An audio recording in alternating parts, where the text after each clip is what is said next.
credible credit rating agencies on March 4th coming and downgrading the stock to D. Statements are consistently being proven wrong, Right. And transactions are being taken place which are different from what they were originally pictured to be. The company claimed it would roll out 6,400 electric vehicles. But what it has rolled out is a shocking scam. Funds meant for the project were funneled allegedly back to the promoters, the Junkie brothers. What did the money buy? Not EVs, of course, but a lavish flat in Gurgaon's luxurious DLF Carmelias.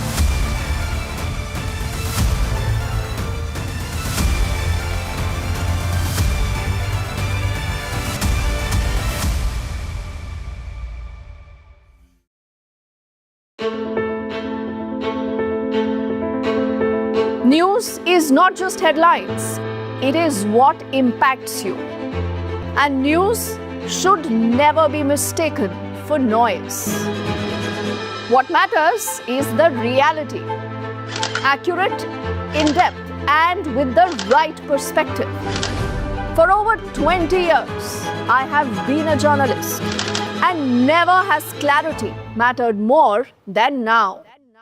At Newsnight, we go beyond the surface.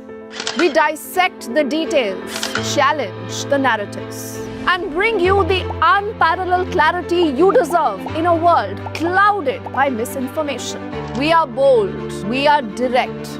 Newsnight, for the news in your interest. Only on NDTV 24/7. After 2 years of the India-Canada tensions, it's the big relationship reboot. Indian Prime Minister heads to the G7 summit. Indispensable India on the global stage. Modi's multilateral momentum. NDTV live from the G7 summit in Canada.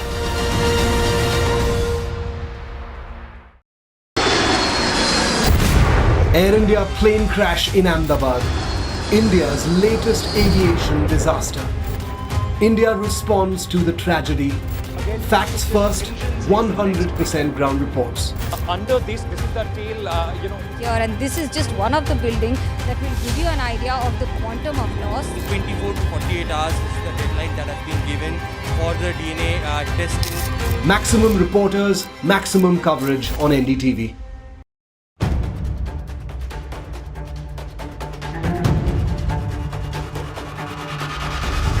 If it matters to you, if it matters to you, if it matters to you,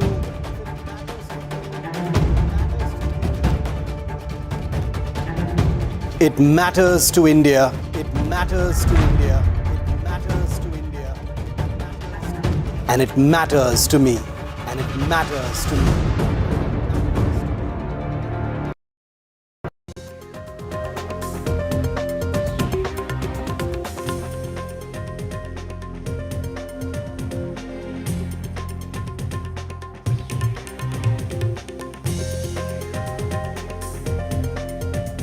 Hello and welcome. You're watching NDTV. I'm Arti Krishnan. With me is Divya Vadva. We're going to bring you the latest on the Ahmedabad crash. Death toll has risen, Divya. That's right, Aarti. The death toll has risen to 274. The casualties don't just include the passengers, but also local residents. We'll get you all the details. First, the headlines. Ahmedabad crash death toll rises to 274. Casualties include passengers, local residents, 10 doctors and their families also die in the crash. 10 people from the medical hostel have died, and the damage to the tail portion that is likely to be lifted today. And it's Mallikarjun Kharge of the Congress Party who will be meeting with the crash victims' kins, and that's going to take place today in Ahmedabad. The black box has been recovered from the crash site. The big question is what it will reveal. This, remember, is a key part of the investigation. And the conflict between Israel and Iran has escalated. Israel has held multiple strikes as far as Iran's, this is really near Iran's nuclear sites. Iran retaliating with missile barrages, multiple explosions heard in 2 cities of Israel. We're talking about Tel Aviv and Tehran.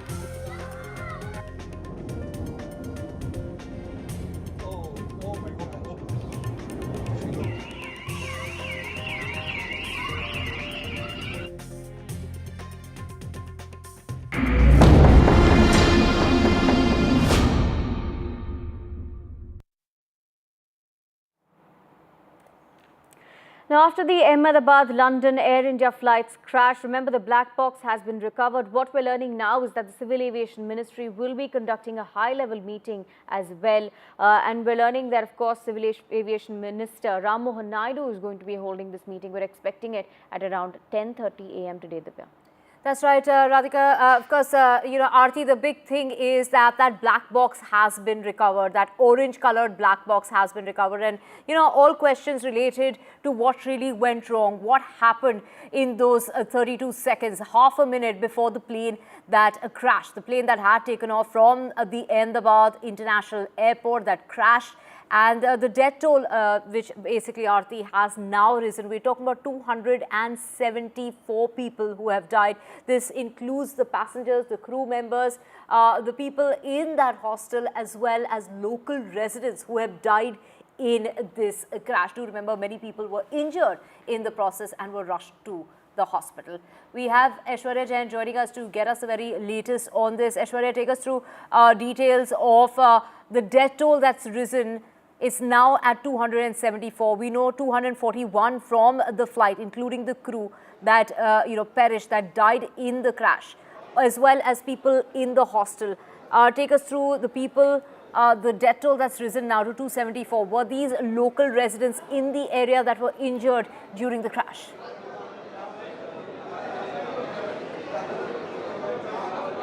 Well, extremely unfortunate, because the impact of the air crash was just not limited to the onboard passengers, but it was also to those doctors who are residing at the hostel and the family members, also the locals who were living just nearby these hostels and the smaller shops. Yesterday I spoke to a few of them. They had got the bodies from the postmortem room here at the civil hospital where I am reporting from. But unfortunately, the death toll had risen to 274 is what we have been told. 8 bodies till now from the civil hospital here in Ahmedabad had been handed over after the identification process being done. Although apart from it, as far as DNA sampling is concerned, till the latest data that we have got, 219 family members of those who were connected to the deceased had given their DNA test sampling, and further the families are being contacted. From today onwards, there would be more families, specifically from the foreign nationals, that will arrive and will give DNA sampling. Let me quickly show you these visuals from the main civil hospital. This is Kasauti Bhavan, where the deployment is already there as far as the forces are concerned who are managing the situation. But families are coming over here to give DNA sampling. Yes, on one side, there are 36 forensic doctors with a team of 10 deployed 24/7, and the action, that and the instructions that have been given by the Gujarat administration is to fast-track the entire DNA testing process. But on the other side, what we are also learning is that the Civil Aviation Ministry had again swung into action at 10:30 a.m. It is in Delhi.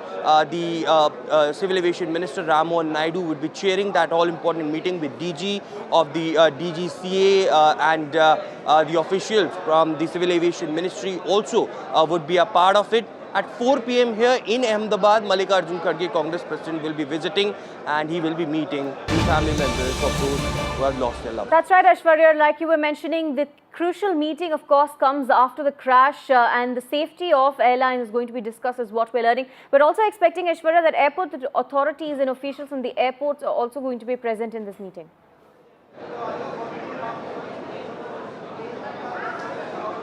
Well, Director General of the DGCA, senior officials from the Civil Aviation Ministry, and it is the Civil Aviation Minister Ramohan Naidu will be chairing this all-important meeting. Yesterday, remember, there were several new guidelines that have come up as far as enhancement of the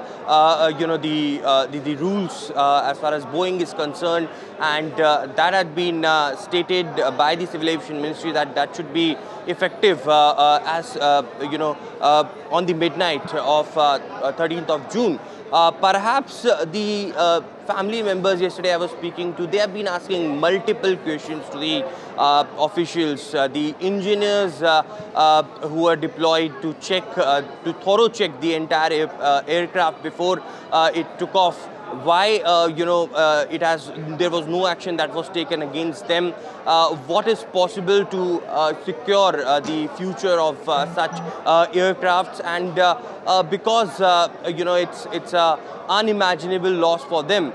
Questions are being asked by the family members, but the Civil Aviation Ministry is doing all efforts possible to assist those people involved in the air crash, but also to to look at the future as to how no such air crash or accident could take place. Let me quickly show you these visuals. If I can tell my camera person to just also come along with me. There are senior officials who are constantly visiting the hospital premises, and also they have been giving instructions as to how, because there would be multiple, family members. There were many who are yet to arrive and to give their DNA test sampling.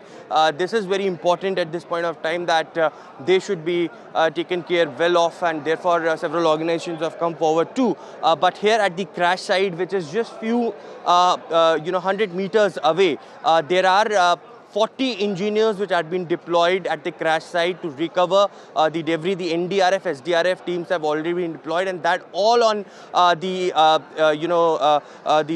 guidance of the Civil Aviation Ministry. The Airline Accident Investigation Bureau, in collaboration with the International Civil Aviation Organization, had recovered the black box yesterday, and now finally the details can emerge as to why this plane crashed. Right, Aishwarya, and as far as the meeting is concerned as well, it's coming at a crucial time after the Civil Aviation Ministry had in fact said that inspections of Dreamliners will be conducted starting Sunday.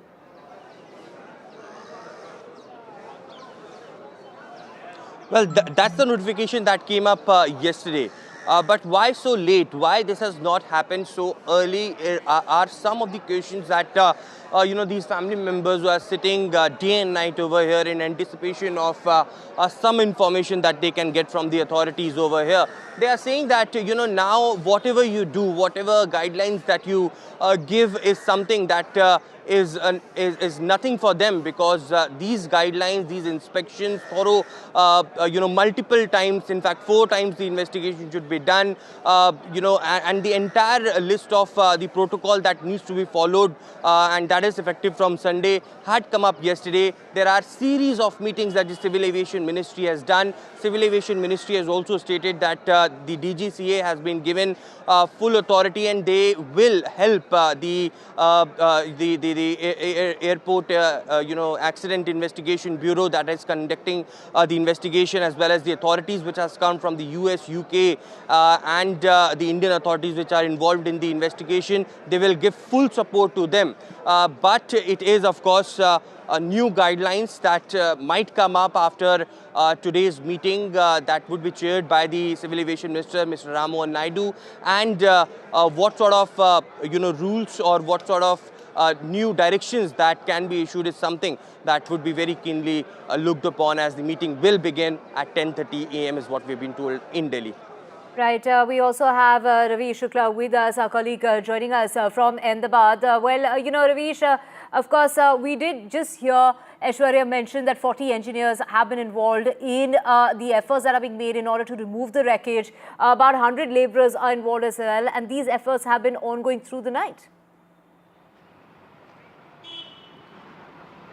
जी बिल्कुल, और सबसे बड़ी बात है कि इस अहमदाबाद के विमान हादसे में अब मृतकों की जो संख्या है वो 265 से बढ़कर 274 तक पहुंच गई है। हालांकि ये जो संख्या है वो गैर सरकारी आंकड़े हैं। इसके अलावा 30 से ज़्यादा घायलों का इलाज चल रहा है। ये भी बताया जा रहा है कि 10 जो छात्र हैं वो भी उनकी भी मौत हो गई है। और साथ में रात भर जो मलबा हटाने का काम चला है, 100 से ज़्यादा जो लेबर लगे हुए थे उन्होंने मलबा हटाने का काम किया।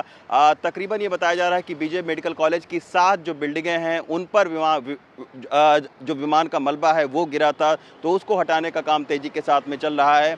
और ये भी कहा जा रहा है कि 220 से ज़्यादा जो शव के DNA का परीक्षण है उसको भी लिया जा चुका है। हालांकि अभी शव को परिजन को सुपुर्द करने में तकरीबन जो है वो 3 दिन का वक्त दिया गया था। तो आज देखना होगा कि आखिर क्या जो DNA की रिपोर्ट है वो आती है कि नहीं। लेकिन निश्चित तौर पर एक बहुत ही बड़ा जो विमान का दुर्घटना हुई है उससे पूरे शहर में शोक की लहर है। और जो फॉरेंसिक जांच का काम है वो भी तेज़ी के साथ में चल रहा है। ब्लैक बॉक्स की रिकवरी हो चुकी है। अब देखना होगा कि आखिर उसको डिकोड करने में कितना वक्त लगता है। लेकिन सबसे दुखद बात यह है कि स्थानीय लोगों की भी जो मौत है वो 30 से ज़्यादा लोगों की मौत हुई है। तो विमान यात्रियों के अलावा जो स्थानीय लोग हैं वो भी इस हादसे का शिकार हुए हैं। जी। Absolutely, Ravish and Aishwarya, thank you for joining us on the broadcast and bringing us those details from the ground. Continue tracking the story for us as it develops. Now, the black box has been recovered from the crash site of the Air India Dreamliner in Ahmedabad. Remember, this is a key part of the evidence, which is what could point at exactly what happened aboard the aircraft. Now, NDTV attempts to piece together what could have gone wrong and the information we have available. Here's a frame-by-frame analysis with Vishnu Shom and Shivarur. As we speak, the cockpit voice recorder, the flight data recorder, the black box of flight AI-171 is in the process of being retrieved from the crash site, and that will hold the key to what happened to this ill-fated Boeing 787 of Air India. But in the meantime, all we can really do is look at the pictures, look at the images, look at the videos that have come forward, especially the 2 crash videos, to try and deduce from it what we can. And obviously we aren't going to do that ourselves.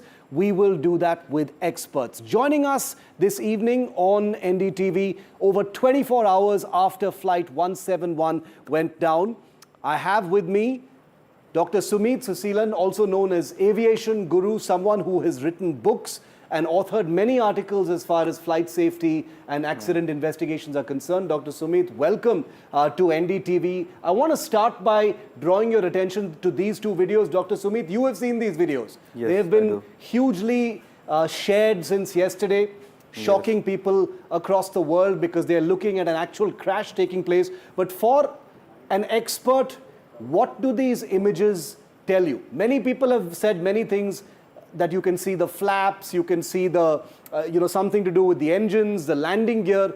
What do you see in these pictures? With the picture, I can see things while takeoff, everything was normal.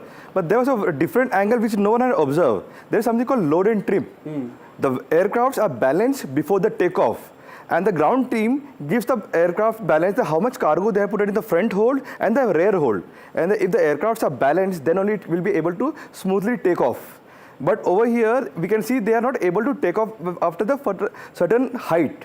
So there might be an angle of that also, that the rear cargo had fell down and had taken the aircraft down, because the landing gear has not retracted back. So they have hardly got time. But it seems to be that the pilot is pulling back on the stick, yes, and pointing the nose up. How do you explain that? I was listening to the person who got survived from 11 Alpha. So according to him also, that yes, he was listening to the thrust, they were trying hard for that thing. So it is the possibility, because these are the GE engines, which is one of the best engines worldwide. We are known for this thing. Thousands of aircraft run on these engines. Definitely. And normally we always have, if any engine failure also, rarely, so it will, one engine can go down. But both the engine going down simultaneously is something like unimaginable for us. Many things have been said, Dr. Sumit, about the flaps. Yes. Now, I'll go to some of those still images. We've zoomed in on some of these images. This is just before the aircraft actually rotated and took off. Then we've got another image after it has taken off, just a few seconds before it impacts. These are, you know, very low resolution CCTV images. Many people have said flaps are you know, retracted, they should be extended during takeoff. But there are others who say in these pictures you cannot confirm whether this is the case or not. Yes, we definitely can't, because the procedure was correctly done by the captain. Yeah. So there was no error we can find it from here, because we know the captains are the most experienced captain, because I have personally flown with Captain Sumit because I was a part of Air India. So I know how much experience they have. So there is a checks which they follow, the first officer and the captain throughout, because there is something called sterile cockpit time, where after the takeoff until they reach the cruise level, so no one disturb each other. So I think everything was followed exactly how they had to be followed. And if there was something wrong, the cockpit would have warned them also. There would have been some kind of warning as well. Yep. Now, yes, that's true. Let's play out that video once again, because there are two crash videos. This is the second one, which is the complete crash sequence as captured by CCTV camera. From this point until the actual impact, Dr. Sumit, is 32 seconds. Yes. 32 seconds is half a minute. From the time the aircraft leaves the ground till the time it hits the ground is just 32 seconds. Yes. Did the pilots, you know, probably somewhere around this point when the aircraft stops climbing and starts to fall is when the mayday call may have been issued to the air traffic control. What would the pilots have been doing at that last point? They would have been struggling to the aircraft seemed to be in control. The aircraft was not out of control, but they seemed to be wanting to try and get to climb. Definitely, because when I see that the aircraft was trying to climb, it was climbing up, and suddenly from a certain point, then it started coming down. It was some failure happened immediately when they had called the mayday. And immediately, I think within 2 seconds, the ATC responded. Until the time, there was no response from their side. And normally, these aircrafts are pressurized in the cabin pressure of around 6,000 psi, which is the most comfortable psi. Whereas, if compared to Airbus 320 and all, that is pressurized in that 8,000 psi. So the cabin pressures are quite good. But there have been some rumors, or there was some news by the Boeing ex-employees itself that this cabin pressure, where there are some problems in engineering department as well. Okay. We've got some final images showing you the different angles of it. This is the other video that came out first before the full crash video. This was taken from a residential neighborhood. And this also shows you a slightly closer look. And we'll loop this video. Tails going down. You can see the tails going down. Is the nose was still up, the tail going. So that's why I was saying the load and trim. So it would have hit tail first. Yes. In this way. Yeah. In this angle, you can see that the tail is down, the nose is up. Yes. But even in this, you cannot tell about the flaps. No. Even in this, it's not clear. No, it's not clear. But I can say, because mostly this is a case of where the balancing, they are not able to balance it also. The tail was going down. If the nose is up and still the tail is going down, it means there might be a problem in the load and trim sheet. We have to take out the load and trim sheet, which can be with the ground engineering department. Normally, they do the engineering where they balance it. They take it the signature of the captain before the takeoff. So now suppose they had given a certain numbers that they had kept a baggage of, you know, this much a ton in the back and in the hold one they had given this. They approve it, they balance, they approve it. But if the number is not matching up, captain will not come to know. You know, two images comparing flaps, you know, in a high resolution image of a Boeing 787 taking off where you can clearly see the flaps. But, you know, this image has caused a lot of debate, Dr. Sumit, where people have said, in this one, you can see that the flaps are not extended. They are in retracted position, which is wrong for takeoff. But it is not, we cannot conclude that in this image. I don't think that we had to compare. That can only come out during the investigation. Normally, during the air shows and all, they use the full power. And they go for an inclined takeoff also. So these engines can do that thing, because even with the flaps retracted. Definitely, they do it. They show the capability of the aircraft. And I have personally seen the capability of this aircraft, because recently happened, like a couple of years back, we had a Wings India event where they had taken this aircraft for the demonstration, and we have seen the power of this aircraft. After that only, they had got back-to-back orders for these aircrafts in India. Okay. Dr. Sumit, thank you very much for helping us understand this complex issue. But like I always say, at the end of the day, the black box will hold all the keys. Definitely. The site mapping of the debris site will hopefully provide even more clues. And remember, it was one particular aircraft that went down yesterday, but it is an aircraft that has been in service with Air India for the last 11 years. What exactly did result in this. Remember, the flight data recorder and the cockpit voice recorder have now been found, and hopefully in a finite period of time, we will know what exactly took place. But let's play out a couple of scenarios. The first scenario, immediately after rotation, in other words, the moment the plane gets into the sky, a single engine failure or a bird strike potentially occurs, drastically increasing the cockpit workload for the pilots. The crew focused on the engine issue may have mistakenly not retracted or brought up the landing gear. That's a standard procedure post takeoff to aid climb performance. While troubleshooting in the cockpit, the plane could have slowed below the minimum speed required to maintain control, with one engine out, leading to a stall that resulted in the crash. At about 400 feet, recovery from a stall when the aircraft was not climbing is nearly impossible. The second scenario, an extremely rare dual engine failure occurs shortly after takeoff, rendering the plane a glider with no thrust. Without engine power, the crew couldn't retract the landing gear, and the resulting drag caused a rapid loss of airspeed, leading to a stall. At such a low altitude, no time to run the dual engine failure checklist or attempt an engine restart. There was no time, the crash taking place.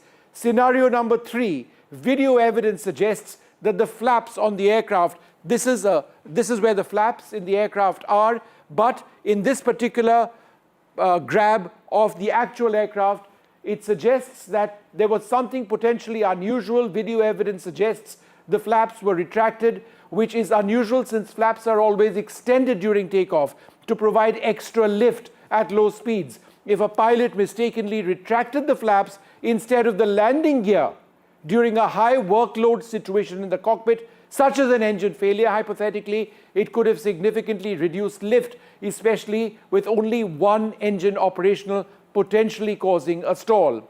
A fourth scenario, during an engine failure at 400 feet, the crew mistakenly shuts down the operational engine instead of the failed one. Now, that is a known error in aviation history. I would like to say at this low altitude, there would, if this took place, no time to restart the engine, leading to a loss of thrust and control.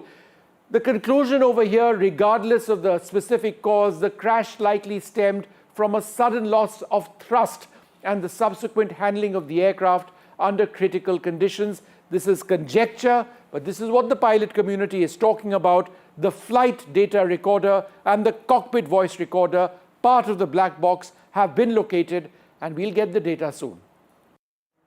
Right, thank you so much, Vishnu, for breaking it down for us. And also, we are talking about the sole survival now, Aarti.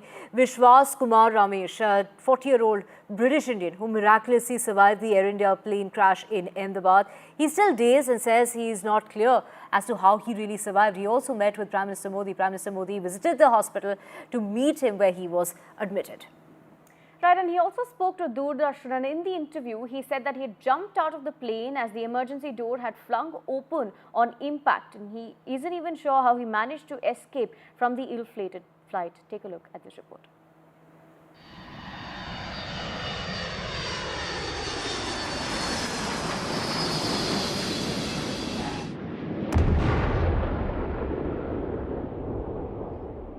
मुझे खुद को भी believe नहीं होता कि मैं कैसे उसमें से जिंदा बाहर निकला. The miracle man who defied death. The lone survivor among the 242 on board the fateful Air India flight that crashed in Ahmedabad on Thursday. As the disturbing images of the plane turning into a ball of fire numbed the nation, the video of an injured man in a blood-stained white t-shirt limping his way out of the debris became the image of hope amid distress. He is Vishwas Kumar Ramesh, the sole survivor and passenger of the ill-fated flight. Vishwas was on seat 11A. He later recounted the crash horror and his unbelievable escape from the hospital where he's being treated for burns. वो मेरे नज़रों के सब सामने हुआ था. मेरे खुद को भी बिलीव नहीं होता कि मैं कैसे उसमें से जिंदा बाहर निकला. क्योंकि थोड़ा टाइम लिए कि तो मेरे को लगा था कि मैं भी मरने वाला हूँ. लेकिन जब मेरी आँख खुल के मैं देखा ना तो मुझे लगा मैं जिंदा हूँ. तो मैंने ट्राई किया. जब मेरी सीट थे वो मेरी बेल्ट निकाला, मैंने वो ट्राई किया जहाँ से निकल सकता वहाँ से, तो मैं निकल गया वहाँ से। मैं जहाँ लैंड हुआ था ना वो नीचे की साइड थी, तो जहाँ वहाँ थोड़ा पेस भी था प्लेन के जब बाहर, तो जब जैसे मेरा डोर टूटा ना सब, तो मैंने देखा ना जब सामने कि थोड़ा इधर पेस है, मैं ट्राई कर सकता हूँ निकलने के लिए, तो मैंने ट्राई किया निकलने के लिए, तो फिर मैं निकल गया उधर। Vishwas is a 40-year-old British national who was visiting family in India. He was returning to the UK with his elder brother, Ajay Kumar Ramesh.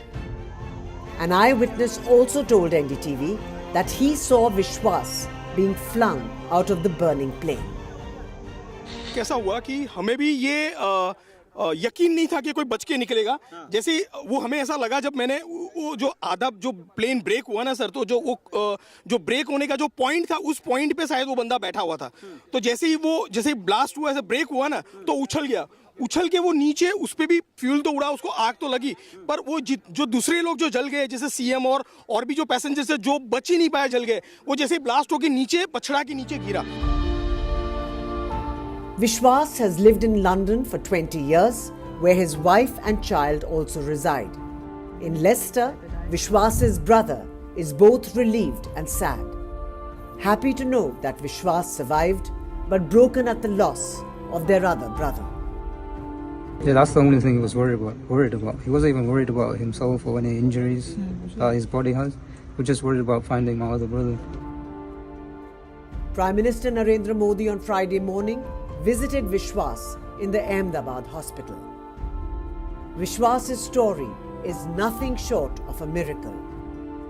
The only glimmer of hope amid the sordid story of death and destruction. An NDTV Bureau report.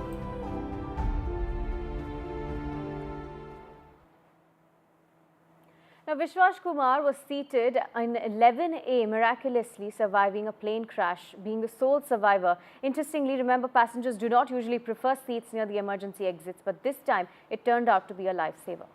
Really raising a lot of questions about seat safety on planes and whether certain seats are safer than others. We're talking about the emergency aisle.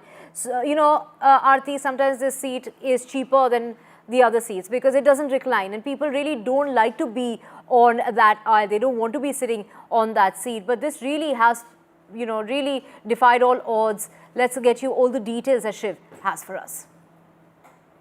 This is the sole survivor of Flight 171, and his name is Vishwas Kumar Ramesh, British Indian national, the only man who survived the tragedy. 241 people died, but this man survived with minor injuries. As you can see, he's not in bad shape at all, just some superficial injuries, and he's being treated in hospital. And his survival has not only shocked and astonished people everywhere, but has also made people wonder whether there is something called a safe seat.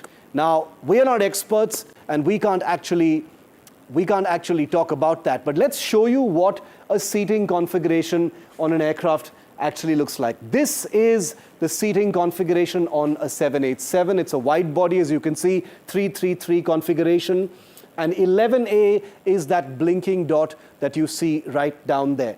11A is just forward off the wing, just 2 rows in front of the of the wing structure. Now, we can't speculate just yet where the aircraft fractured, where it broke open, where Vishwas Kumar Ramesh was ejected from the aircraft from, and in what circumstances. All we do know is that every other seat in this aircraft that was occupied, the person in that seat did not make it. There were children, there were women, there were men. None of them made it, but 11A's occupant Vishwas Kumar Ramesh actually did. This has triggered a huge debate online and offline over whether there is any such thing as a safe seat in an aircraft. When an aircraft is crashing, it is difficult to talk about anything called a safe seat, but there's this huge buzz and curiosity about whether it has anything to do with the location of this particular seat, and we will continue to highlight what experts think about this.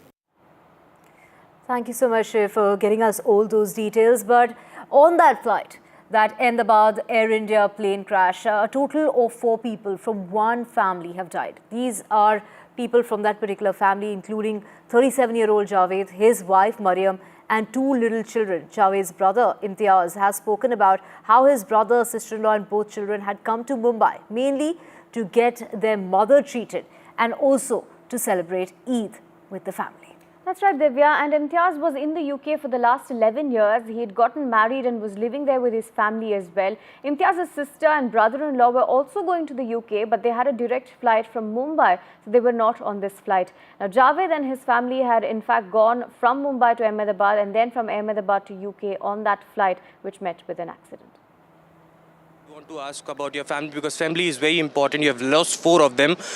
Why they came to India? क्यों आए थे और क्या as थी उनकी और क्या वो ब्रिटिशर्स थे या फिर इंडियंस ही थे? क्यों जा रहे थे? एक्चुअली 11 इयर्स पहले वो स्टडी के बेसिस पे वो गया था. उसको वहाँ का माहौल बहुत अच्छा लगा, स्टडीज़ अच्छी लगी, तो उसने वहीं पे शादी करके फिर वो सेटल हो गया. और ऑलरेडी उसके पास ब्रिटिश पासपोर्ट भी था और उसकी जो वाइफ थी और जो बच्चे थे वो ऑलरेडी ब्रिटिश बॉर्न ही थे. वो उसकी वाइफ ऑलरेडी ब्रिटिश थी, यूके बेस्ड ही थे और उनकी फैमिली भी बहुत अच्छे से वहीं सेटल थे पहले से. तो लाइक ये आया था सिर्फ मम्मी के लिए और ईद के लिए. इस तरीके से बनाने ईद मम्मी के साथ एक हैप्पी मोमेंट हो जाएगा. उनको हार्ट स्टेन्स लगे हैं तो और भी प्रोसीजर होना है, तो मैं जाके ईद मना लूँगा उनके साथ अच्छी. और हम लोग चारों भाई बहन कभी भी 15 साल के दौरान एक साथ चारों नहीं मिले, कभी एक मिला, कभी 2 मिले, कभी ऐसे कनेक्ट हुए. तो इस बार ये माहौल बना कि हम चारों साथ में मिलते, हम मिले, मम्मी से मिले, उनको बहुत हैप्पी मोमेंट बनाए. हर चीज़ परफेक्ट थी, एकदम परफेक्ट. अभी 2 हफ्ते बाद मम्मी को फिर एक स्टेन डलवाना है, तो ये सब प्रोसीजर में थे. और 1 मंथ बाद मेरी बड़ी सिस्टर भी जाने वाली थी यूके. आफ्टर 2 to 3 मंथ मैं भी जाने वाला था कुछ बिजनेस रिलेटेड. तो ये सभी प्रोसीजर चल रहा था और बीच में ये हादसा हो गया. बच्चों का क्या एज था और आप लोग कहाँ बेस्ड हैं? मैं तो मुंबई में ही बेस्ड हूँ और जावेद लंदन बेस्ड था. और बच्चों की एज थी, जो लड़का था वो 5 to 6 ईयर्स था और लड़की 4 ईयर्स की थी, उसकी छोटी बेटी. मदर के स्टेन के लिए आए थे, उनको देखने के लिए भी और एक ईद सेलिब्रेशन भी हो जाता. क्या अब घर पे इंफॉर्मेशन दी गई, मदर को बताया गया इस चीज़? अभी तक मदर को नहीं बताया गया क्योंकि उनके हार्ट के इश्यूज है अभी भी. और वो इतना बड़ा हादसा वो उनको अभी बताया नहीं है. उनको यही बताया गया है कि अभी जांच चल रही है, शायद एडमिट का बताया गया है. How is the family reacting to it? बहुत बुरा रिएक्शन है, मतलब मातम ही छाया हुआ है पूरी फैमिली में क्योंकि छोटे 2 बच्चे थे साथ में. आप समझ सकते हो कितना बड़ा वो. Let's just get you more details of that plane crash. And this hasn't really just been a crash, Aarti. It's been a heartbreak for 241 families on board that aircraft. And as we do know, the death toll now, Aarti, has gone up even further. We're talking about 10 doctors and their kins that died in that crash, 274 to be precise. Absolutely, Divya, and we've been tracking the stories of these families as well, right? It's not just one victim, it's people with lives. They had hopes, they got on the plane for a destination, some of them leaving their parents behind, some of them traveling for their family for a new life. And we've been tracking those stories. Take a look at this report.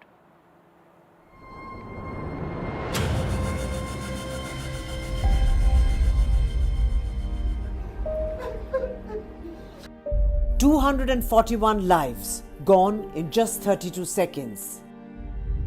Families destroyed, futures erased. The Air India crash is not just one of India's biggest aviation tragedies, it is 241 heartbreaks. Cabin crew, parents, children, newlyweds, tourists, each with a story, each with a face, each with someone, somewhere, waiting for them.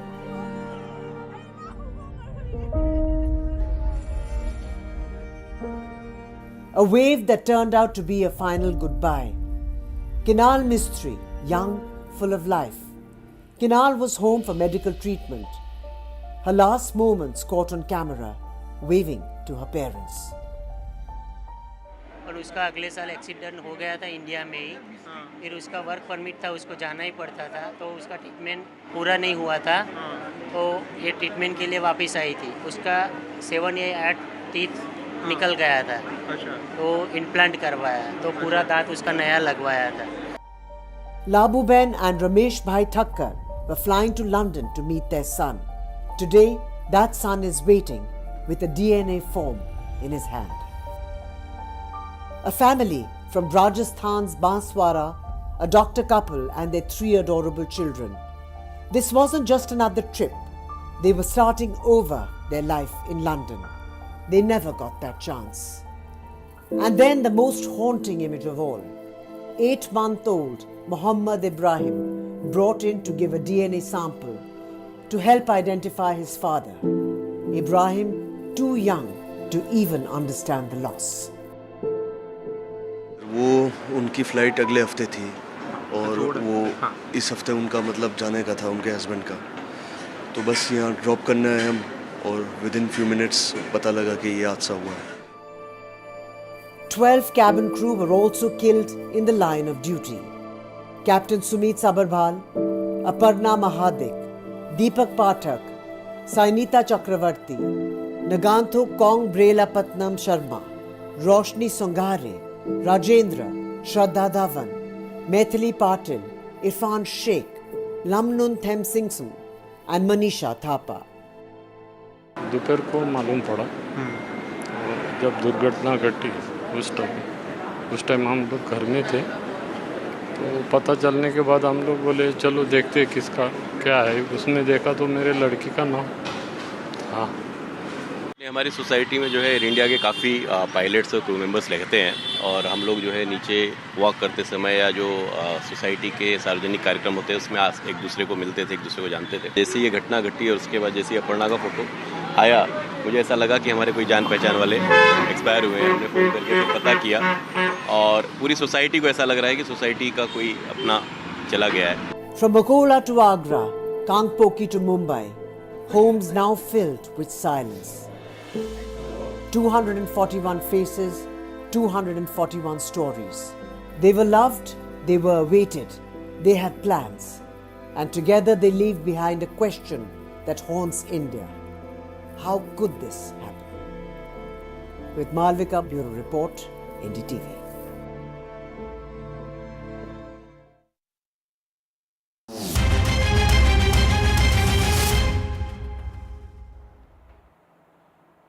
Israeli forces have now continued their retaliatory strikes on Iran. Remember, Israeli military's home front command had announced that residents across the country may now leave shelters but should stay close to them following the successful interception of a new wave of Iranian missile attacks.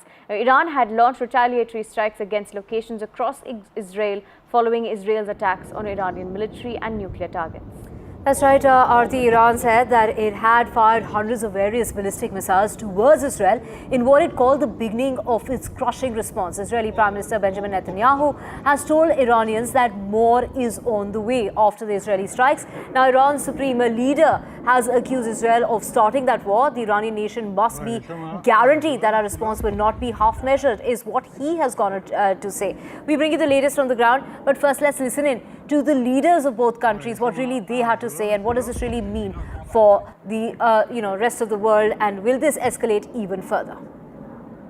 شهادت سرداران و دانشمندان عزیز که البته برای همه سنگین است و تعدادی از مردم غیر نظامی رو به ملت ایران به خانواده های اونها تبریک و تسلیت عرض میکنم. و اما مطلبی که مایل بودم با ملت عزیزمون در میان بذارم اینه که رژیم صهیونیستی اشتباه بزرگی کرد، خطای بزرگی کرد، غلطی کرد و عواقب او رو بیچاره خواهد کرد به توفیق الهی. ملت ایران از خون شهدای گرانقدر نخواهد گذشت، از تجاوز با آسمان کشورش صرف نظر نخواهد کرد. Tonight I wish to speak to you, the proud people of Iran. We're in the midst of one of the greatest military operations in history, Operation Rising Lion. The Islamic regime, which has oppressed you for nearly 50 years, threatens to destroy my country, the State of Israel. The objective of Israel's military operation is to remove this threat, both the nuclear threat and the ballistic missile threat to Israel. And as we achieve our objectives, we're also clearing the path for you to achieve your objective, which is freedom. In the past 24 hours, we've taken out top military commanders, senior nuclear scientists, the Islamic regime's most significant enrichment facility, and a large portion of its ballistic missile arsenal. More is on the way. We're being joined by Peter Maguire, the CEO of AustraliaTrading.com. Thank you for joining us, Mr. Maguire. Firstly, Iran has said in the UN that they will not forget that their people have lost their lives in attacks by Israel, and they don't seem to be ready to back down from this fight now. Well, good morning, Artie. No, exactly right. This could turn into something very protracted. We're conscious as far as the retaliation from Iran and the ballistic missiles headed for Israel, and the tit-for-tat process that this could engage, well, one would only think, Yemen, the Houthis, what goes on across the fabric of the Middle East. So, yes, it's only early days, and let's hope that some order can be, I suppose, displayed. But at the moment, it's certainly heating up and not cooling down. Right. Mr. Maguire, of course, let's talk about the role that the United States has to play in the de-escalation between Israel and Iran, and the comments that have come out, especially from Marco Rubio, as to what he said is that this was a unilateral movement by Israel, really washing their hands and saying that they really had no involvement whatsoever in this attack of Israel on Iran. Well, you must believe, when I listen to Marco Rubio, I take on board all of his comments, and naturally the Trump administration. And the whole framework of it is it was a surprise attack, naturally, from Israel on Iran and its facilities. And in turn, one would only expect there to be retaliation from, if you're being hit, you're going to hit back. And that's what Iran is doing. So this really creates, I think, a lot of interest too, if you're looking at the markets as far as geopolitics and naturally to the likes of crude oil. And then you look at, the Persian Gulf, the Strait of Hormuz, and whether this could, move and become quite disruptive for tankers and for oil supply across that whole region. Right now, retaliatory strikes for tit-for-tat strikes, as they're being dubbed now, are continuing between Israel and Iran. Israel now again fighting back. What role can regional powers play at the moment, like Saudi Arabia, UAE or Turkey? Well, I think, first off, we understand the positioning as far as President Trump and Crown Prince Mohammed bin Salman, the Saudi Crown Prince, and whether the kingdom was going to be involved in this. I would think, they're very strategically aligned, and I would think that there may not be any involvement. And similar for the UAE, though it sits right on, when you're looking at it geographically, Dubai and, of course, Abu Dhabi, and then Doha and Qatar at the other side of it. So one would hope that they don't get involved. They've got tremendous firepower, but they're also, I think, mindful of the situation. And that's what you don't want, is full all-out war across, the landscape of the Middle East. This needs to be contained, and I think that's what, the majority of clear-thinking politicians are certainly after. And when you're thinking about Turkey, well, then that could also look at the likes of Syria. So let's just see where this goes, and one would hopefully tip cold water on the whole idea of building it. Not that's what we all need to see happen, but time will tell.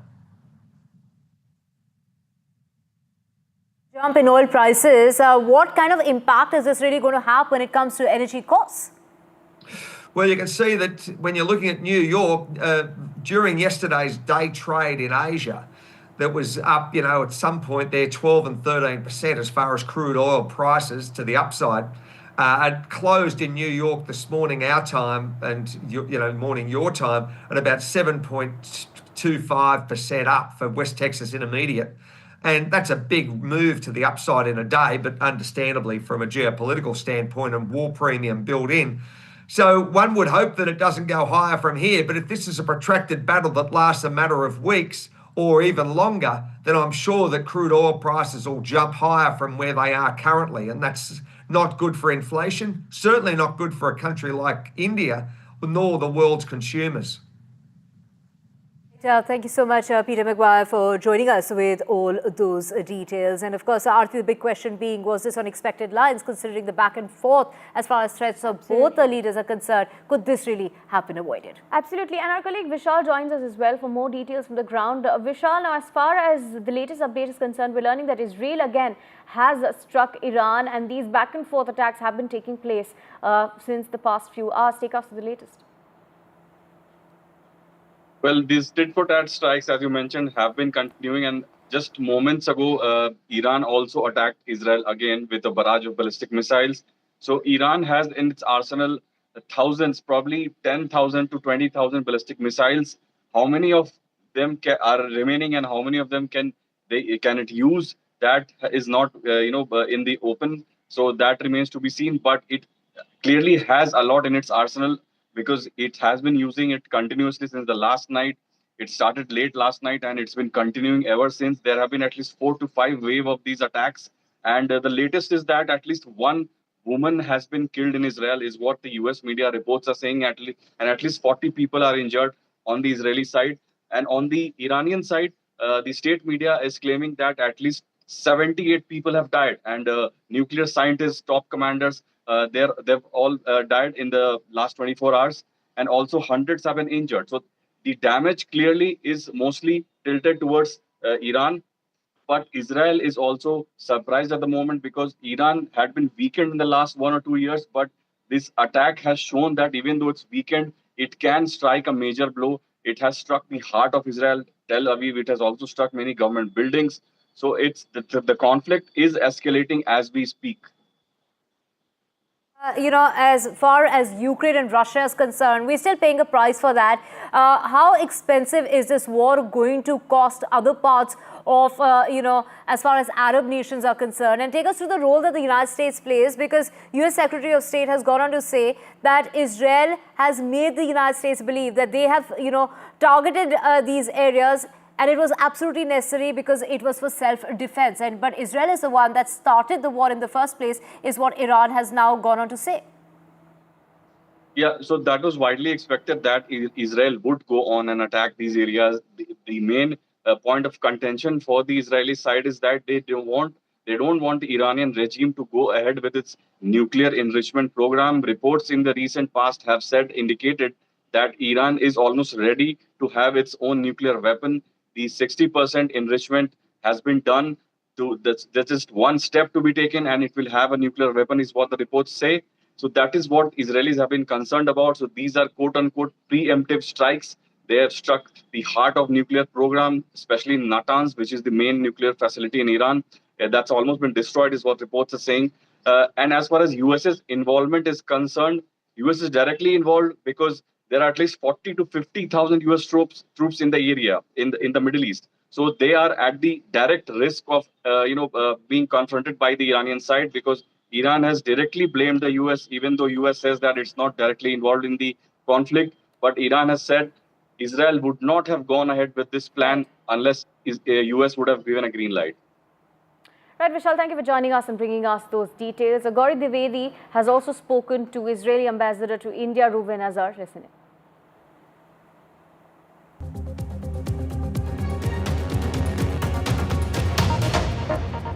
Mr. Reuven Azar, Ambassador of Israel to India. So thank you so much, Excellency, for speaking to us. Thank you, Gauri. I would like to start by expressing our condolences, the condolences of the entire people of Israel for this, following this terrible crash yesterday that demanded the life of so many victims. So our hearts are with the victims, their families, and we wish speedy recovery to the injured.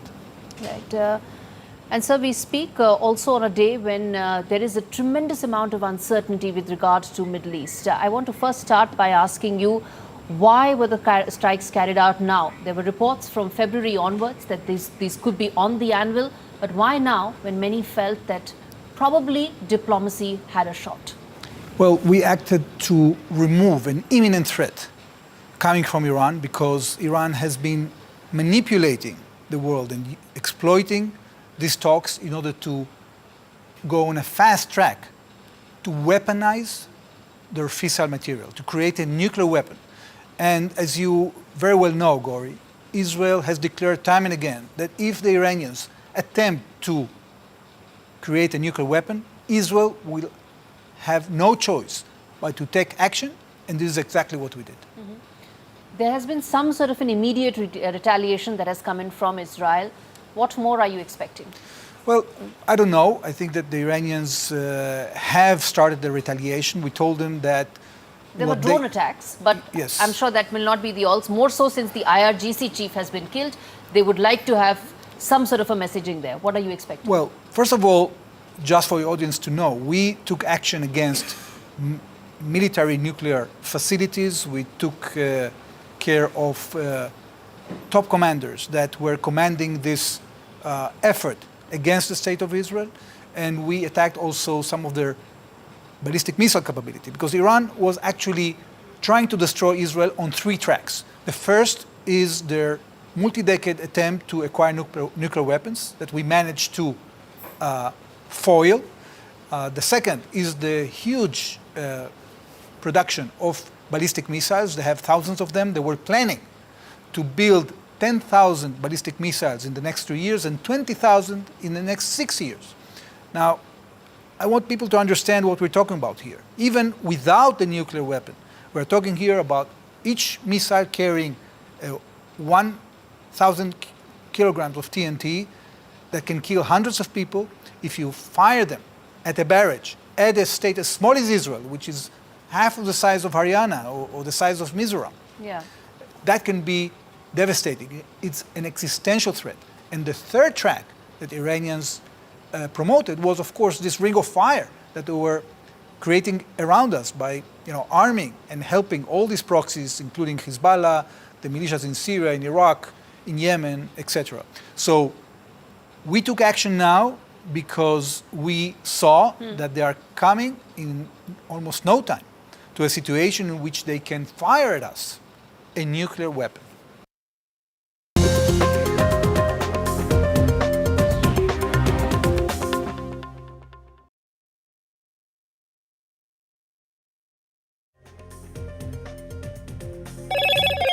Hello, Moto. Motorola, India's leading AI smartphone brand.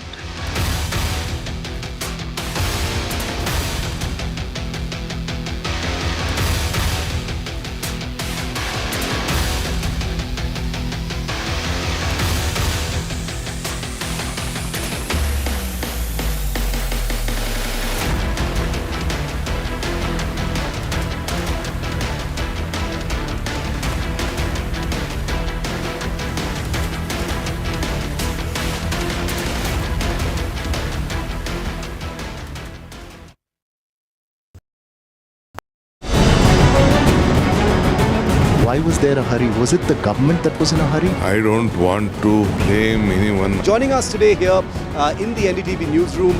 Government cannot walk away from this responsibility. Cricket is region of sort in this country. Would you like to comment on what happened? What is the condition of the injured at this point? How many people died? What exactly happened? You have lost your daughter.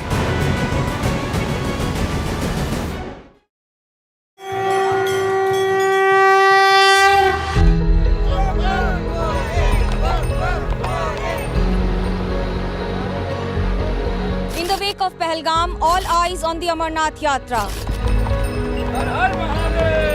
Amidst fear, faith and fortitude.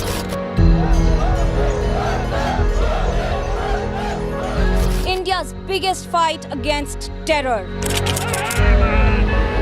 NDTV reports on the holy route, the Amarnath spirit.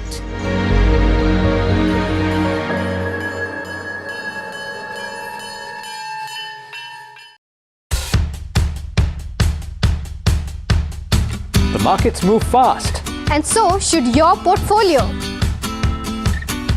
Expert insights, real-time stock picks. Do I buy Ola? Should I hold CDSL for the long term? Buy, sell or hold. The answers you need, straight from the experts. Callers from India and across the world. Connect live, ask, decide and invest wisely. Your portfolio, your future. Ask Profit.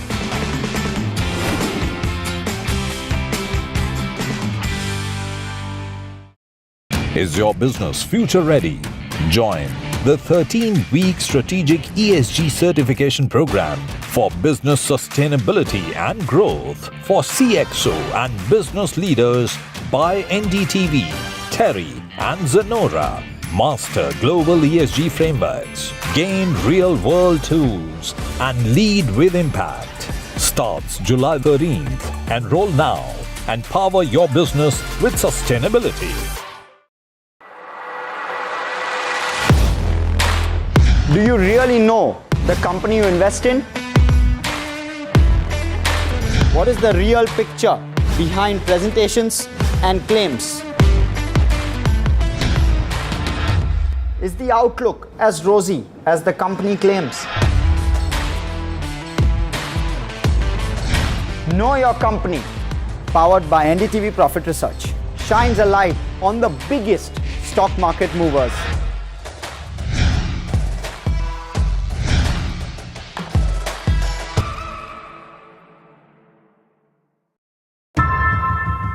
How often have you turned away from debates that descend into endless fights? We bring you a show where every question is answered, where every debate finds its resolution, where every story finds its conclusion, where opinions collide but facts prevail, where stories unfold with insights and trust. When the noise ends, the last word begins.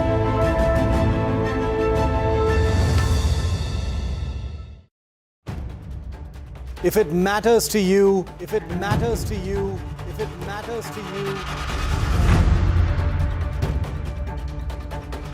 it matters to India. It matters to India. And it matters to me. And it matters to me. India Matters with Shivaru.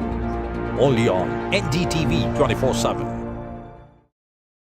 I've been reporting on all issues big and small from Andhra Pradesh, Telangana, rest of South India, bringing you all the action, all that you need to know, all that you want to know. The energy of maximum city is infectious. I'm bringing that energy in our news coverage from financial capital Mumbai. Covering from the southernmost part of India over the last 23 years. I bring in-depth and 360-degree coverage from the Dravidian heartland. The land of Mishti, also known for its bitter politics. I have seen much water flow under the Howrah Bridge, covering Bengal in all its vivid colors. India's IT capital is always bustling, a city full of startups, stories and surprises. And I keep you ahead on all the Bengaluru buzz.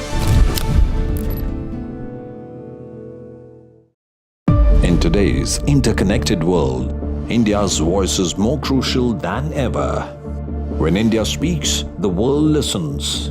At NDTV World, we are that voice, bringing you intelligent and insightful news from India and beyond. From geopolitics and diplomacy to economic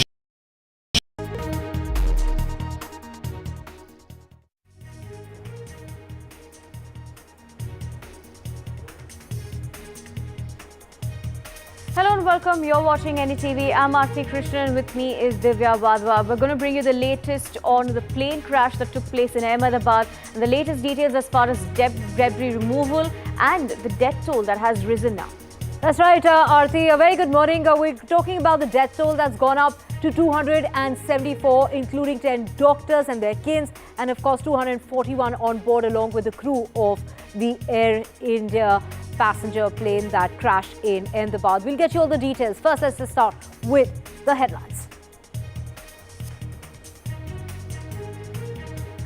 The death toll has risen when it comes to the crash that took place in Ahmedabad. 274 people, to be precise, have died in that crash. It includes the crew members, the passengers on board, 241. The sole survivor of that flight, of course, has been saved, but others in the area, this includes 10 doctors and their kins, who have been killed.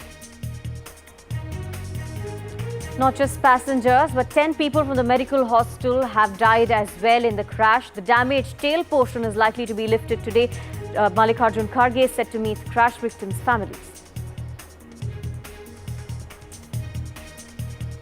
The black box has been recovered. It got recovered yesterday. What will the black box really reveal is the big question. And this really holds the key to what really went wrong. What happened in those 32 seconds before the plane went down after takeoff. And of course, this could take up to weeks. And experts saying this could also take up to about a month. It really depends on how intact the black box really is. The conflict between Israel and Iran escalates. Israel has struck Iran's nuclear sites and Iran retaliates with missile barrages. Reports say that 2 people have been killed in Israel.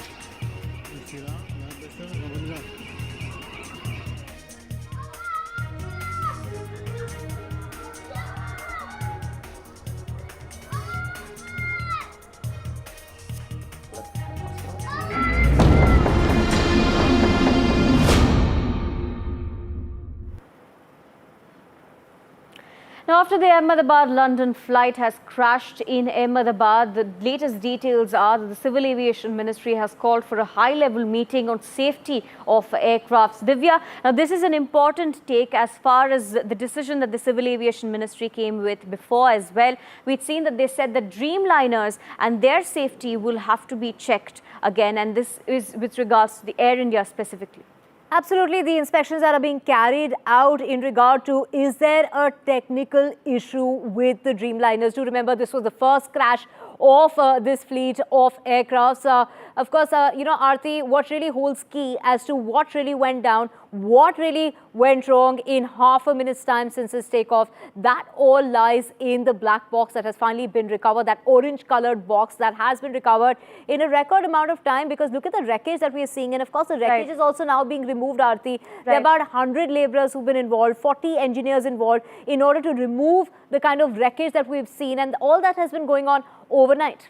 Absolutely, and we're learning that the tail is perhaps going to be removed today. Remember, as the visuals also suggest, you can see that this tail portion that is in fact at the hostel, right, where it crashed, that is perhaps going to be removed today. The black box, of course, having already been removed, which is going to tell us exactly what happened at that moment in the cockpit. It has a voice recorder. It's also going to give us details on the malfunctions which perhaps took place on that aircraft. Well, there are, of course, a lot of theories doing the rounds, of course, which is all complete speculation as to what could have happened. Of course, from what we do know is that thrust was an issue because the plane just couldn't take off. It was pointing up. It was trying, and the crew, of course, tried their level best. They barely had seconds to make that decision, to make that call, and they did. They did make that mayday call, which went unanswered. And once they did try to call them back, there was just no time to even, they were just trying to sort of get the plane going, which didn't really happen. And of course, a lot of speculation doing the rounds as to, the landing gear which was out, the flaps, that is also a big concern. All that will now, finally the truth will come out as to what really transpired, what really went down during that takeoff, that the airline crews really put their best, their level best to make that plane take off. Absolutely. There are a lot of theories, Divya, that have been doing the rounds, but of course the black box is the one that could tell us exactly what happened, and once the investigation concludes as well. But as of now, we're learning that the Civil Aviation Ministry is going to be holding a key meeting. This is a high-level meeting on air safety. Top officials are going to be in attendance, and we're learning that airport authorities officials are also going to be attending this particular meeting. Absolutely, and questions being raised as to what are the checks in place when it comes to before a plane takes off. We hear that this plane from Delhi went to Ahmedabad. From Ahmedabad, it was to, it was going to be a long journey. We're talking about an 8.5-hour, 9-hour journey. And of course, given the fact that right now, because of the airspace that is shut, it takes even longer. So, of course, a very long journey. And it did take off. So everything seemed to be right with the flight and to begin with, So something like this. And Aarti, it really makes me question as to when we have seen crashes in the past. They usually take place when they're landing. Very rare has one heard of crashes taking place when the flight is taking off. And seconds after the takeoff, in fact. And our colleague Aishwarya joins us for more details on the latest. Aishwarya, we're learning that As far as the Civil Aviation Ministry is concerned, they're going to be conducting a meeting. You're in fact outside the civil hospital as well, and we've been seeing that the death toll has risen. More people have died, which includes the doctors who were at that hostel on the day of the crash. Well, that's right. Reports suggest that the death toll had risen to 274. Earlier, it was close to 260. That includes now the locals who were living just nearby the hostel, the doctors, the students, in fact, who are having lunch at the canteen area when the plane crashed. And it is this post-mortem room where all the bodies have been kept. And after the DNA sampling being done, after thorough perseverance of the bodies, they would be handed over to the family members out here. And very, very emotional stories coming out from Ahmedabad over here. That family that you can see is right there, 4 people standing over there. They're not willing to talk on camera, but these 4 people have come from London, and they are waiting for the DNA sampling to be done. There 2 of the family members died in that horrific plane crash in Ahmedabad, and they have come over here to receive their mortal remains. But such kind of emotional stories I'm hearing since yesterday. It is, of course, the doctors, a team of 36 forensic experts that have been divided into 10 FSL teams that are doing their work day and night, 24/7. There has been directions that have been given by the Gujarat government that are specific operational desks should be there 24/7 hours working. DNA sampling is being taken day and night over here at the civil hospital from today onwards. We are hoping that more of the foreign nationals are not given their DNA sampling would come up and will give the family members have been contacted. Apart from it, 219 is the official number as far as the DNA sample collections which has been taken till date. On one side, all of these things are going on. 8 bodies have been given. Hospital authorities are doing their best possible work to treat the injured ones who are admitted in the hospital as well. On the other side, yes, of course, the Civil Aviation Ministry has sprung into action. 10:30 a.m. is the meeting at Rajiv Gandhi Bhavan in Delhi. Civil Aviation Minister Ram Mohan Naidu would be chairing that meeting, which will include the top officials from the Civil Aviation Ministry, Director General of the DGCA, the officials from the Airport Authority of India as well, right, to further, give out the norms and rules, the directions for the safety checks of the aircraft and what new things needs to be done for, for the safety and for right. Big announcements, Aishwarya, perhaps are expected. Absolutely. Big announcement perhaps are expected from the Civil Aviation Ministry after that high-level meeting is held. Take us through, we're talking about DNA sampling that's carrying on. How long does this DNA sampling really take? Because they have a lot of samples, as you said, 219 to be precise. And so far, 8 bodies have, been given to family members. Take us through how long would this really take for the entire process to be completed? Well, so far when I spoke to the family members who had given their DNA sampling, it is, what the authorities have told them to come back on Sunday. 24 hours to 48 hours is the time that is being given to the doctors.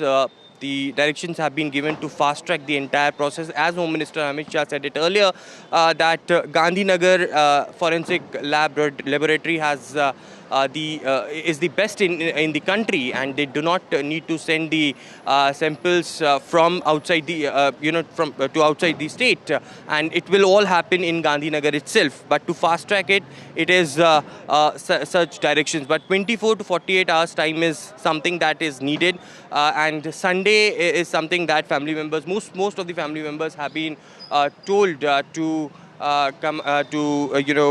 come back after they have given the sample. There had been arrangement that had been made for the family members who had come to Ahmedabad by the Gujarat government itself. But it is now all depends on how these testing happens, and further the mortal remains would be handed over.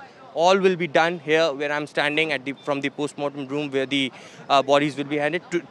Till now, 8 bodies is something that officially the civil hospital authorities have told that has been handed over, and those were amongst the locals who are living just near the hostel areas, few of them of the doctors as well. Right, and Aishwarya, now this particular case, you've been tracking it from the ground for us as well. You've spoken to so many family members and you've heard heartbreaking stories. We've of course been tracking those as well. You know, some of them getting on the plane to start a new life, some of them having said bye to their families and hoping to meet them soon. And these sort of stories that you've heard, many of these family members who've come there to receive the bodies or to understand what's taking place in the hospital as well, and they've still put on a brave face, spoken to the media as well. Take us through what you've heard on the ground. Well, absolutely heartbreaking, emotional stories coming out from different people. Some have come to celebrate Eid, some have come to visit their family members over here. Some were going for the first time to London to visit UK. It is, all of those who are innocent and they died, including Vijay Rupani, former Chief Minister of Gujarat as well. And, they have been saying that it is not their fault. It is the questions that are raised on the part of the authorities, the engineers who have thoroughly checked the aircraft. Yesterday, I was talking to one individual, who had lost 4 of the family members, brother, sister-in-law, 2 of the small children, and the age of the passengers that were on board that flight were from 8 months to almost 75 years, and they were infants to the senior citizens as well, those who have lost their lives. So they were clearly asking questions from the authority that this has happened with us, then what is and where does the future lies? Who is responsible? What action has been taken till now against any individual? We are witnessing meetings after meetings, actions after actions being taken, but no one has been held accountable till now. We are all hoping for the best to get answers from that black box that had been recovered yesterday. And more information I wanted to share with our viewers, that the tail that is hanging on the rooftop of that particular hostel, the experts have suggested and the NDRF teams have stated that they will cut the specific portion of that hostel. The specific cranes would be required to lift that tail so that can be brought down, and that would be in a daylight. So that will happen very soon, and the answers will come out from the black box itself. Right, we also have Manogya and Ankit joining us from the crash site. Thank you so much for joining us with the very latest, Aishwarya. Ankit, over to you first. Aishwarya was talking about how they're going to be using cranes, special cranes, in order to get that tail off the plane, off that roof. Take us through the kind of number of laborers that have been involved overnight. We're talking about more than 100 people who've been involved in carrying out the removal of the wreckage.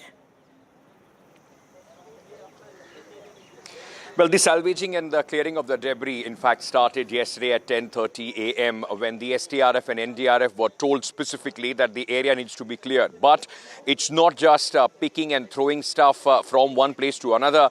This is, remember, part of active investigation, and hence it will take some time. Now, very quickly, before I go on, because Aishwarya mentioned the tail, let me also show you at this moment. That's where the tail, is hanging precariously.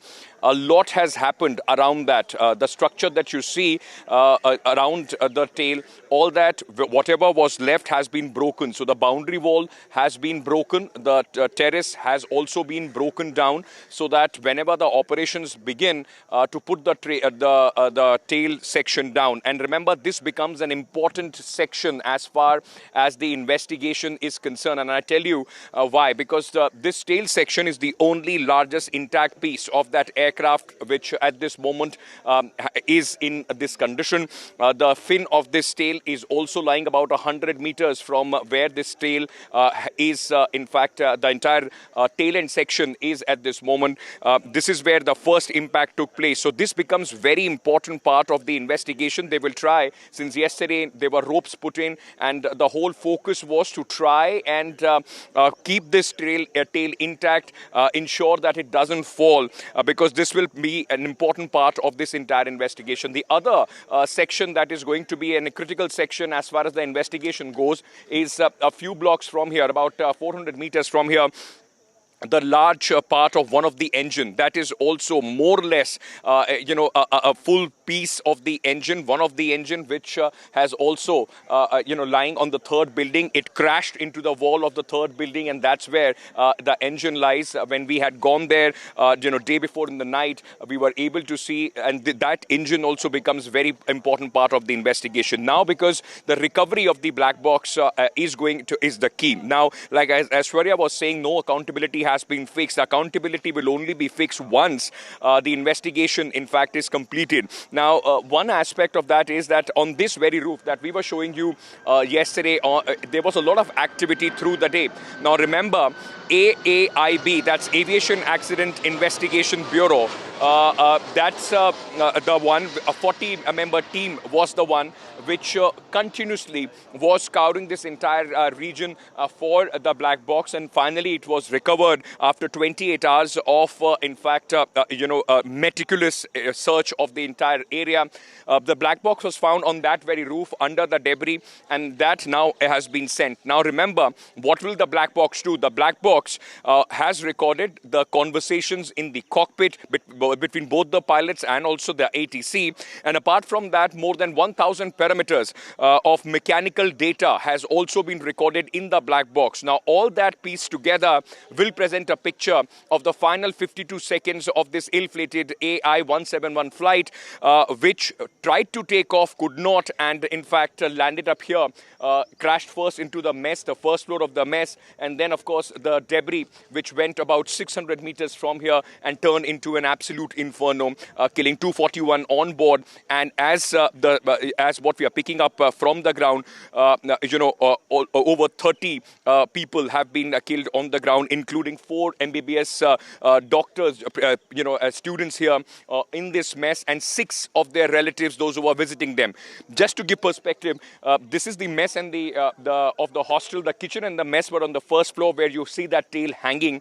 And apart from that, this entire complex is largely the residential complex for the junior doctors of the BK Medical College. Now, if I can ask you, my camera person Sudesh, he will show you those charred buildings. These are the residential quarters. And in these residential quarters, a lot of doctors were present when this accident took place. And that's where the maximum damage, at least on the ground, did take place. A lot of other inflammable things like their vehicles and, two-wheelers, all that also engulfed in that inferno that ensued right after the impact, the point of impact here. Now, the investigation as far as the black box is concerned will take some time, but it is expected that in the couple of weeks, some preliminary indications from that should in fact come in, and that will give a sense of whether it was a mechanical failure or it was, the human error that resulted in this, in one of the biggest tragedies, air tragedies that India has ever witnessed. That's right, Ankit. Stay on with us. We're also being joined by Manogya, also joining us from the crash side. Manogya, like Ankit was mentioning, the operations to remove the debris has been going on since the crash took place. We're learning over 100 laborers, Manogya, are on ground at the moment, and we're learning that NSG teams are also on the ground. Take us through what's taking place as far as cranes that are being brought in, equipment that's being brought in to take off the debris. Well, it will take some time for 200 tons of debris to be removed here. It would take some time to remove and, of course, ensure that the building is safe enough for even allowing anyone inside. It is only NDRF officials or the rescue operation agencies that have been involved and are allowed inside. Most of the families of the doctors have been waiting on when they would get a chance to at least go and collect the belongings or the leftovers there. It is absolutely not safe for anyone to enter the building except those who are trained in it. So how much time will be expected? Well, you can even expect a few days to remove the wreckage. At least 2 to 3 days is the minimum time that you would expect in getting sure that this wreckage is removed from here. The kind of and the quantum of damage that you see here itself speaks volumes of the entire building being demolished, almost half of it. The color and the discoloration of the entire building changing from a white, stunning white, to dark grey or black completely due to the fumes that came out of this massive fire that was here because of 1 lakh litre of air turbine fuel inside it. But that's not all. There are more challenges to it. The challenge is of recovery of whatever is possible. There are still a few people missing, and a lot of family members feel that they will be able to find them. We spoke to some family members yesterday who did consider and were full of anguish and emotions that his mother was working in the mess and his daughter was there, a 2-year-old daughter. Imagine the condition what would have been of a 2-year-old daughter who might have just got stuck inside due to this massive air crash. But giving you an idea of the entire episode, I need to make sure that our viewers know about 3 things. Number 1, that the rescue operations might have been over, but the search operations are expected to continue. Why? Because it will take a few more days or a few more hours, at least 2 to 3 days, to ensure that it is cleared of any kind of body left inside. The debris is so massive, so humongous that it will take some time. Number 2, that any kind of belongings might not be available for the family members because almost everything is burnt. Even if the human bodies coming out of the entire wreckage was absolutely burnt to core, that it is so difficult to identify for even the family members, and that's the reason why the government ensured that DNA tests are done on every body so that there is know-how of the body being handed over to each and every family. And then comes the third and most important point is the compensation as well as the other facilities. Remember, a lot of people who are here are also the ones who have been living here. That means the mess people or the MBBS doctors, even they claim that a few of them have been missing. That was till yesterday night that they said they were yet to find and identify the bodies. But we have to wait for the entire process till the time it is absolutely sure that everybody has been handed over to the families. The agencies are working tirelessly, and believe me, it's not easy to put in such a Herculean task of ensuring that every body of the 274 people who are no more in this air crash is handed over to the exact family in the least number of hours. It's a very important point, in regard to the compensation. We're talking about people who have been affected in the area. Talk us through the kind of makeshift arrangements that have been put into place to shift those people from the area. What kind of compensation? We know that the families of the victims on the plane are going to be getting 1 crore rupees as compensation, and that's going to be by the Tata Group. But take us through the kind of compensation that the state government is offering, the compensation to the people who have been affected by this crash, particularly around that hostel. Well, it's a loss that is irreplaceable. So any amount of money would not be able to compensate for the losses these families have gone through. And put it on a professional or more of a different note, I would say that these are tough and challenging times for everyone. Imagine the condition of the people who had come at the airport to say goodbye to their loved ones, and now they have come here to collect their bodies. How difficult, emotional time it is for them. It is not even easy to explain on what the families must be going through. Not just about the former chief minister who lost his life serving the state and then dying in an air crash in the same state, just next a few kilometers away from the bureaucracy headquarters and the state headquarters. That itself speaks volumes of the conditions of the entire process. But when I take you through this, I have to give you an idea of the surrounding buildings. They are not absolutely safe for even shifting or staying or even collecting your belongings. A lot of doctors, especially the student doctors, had made multiple requests to at least enter the building and ensure that they could collect whatever documents that they can. Imagine that's the most important part for a doctor, for an MBBS student. The certificates are everything. You can earn anything in the world, but if you don't have your mobile phone, which has a lot of more data than you expect, or even the data that is left here, the documents that are left here, you can earn money, but how do you prove a lot of things that for which you need documents? But these are challenges. These are real life challenges and real life tests that these families are going through. The government has been working tirelessly. More than 100 laborers have been deployed here. at multiple ends to ensure that the debris is removed in the fastest possible way, but it is expected to take a few hours. The professionals of all agencies are here working and ensuring, from NDRF to all other agencies, to ensure that not just the debris is removed, but also if I have to share this with you, that not even the bodies are complete when they are being taken out. So they have to identify even that, and that is very tough. And when I say this, I also say this with a lot of responsibility, that a lot of bodies were not even complete. So you had to take them to the hospital. They were charred to a situation that you cannot even identify on who that person was. And that's the reason why there is so much of, the process is so time consuming. Right. Thank you, Manogya, for joining us, bringing us those updates from the ground. Continue tracking updates for us from the ground as the story develops.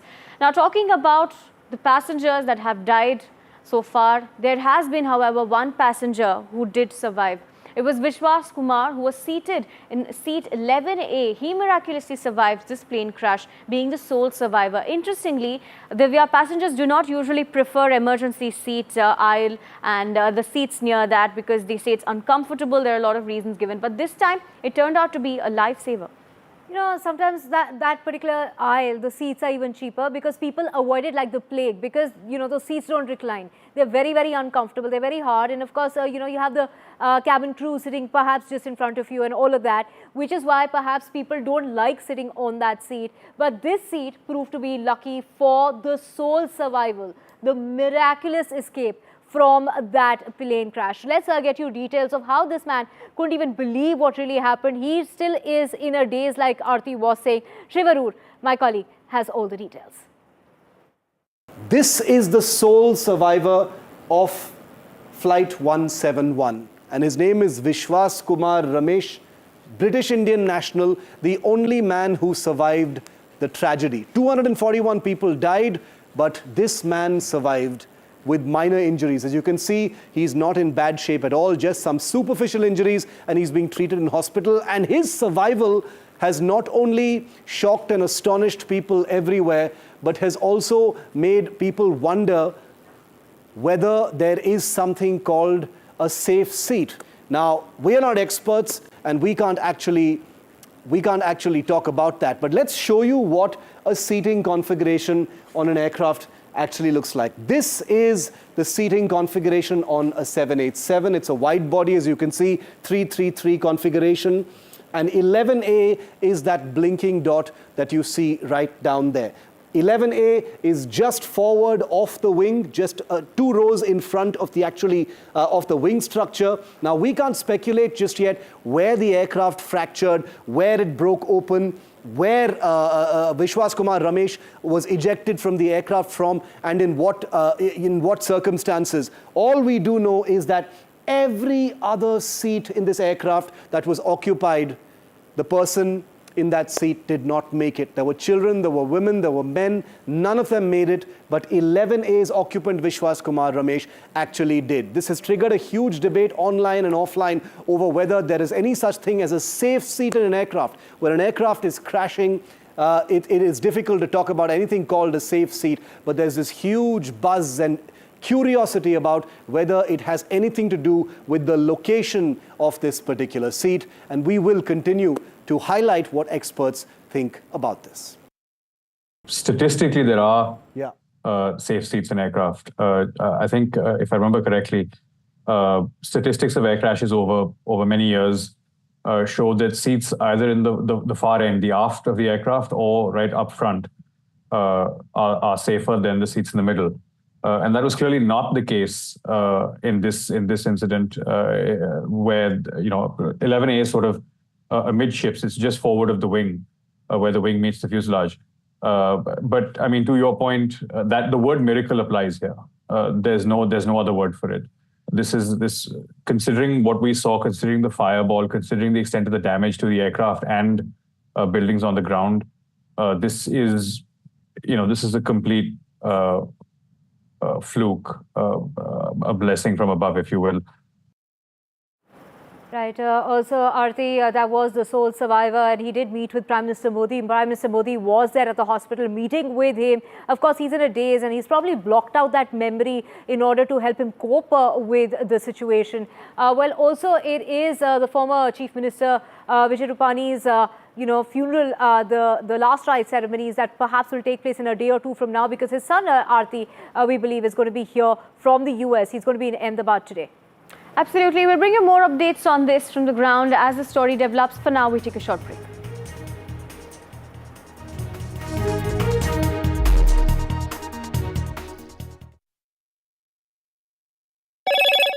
Hello, Moto. Motorola, India's leading AI smartphone brand.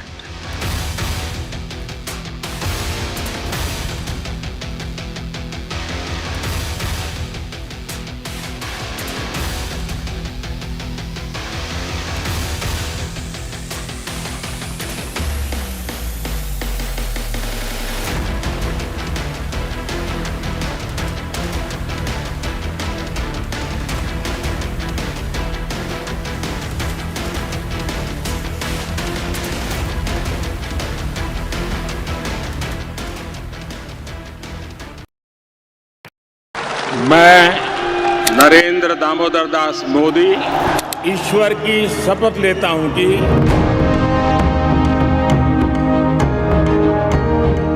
NDA सरकार में हम अगले 10 साल में विकसित भारत के सपने को साकार करके रहेंगे। अटल से तो विकसित भारत की तस्वीर है। प्रेरणा और प्रगति जब एक साथ जुड़ते हैं तो एक नए युग की नींव पड़ती है।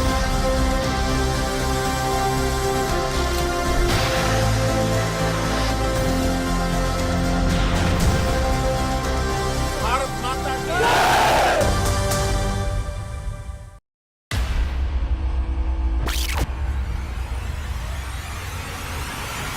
The last 1 month, if you see, the share prices of Genzol Engineering has fallen more than 58%. Why are the rating firms calling the debt payments as default? We have 2 credible credit rating agencies on March 4th coming and downgrading the stock to D. Statements are consistently being proven wrong, and transactions are being taken place which are different from what they were originally pictured to be. The company claimed it would roll out 6,400 electric vehicles. But what it has rolled out is a shocking scam. Funds meant for the project were funneled allegedly back to the promoters, the Jaggi brothers. What did the money buy? Not EVs, of course, but a lavish flat in Gurgaon's luxurious DLF Carmelias.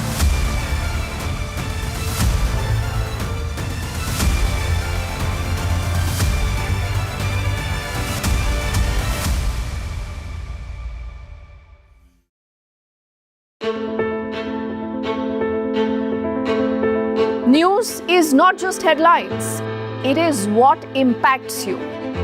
And news should never be mistaken for noise. What matters is the reality.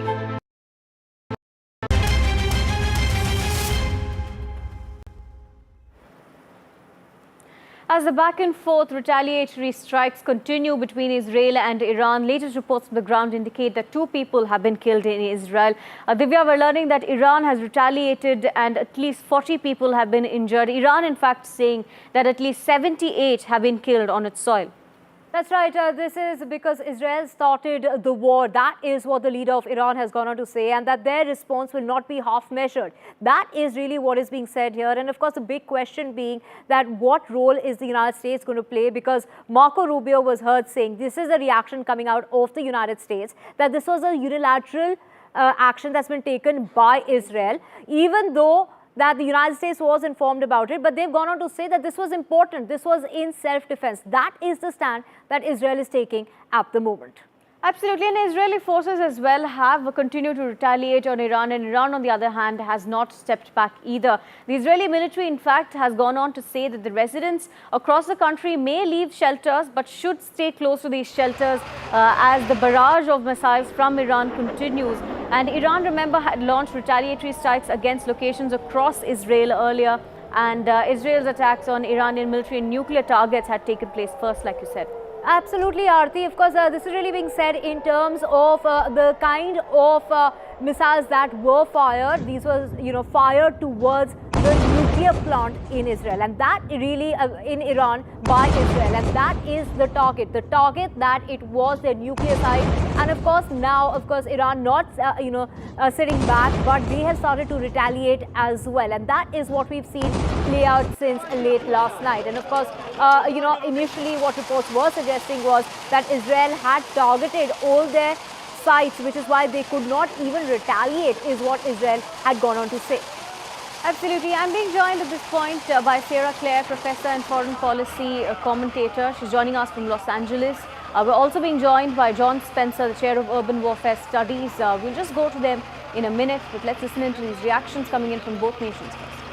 شهادت سرداران و دانشمندان عزیز که البته برای همه سنگین است و تعدادی از مردم غیر نظامی رو به ملت ایران به خانواده های اونها تبریک و تسلیت عرض میکنم. و اما مطلبی که مایل بودم با ملت عزیزمون در میان بذارم اینه که رژیم صهیونیستی اشتباه بزرگی کرد، خطای بزرگی کرد، غلطی کرد و عواقب او رو بیچاره خواهد کرد به توفیق الهی.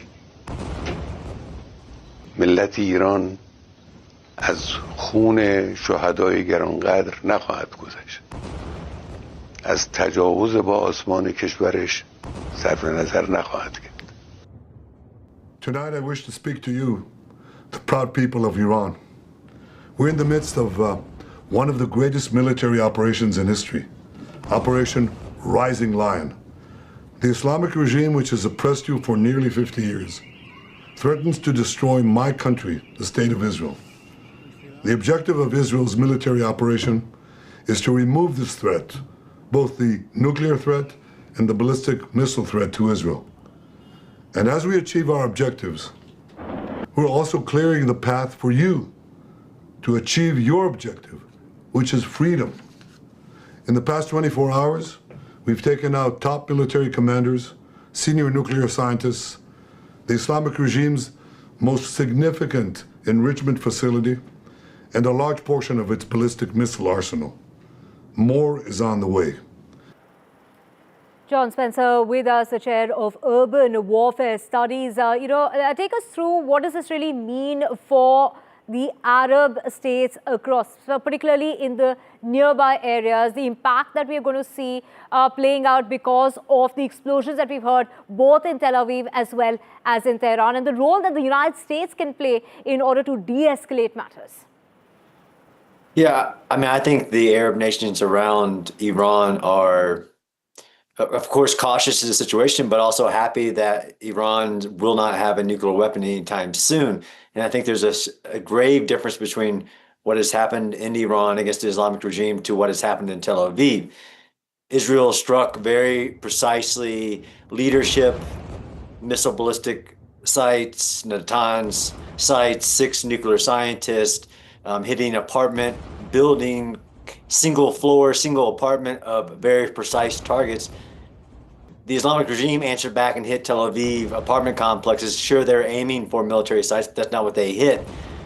There are lots of differences. The United States has said it's still willing because this was, according to Israel, an act of preemptive self-defense, as Iran was not negotiating with the United States and others in good faith and was racing towards building a nuclear bomb and has a ballistic missile program that wants to be intercontinental.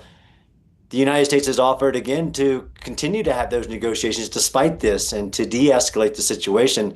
But it's up to the Islamic regime, and those statements by the leadership about the regime in Israel aren't helpful, are reckless in what it's currently doing, not targeted with no specific objective other than retaliate, is concerning. To me, it's similar to Pakistan's myth of what has happened in Iran to the misinformation that they're putting out. That's right. Stay on with us. Sarah Claire also joining us, who's the foreign policy commentator joining us from Los Angeles.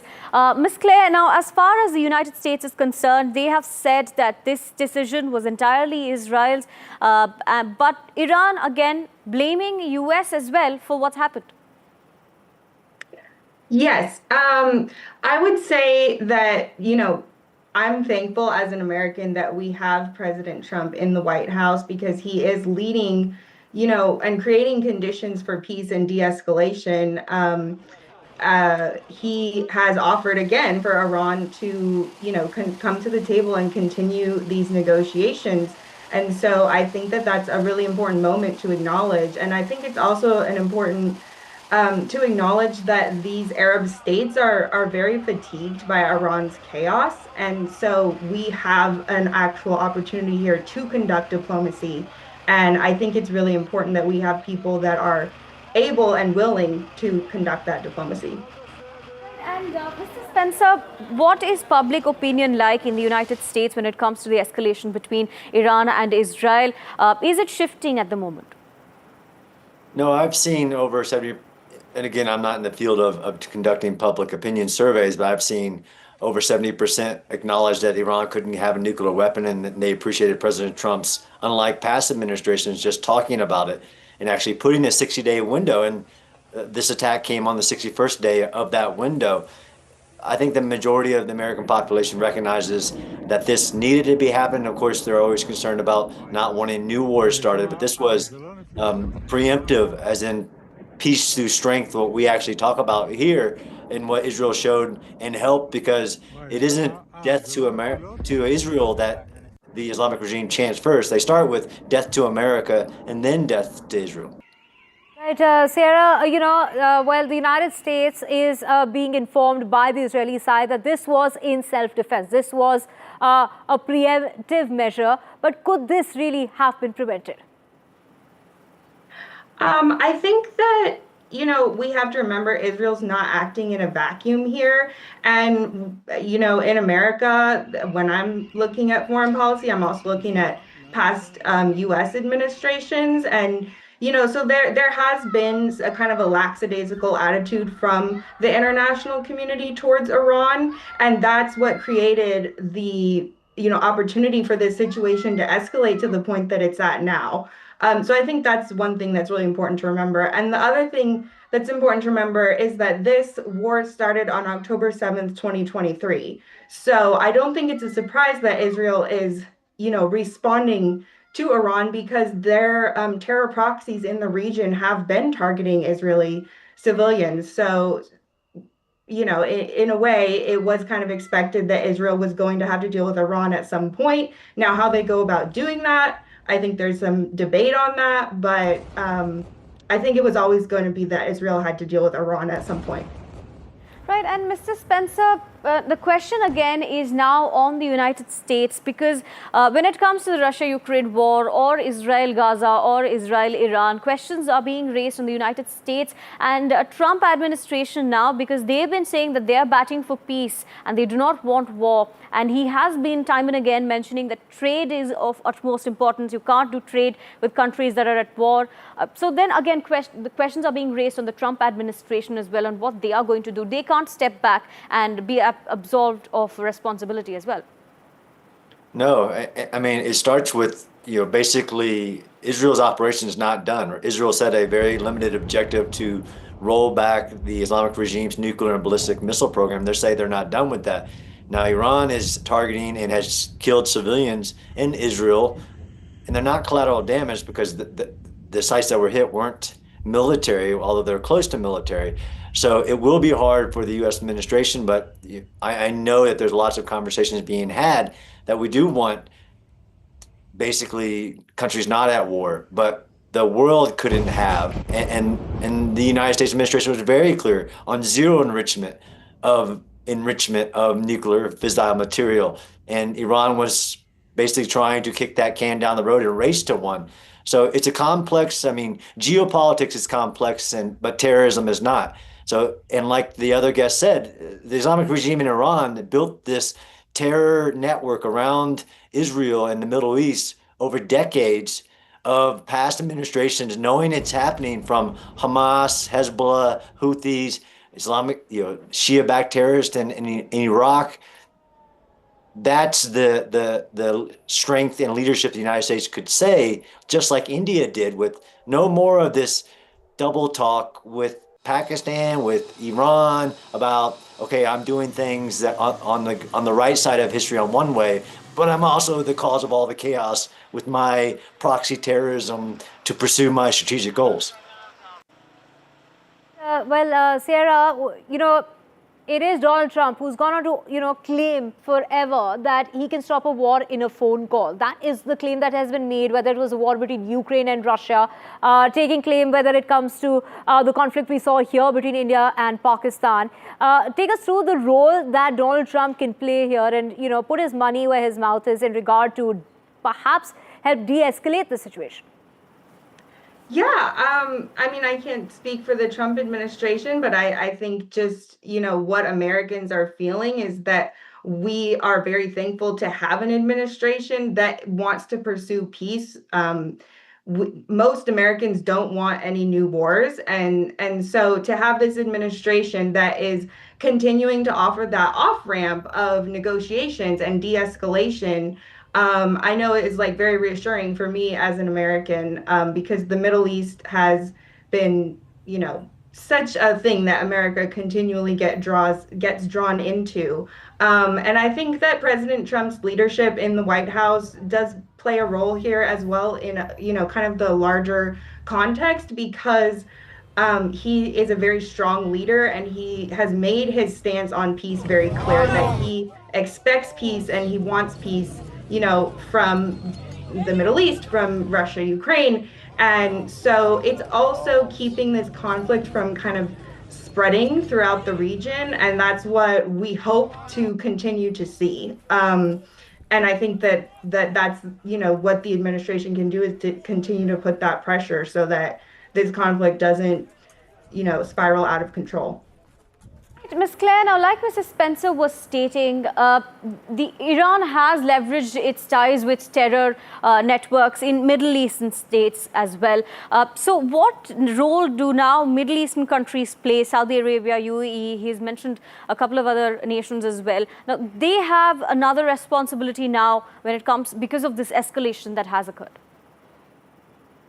Yes, I think that the neighboring countries, Jordan and Saudi Arabia, and maybe even some of these other Arab states, we're not necessarily expecting them to support Israel, but we are expecting them to reject terror. And that's what the Iranian regime has been exporting for so many years now. And I think that the people of the Middle East especially are wanting peace in this moment, and that the international community can really capitalize on that as well in this moment and continue to support the people of the Middle East when they're saying, hey, we are ready for peace. And, we can continue to put pressure and de-escalate this because in the past, that may not have been the case, but right now is a really critical moment where a lot of these neighboring countries are saying, we're done with this terror, we're done with this chaos. Right. John, we're seeing that gold prices, oil prices have gone up ever since this escalation started. We're talking about oil prices up by 7%. Take us through the impact that we're going to be seeing as far as the energy costs are concerned. Yeah, we could see, unfortunately, an escalation if this war continues. And the impact to Iranians' main source of income, especially compared to different U.S. administrations, that oil industry and the export to China and other countries could be impacted by their escalation against Israel. And I don't think this is a tit for tat. Again, look at the targets that Israel has struck with great success. 20 senior commanders in the IRGC, to include the commander of Quds Force, whose job is to export terrorism, 6 nuclear scientists, compared to what has done. But now Iran has struck civilian sites and Israel's operations not. That could include an escalation to infrastructure in Iran, which could further have impact on the price of oil. Absolutely. Absolutely. And Ms. Claire, finally, last word with you. Like we were talking about, it's not just the impact on diplomacy that's going to be affected, but trade and domestic sectors are going to be affected as well. So what is the immediate impact we're looking at? I think that, domestically in America, the main concern right now is that many people don't want a new war. So I think that's, having an effect on these tensions and whether, certain economic decisions. But as far as trade goes, I know that, we are very excited about this deal with Saudi Arabia and investments from some of these, Middle Eastern countries that the Trump administration has been working on building relationships with. So I think that also plays an important role because, as President Trump always says, these trade relationships can be a starting point for diplomacy, and they do create conditions where people are a little bit more invested in continuing those relationships. Thank you so much, Sierra. Thank you so much, John, for joining us on the broadcast and breaking it down for us. What we really know so far, Aarti, is that Benjamin Netanyahu has been taken to a safe location. He's on board of the Israeli version of the Air Force One and has really been taken away to some very safe location for now. Right. We'll, of course, be bringing you more of these informations. But our colleague has brought us this report from the ground. Take a look. Several nuclear scientists and high-ranking military officials in Tehran have been assassinated, and the scale of the Israeli operation is really massive. However, Iran has been able to cope with this situation in the past and will do it right now.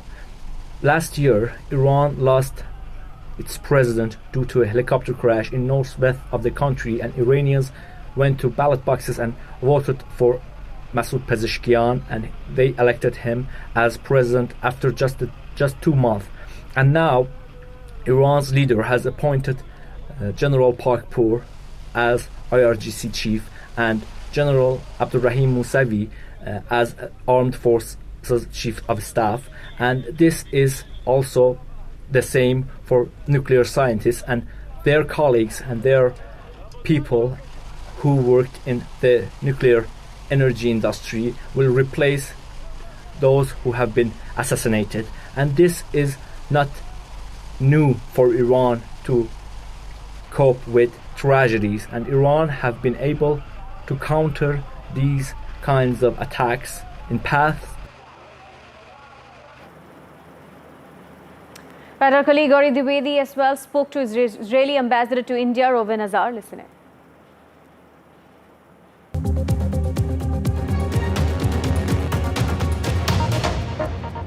Mr. Reuven Azar, Ambassador of Israel to India. So thank you so much, Excellency, for speaking to us. Thank you, Gauri. I would like to start by expressing our condolences, the condolences of the entire people of Israel for this, following this terrible crash yesterday that demanded the life of so many victims. So our hearts are with the victims, their families, and we wish a speedy recovery to the injured. Right. And so we speak also on a day when there is a tremendous amount of uncertainty with regards to Middle East. I want to first start by asking you, why were the strikes carried out now? There were reports from February onwards that these could be on the anvil, but why now when many felt that probably diplomacy had a shot? Well, we acted to remove an imminent threat coming from Iran because Iran has been manipulating the world and exploiting these talks in order to go on a fast track to weaponize their fissile material, to create a nuclear weapon. And as you very well know, Gauri, Israel has declared time and again that if the Iranians attempt to create a nuclear weapon, Israel will have no choice but to take action, and this is exactly what we did. There has been some sort of an immediate retaliation that has come in from Israel. What more are you expecting? Well, I don't know. I think that the Iranians have started the retaliation. We told them that there were drone attacks, but yes. I'm sure that will not be the all. More so since the IRGC chief has been killed, they would like to have some sort of a messaging there. What are you expecting? Well, first of all, just for the audience to know, we took action against military nuclear facilities. We took care of top commanders that were commanding this effort against the state of Israel. And we attacked also some of their ballistic missile capability, because Iran was actually trying to destroy Israel on 3 tracks. The first is their multi-decade attempt to acquire nuclear weapons that we managed to foil. The second is the huge production of ballistic missiles. They have thousands of them. They were planning to build 10,000 ballistic missiles in the next 3 years and 20,000 in the next 6 years. Now, I want people to understand what we're talking about here. Even without the nuclear weapon, we're talking here about each missile carrying 1,000 kilograms of TNT that can kill hundreds of people. If you fire them at a barrage, at a state as small as Israel, which is half of the size of Haryana or the size of Mizoram, that can be devastating. It's an existential threat. And the third track that Iranians promoted was, of course, this ring of fire that they were creating around us by arming and helping all these proxies, including Hezbollah, the militias in Syria, in Iraq, in Yemen, etc. So we took action now because we saw that they are coming in almost no time to a situation in which they can fire at us a nuclear weapon.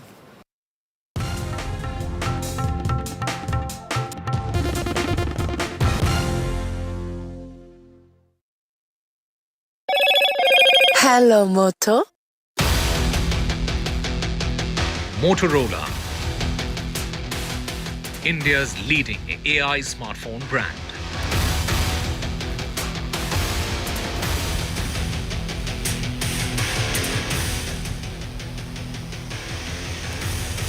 Death toll rises to 274 in the Ahmedabad crash. Casualties include passengers, local residents.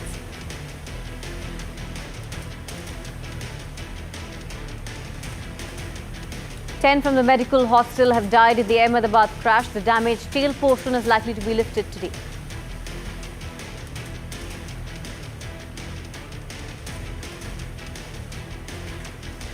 The black box has been recovered from the crash site, which is key to the investigation.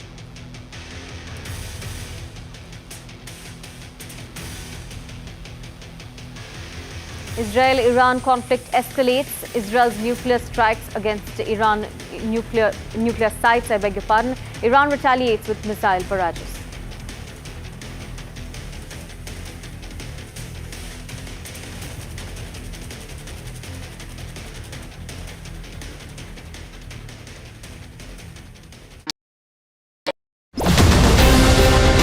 After 2 years of the India-Canada tensions, it's the big relationship reboot. Indian Prime Minister heads to the G7 summit. Indispensable India on the global stage. Modi's multilateral momentum. NDTV live from the G7 summit in Canada.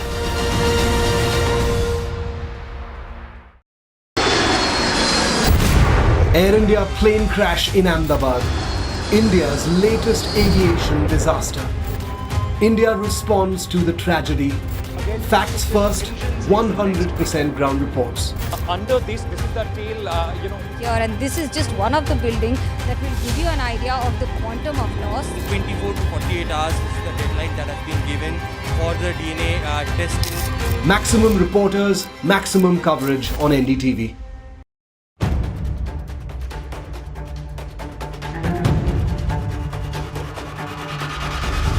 If it matters to you, if it matters to you, if it matters to you,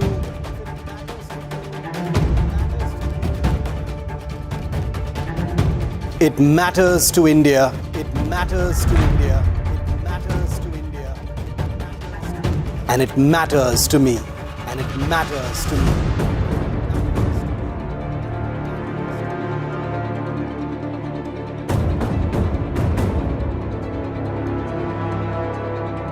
India Matters with Shivaroop. only on NDTV 24/7. Why was there a hurry? Was it the government that was in a hurry? I don't want to blame anyone. Joining us today here in the NDTV newsroom. Government cannot walk away from this responsibility. Cricket is region of sort in this country. Would you like to comment?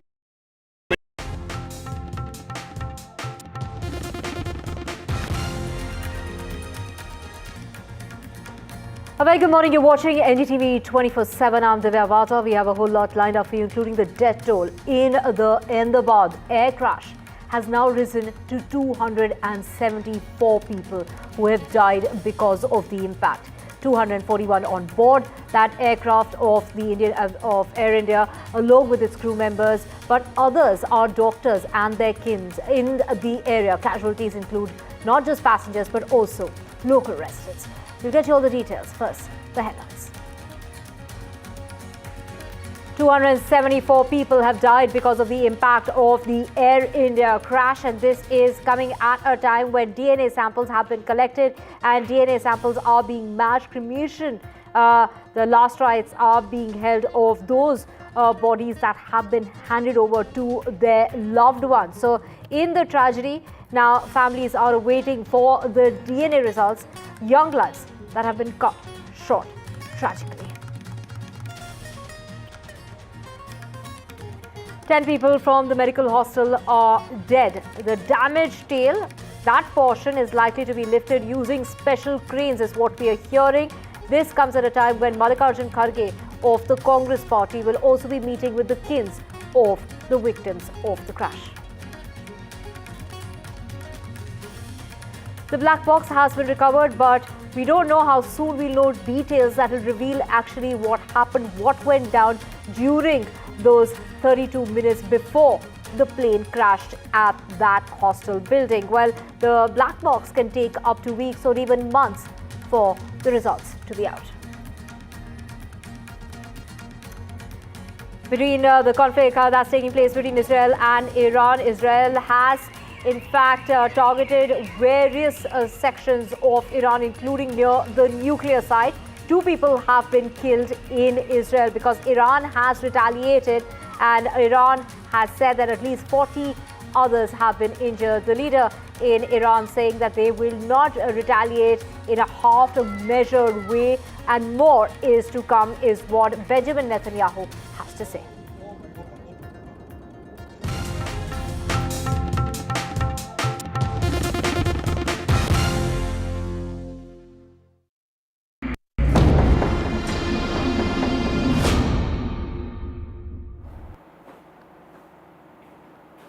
Let's get you the latest as far as the Ahmedabad crash is concerned. The death toll has risen.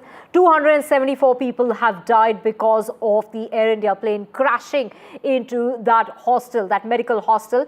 Casualties include passengers. We do know passengers and crew on board that flight were 241 who lost their lives. One was the sole survivor, but now they're local residents who've also lost their lives. These are young lives that have been cut short. 10 people are from the medical hostel who have died in that crash. So the crash that has now claimed 274 innocent lives. Families still await for the DNA results. Do remember that the entire process takes time, and that authorities are saying perhaps till about Sunday is when the process will continue in order to determine and match the DNA samples with the bodies of the victims. 219 bodies have been are at the hospital where DNA testing is being carried out. 8 bodies have been given to their loved ones, and cremations will be held. The final rites will be held. The fatal plane crash that took place on the 12th of June has now confirmed that there are more lives. These are 14 people who have died from Rajasthan. DNA tests were conducted on the deceased and their family members, and according to authorities, bodies are being handed over after that matching, which takes up to about 72 hours in all. This tragedy has affected 8 members of that family. These are 8 families from Rajasthan. The most impacted districts include Banswara as well as Udaipur, where there were 5 people. 5 people each lost their lives. Accordingly, 1 person from Pali, 1 person from Bikaner, as well as Barmer and Hanumangarh as well. India is a member country of Interpol. So according to Interpol, there are three primary identifiers. One is the fingerprint. Second is dental characteristics, because teeth can withstand the heat. And third is the DNA. DNA is of course the gold standard. But if any one method can prove that the identity is positive, I think the body can be released to the nearest of the kin so that they can perform the rituals and all. In such a charred case, the teeth is the hardest. You all know the teeth are the hardest substance in the body. It can withstand any type of temperature. When a body is burning, it is around 700, 600, 700 degrees. But the teeth can withstand till 1800. So if we can see that the teeth, if we have to open the mouth, and there are different procedures to do that. So there are. We all have taken 135 samples. We have recorded the dental records of 135 charred victims. Aishwarya Jain, my colleague, joining us from the hospital in Ahmedabad, where the bodies have been taken. Out of 219 bodies that are inside the hospital, about 8 bodies have been given to the family members from what we know so far. Take us through what are the medical officials saying in regard to how long will this process take? When will the loved ones finally be able to conduct the last rites, finally be able to see their loved ones for the last time?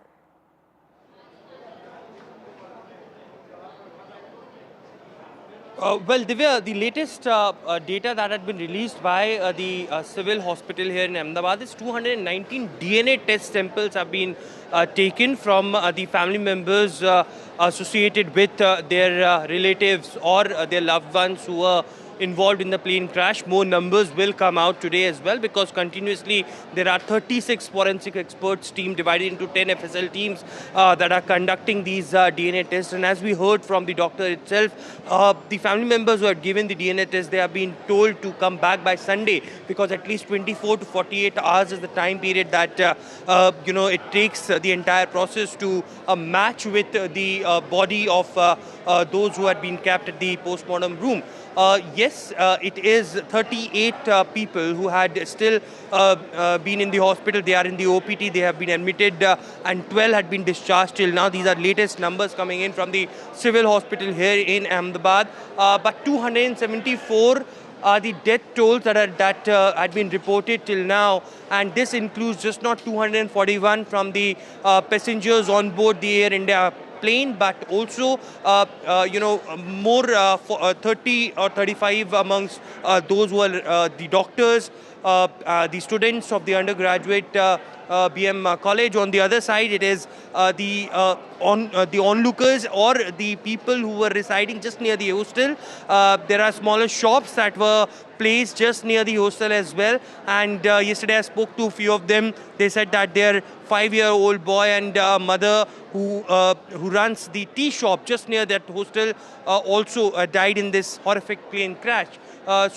Yes, the family members are coming. Today itself, we are getting to understand that more of the foreign nationals will arrive to give their DNA samples, because they have been requested so that they can come over here. This is Kasauti Bhavan, which is of the BJ Medical College, and special arrangements have been made just not for the people who are coming over here. They had been given special room, but also the accommodation, the transportation facilities had also been given by the state government, and they have set a control room at the State Emergency Operations Center in connection with the Ahmedabad plane crash, and the numbers have been given below. The family members can also contact them. But it's a long process, it's a 48-hour process. As Home Minister Amit Shah categorically stated that Gandhinagar has the best forensic laboratory in India, and there is no need for DNA samples to be sent out from the state, and therefore the reason perhaps to fast-track the entire process, instructions are being given by the Gujarat administration. And from what we do know is that Vijay Rupani's son, who was in the United States, is on his way to Ahmedabad, and that's when we can now expect his last rites to be held. His DNA sampling is also being conducted. Take us through, when can we expect those last rites to take place in Ahmedabad? Well, that's right. His son is on his way to India. Vijay Rupani, former Chief Minister of Gujarat, was one amongst the people who died in that horrific plane crash. But apart from it, two important things as well. One, of course, in Delhi at 10:30 a.m., Civil Aviation Ministry will be conducting that high-level meeting that will be chaired by Ram Mohan Naidu, Civil Aviation Minister, along with the DGCA, DG and the officials from the Airport Authority of India. At 4 p.m., we have been told Congress President Mallikarjun Kharge will also arrive in Ahmedabad. He would be going to the crash site, will be visiting that particular location, and will be also coming here at the hospital where he will be meeting the family members of the victims as well. But as far as Vijay Rupani's family is concerned, when Prime Minister visited yesterday, he met the family members of Mr. Rupani, who died in that plane crash, offered condolences, and we're expecting that because the sampling has already been given to by the family members of Vijay Rupani to the civil hospital authorities, it is at least 48 hours that will take time to match Mr. Rupani's body because of the fuel in the aircraft, more than 1 lakh liters. The fireball that emerged and the intensity of heat was so much that the bodies were, completely converted into ashes. But as the Dr. Pillai of the civil hospital suggested, that it is 3 parameters that they are testing DNAs of the family members and are matching with the bodies which are recovered from the crash site. One, of course, the fingerprint, the eyeballs, and the blood sampling. The dental testing is also being done. And amongst these 3 to 4 parameters, they will test. So by Sunday or Saturday, we can expect the mortal remains to be handed over to the family members who will be waiting very patiently and desperately to get their loved one mortal remains. Emotional stories coming out from Ahmedabad all across. People are not leaving this hospital because they want some or either information of those who had died in this plane crash. Right, Aishwarya, stay with us. We also have Ankit joining us from the crash site. Ankit, a very high-level meeting that's being chaired by the Civil Aviation Ministry in order to ensure more measures that perhaps need to be in place in order to safeguard passengers and flights. But what about colonies around the airport? Isn't it time to review the safety measures that need to be in place for people living around airports? That's a good question, but at this moment, while you have already allowed so much of construction of residential areas around the airports, the big question would be, how do you go back from here? What do you tell these people, those who have been living here for many, many years? I'm, in fact, standing in one such colony, that is the Meghani colony. And trust me, while for some people, it's a devastating loss, of course, for the 241 families and 33 others, those who lost their lives on the ground. But people here in the Meghani colony are counting their stars. They are counting their blessings that if the airplane would have fallen down just about 100 to 50, 200 meters before where it hit, there would have been, it would have in fact fallen on this colony, and that would have created another big catastrophe, because this is a very densely populated residential area where we are standing. And to give you a sense of how close this place came to disaster, it's just about 50 to 60 meters where the mess is, and where the plane, in fact, the point of impact of the plane was, where you still see that tail hanging. And that gives you a sense of how close this colony came in. And this is, Ahmedabad is just not an exception. We have seen that over years across the country. I mean, in Delhi, when you are going towards the airport, you will see a very densely populated area. Remember, air travel, no matter how much statistics will tell you, is safe. There is, whenever, and largely most of the times, whenever there is a disaster of this nature, it is catastrophic, and we have seen the result here.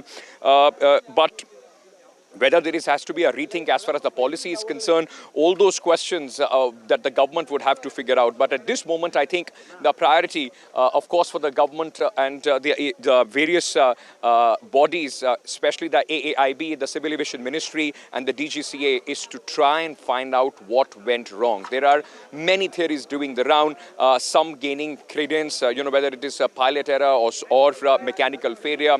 But all that remains to be the focus. And in that focus, let me also tell you, a very important understanding of the faction would be the recovery of the entire black box, that has been recovered yesterday, and that was recovered from this very rooftop, where you are already now seeing some activity again, some individuals on the rooftop at this moment. And what we expect is that in a short while from now, this tail, which more or less has become the visual, the symbol of this air disaster, would be chopped and would be taken down. There are already since yesterday 2 heavy-duty cranes which are in fact positioned there.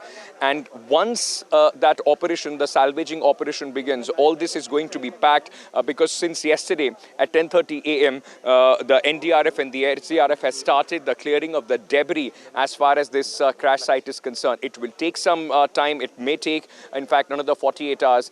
But on the crash site, every piece that is picked up from the tail to the engine becomes a very specific piece of evidence, which will then be analyzed with the data which will come from the flight data recorder or the black box to try and understand what went wrong. Divya, I don't know whether you can hear me or not, but I have lost connection to the studio, so back to you. Ankit, we can hear you loud and clear. We can also hear the plane taking off right behind you. That's how clearly we can hear you. And of course, like Ankit was mentioning, that tail is, they're going to be taking that tail. There are special cranes that have come in order to lift that tail. That is the only intact part of the plane that is perched on top of that building, as you can see. And yesterday we did see Prime Minister Modi there also visiting that site and taking a look at that from the ground level up. Aishwarya with us. Aishwarya, take us through, when we talk about the kind of processes that are involved. You said there are going to be, foreigners coming in.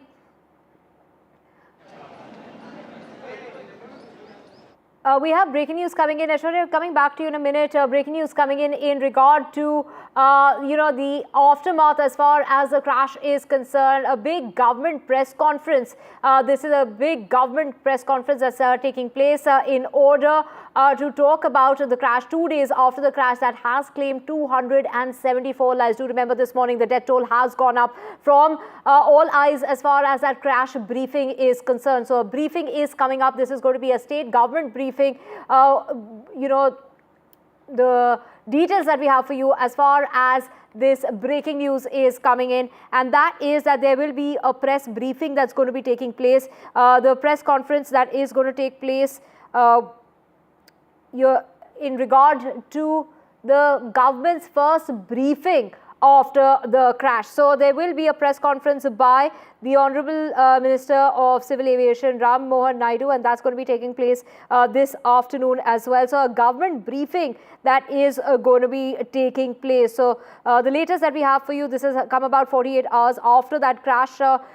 This is going to be taking place again at 1:30. Do remember that flight also took off little after 1:30, and within half a minute, within 32 seconds, it went down and crashed into that medical hostel. Now the death toll, like we did mention, has gone up. Do remember 241 people died on board that flight along with crew members. One sole survivor.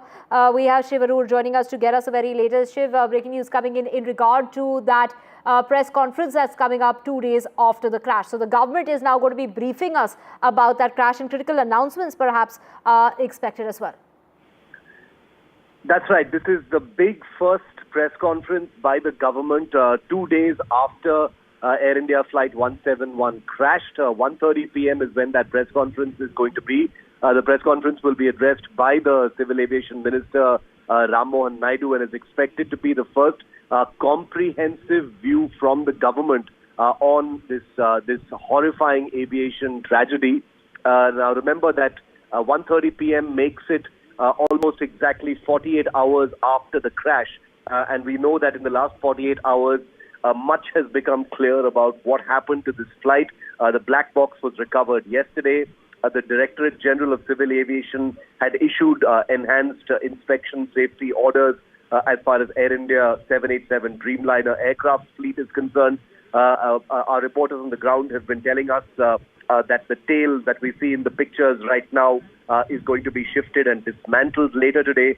So there are a great number of things that the Civil Aviation Ministry is handling at this point of time, and therefore all eyes will be on this briefing. There are many different aspects that the government will need to put out information about, because passengers, air travelers are all very, very curious about what's going to happen as far as civil aviation is concerned. Could there be a grounding of the 787 fleet? Could there be some kind of global directives?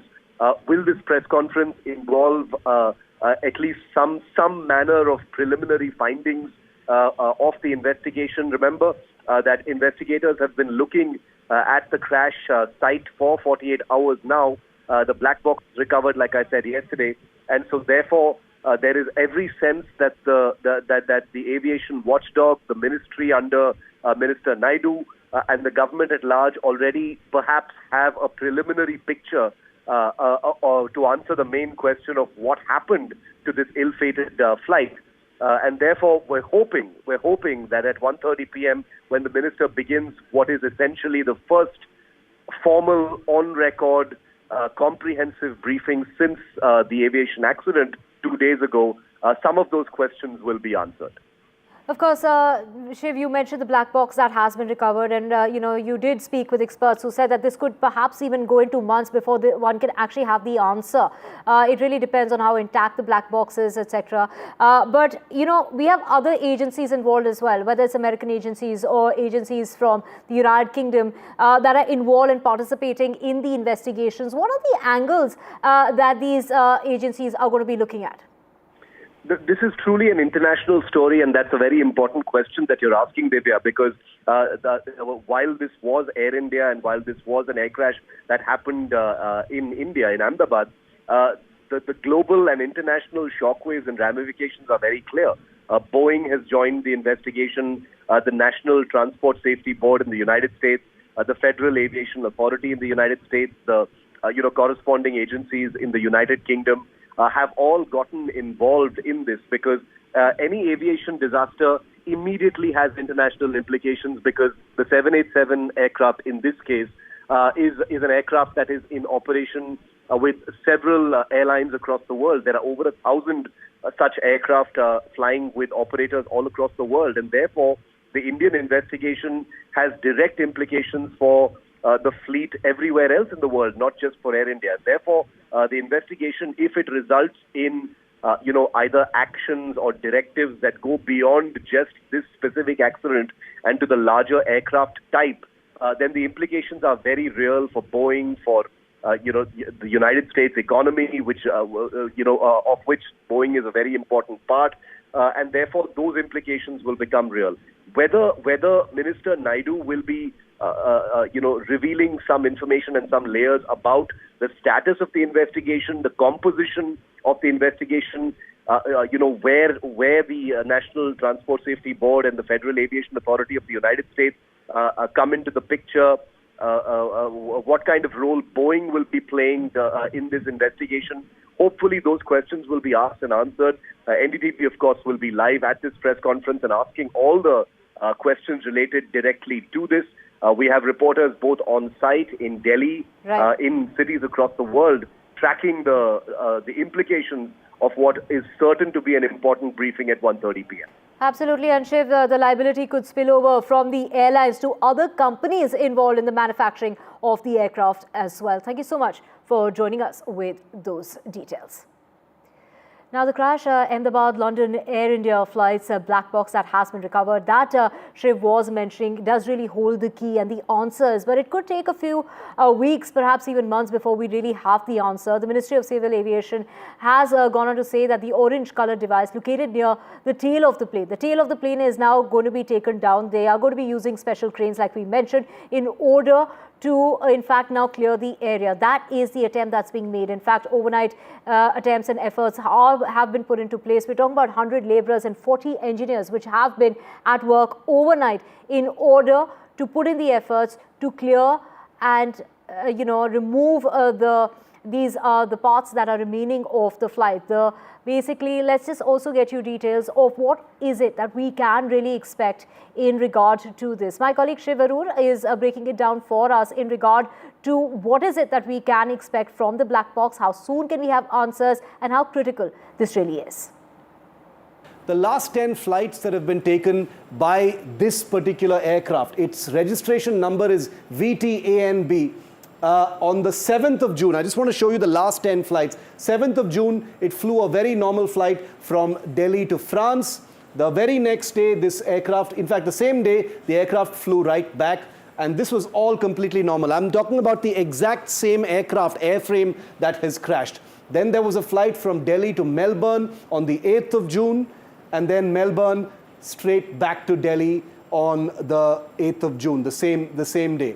Then you had Delhi to Tokyo on the 9th of June, and then Tokyo back to Delhi on the 10th of June. These are the last 10 flights. I just want to give you a sense of how busy this aircraft has been, and it's difficult to imagine that it is no longer there. Delhi to France on the 11th of June, and then France straight back to Delhi on the same day. So this was a busy aircraft that was conducting all manner of flights. Delhi to Ahmedabad on the 12th of June was the flight towards Ahmedabad, and from Ahmedabad the next day, of course, is the ill-fated flight that never made it, and it crashed in Ahmedabad. So 10 different flights. This is what the journey of VTANB actually looks like. It was a busy aircraft, one of many 787 Dreamliners in service with Air India, and the first crash of this aircraft type, that's the dotted black line that you see there, was supposed to be its last flight, but it never really made it. And Shiv also spoke with former Air India captain who has actually flown this very plane. He's also flown with the crew of this particular airline that went down. We're talking about Sumit Sabharwal, the captain who has flown with him. He has a lot to speak about the kind of man he was, the kind of experience he's had, and what really does this plane really have, the anatomy of this Boeing 787, what all it can withstand, and the possibilities of what could have perhaps gone wrong. Listen it. I want to emphasize this once again, that Captain Rakesh Rai, standing here on this broadcast, flew the exact kind of aircraft for the same airline until last year. And there couldn't be a better person to help us navigate the difficult unanswered questions of what happened to Flight 171. I'm going to start straight off with you, Captain Rai, with those two videos of the crash that have come out. These are the only two videos that have come out so far in public. You have flown the exact same kind of aircraft with the same airline, Air India. What did you make of these two videos? What do they tell you, sir?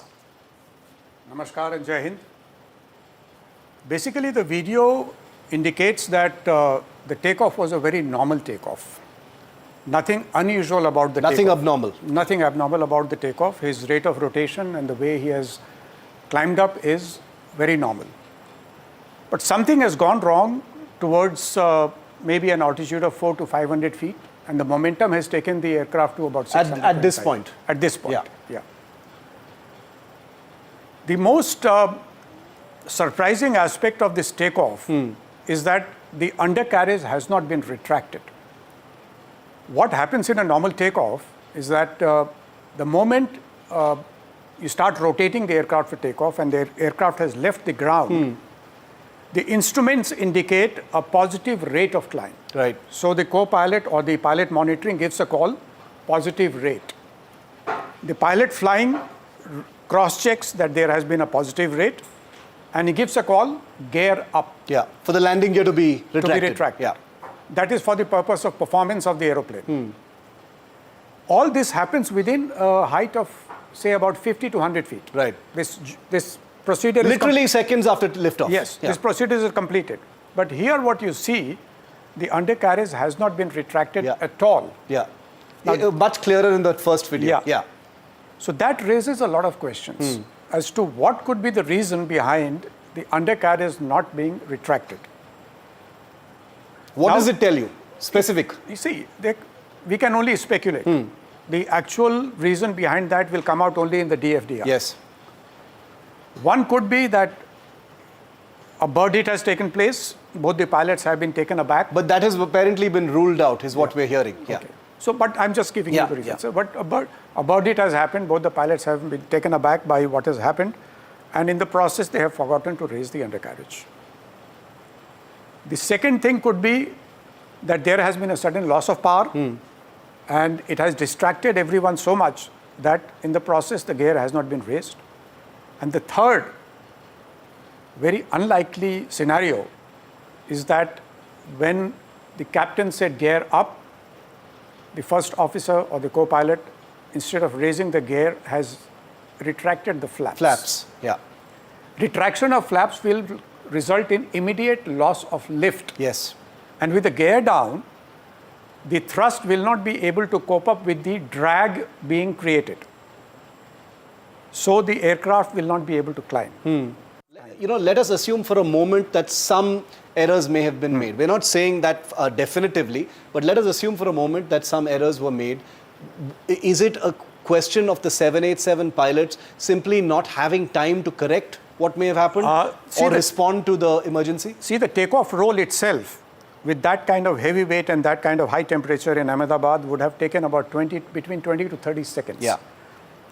The whole crash has happened from the wheels roll up to 59 seconds. So if the aircraft gets airborne around 30 seconds, the pilot has precisely 25 seconds to react. In fact, we counted the amount of time from the moment the aircraft lifts off till impact up to roughly 32 seconds, sir. So 32 seconds, half a minute. So that's all. Yeah. Half a minute is very less time to react. And that also, one has to keep in mind, it will take about 3 to 4 seconds for the pilot to understand what has happened. So that time also you need to reduce from that 25 seconds. So it becomes just about 20 seconds. Yeah. In 20 seconds to react and recover the situation, extremely difficult. And one has to understand this. Speed was 170 knots, that's 320 kilometers per hour.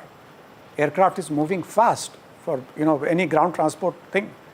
A lot of ground is being covered in that much of speed.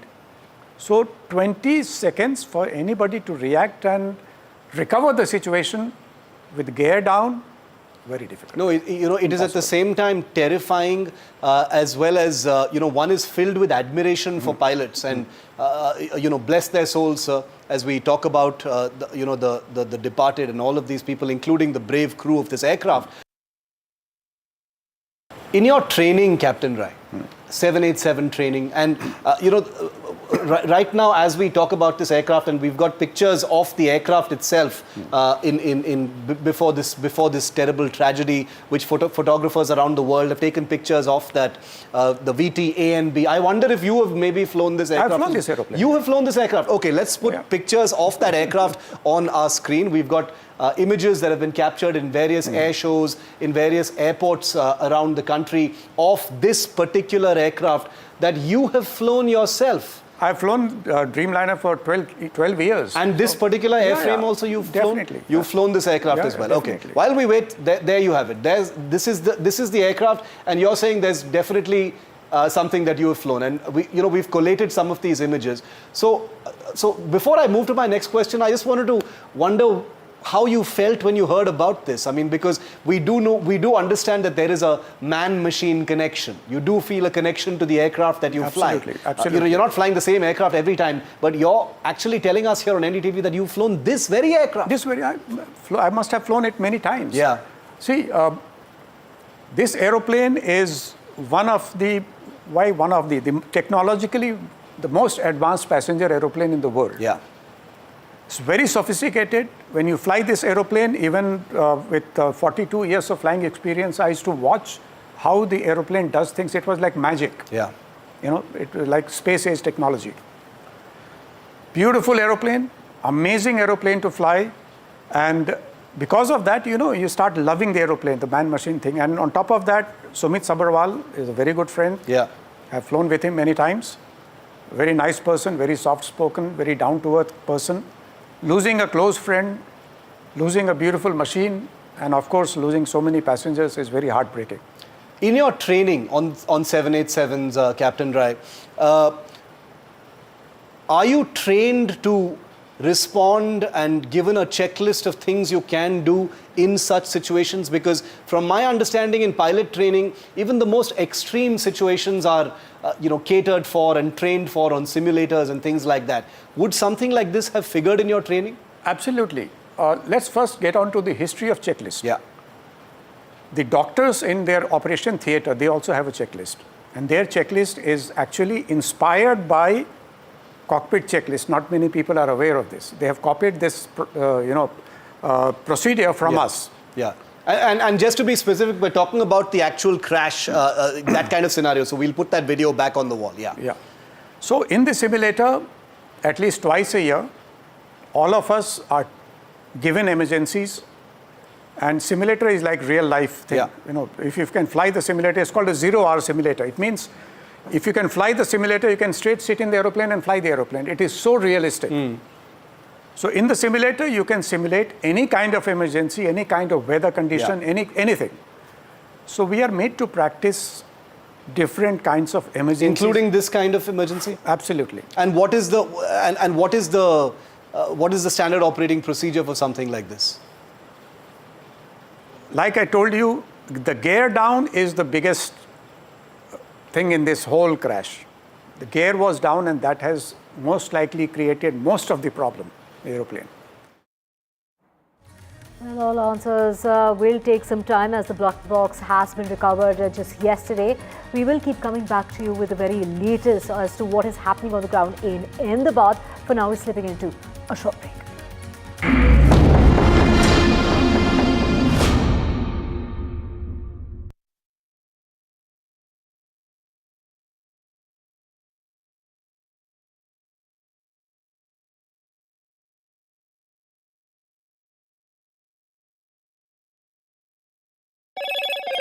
Hello, Moto.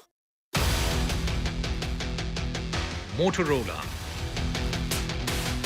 India's leading AI smartphone brand.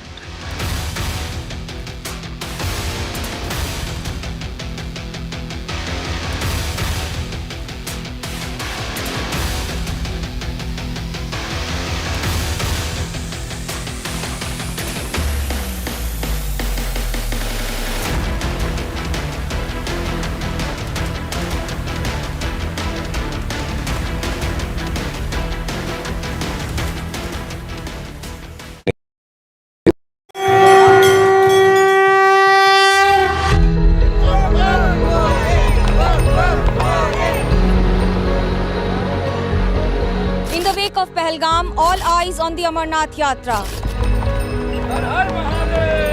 Amidst fear, faith and fortitude.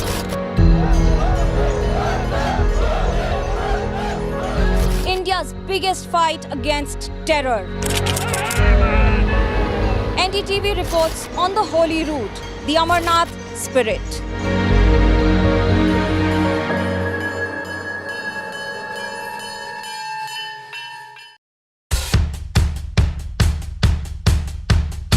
The markets move fast. And so should your portfolio. Expert insights, real-time stock picks. Do I buy Ola? Should I hold CDSL for the long term? Buy, sell or hold. The answers you need, straight from the experts. Callers from India and across the world. Connect live, ask, decide and invest wisely. Your portfolio, your future. Ask Profit.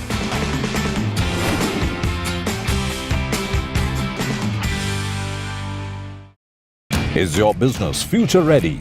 Join the 13-week strategic ESG certification program for business sustainability and growth for CXO and business leaders by NDTV, Terry and Zenora. Master global ESG frameworks, gain real-world tools, and lead with impact. Starts July 13th. Enroll now and power your business with sustainability.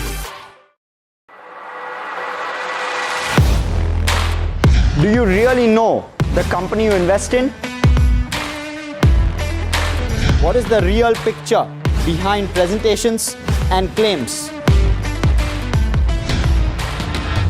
Is the outlook as rosy as the company claims?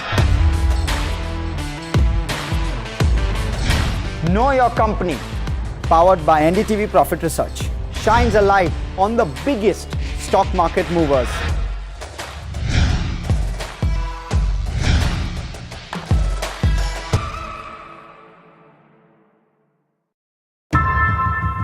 How often have you turned away from debates that descend into endless fights? We bring you a show where every question is answered, where every debate finds its resolution, where every story finds its conclusion, where opinions collide but facts prevail, where stories unfold with insights and trust. When the noise ends, the last word begins.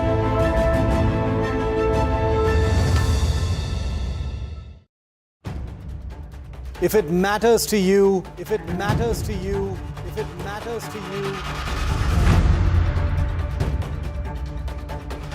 it matters to India. It matters to India. And it matters to me. And it matters to me. India Matters with Shivaru, only on NDTV 24/7. I've been reporting on all issues big and small from Andhra Pradesh, Telangana, rest of South India, bringing you all the action, all that you need to know, all that you want to know. The energy of Maximum City is infectious. I'm bringing that energy in our news coverage from financial capital Mumbai. Covering from the southernmost part of India over the last 23 years, I bring in-depth and 360-degree coverage from the Dravidian heartland. The land of Mishti, also known for its bitter politics. I have seen much water flow under the Howrah Bridge, covering Bengal in all its vivid colors. India's IT capital is always bustling, a city full of startups, stories and surprises. And I keep you ahead on all the Bengaluru buzz. In today's interconnected world, India's voice is more crucial than ever. When India speaks, the world listens. At NDTV World, we are that voice, bringing you intelligent and insightful news from India and beyond.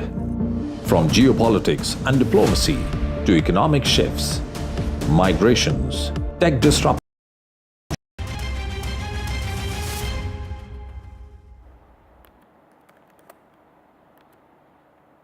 Welcome back. Let's get you all the international news, and this is in regard to the escalation that we are now seeing unfold between Iran and Israel.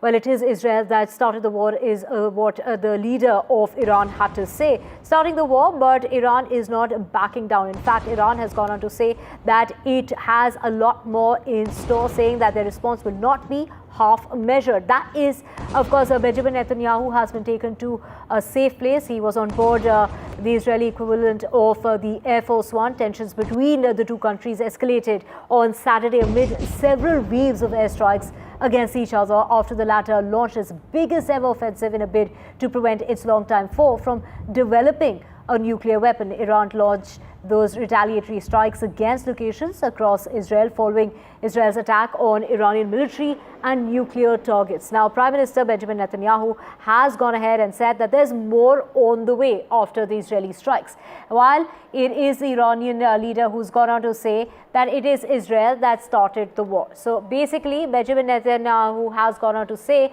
that there is more on the way, which basically means they're not backing down, while it is the Iranian side saying that the Iranian nation must be guaranteed that our response will not be half measured. Well, let's just listen into the two leaders and the latest that's going on the ground. We'll get you all the details. First, listen in. شهادت سرداران و دانشمندان عزیز که البته برای همه سنگین است و تعدادی از مردم غیر نظامی رو به ملت ایران به خانواده های اونها تبریک و تسلیت عرض میکنم. و اما مطلبی که مایل بودم با ملت عزیزمون در میان بذارم اینه که رژیم صهیونیستی اشتباه بزرگی کرد، خطای بزرگی کرد، غلطی کرد و عواقب او رو بیچاره خواهد کرد به توفیق الهی. ملت ایران از خون شهدای گرانقدر نخواهد گذشت، از تجاوز با آسمان کشورش صرف نظر نخواهد کرد. Tonight I wish to speak to you, the proud people of Iran. We're in the midst of one of the greatest military operations in history, Operation Rising Lion. The Islamic regime, which has oppressed you for nearly 50 years, threatens to destroy my country, the State of Israel. The objective of Israel's military operation is to remove this threat, both the nuclear threat and the ballistic missile threat to Israel. And as we achieve our objectives, we're also clearing the path for you to achieve your objective, which is freedom. In the past 24 hours, we've taken out top military commanders, senior nuclear scientists, the Islamic regime's most significant enrichment facility, and a large portion of its ballistic missile arsenal. More is on the way. Right, and in order to know more on this, we have our guests joining us. We have Dr. Awad, senior journalist, joining us, West Asia strategist. We also have Anjana Sankar, who is an international journalist from the Middle East. She is a former journalist with Gulf News and Khaleej Times. We also have Umair Anas, Middle East expert, joining us from Turkey. Thank you so much, sir and ma'am, for speaking with us here. Anjana, let me go over across to you first. You know, we've seen the conflict with Gaza or the war in Ukraine, and that timely intervention is key. How is it that the United States is now trying to distance itself from this attack, saying that, you know, the attack was whole and soul, the responsibility lies with Israel? That is what Marco Rubio has gone on to say, that there was no involvement of the United States in this unilateral strike by Israel. The U.S. has always maintained that they don't want a direct involvement. And as we've seen, this has been years going on. The U.S. has been trying to get a diplomatic solution to the nuclear crisis. You know, a deal has been negotiated. So that is true on one side. But we also heard statement from Donald Trump saying that he had a call with Netanyahu a day before the attack, and they know what's been going on. So I don't think U.S. can completely wash their hands off this crisis. Also, with Iran's statement that they don't believe this attack by Israel is possible without the U.S. attack, and any such attack would also mean that Iran will retaliate and they will target U.S. military bases in the Middle East. So U.S. is, I think, whether they like it or not, they're going to be very much part of this this escalation. Right, if it is that the United States was informed beforehand, if they also provided weapons for the same, then how is it that the United States is not involved? Something that Marco Rubio has gone on to say. Let me take this question now. In order to know better on this, we have Dr. Awad with us. Dr. Awad, how is it that the United States is not involved, given the fact that the United States was informed before these strikes were carried out? Well, let me say it straight that the United States, the United Kingdom, and Israel have carried out the attack on the Iranian, and the the German and the French are helping Israel in deterring the attack from Iran. So therefore, it's not only a one-country attack; it's a five-country attack on Iran. Maybe it's a covert operation, and even Israeli websites and news are already saying that this have been planned for the last 8 months, and the United. Yes, I fully agree with my colleague that they cannot wash their hands. They have fully knowing. But the problem with the United States that what Netanyahu has given to is the United States that he wanted only selected target to attack Iran, but he was going for a full-fledged war where he's attacking civilian targets inside Tehran, where more than 40 people have been killed, 386 been injured, and we have seen more than 10 scientists have been killed, and there is a continuous attack till now. So therefore, this operation is not a one-day battle. He said we are declaring a war on Iran. And if he has declared a war on Iran, that means the war is going to be escalated. And United States, France, they will be dragged into a regional war, because the main objective of this war, Divya, is to have a control on the oil and gas in this region. The closing of the Strait of Hormuz, the closing of the Red Sea, the closing of the Mediterranean is not only meant that once Iran is out of this picture, total colonization of this region is on the card, and the countries will suffer is like Japan, India, China, and South Korea, who is mainly dependent on the oil from this region. Right. Let's just also get Mr. Anas in. And Mr. Anas, this is in regard to, the might of the army as far as Iran is concerned. Can it retaliate in the same fashion as the attacks that we are seeing by Israel? Israel had gone on to claim that Iran could not respond because they had bombed most of their facilities. But here we are seeing Iran retaliating, and 2 people have died as well. Well, I think that Iran is now convinced that there is no use of dialogue, which the Trump administration had initiated, and they had sincerely participated in that dialogue. So they have withdrawn from the dialogue. At the same time, there are discussions that Iranians might be considering to exit from the Non-Proliferation Treaty, NPT, according to which Iran is still committed to follow this use of nuclear energy for not for weapon purposes. So by attacking Iran, Israel has sent a very clear message, very stern message, number one, to Europe and to the United States, that Israel is not going to allow any kind of negotiated outcome between Iran and the US administration. At the same time, they have sent a very harsh message to Turkey, Egypt, and Saudi Arabia that Israel is the hegemon of the region. So in this maintaining hegemony of Israel in the region, I think that entire Europe is agreeing with Netanyahu. At what cost, it doesn't matter for them, even if thousands of people are going to kill, but they would like to support Israel. What I see is that, for example, Syria, what has happened in Syria, there is a big vacuum for security. And US and Turkey has been in dialogue to create some sort of balance. And Israel has been quite worried of the fact that Turkey and UAE and Saudi Arabia might get some sort of influence in Syria to maintain the security architecture of the region. And Israel is going to lose a lot of balance to these regional powers. I think that this is what has led Netanyahu to take this major risk. However, what I would like to say is that this entire operation which Netanyahu has launched last night, I think that it is going to be very counterproductive because the way Iranians have retaliated, it has proven that Israel is not invincible. So, I'd like to get you in at this particular point in time very quickly.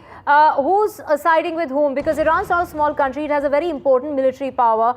Take us through how the international community is reacting and the impact that we've been seeing since early this morning, in fact, since yesterday, with oil prices and gold prices also going up in the region. This is the time when, this is not 2015. When Saudi Arabia was extremely opposed to Iranian nuclear program. Dr. Awad, if I could take this to Dr. Awad. Dr. Awad, if you could answer that quickly. Well, I think this is a major escalation. Let us remember when Hamas attacked Israel, the narrative was on the media that we should condemn Hamas actions against Israel. Now you have a state-sponsored terrorism attacking a sovereign nation and directly in the front of the world, and you wanted to keep it quiet. I think this hypocrisy in the world should be a declared injustice that we are waiting for the countries to take side. This is a violation of the UN Charter and should be condemned by all means, and this war should be stopped. If you start attacking a nuclear site on each other, there is a big trouble for all of us. We live in that region. And if this radiation started, we are all going to die. So Israel, as undeclared nuclear state, wanted to attack a country which may be thinking of having a nuclear state. I'm afraid I'm completely out of time. Thank you so much, Dr. Awad and Anjana, as well as Mr. Anas. Let's just get you breaking news coming in, and this is in regard to the tail end of the flight. That is now being lifted. Special cranes are being used in order to lift the tail end of the aircraft that crashed and perched on top of that medical hostel. Now that particular part that remained intact, and that is also the area where the black box is usually kept. So they have recovered the black box, which was recovered yesterday. As you can see, live visuals coming on your screen of the people involved. Do remember that in order to clear the area, in order to pick up and these efforts that have been made since late last night, but now the efforts are being made in order to lift this intact part of the plane. Do remember it was Prime Minister Modi who also visited the site yesterday. He was in fact standing right underneath this tail end, which was perched on top of that medical hostel. With that, we're slipping into a very short break.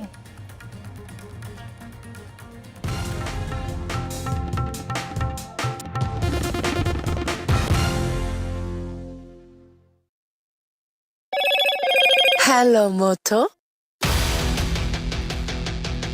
Motorola, India's leading AI smartphone brand.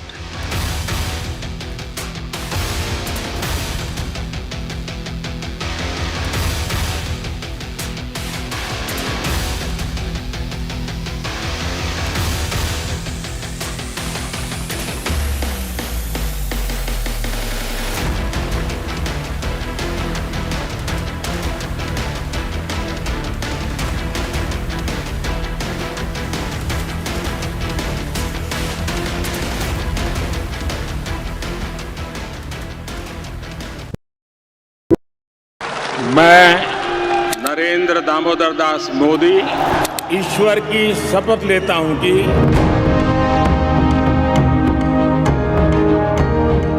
NDA सरकार में हम अगले 10 साल में विकसित भारत के सपने को साकार करके रहेंगे। अटल से तो विकसित भारत की तस्वीर है।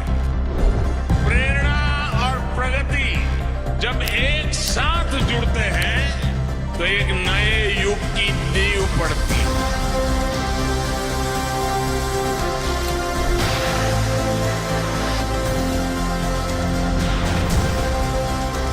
भारत माता की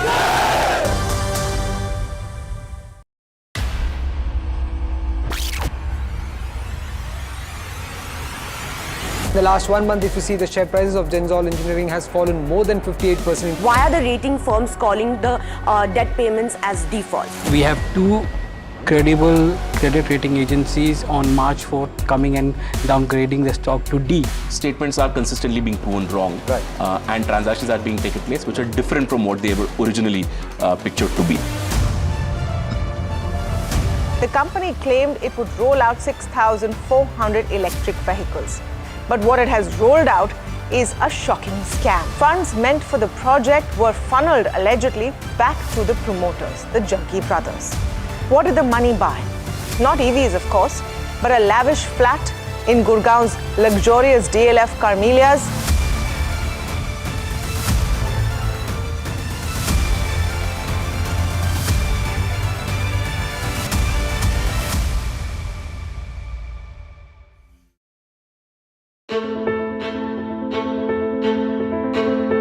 News is not just headlines, it is what impacts you. And news should never be mistaken for noise. What matters is the reality. Accurate, in-depth, and with the right perspective. For over 20 years, I have been a journalist, and never has clarity mattered more than now. At Newsnight, we go beyond the surface. We dissect the details, challenge the narratives, and bring you the unparalleled clarity you deserve in a world clouded by misinformation. We are bold, we are direct. Newsnight, for the news in your interest. Only on NDTV 24/7. After 2 years of the India-Canada tensions, it's the big relationship reboot. Indian Prime Minister heads to the G7 summit. Indispensable India on the global stage. Modi's multilateral momentum. NDTV live from the G7 summit in Canada.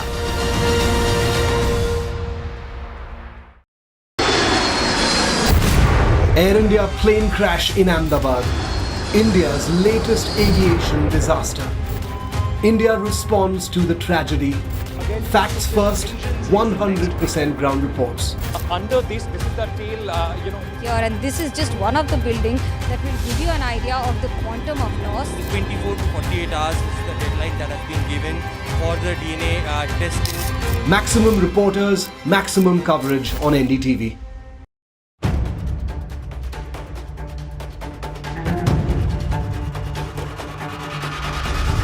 If it matters to you, if it matters to you, if it matters to you,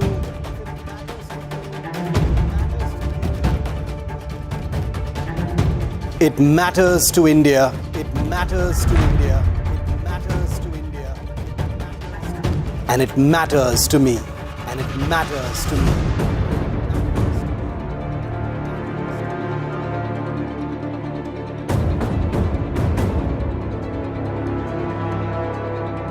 India Matters with Shivaru. Only on NDTV 24/7. Why was there a hurry? Was it the government that was in a hurry? I don't want to blame anyone. Joining us today here in the NDTV newsroom. Government cannot walk away from this responsibility. Cricket is region of sort in this country. Would you like to comment on what happened? What is the condition of the injured at this point? How many people died? What exactly happened? You have lost your daughter.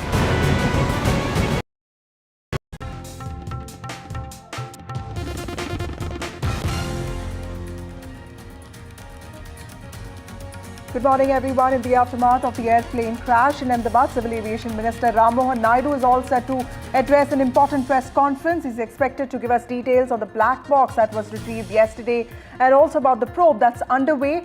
Already officials from various organizations, including the NSG, DGCA and also AIB are at the collapse site. They are examining the wreckage strewn all across. We also have a special segment on what's happening on the Iran-Israel front. Let's first get you the headlines.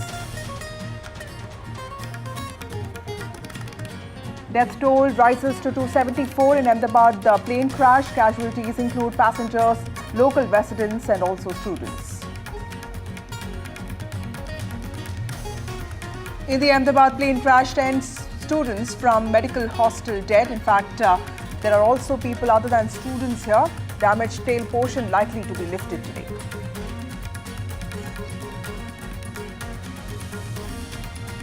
Crucial part of evidence, black box has been recovered from the crash site. What will the black box reveal remains an important question. This is a crucial part of evidence for the probe.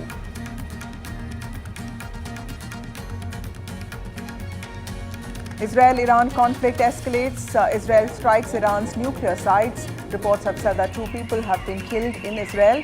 Iran has also retaliated. At least 40 people have been injured.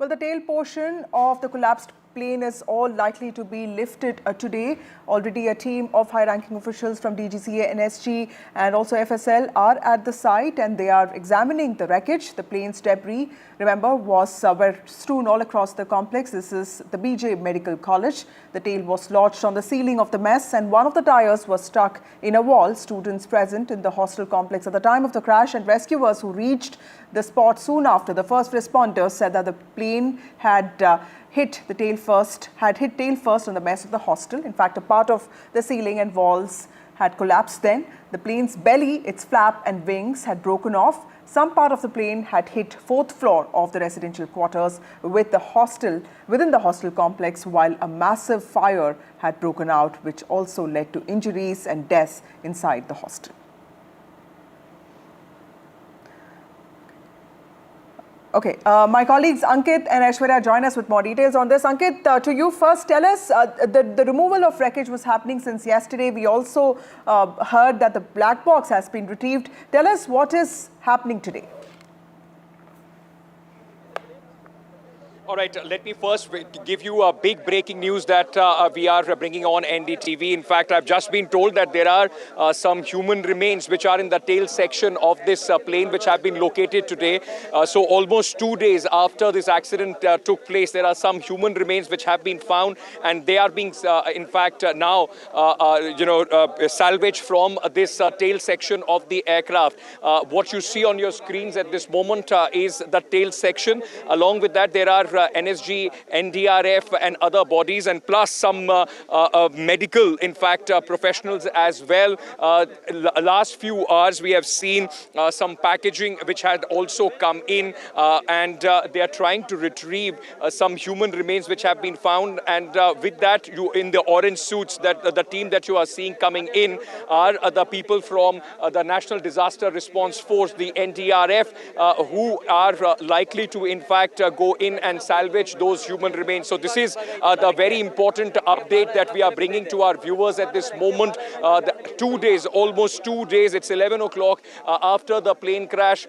There are still human remains which are being recovered as we speak live on this camera of NDTV. Now, apart from that, there are multiple teams from the NSG, the DGCA and others, those who are involved in this entire operation. In fact, the DGCA team was trying to photograph the entire flight path and how the plane descended, hit this tree and then went into the wall or the place where you see it hanging at this moment. That's the tail section, and as we speak,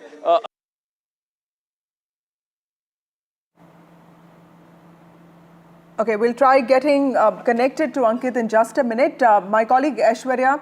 Okay, Ankit is back with us, yes.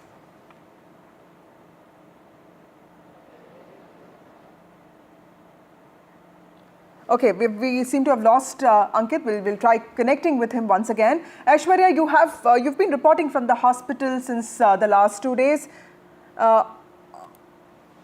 Okay, you've been, just tell us a little bit about the unending wait or the long wait that families have to go through, because processes have to be followed. DNA testing takes some time because, you also have to wait for the reports. The government is saying that the process has been expedited. Tell us how many bodies have been finally handed over to the families. What is it looking like at the hospital site?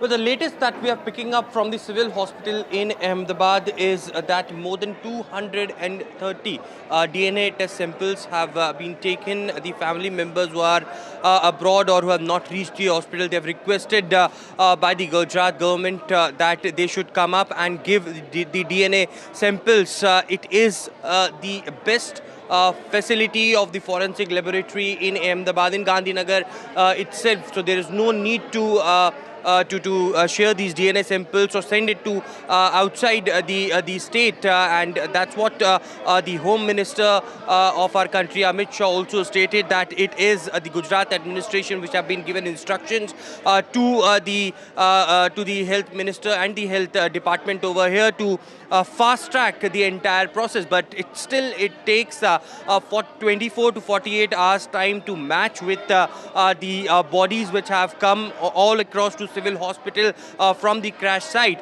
Till now, 8 bodies have been handed over, and these bodies belongs to the locals who were living in and around the hostel areas. There are small shops that were running, and those people had been given their bodies. But the family members who have come from distant parts, they had been told after taking the DNA samples that they should get back by Sunday, and the arrangements have been done as far as the road transportation or the accommodation for living, and that has been done at the circuit house for all of them.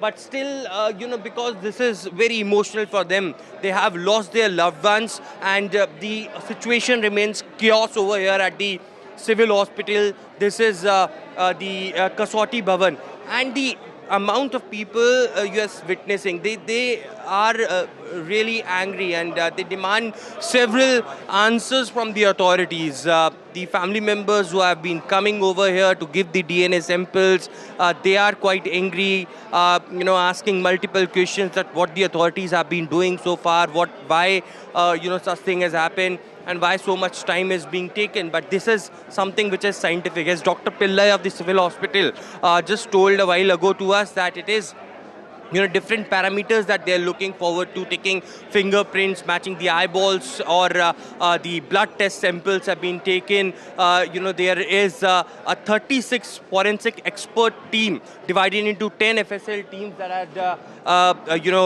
that has been given in charge for 24 into 7 hours duty. Rushikesh Patel, the Gujarat Health Minister, is visiting the Kasauti Bhavan here at the civil hospital, which is a DNA testing sample facility over here, and he has been given complete instructions to them. But certainly to fast-track the entire process is something that the Gujarat administration is looking forward to.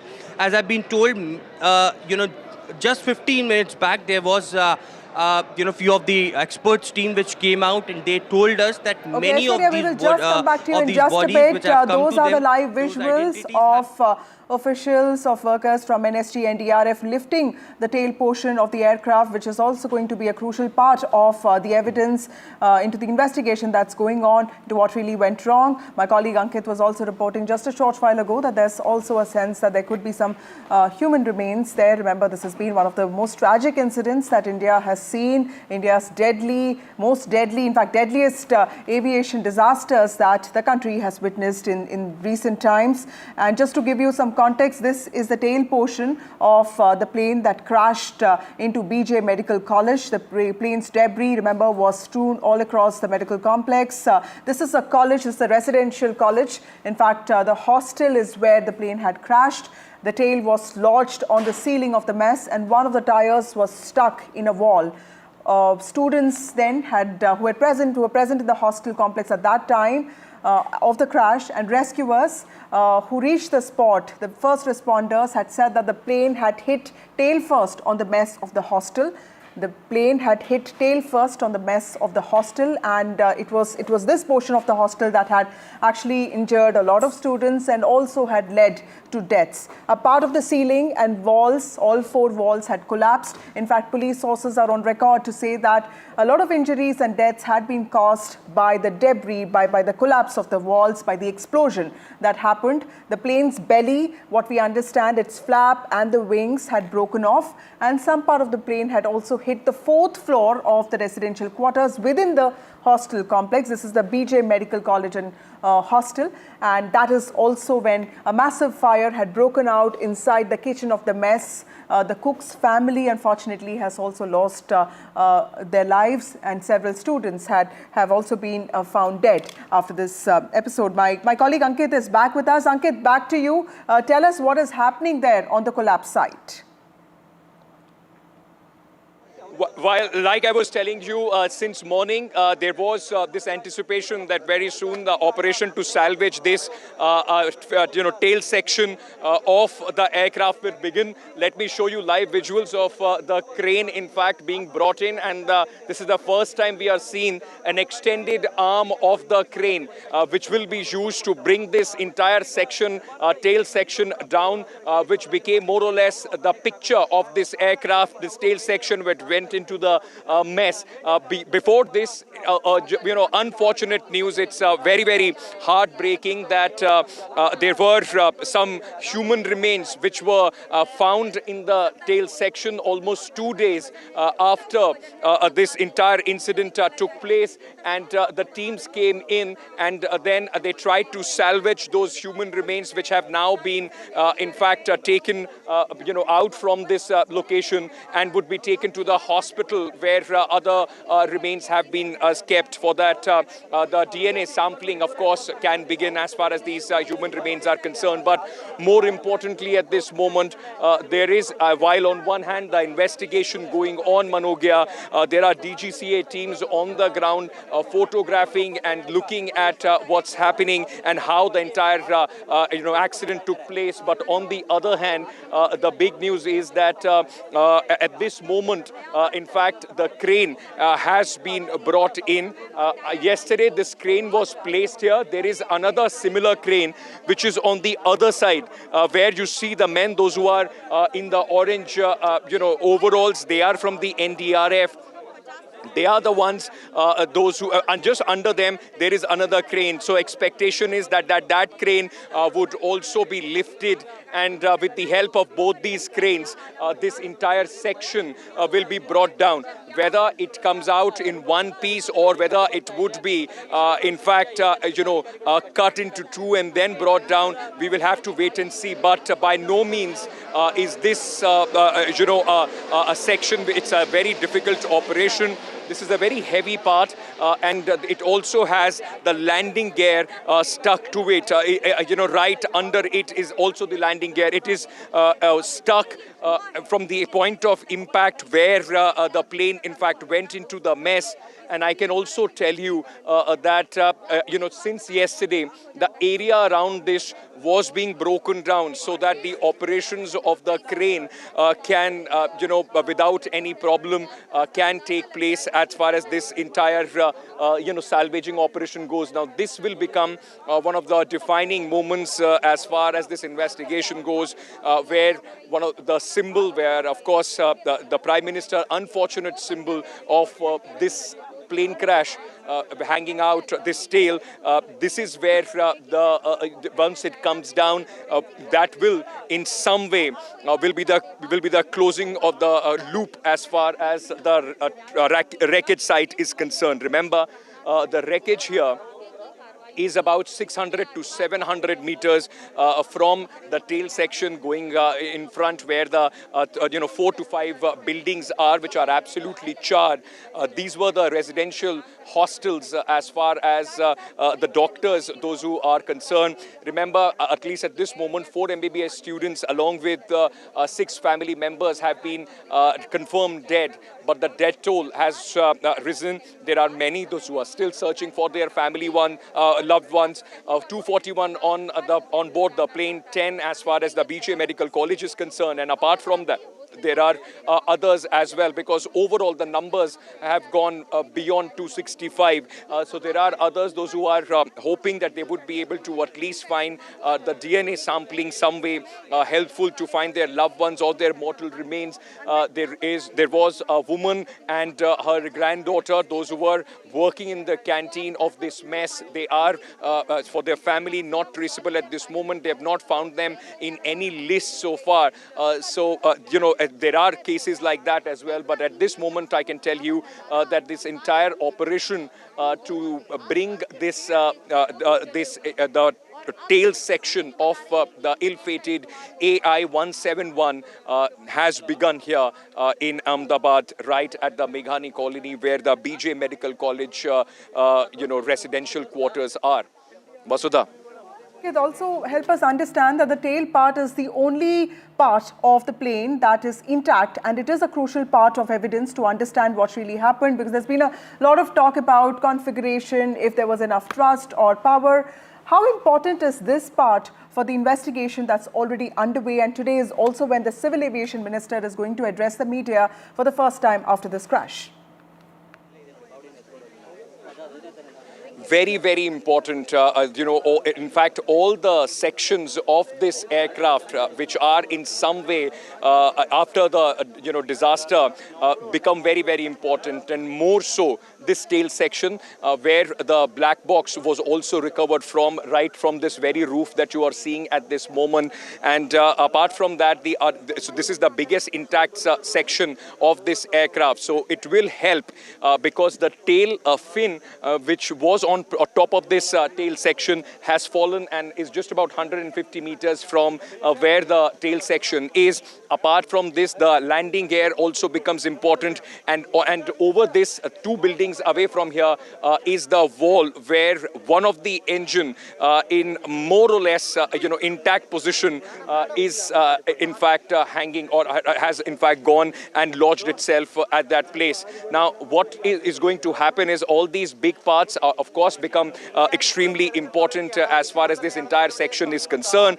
And beyond these big parts, every section of the debris, everything which is, most of it which is completely charred, burned down, that also would be preserved. So there would be the instructions which were given, in fact, to the NDRF and the SDRF was this entire section to be divided into 100 meter areas, and from every area the wreckage will be picked up, it will be marked and then sent for further investigation. So along with the black box, the data recorder, this becomes one of the most important clinching piece as far as the investigation is concerned, to piece together the exact sequence of events and also what went wrong with this flight. Why was the plane not able to gain enough power, enough thrust on its takeoff sequence, on its takeoff entire in fact momentum, and why did it then crash here at this very spot? I can also in fact tell you that there are investigators from the DGCA, those who are on the ground. We'll just in fact move sorry, एक second. Ajay, we'll just move our camera once and we'll just show on the ground that there are, in fact, these investigators from the DGCA, those who are on the ground. They are tracking the path of the flight, how it came down. There were pictures taken of this very tree where apparently the landing gear of the plane had in fact struck. Then it went into that big pillar, the bent pillar that you see. Half of that section of that pillar crashed into that temporary structure under it, and then of course it went and lodged itself at the mess here at the doctors, the junior doctors mess and the kitchen, where the plane, in fact, the tail lodged in, and the rest of the section went ahead, scattered over 400 to 500 meters from the tail section, where at this moment you see all these charred buildings as well. So all these sections of the plane, and especially the one which is intact, will give a lot of sense of what was the wing positioning at that point of time, what was happening as far as this plane is concerned, because there will be an attempt to more or less reconstruct this entire thing, understand at the point of impact what broke first, what happened, which were the areas which were completely charred as far as the inferno that ensued was concerned, and which are the sections which were not. So all those things will come in handy as far as this entire investigation is concerned. Vasudha. From the images from what we saw from BJ Medical College, we did see the tail, which is the near end of the fuselage, that had crashed on the top floor of the hostel. We also saw images, some of which you also showed, where you talked about pictures from inside the hostel, which made us look at those debris of the fuselage. Now, explain to us how all of this is going to come together, especially for the investigators, to piece together what really happened or what really went wrong. Right, like I was saying, the entire positioning of the aircraft and where all the other pieces went will help them understand that what was the kind of point of impact and how the plane broke and went into flames. So all that would be put together, for them, and that would also happen with the flight data recorder. Now, flight data recorder, the black box, has some very, very important information and data that it would be in fact containing the last few moments of the conversation, the last few seconds of the conversation between the pilot and the co-pilot, and apart from that, the instructions from the ATC that will come in very, very important, and more than 1,000 parameters, the mechanical parameters that the flight data recorder records throughout the flight. Now remember, there is a 2-hour window, so every 2 hours the flight data recorder keeps cleaning that data, because on a long haul flight, let's say it's an 8-hour flight, so there will be different set of data that it will record, and for this flight, which took less than a minute, about 52 seconds from the time of taxiing to trying to gain elevation and then losing the thrust, not able to regain it, and then falling here. All those information will come in extremely handy. As I was telling you earlier, a very unfortunate event also took place in the morning while we came here. Before this was being salvaged, the NSG teams, the doctors and others, the paramedical staff and others, those who were here, some remains, human remains were found. It's sad to in fact put that the word to it, but it could be of somebody's loved ones. But that's the fact that human remains almost after 2 days were found inside this tail section, and this tail sections right after the crash took place and once the fire was put out was of the extreme interest as far as this entire investigation is. Throughout the day yesterday, there were investigators right on top of that very roof that you are seeing at this moment, and through the day they kept to and tried to in fact find the black box, which took 28 hours to in fact be found. It was from this very wreckage, from this very debris that the wreckage was found as we speak. And post that, there have been operations to, they've been thinking how to bring this down, how to bring the tail section down. In that effort, the entire boundary wall of the first floor, the roof of the first floor of this mess was broken. The remaining part of the terrace, which was still intact, was also brought down yesterday. And now, since there are too many, in fact, the operations which are going on, the cranes were brought in. Initially, a JCB came, which cleared the debris which had fallen. There is where you see the wall, the tail section, and between it there is a passage, a pathway, a road, and that road was covered with debris, which was cleared by the JCB. And post the JCB clearance, all these cranes, the big cranes, were brought in, and this is they were positioned here last evening itself, but it was only after both these cranes were brought in for the first time today that this long arm of the crane has been extended, and the indications are that very soon the operation to bring this tail section down are going to begin here at the crash site. Right, Ankit, thank you so much, and we'll keep coming back to you even as this the human tragedy there sort of also takes a different form. Several families waiting to get the bodies of their loved ones, and those are the visuals of the tail portion of the flight being lifted. Remember, this is the only intact portion of the airplane that crashed into BJ Medical College, and it's an extremely important piece of evidence for the investigation that's already underway. Let's also go across to a guest who's joining us now, Captain Manik. Thank you, sir, for joining us on NDTV. Sir, now that the black box has been retrieved, help us understand how is the investigation going to proceed in this case, and how are the investigators going to connect the dots? Now the tail portion of the airplane is also being lifted. How crucial is this as part of the investigation?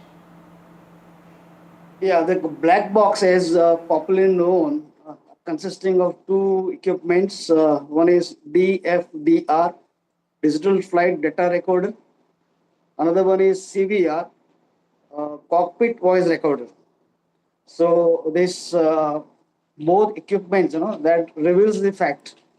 The DFDR, Digital Flight Data Recorder, records each and every parameters of aeroplane operations, including speed, engine parameters, and all other, vital data, which we can retrieve from the DFDR. Similarly, the CVR is going to record all the conversation between pilot, crew members inside the cockpit, plus the communication with ATC. So this is the main, equipments which will, really retrieve all those data, what actually have happened so far, and this will help the investigation department to get the work done as soon as possible. Hopefully, we will be able to do the best what we can do. People are busy working on it. There are a lot of speculations going on, but this black box two equipments will reveal the fact. Manik, today the Civil Aviation Minister is going to address the media. This is his first press conference after the crash. Help us understand what are the critical areas of investigation that the government would be looking at. Is it actually a good thing that the black box has been retrieved within 28 hours? What next can be expected? Yes, the main data what is required to be processed is CVR, and fortunately we got it within limited time. So it will take some time to retrieve, detect those parameters, and then we'll come to conclusion actually what has happened so far. Right. Also, Captain Manik, what are the various possibilities that you think? It's been more than 24 hours now. We have videos, we have visuals, we also have some eyewitnesses. As an expert, what do you think could have been the various possibilities of what really went wrong? Yeah, any accident occurs so far, so observed over the years, last 40 years, what I found, there are a number of factors involved into it. Only one factor will not be responsible for the accident. As for the investigations report so far I have studied, there are more than 6 different factors which goes to the occurrence of accident. Like, for example, geographical situation, physiological situations, the crew members' capability, the aircraft operations, especially the fitness to fly, and the load factor, the dispatch side, the MRO side, maintenance, repairs, overall, a lot of things are involved. So we cannot just predict and say something, on one reason. Right. Number of reasons are involved. Right. So there could have been many possibilities there, and of course a thorough investigation that's already underway will help us understand what really went wrong.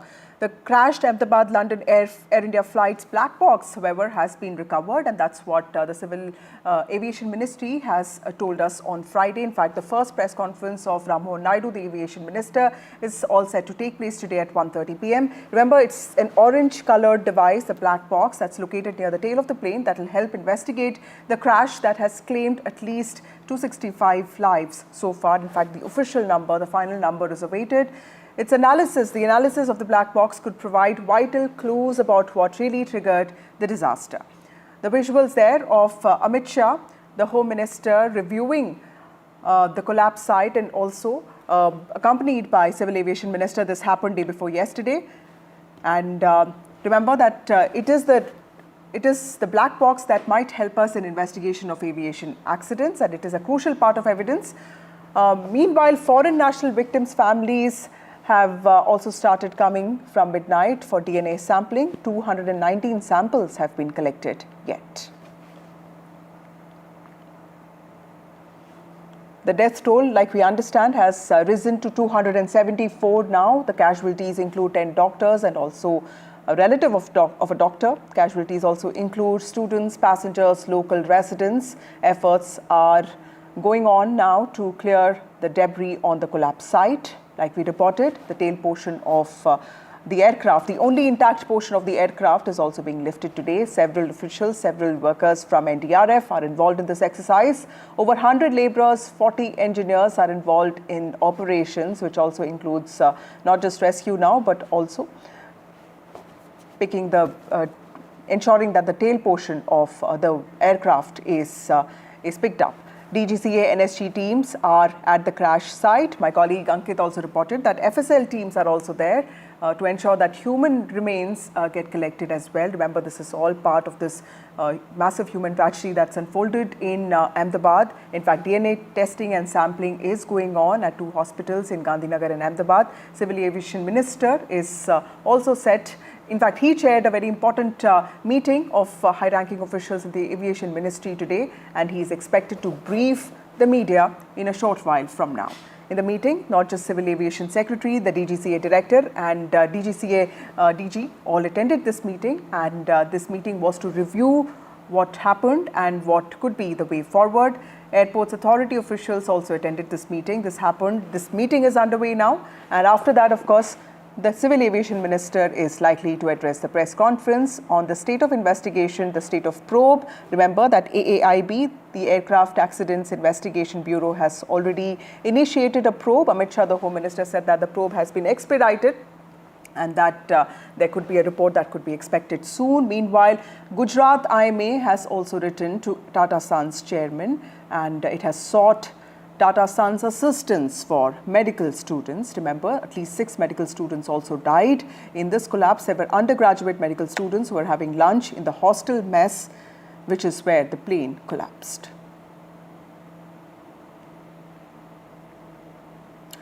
My colleague Ankit is back with us. Ankit, please help us understand what is happening on the site, and for the benefit of viewers who are just tuning in, help us understand the importance of clearance of debris from the collapse site, the finding of human remains, which is extremely tragic, and also most importantly, the tail portion of the aircraft, which is the only intact portion of the aircraft, a crucial part of evidence into this investigation. That's right, and that is why the focus, in fact, becomes at this very spot that you are seeing at this moment behind me. This is where the tail section, as you were saying, which was used to be the mess, the junior doctors mess. This is where it is lodged in, but the challenge for the investigators and the salvagers is to try and bring it down in one piece if they can. If that possibility is ruled out, only then it will be cut into pieces and then being brought out. Since yesterday, yesterday in the morning, it was anticipation that all the bodies have been recovered, but unfortunately there have been some human remains which have been found in the tail section as well, which were recovered just a short while back. In fact, while we were speaking to you, now the whole focus is to bring this down, because the debris of this entire wreckage is being now cleaned and cleared from this very spot. It's not an easy task. It is the area where the entire wreckage is scattered around, is about 500 to 700 meters from where you see this tail section, and you keep going ahead, you will see about 500 to 700 meters, in fact, from this very place. Now, what is going to happen is that there are 2 of these big cranes which have been brought in. One with this arm extended that you are looking at on your screens at this moment. There is a similar another crane which is on the other side of, in fact, this of the tail section, and that would also be put in this position before they start to bring down this entire tail section. Now, as far as the importance of every single part of this entire aircraft, which 90% or maybe more is completely burned and it's completely charred and on the ground, they would also be preserved. They will be taken section by section and will be brought, in fact, for further investigation. On the other hand, big pieces, chunks, the one like we are seeing at this moment, like the tail section, there is one of the engine which is more or less in a condition which can be studied intensively, lodged about 300 meters from the tail section at one of the buildings, the residential quarters. That would also, that would then become the important areas as far as this entire investigation goes. Now, all those pieces would be put together, and then only they would, in fact, be able to piece together somehow what exactly went wrong as far as this aircraft is concerned. Right. Remember, the other important piece of the evidence, the most important piece of the evidence. For investigators, and also remember, this is an important day because Civil Aviation Minister Ram Mohan Naidu is also expected to address the media. This is his first media conference after the crash. He's expected to give us an understanding of where the investigation stands now. It's time for a short break. On the other side, you will have Gauri Dwivedi with a special segment on the Israel-Iran war.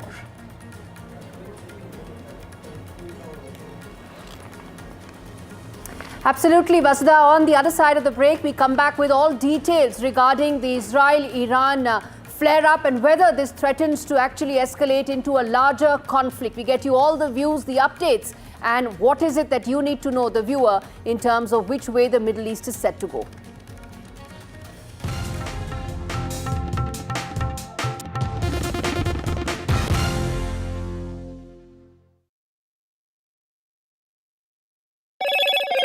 Hello, Moto. Motorola, India's leading AI smartphone brand.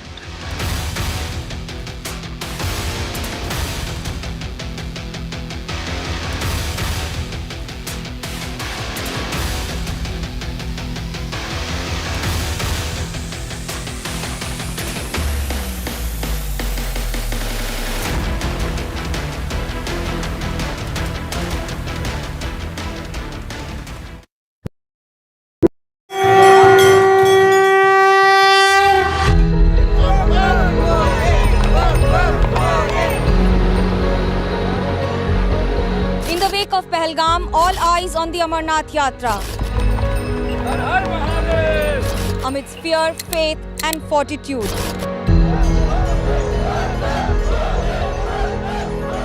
India's biggest fight against terror. NDTV reports on the holy route, the Amarnath spirit.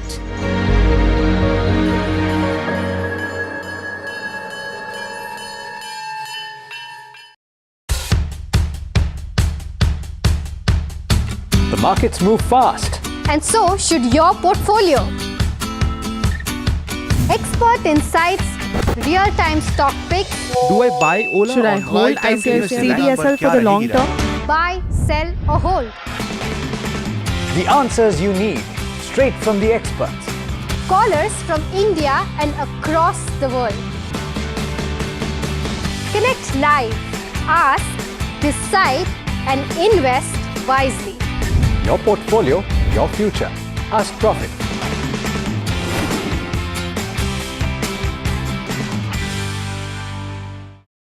Is your business future ready? Join the 13-week strategic ESG certification program for business sustainability and growth for CXO and business leaders by NDTV, Terry and Zenora. Master global ESG frameworks, gain real-world tools, and lead with impact. Starts July 13th. Enroll now and power your business with sustainability.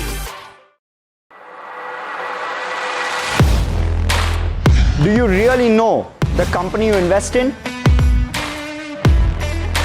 What is the real picture behind presentations and claims? Is the outlook as rosy as the company claims? Know Your Company, powered by NDTV Profit Research, shines a light on the biggest stock market movers.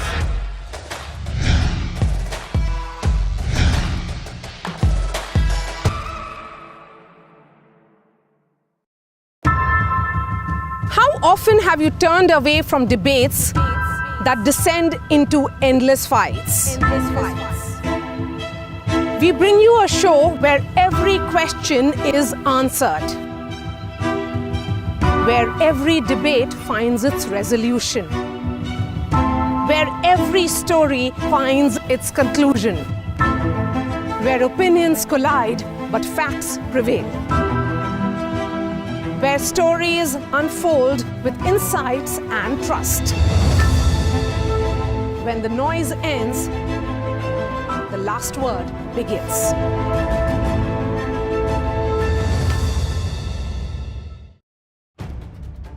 If it matters to you, if it matters to you, if it matters to you, it matters to India, it matters to India, and it matters to me, and it matters to me. India Matters with Shivaru. Only on NDTV 24/7.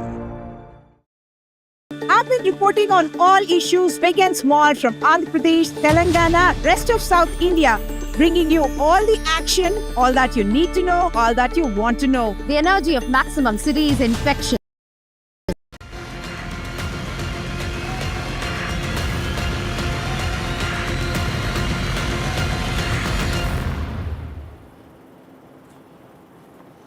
Viewers, the Middle East tensions have escalated significantly in the last 24 to 36 hours. So if you're tuning in right now, I want to bring you up to speed with what all has happened. First, it was the Israel attack, multiple attacks, first on Iran. On one end, it was targeting the military, the top military leadership of Iran. And on the other end, they were targeting to ensure that the nuclear facilities do not progress any further. That's what the Israelis have been doing in the last 36 hours. Iran vowed a retaliation, and it has done just that. On your screens are those images that we're putting out. The entire last night is when one saw an air war sort of taking place between Iran and Israel. Both had their Iron Dome. Israel had its Iron Dome and was able to successfully thwart most of the drones that Iranian military had shot its way. But on your screens are those visuals of how the night went and how it looked right now. The global leadership is very on tenterhooks. It seems that this situation may escalate further. Now, what all has happened? There's also been Donald Trump, who in a span of less than 12 hours went from saying Israel should not have done this because that means diplomacy is shut, to saying that this was an excellent strike that Israel had done on Iran.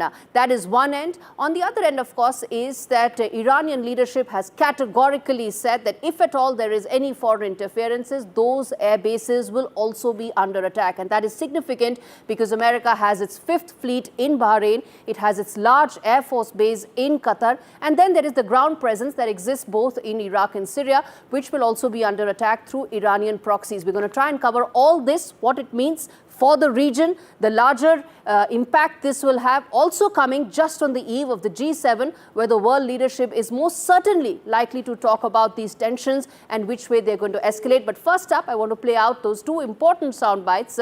First of Israeli Prime Minister Benjamin Netanyahu, as well as the Iranian Supreme Leader Ayatollah Ali Khamenei. Tonight I wish to speak to you, the proud people of Iran. We're in the midst of one of the greatest military operations in history, Operation Rising Lion. The Islamic regime, which has oppressed you for nearly 50 years, threatens to destroy my country, the State of Israel. The objective of Israel's military operation is to remove this threat, both the nuclear threat and the ballistic missile threat to Israel. And as we achieve our objectives, we're also clearing the path for you to achieve your objective, which is freedom. In the past 24 hours, we've taken out top military commanders, senior nuclear scientists, the Islamic regime's most significant enrichment facility, and a large portion of its ballistic missile arsenal. More is on the way. شهادت سرداران و دانشمندان عزیز که البته برای همه سنگین است و تعدادی از مردم غیر نظامی رو به ملت ایران، به خانواده های اونها تبریک و تسلیت عرض میکنم. و اما مطلبی که مایل بودم با ملت عزیزمون در میان بذارم اینه که رژیم صهیونیستی اشتباه بزرگی کرد، خطای بزرگی کرد، غلطی کرد و عواقب او رو بیچاره خواهد کرد به توفیق الهی. ملت ایران از خون شهدای گرانقدر نخواهد گذشت، از تجاوز با آسمان کشورش صرف نظر נחת کرد. בשעה האחרונה שוגרו שני מטחים של טילי קרקע מאיראן לכיוון שטח מדינת ישראל. בשני המטחים נורו פחות מ100 טילים. רובם יורטו על ידי מערכות ההגנה האווירית או לא הגיעו ליעדם. ישנן מספר פגיעות מצומצם במבנים, חלקם משברי יירוט. ייתכנו בהמשך מטחי ירי נוספים. לשם כך אנחנו פועלים, כדי להסיר את האיום הזה. You heard all the sound bites, the important messages that have been given first by the Israeli leadership, the Iranian leadership, and also what the IDF had to say. But this, viewers, is far from over. Many feel that it may just be getting started. I want to first talk about the impact this has, and then we're going to talk about what could be the possible scenarios as to where this conflict is headed. But first up, the impact, the immediate impact this has. Of course, the oil market, there's already been a 7% increase in the Brent crude immediately the moment these tensions started flaring. It's been 36 hours. So oil market is the first impact that's likely to be there and also is already being seen. Airspace has been closed. Let's keep moving ahead. The airspace closure, it has taken place in Iran, and also it has happened in Israel, where the airspace has been closed. Next, aviation routes have been disrupted. And this is something most global airlines around the world are facing. That entire region is now seeing disruption in terms of how flight routes have been changed. Next, nuclear talks with Iran are effectively dead. In Oman on Sunday is when the next round, the 6th round of talks were to be held. But in the backdrop of these tensions, they pretty much look dead at this stage. Diplomacy doesn't have any option, any possibility right now. And lastly, well, war fronts from Lebanon to Yemen to Iraq are in the play here. We mentioned, and I spoke about the Iranian proxies earlier, viewers, and all this could be extremely significant, and it will have impact on the US bases as well that are there in the region and American presence. Next, let's talk about the scenarios that could exist. First could be that there could be limited strikes that could continue and some sort of a contained retaliatory pattern may be in place, which means that there will be exchange of fire, but it will not threaten into becoming a full-blown conflict, putting the entire region into turmoil. Next could be the fact that the Iran-backed groups may escalate attacks on Israeli interests, something that one has seen back and forth in several moments in the last year and a half, ever since the Hamas attack in October 2023, that a lot of Iranian proxies did attack Israel. That could intensify further. US troops in Iraq or Syria could be targeted through Iranian proxies. That's very significant. About 2,500 direct troops there, stay there in Iraq and Syria for America, in addition to the other interests that are there. International pressure could trigger some sort of a ceasefire, could potentially bring in some sort of a mediation. How this will happen remains to be seen. As I said, there's a G7 that's going to take place in about a day or two, and this is likely to dominate the conversation between world leaders. And lastly, more strikes on Iran's nuclear facilities could trigger a warlike situation. And that is something that the world right now is wary of, because it looks like the commentary that's coming in from the Iranian leadership is indicative that they are willing to escalate this further. Lastly, I'm going to put out the comparison between Iran and Israel. Some of this is not reflective of what's actually on ground, but this is what the comparison is in terms of the military personnel. Of course, Iran is a much larger country. Israel would be maybe in the range of about something smaller than Mizoram. That's something the Israeli envoy told us. So the comparisons is not, well, for want of a better word, inadequate. But this is how they look in terms of the ground staff. Let's keep moving ahead. The reservists that are there, much higher for Israel, because there is compulsory conscription there, and that is the reservists that you see for Iran. And as far as the Air Force, that is where the real distinction comes in. Let's put that out as well. The Air Force comparison that exists between Israel and Iran, that is where the distinction is. Israel has one of the most advanced air forces for Iran. A lot of people have been anticipating, and in fact, Israel has also been anticipating the impact will come in from the ballistic missiles, which is where their strengths lie. And let me now get in Michael Feller, who's a geopolitical strategist, to understand how does he see some of this panning out. He joins us live on the broadcast. Michael, we've been putting out all the visuals on our screens for our viewers to understand how fluid and volatile the situation right now is in the Middle East. Talk to us about how do you see this panning out going forward. Many feel diplomacy is unlikely to have a shot. What's your take on the possibility of a mediation here? Yeah, thank you for having me today. And it's still a very fluid situation, of course. We're in the first 36 hours of this conflict, and no clear pattern has yet emerged. The base case scenario for these situations tends to be that they they neither escalate nor de-escalate for a few days. And we've already seen patterns of retaliation in previous Israel-Iran confrontations. The difference this time, however, is that Israel has stated essentially its objective is regime change. It's not just to neutralize Iran's nuclear capabilities or alleged nuclear weapons capabilities, but it's regime change that they're after.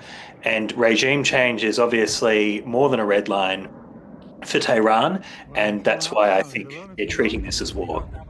Indeed, and on both sides, there has been some immediate impact, but the kind of impact that Iran has felt with its top military leadership being 90% of them being impacted, 90% of its nuclear scientists being completely eliminated right now. It seems that a large part of Israel's objective in its first round has been achieved. Yes and no. In terms of that nuclear apparatus, yes, they've decapitated the head of the snake, so to speak. But Iran is a very large country, and Iran has a very large military. And there are plenty of other leaders who can still coordinate command and control. So this is by no means over. And we've already seen strikes on Tel Aviv, which have gotten through the Iron Dome. So essentially, the way I see this is Israel has won a tactical victory, but strategically it may have walked into a disaster. And how much do you see the role of America right now, or some of the other world powers right now? They've all been asking for caution here, but do you think back-channel lines of communication that America must have put into motion now will yield the kind of results that we're hoping? Well, this is the real wild card, isn't it? 12 hours ago, as you mentioned earlier, Donald Trump said that they had nothing to do with this, whereas now he's saying that the strikes are excellent. So it's very hard to see what role the US has in this. And furthermore, I think that the Iranians, even if back-channel talks, and I'm sure they are being attempted, are ongoing, I'm not sure if the Iranians want to listen to the United States right now. If there is to be a third party to mediate this, it will probably be the Saudis, the Qataris, or the Emiratis. But certainly the Americans have shown that they're not exactly trustworthy as an interlocutor. Donald Trump wants to have all the cards, and at this stage, no one knows whether he actually has the cards or not. I'm going to leave it there. Michael Feller, thanks much for speaking to us on NDTV. Viewers, on that note, we slip into a very short break. We come back with more news and updates, and we'll keep following the latest as far as the Iran-Israel conflict that's threatening to engulf the entire Middle East.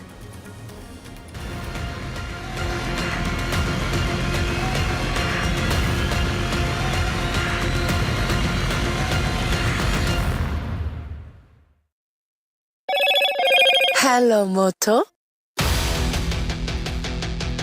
Motorola, India's leading AI smartphone brand.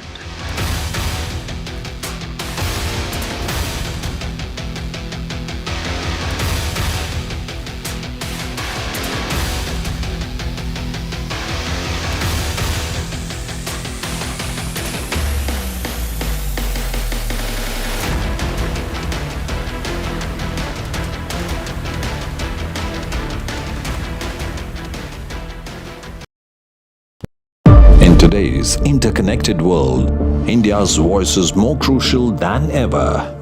When India speaks, the world listens. At NDTV World, we are that voice, bringing you intelligent and insightful news from India and beyond.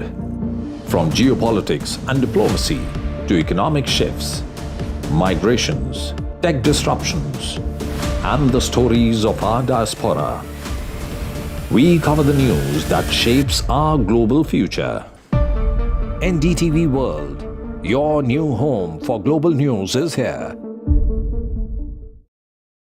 मैं नरेंद्र दामोदर दास मोदी ईश्वर की शपथ लेता हूं कि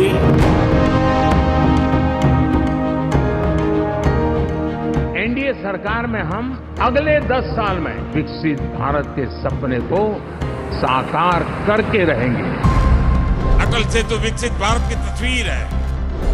प्रेरणा और प्रगति जब एक साथ जुड़ते हैं तो एक नए युग की नींव पड़ती है।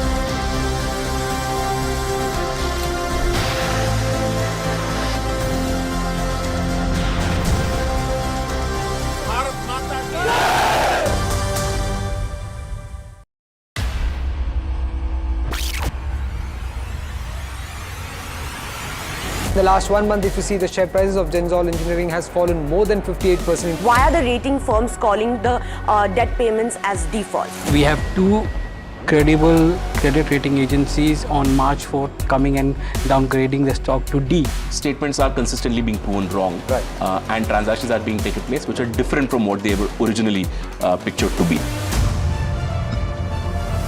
The company claimed it would roll out 6,400 electric vehicles. But what it has rolled out is a shocking scam. Funds meant for the project were funneled allegedly back to the promoters, the Junkie brothers. What did the money buy? Not EVs, of course, but a lavish flat in Gurgaon's luxurious DLF Carmelias.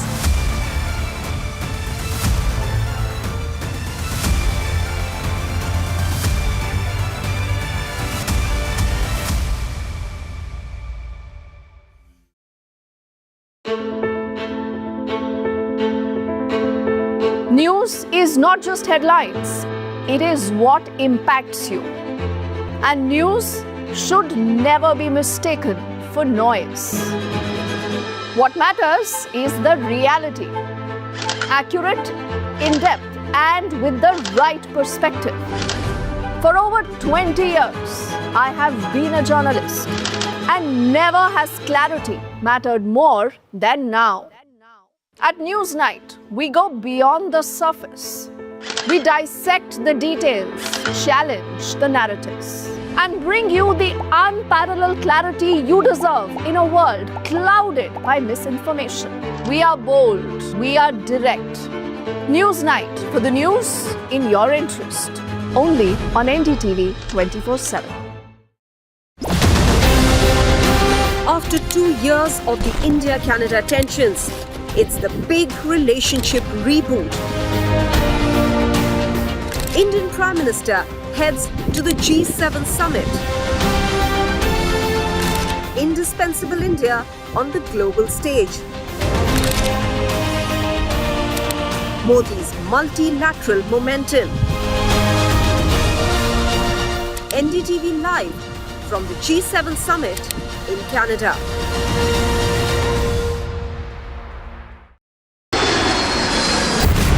Air India plane crash in Ahmedabad, India's latest aviation disaster.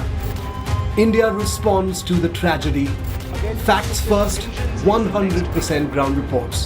Under this is the tail, Here, and this is just one of the buildings that will give you an idea of the quantum of loss. 24 to 48 hours is the deadline that has been given for the DNA testing. Maximum reporters, maximum coverage on NDTV.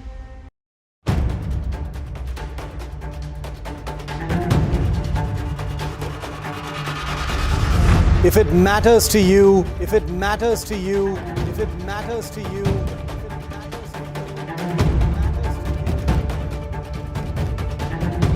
it matters to India.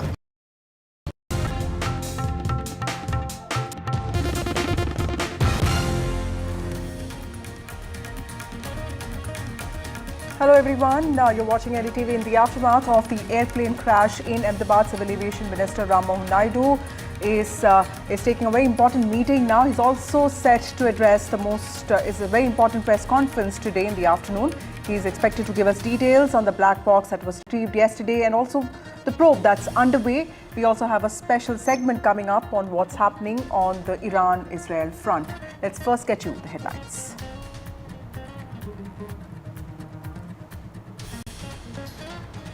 Ahmedabad plane crash, plane's tail being shifted now. Only intact part of Air India 177 that crashed. It's a defining moment from the crash site.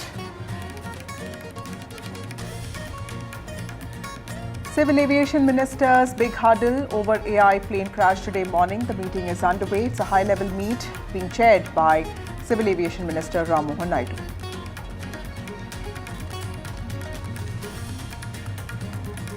Well, the black box has been recovered. What will the black box reveal is an important question. It's a very crucial part of the evidence into the investigation. Black box is key to the crash probe.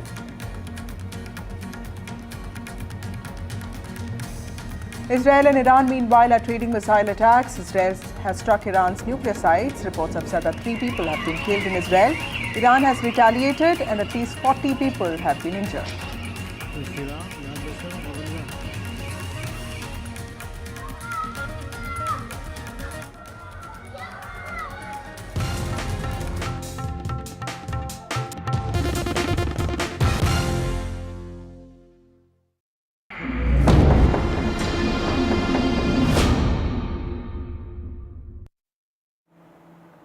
Well, the tail portion of the Air India flight that collapsed at BJ Medical College and Hostel is being lifted today. It's also being shifted. The plane's debris, remember, was strewn all across the medical complex. The tail was lodged on the ceiling of the mess and one of the tires was stuck in a wall. Students present in the hostel complex at the time of the crash and all the top rescuers, all the first responders and the rescuers who had reached the spot very soon had said that the plane had hit tail first on the mess of the hostel.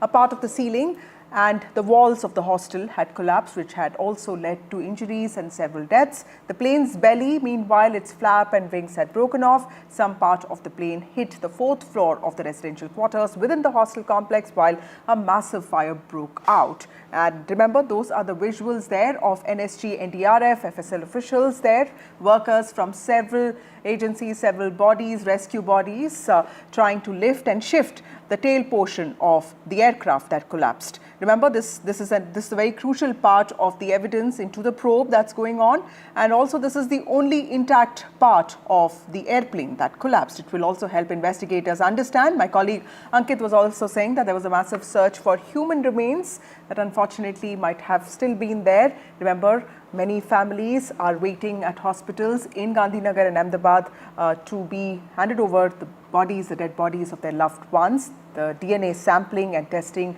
process is going on. Government has assured them that the process has been expedited.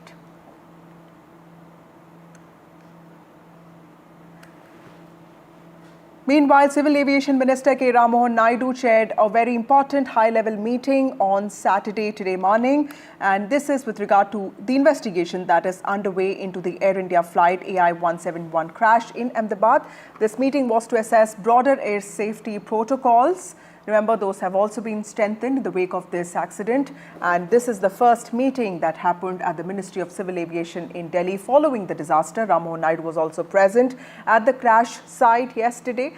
Just hours before Prime Minister also arrived there. He was one of the first to reach the collapse site as soon as news reports of the crash came in. In fact, that was day before yesterday. This crash has already claimed 265 lives and it is being seen as India's deadliest aviation tragedies. Now, who were present at this meeting? Senior officials from the DGCA, the regulator, of course, also Airports Authority of India.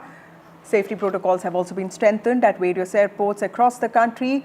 Ministry officials also participated in this meeting, and the Civil Aviation Minister, who yesterday posted on X about the retrieval of the black box within 28 hours of the crash, will also be addressing the media around 1:30 p.m. today. He is expected to give us a broad outline of how the investigation has proceeded into this case and what are the preliminary findings of the probe. And the minister, what we understand, has reviewed progress of the investigation into the planned crash.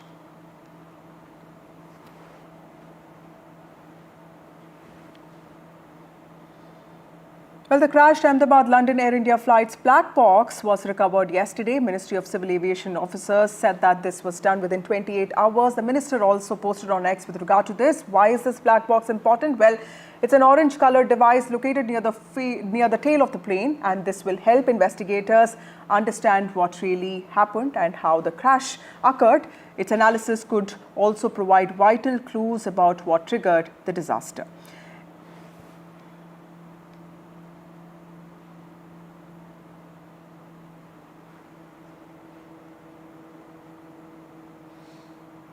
Well, my colleague Aishwarya joins us with more details on this. He's been reporting from the hospitals in Ahmedabad. Aishwarya, thank you so much for joining us. Tell us, you've been reporting about the difficulties that families have been facing, the long wait that they have to go through. And I know that the visuals of debris would be bringing back memories for a lot of Gujaratis of the 2001 earthquake. But there is a process that needs to be followed of DNA sampling and testing.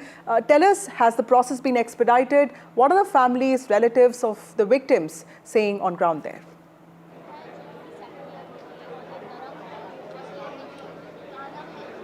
Well, certainly, and as we are reporting that the number of death toll had risen to 274, that's huge in itself. And yesterday it was 225, and the numbers are continuously are increasing because the family members are reaching where from where the DNA samples have been taken so far, and it's a scientific process on different parameters. The doctors are taking the DNA samples and are matching with the dead bodies which had come to the post-mortem room over here at the BR Medical College.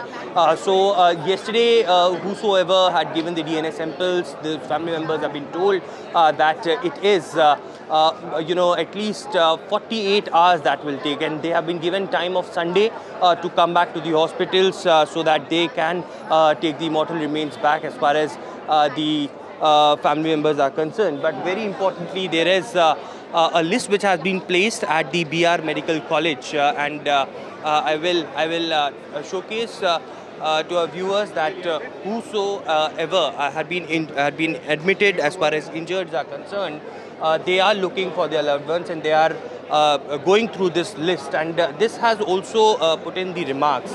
Who were they? Some of them were the security, SRP staff of the atrium. There were gardeners, common man, and these are the list of the undergraduate students at the hostel who were studying. Some of them were second year student, first year student, second year. Some of them were helpers who had been brought in and they were admitted. There were two cooks of the hostel mess that had been also been admitted, and one lone passenger. There you can see Vishwas Kumar from the C7 ward. He is the lone passenger who had been admitted at the trauma wards. And other than there were some rickshaw drivers, first year students, pharmacist, helper, and they had been admitted to different wards, G8, E4, E1, C7, and some of them are in the ICU as well. As far as the medical college is concerned, they have issued an official press release stating that 4 of those medical students have died in an unfortunate incident. Apart from it, there were 2 helpers who used to distribute tiffins to the students, lady's daughter also died in that horrific air crash.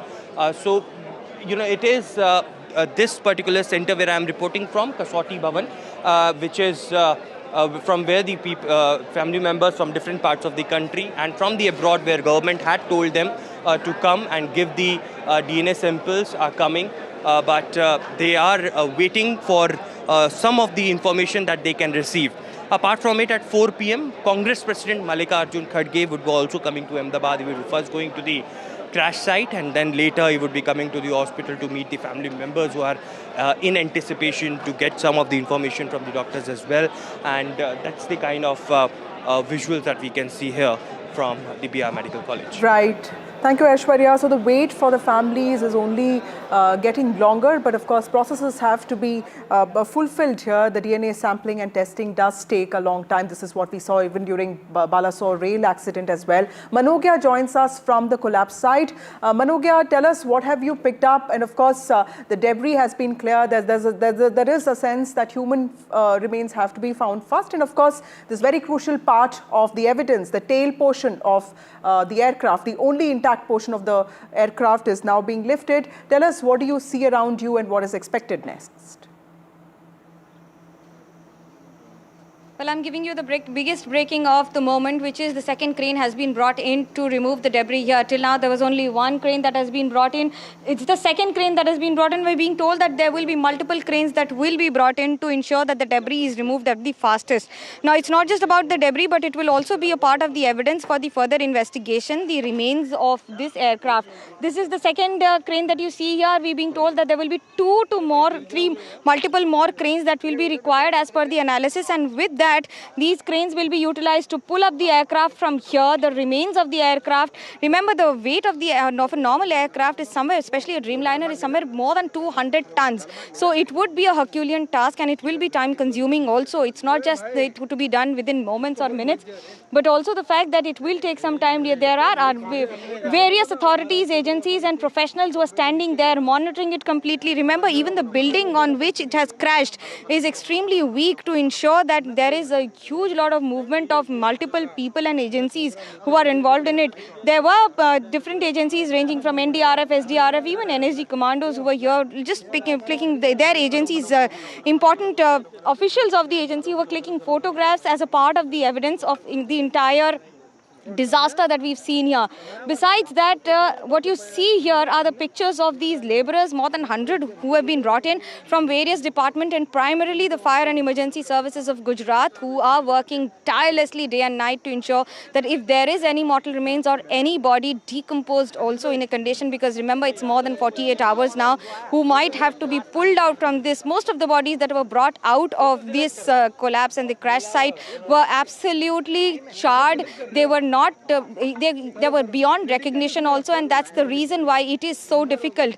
There has been a stench, and it's been extremely hot and heat. And remember, a 1 lakh litre of fuel burning here will be, of course, very, very difficult task to ensure that once the entire heat subsides, the entire process will be taking place. Cranes have been brought in, and with that, the movement of the debris will be taking place, enforcing and ensuring that the entire debris is removed. The building is beyond usage now, so most of the people and the doctors who are staying here have not been allowed inside. Most of them have been requesting so that they can at least collect their documents or the remains that they can find. A lot of families still claim that their family members who are working in the mess are not reachable or have not been found. Most of them missing also, yet to be confirmed. Now, these are a lot of facts as well as what we hear from the people. But as of now, the primary focus will be on removing the aircraft from this hostel and ensuring it to a safer location in proper custody for further study and investigation. Right. Also, Manogya, because you've traveled so much in Gujarat, a lot of these victims came from the Charotar part of the state, which is often seen as the NRI belt, many of them from Kheda and Anand. Can you give us a sense of who these victims were, which part of Gujarat, which part of India? A lot of them were from Rajasthan. Help us understand the background of these victims, because several precious lives have been lost. Well, these are different and difficult times for those families who've lost their loved ones. It is not an easy time and very challenging time, especially the Anand district, which is considered as the milk revolution district of India, has seen the highest number of deaths from a village, from the entire district. That itself speaks on most of them have been traveling abroad either on holidays or on business purpose or even educational purpose. But when you talk about these families, yes, these are testing times, difficult times for most of them. But when we talk about the debris and the compensation that is being offered, well, interesting fact and most important fact as of now is that the Indian Medical Association too has written to the Indian Medical Association has written to the Air India seeking compensation of 1 crore for those who've lost their loved ones, even who were eating in the mess or working in the mess, because they were to be another pillar of the medical fraternity in years to come. And that's why these students were studying here. They've lost their lives just while having their lunch. Imagine the condition of their families who might have spoken to them. And now, of course, the entire process continues. Right. Thank you, Manogya, for joining us with those details. We'll keep coming back to you. Even as it's also very important to understand that the black box which has been retrieved yesterday is a small device that records information about the aircraft, and the flight data is also something that will help experts reconstruct what really went wrong. Also joining us now is Ehsan Khalid, who is an aviation expert, former pilot. Thank you, Mr. Khalid, for joining us on NDTV. Help us understand what comes next as far as the investigation is concerned, sir, because the Civil Aviation Minister is also likely to address press conference today. The black box was retrieved within 28 hours. How significant was that, and what can be expected next? Okay, first phase of search and rescue is over. Debris have been searched for any living material, living and a lot of recovered kept in safe custody of black box. That each of the parts, like cockpit switches position, lever handle, landing gear, uh, they actually was during the tough crash. That will be correlated with the digital flight data recorder, things that would be available in the black box. The digital flight data Okay, we'll try recorder connecting would with be Captain Khalid in just a very, bit. very vital piece of. Yeah, we'll try connecting with Dr. Khalid in just a bit. The DNA analysis of the samples collected from the collapse site, and this is the collapse site of the London-bound Air India flight, the crash that took place day before yesterday, and the DNA analysis and sampling has been expedited to complete the process within 3 days. This is something that Amit Shah, the Home Minister, had also assured families of the victims. It usually takes 3 months to do that, but families have been waiting for whatever remains of their loved ones, and the fatal plane crash took place on the 12th of June, and it is actually a long wait for the families to get whatever remains of their loved ones. And on Friday, DNA tests were conducted on the deceased and their family members. According to authorities, bodies will be handed over to family members only after accurate DNA matching, which may take up to 72 hours, which is why family members are still waiting at the hospital premises. And this tragedy clearly has affected members of several families. There are 8 families from Rajasthan. The most impacted districts are Banswara and Udaipur in Rajasthan, and 5 people each in these districts have lost their lives. Additionally, there's also 1 person from Pali, Bikaner, Barmer and Hanumangarh who have died. The last rites of Barmer resident and MBBS student Jay Prakash were performed on Friday evening. He was staying at BJ Medical College and Hostel where the aircraft wreckage fell. In fact, the death of MBBS student Manav Bhadu, a resident of Hanumangarh, has also been confirmed. What we understand is that many of these victims were from Charutar region of Gujarat, which is also seen as the NRI belt. The DNA testing is necessary for identification. Let's also go through some reactions to this story. India is a member country of Interpol. So according to Interpol, there are three primary identifiers. One is the fingerprint, second is dental characteristics because teeth can withstand the heat, and third is the DNA. DNA is of course the gold standard, but if any one method can prove that the identity is positive, I think the body can be released to the nearest of the kin so that they can perform the rituals and all. In such a charred case, the teeth is the hardest. You all know the teeth are the hardest substance in the body. It can withstand any type of temperature. When a body is burning, it is around 700, 600, 700 degrees, but the teeth can withstand till 1800. So if we can see that the teeth, if we have to open the mouth, and there are different procedures to do that. So there are. We all have taken 135 samples. We have recorded the dental records of 135 charred victims. जो 12 जून को जो plane crash की दुर्घटना civil hospital में हुए उसके बारे में मैं अभी बताना चाहूंगा कि उसमें 4 मेडिकल स्टूडेंट की दुखद मृत्यु हुई है और उसके अलावा जो रिलेटिव थे सुपर स्पेशलिस्ट के रेसिडेंट डॉक्टर थे उनके रिलेटिव के साथ टोटल डेथ के 9 है और 20 स्टूडेंट को इधर एडमिट किया गया था जिसमें से 11 को डिस्चार्ज कर दिया गया और जो भी स्टूडेंट अंडरगोइंग ट्रीटमेंट है वो अभी स्टेबल है out of danger. Well, 33 victims of this airplane crash were from Gujarat's Anand, which is often seen as the NRI city. And this is the story of a couple's final journey, Sunny and Monali's tragic fate. A Patel couple who were scheduled to travel on the 6th of June, they cancelled their tickets due to some pending work. They booked their flight to London on the 12th of June, which turned out to be their last flight. NDTV reports from Anand, the NRI city, which had around 33 passengers on board. The flight now all reportedly dead. We are reporting from Anand, a district of Gujarat, which is known to be the NRI city, the NRI district from where 33 passengers on board that flight which crashed are reported to be dead. And this is the maximum number of passengers from any district of Gujarat. And we are right present outside one of the Patel couple who have died in this tragic incident, and let's try and speak to one of the cousin brother of Monali Patel, Mr. Jignesh Patel.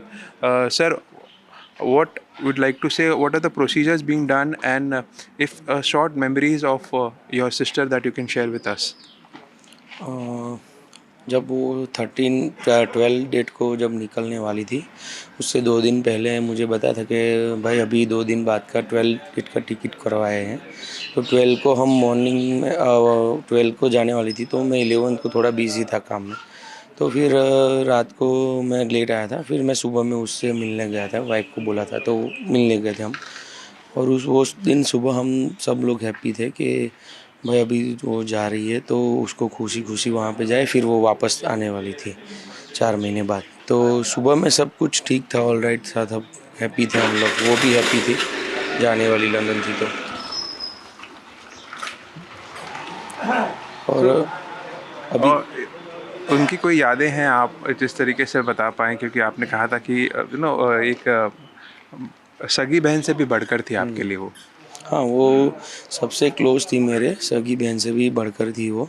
मेरी सगी बहन नहीं, पर उसने कभी feel नहीं होने दिया मुझे कि मैं उसकी सगी बहन नहीं हूँ। एनी टाइम एनी मोमेंट, वो कुछ अच्छा भी हो कुछ बुरा भी हो, तो मुझे शेयर करती थी, मैं भी उससे शेयर करता था। और हम दोनों एक दूसरे को हम हेल्पफुल होते थे कोई भी काम में। एनी टाइम वो वहाँ पे भी हो, यहाँ पे भी कुछ काम हो, तो वो पहला सीधे ही काफ़ी सारे होते हैं, पर उसको पता है कि मेरा क्लोज टू मेरा भाई है वहाँ पे। तो वो भी मेरे को एनी टाइम कॉल तक करती थी, और मैं भी उसको एनी टाइम वहाँ पे, वो क्या कभी कुछ टाइम बिज़ी होती थी तो मैं उसको फ़ोन करता था, तो वो मुझे कॉल का जवाब नहीं दी, मैसेज कर देती कि बाद में मैं भाई कॉल करती हूँ, थोड़ा काम में अर्जेंट में हूँ, तो मैसेज छोड़ दो मुझे, ऐसा। पर वो कभी भी उसने ये मुझे इग्नोर भी नहीं किया है, ऐसा हमारा टाइम था, एनी टाइम वो मुझे बात करती थी। Well, at the front of this colossal tragedy are precious lives that have now been lost. Manisha Thapa, 27-year-old flight attendant from Patna, was amongst the 274 people who lost their lives in this crash. And this is when Air India flight AI-171 crashed moments after takeoff from Ahmedabad airport. The tragedy has plunged her family, Manisha Thapa's family and neighbors, into deep sorrow and mourning. Manisha, who served as a cabin crew member on the flight, was known for her academic brilliance and vibrant personality. She was a graduate of St. Xavier's College, Patna, and she completed her bachelor's in business economics from 2014 to 2017. The college held condolence meet and also planted a tree at the campus in remembrance of Manisha. Faculty members and classmates of Manisha were shocked after the incident. They also described Manisha as being brilliant and always and a person who always dreamt to fly high. College management has said that it's a huge loss for that institution to lose somebody like her. Manisha Thapa, जो कि अहमदाबाद से उड़ने वाली air India के plane में cabin crew थी, उनकी मौत उस विमान हादसे में हो गई। और आज सेंट ज़ेवियर कॉलेज में यहाँ पर उनके नाम पर जो है वृक्षारोपण किया जा रहा है। सभी कॉलेज के मेंबर्स, कॉलेज के प्रिंसिपल, कॉलेज के फैकल्टी मेंबर्स और स्टूडेंट्स यहाँ पर मौजूद हैं, और उनके नाम पर आप देखिए पेड़ लगाया गया है उनकी याद में, remembering Manisha Thapa by Saint Xavier College. आप समझ सकते हैं उस घटना में लगभग 242 लोगों की मौत हो गई और कुल आंकड़ा इस वक्त 275 के आसपास पहुंच चुका है। कितना दर्दनाक हादसा होगा आप समझ सकते हैं। इस वक्त कॉलेज के प्रिंसिपल हैं, उनसे हम बात करेंगे कि कितना मुश्किल वक्त है। फादर, आज रिमेम्बरेंस में आप लोगों ने पेड़ लगाया है, क्या कहेंगे जिस तरीके से ये घटना हुई है? ये हम लोगों के लिए दुख की खबर है, क्योंकि एक अच्छे इंसान को हमारे परिवार से खोना हम लोगों के लिए बहुत दुख हुआ है, और सारा ज़ेवियर परिवार इस खबर सुनकर बहुत दुख हुआ है। कैसी स्टूडेंट थी मनीषा, अगर बात करें तो एकेडमिक्स में हमेशा वो मेरिटोरियस स्टूडेंट रही है, और सभी एक्टिविटीज़ में घुल मिल के भाग लेती थी, और सभी स्टूडेंट, सभी स्टाफ के साथ उनका अच्छा व्यवहार था। मैं उनको हमेशा एक आदर्श व्यक्ति के रूप में, एक आदर्श स्टूडेंट के रूप में देखा करता था। आमतौर से देखिए उनकी याद में पेड़ भी लगाया गया है, और भी कॉलेज के कई सारे प्रोफेसर्स हैं, टीचर्स हैं, प्रोफेसर से बात करेंगे। मैम, क्या कहेंगे, काफ़ी भावुक पल है एज ए स्टूडेंट खो देना इस कॉलेज के, आप लोगों ने पढ़ाया भी है, क्या कहना चाहेंगे मनीषा के बारे में? कहने के लिए शब्द नहीं है। मनीषा हमारे बीच नहीं है, भरोसा नहीं होता है, और हमारे बीच हमेशा रहेगी। वो भले फिजिकली प्रेजेंट नहीं है, लेकिन वो एक इंस्पिरेशन के रूप में, एक रोल मॉडल के रूप में हमारे एलुमनाई, हमारे बच्चों, हमारे टीचर्स, हमारे स्टाफ सब के बीच में रहेगी। वो बहुत हार्ड वर्किंग, बहुत committed, honest, collaborative, smiling face, क्या कहें उसके बारे में, कहने के लिए शब्द पर्याप्त नहीं है। हमारी बेटी नहीं है, बेटी होती तो वैसे ही बेटी उम्मीद करते हैं। तो ये बच्चे हमारे लिए कहे स्टूडेंट नहीं थे, जेवियर परिवार का एक हिस्सा थे। जेवियर परिवार ने एक बच्चा खो दिया है, बहुत मर्माहत है, हम लोग शब्दों में बयां नहीं कर सकते हैं। मनीषा थापा मेरी सीनियर थी और काफ़ी स्टूडियस, काफ़ी टैलेंटेड, काफ़ी केयरिंग नेचर, स्पेशली प्रोफेसर्स के प्रति उनका जो ओबिडेंट नेचर था काफ़ी प्यारा था। और उनका जाना पूरे जेवियर परिवार के लिए, अलुमनाई के लिए बहुत बड़ा क्षति है। इसको शब्दों में बयां कर पाना मुमकिन नहीं है। इससे ज़्यादा ट्रैजिक और क्या हो सकता है। ये हमारी सीनियर है और इस कॉलेज के अलुमना है, हमारे सबके लिए ये इंस्पिरेशन है। आज बहुत बुरा लगा, हम सब एक साथ आए इनके शोक में। आप देख रहे हैं सब लोग बहुत उदास हैं और इस पर कोई शब्द नहीं है कहने के लिए। जो भी हुआ वो अभी भी हम लोग स्टिल शॉक में, अभी भी हमें समझ नहीं आ रहा है कि हम क्या कर सकते हैं। कॉलेज में जितने भी दिन हम लोग रहे हैं, 3 साल जो हम लोग ने काटा है उनके साथ में, अब वही चीज़ बार बार हमें वही चीज़ याद आ रही है। मुझे और भी जितने भी दोस्त हैं उनके सब लोग को यही चीज़ बस याद आ रही है कि ये कैसे हुआ, और अभी भी स्टिल हम लोग बहुत ज़्यादा नम है इस बात को लेकर। One of the persons who died in that fateful crash was also Vijay Rupani, former Chief Minister of Gujarat. 1206 was a lucky number for him, but it turned fatal for Vijay Rupani. Vijay Rupani was the Chief Minister of Gujarat from 2016 to 2020. The Prime Minister also paid tributes to him at his residence yesterday. Rupani's lucky number was 1206. It was also on the leader's number plate, and it was also the date of the fatal plane crash that took place. Ex-CM Vijay Rupani died in that crash, and their last rites are to be taking place today.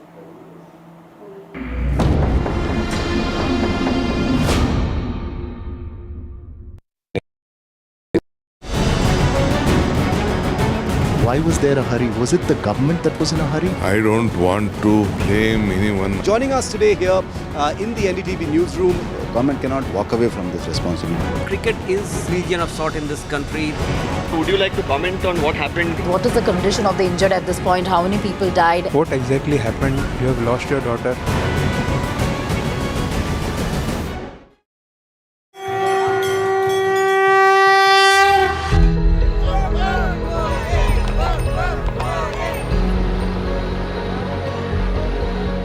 Of Pahalgam, all eyes on the Amarnath Yatra. Amidst fear, faith and fortitude.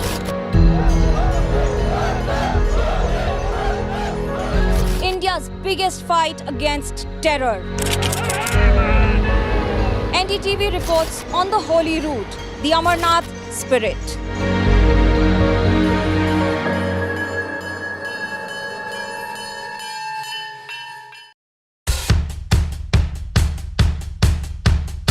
The markets move fast. And so should your portfolio.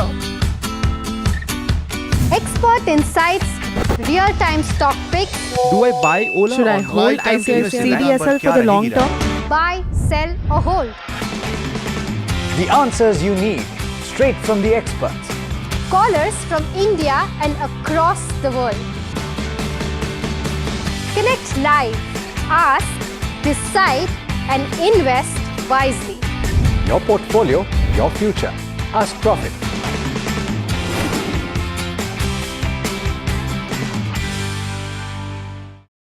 Is your business future ready? Join the 13-week strategic ESG certification program for business sustainability and growth for CXO and business leaders by NDTV, Terry and Zenora. Master global ESG frameworks, gain real-world tools, and lead with impact. Starts July 13th. Enroll now and power your business with sustainability.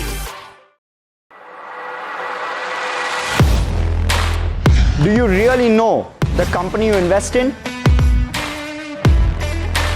What is the real picture behind presentations and claims?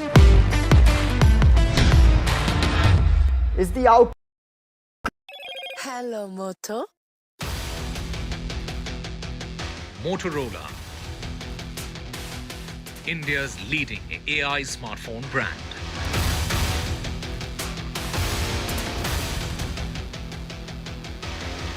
Ahmedabad plane crash update. Plane's tail being shifted. Only intact part of Air India 171.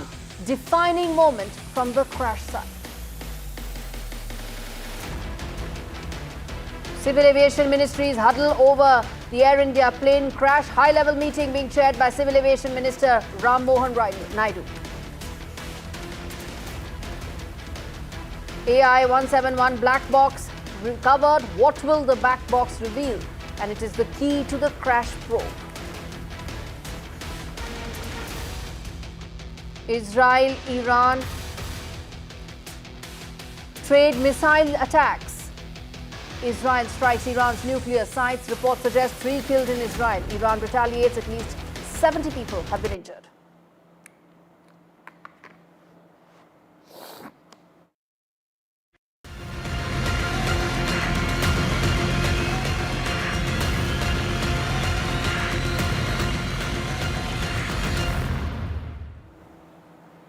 Viewers, you're watching our very special coverage on the latest in the Iran-Israel flare-up. If you're tuning in right now, viewers, to bring you up to speed, Iran launched a new wave of missiles towards Israel early on Saturday.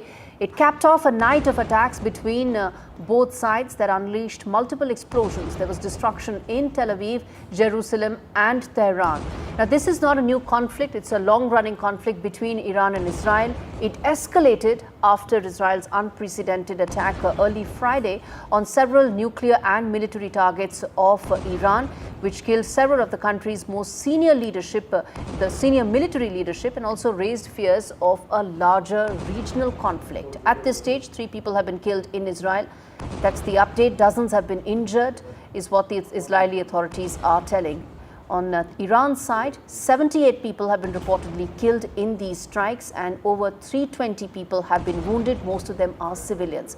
Both sides have vowed to cause maximum damage, and at this stage, there are serious concerns regarding this engulfing the entire region and possibly becoming a much wider conflict between the two sides. Before we move any further, let's play out the sound bites of Israeli Prime Minister Benjamin Netanyahu and also the Iranian Supreme Leader Ayatollah Khamenei, and then we come back and talk more about how this is likely to pan out from here on. Tonight I wish to speak to you, the proud people of Iran. We're in the midst of one of the greatest military operations in history, Operation Rising Lion. The Islamic regime, which has oppressed you for nearly 50 years, threatens to destroy my country, the State of Israel. The objective of Israel's military operation is to remove this threat, both the nuclear threat and the ballistic missile threat to Israel. And as we achieve our objectives, we're also clearing the path for you to achieve your objective, which is freedom. In the past 24 hours, we've taken out top military commanders, senior nuclear scientists, the Islamic regime's most significant enrichment facility, and a large portion of its ballistic missile arsenal. More is on the way. شهادت سرداران و دانشمندان عزیز که البته برای همه سنگین است و تعدادی از مردم غیر نظامی رو به ملت ایران به خانواده های اونها تبریک و تسلیت عرض میکنم. و اما مطلبی که مایل بودم با ملت عزیزمون در میان بذارم اینه که رژیم صهیونیستی اشتباه بزرگی کرد، خطای بزرگی کرد،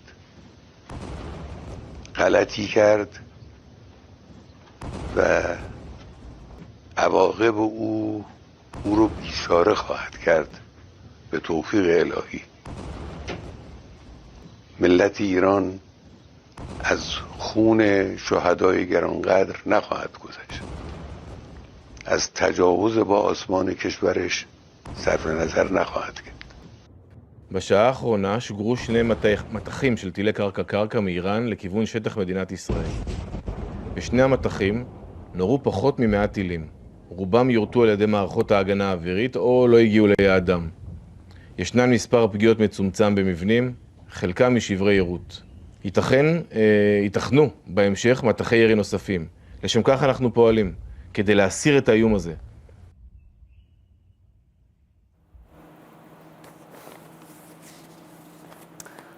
All right, viewers, those were the important sound bites that we played out for you. Israeli, Iranian side, and also the IDF spokesperson talking about the exact hits that have taken place and the kind of damage that has been inflicted. And remember, both sides have vowed to continue inflicting maximum damage till they feel their objectives are met. Before we get in our guests to decode this in detail, I want to first tell you, viewers joining in right now, where exactly have those hits taken place? Let's put that out. First, of course, is where all has Israel hit Iran, which started this entire thing on Friday early morning. Those are the exact locations where Israel has targeted Iranian nuclear facilities that have been targeted, that you can see at several of those locations. So it started, and the objective essentially was that Iran is moving ahead with its nuclear capabilities. IAEA has said that there is no confirmation whether it is only for civilian use or whether the possibility of a nuclear military use exists or not. In the backdrop of that and no progress on nuclear talks, Israel went ahead with those unprecedented attacks, and this map shows exactly where all were those attacks taken place. Let's move ahead and now tell you which are the places where Israel's cities were attacked by Iran. We have that map. Let's put that out as well, that what were the Iranian attacks that came out in retaliation on Israeli cities. That shows the strikes that were made by Iran in retaliation to the unprecedented Israeli strikes on its both military and nuclear establishment. On several of those places, Haifa, an important port town, then there is Tel Aviv, Ashdod, and several others, Jerusalem as well, that has been hit by those multiple Iranian attacks that have taken place in response to the Israeli attacks that started early Friday morning. At this stage, we brought you up to speed with the fact that those attacks are still happening and they continue. And which is why I now want to bring in our guest joining us this afternoon to talk more about what this means and whether there could be any let-up whatsoever or not. We have a guest joining us from Israel, Mr. Levi, who's a senior journalist, Professor Hanafi, who from the American University of Beirut, Dr. Rizadi from the University of Tehran, and Brahmachelani as well joining us, who's a strategic affairs expert. Let's get our guests on the screens, and let me start with you, Mr. Levi, in terms of things unfolding right now.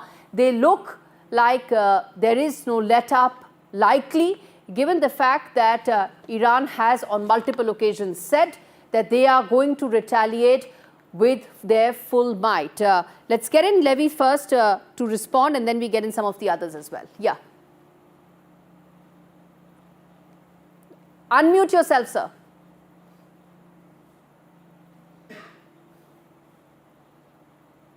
Can you hear me? Yeah, I can. Yeah. So I guess we are going for a long war, and it seems that nothing will stop it now. Both sides are very determined, and I don't see who is going to put an end to it. And it's very unfortunate, obviously. Israel launched this war.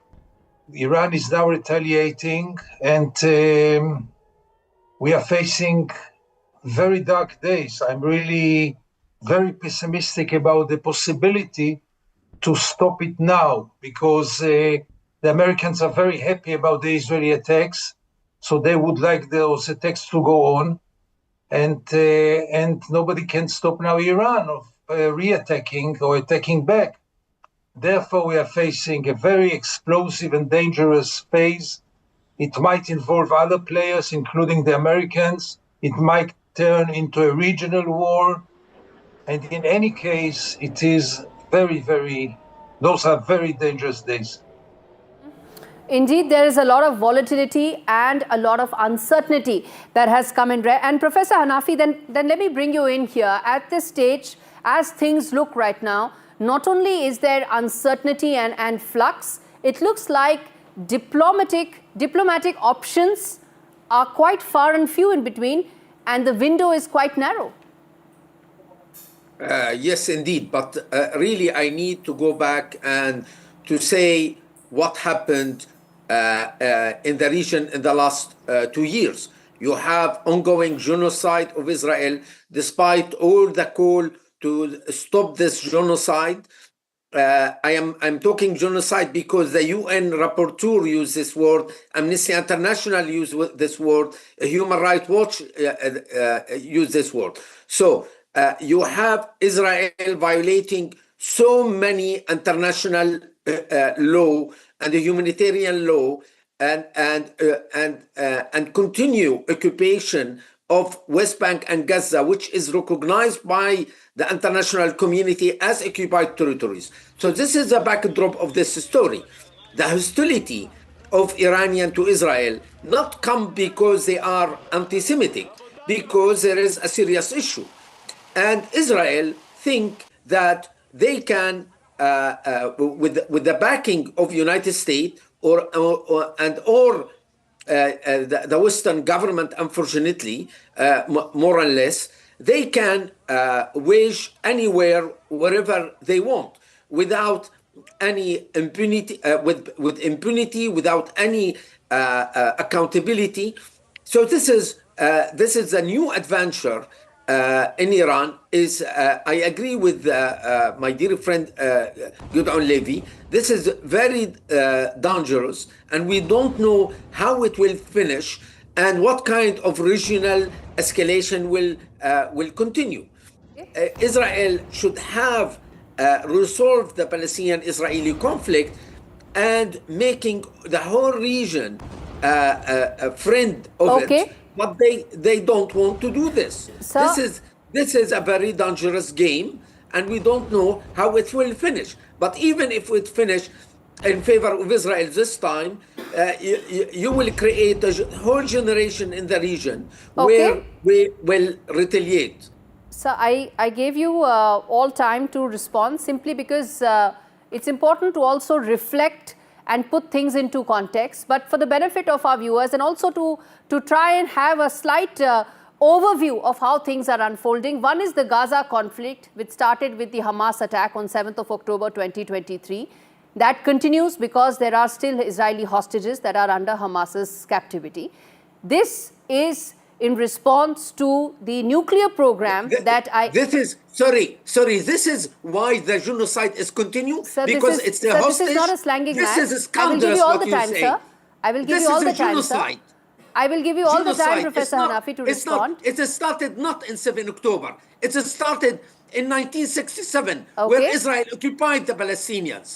It's scandalous what you are saying. Professor Hanafi, there are times when emotions get the better of us and we are not able to tell, express, or also ensure that we get our point across. As I said, some of this has to be looked at from a point of view to explain to our viewers why what is happening. One can go back 1967 or go back even further in time. But today we are talking about the fact that these attacks were made specifically targeting the nuclear facilities of Iran in the backdrop of failed nuclear talks, which haven't progressed, and also with IAEA saying that they cannot categorically say that in uncertain terms, in clear certain terms, that the Iranian nuclear program is only for civilian purposes. That's a very important fact. And I'm going to keep coming back to you to talk about the other aspects, but I want to first bring in Brahma Chilani, and I'm also going to bring in viewers a voice from the ground, from Tehran, to also tell you the latest that's unfolding. While we continue the discussion, it's also important to keep reflecting what's actually happening on ground, and we're going to come to that in just a bit.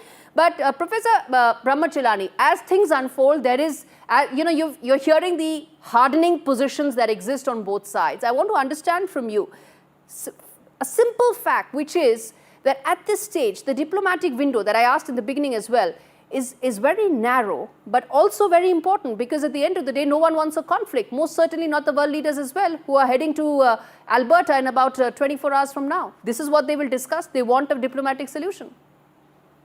You're right, Gauri, but it was diplomatic talks that provided a perfect smokescreen for Israel to achieve tactical surprise, because US-Iran nuclear talks were ongoing. The 6th round was supposed to be held Sunday, that is tomorrow, in Oman.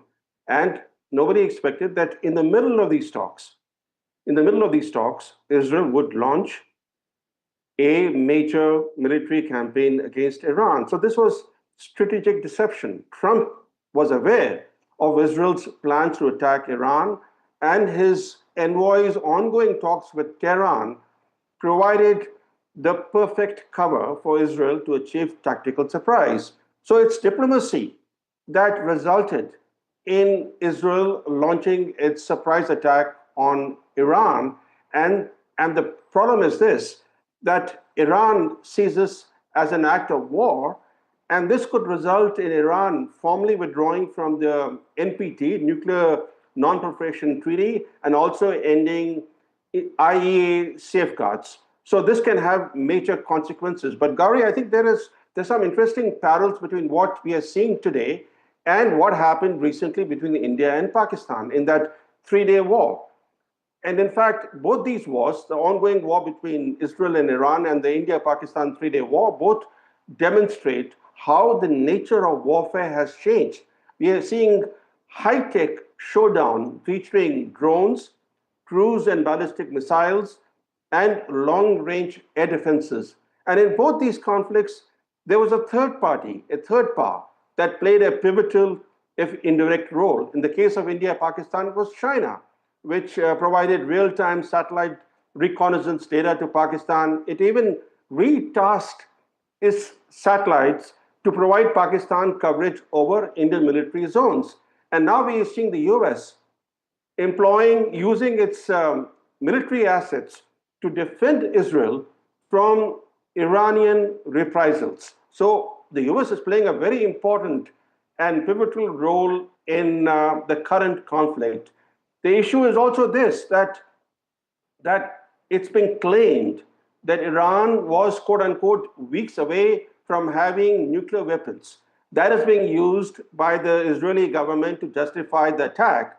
But the US intelligence, including the Director of National Intelligence, Tulsi Gabbard, just 2-3 months ago said during a Senate committee meeting that Iran is not building a nuclear weapon. And in fact, she went on to say that Ayatollah Khamenei has not authorized the nuclear weapons program that he suspended way back in 2003. So what Israel is saying to justify the attack and what US intelligence has publicly said, there's a great divergence. But as Mr. Levy, your guest, points out, the dark days ahead. The dark days ahead because Israel has initiated this war, but it cannot control the outcome of this conflict. It doesn't know what the outcome will be. Professor Chilani, just hold your thoughts there, because I want to first now go back. As I said, we're going to try and get exactly details that are happening on ground. While we continue this conversation, viewers, I want to now get in Mohammad Khatibi, who is joining us from Tehran, to talk to us about how things are unfolding there and what's the situation right there on ground right now. It's been 36 hours and counting since the attack started and the counter-attacks that followed. But the update in terms of the dead, the injured, things that are there right now, let's get in Mohammad Khatibi to tell us all those details. Israeli attacks against Iran has caused deaths of dozens and injury of many others across the country, and the attacks are still continuing across the country. And according to Iranian officials, air defense systems have been able to shut down several drones, and it has been said that 2 Israeli fighter jets have been downed, and the air defense systems are working. And last night was the most intense, and now they are still working. And Iran has started retaliating these attacks, and according to reports, Iran has launched hundreds of missiles towards Israel, as well as drones, and Israel is claiming that it has intercepted most of the missiles and drones, but footage online shows that it hasn't been able to stop all the missiles and drones, and it has caused deaths and injuries in Israel. And according to reports, several people have been killed and dozens have been injured in Iranian attacks against Israel. Okay, that's a word coming in from Iran right now, how things are shaping up, uncertainty and fluidity. But more importantly, what could possibly be the next course of action? And Mr. Levy, let me ask you this. As things are looking right now, what many are saying is that Israel may have started it but it's not going to be able to control the outcome. It doesn't know which way it's going to end, how much it's going to expand into, and how much it will now need the support of its American partner to be able to get anything desirable in terms of outcome. I almost agree to every word you say. It is a vicious circle which starts, and you know how it starts, and you never know how will it end. There are many open questions. If the retaliation, the Iranian retaliation, will continue, and there will be many casualties in Israel, Israel will obviously harsh its activity in Iran and bomb new locations like the oil tanks and other economical, strategical targets. And then it's a new game. And then the Iranians will hit back. It's a vicious circle which can really, like a snowball, become a huge war. I must remind your viewers that the war between Iran and Iraq lasted over 10 years. Iran has the capability to absorb long wars. I'm not sure that Israel can stand very long wars. Israel has very good military capabilities for short attacks, but not for long wars. The economy, the society is not ready for a long war now of years. And therefore, I wish I could see the light in the end of the tunnel, but right now, I don't see it. That's a very important but a pessimistic view that you've put there, but an important update that you're sharing, which is that it could end up being a war of attrition, essentially. It would be a war of attrition, and then Israel may not have the upper hand because it doesn't have the wherewithal to be able to go ahead with the war of attrition. Brahmachalani, your thoughts there? Well, I agree with Mr. Levy's realistic assessment. Israel has been at war now for a long time, and this has created further divisions in Israeli society. Israeli society is quite polarized politically and divided socially, and these wars that Israel has been waging, including against, especially against Iran's proxies, have created deep divisions in that society. The rifts are so serious that the internal dimension of the internal stability issues have become quite dominant in Israeli society and Israeli politics. And this kind of war with Iran can lead to very unexpected turn of events. And as Mr. Levy pointed out, that in the first round, the Israeli targets were Iran's nuclear facilities, but as American newspapers are reporting, that despite the attack on Natanz and a couple of other sites, Iran's nuclear program is largely intact because Iran's nuclear program is pretty geographically spread out, and it will not be easy for Israel to target each and every facility and destroy it. In fact, Israel has opened itself to attacks on its nuclear facilities. Is it inconceivable that Iran might seek to target the Dimona reactor in Israel or other weapon storage sites in Israel? So this isn't ending. What you're saying is this isn't ending, and I wish we had Professor Hanafi. Viewers, if you're watching this broadcast, Professor Hanafi has a bad connection at his end, which is why he cannot be with us. But I do want to hear from him his thoughts on how he thinks this could actually end. But as we wrap this up, gentlemen, how do you see the next 24 to 48 hours? Let's now talk about the immediate before we talk about the medium term. Next 24 to 48 hours. Mr. Levy, how do you see that going? So let me tell you about the last 12 hours. I ran to the shelters 3 times throughout the night. It was night here. And you saw the fatigue of the people, and you saw the certain fear, no panic. But I was asking myself, okay, 1 day, 2 days, 1 week, 3 weeks, 2 weeks, how long can those people run 3 times a night to the shelter? I don't compare it by all means to the suffer of the people in Gaza who don't possess even one shelter. But everyone thinks about himself. So I was thinking about my fellow Israelis. can they really take it for many, many weeks now? The coming days will be similar to the last day. There is no one to stop both parties. Indeed. They will continue and we will continue. All right, time is running out quite literally. I have to wrap this up. Thank you so much, gentlemen, for joining me on this special edition where we focus on the Middle East.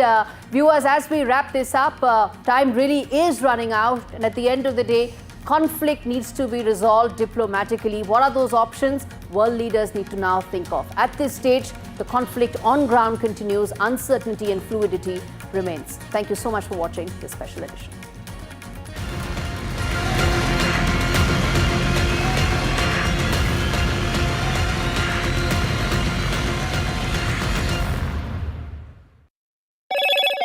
Hello, Moto. Motorola, India's leading AI smartphone brand.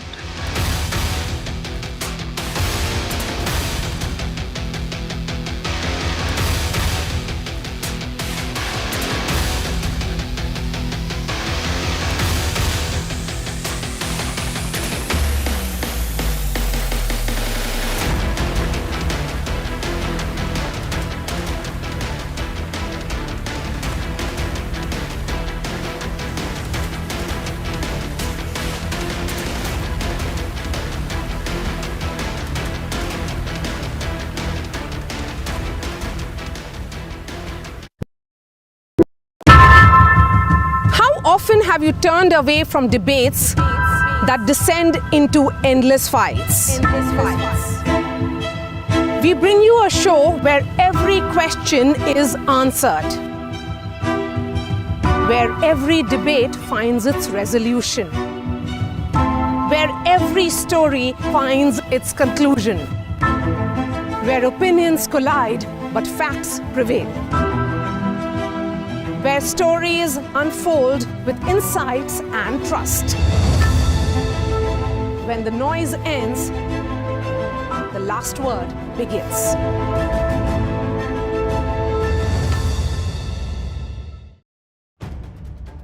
If it matters to you, if it matters to you, if it matters to you, it matters to India. It matters to India. And it matters to me. And it matters to me. India Matters with Shivaru. Only on NDTV 24/7. I've been reporting on all issues big and small from Andhra Pradesh, Telangana, rest of South India, bringing you all the action, all that you need to know, all that you want to know. The energy of maximum city is infectious. I'm bringing that energy in our news coverage from financial capital Mumbai. Covering from the southernmost part of India over the last 23 years. I bring in-depth and 360-degree coverage from the Dravidian heartland. The land of Mishti, also known for its bitter politics. I have seen much water flow under the Howrah Bridge, covering Bengal in all its vivid colors. India's IT capital is always bustling, a city full of startups, stories and surprises. And I keep you ahead on all the Bengaluru buzz. In today's interconnected world, India's voice is more crucial than ever. When India speaks, the world listens. At NDTV World,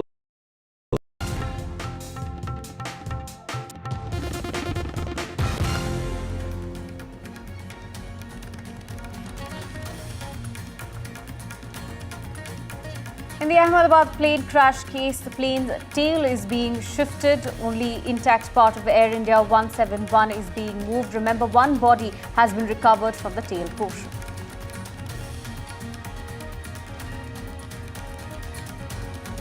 Civil Aviation Ministry is holding a high-level meeting chaired by Civil Aviation Minister Ram Mohan Naidu on the plane crash.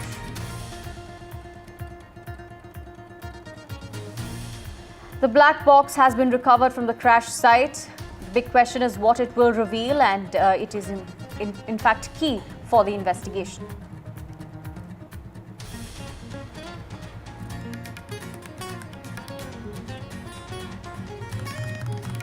Israel and Iran trade missile attacks. Israel strikes Iran's nuclear sites and Iran retaliates. 3 killed in Israel, 78 killed in Iran as Israel continues assault.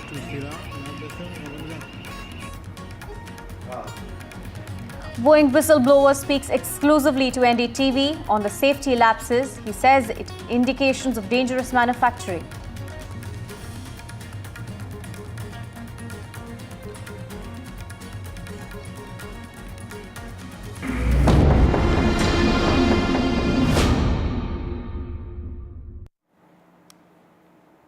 Debris clearance is underway in Ahmedabad at the Air India plane crash site. The tail portion is being removed with the help of cranes. Another body has been recovered from the tail portion. The death toll now stands at 275, including the medical college students and the doctors who lost their lives at the time of the crash. The DNA matching efforts continue as the probe team arrives at the site to investigate the crash as well as what we're learning.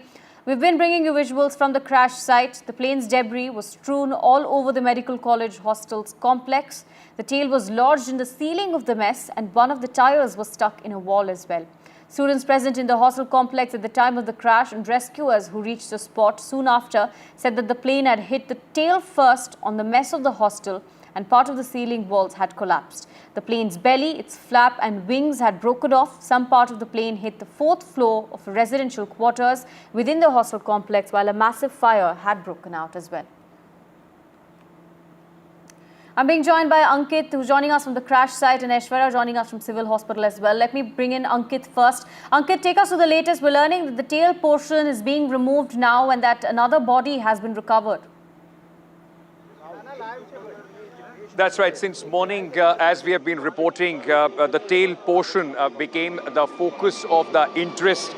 It has been, in fact, over the last 48 hours since this crash took place.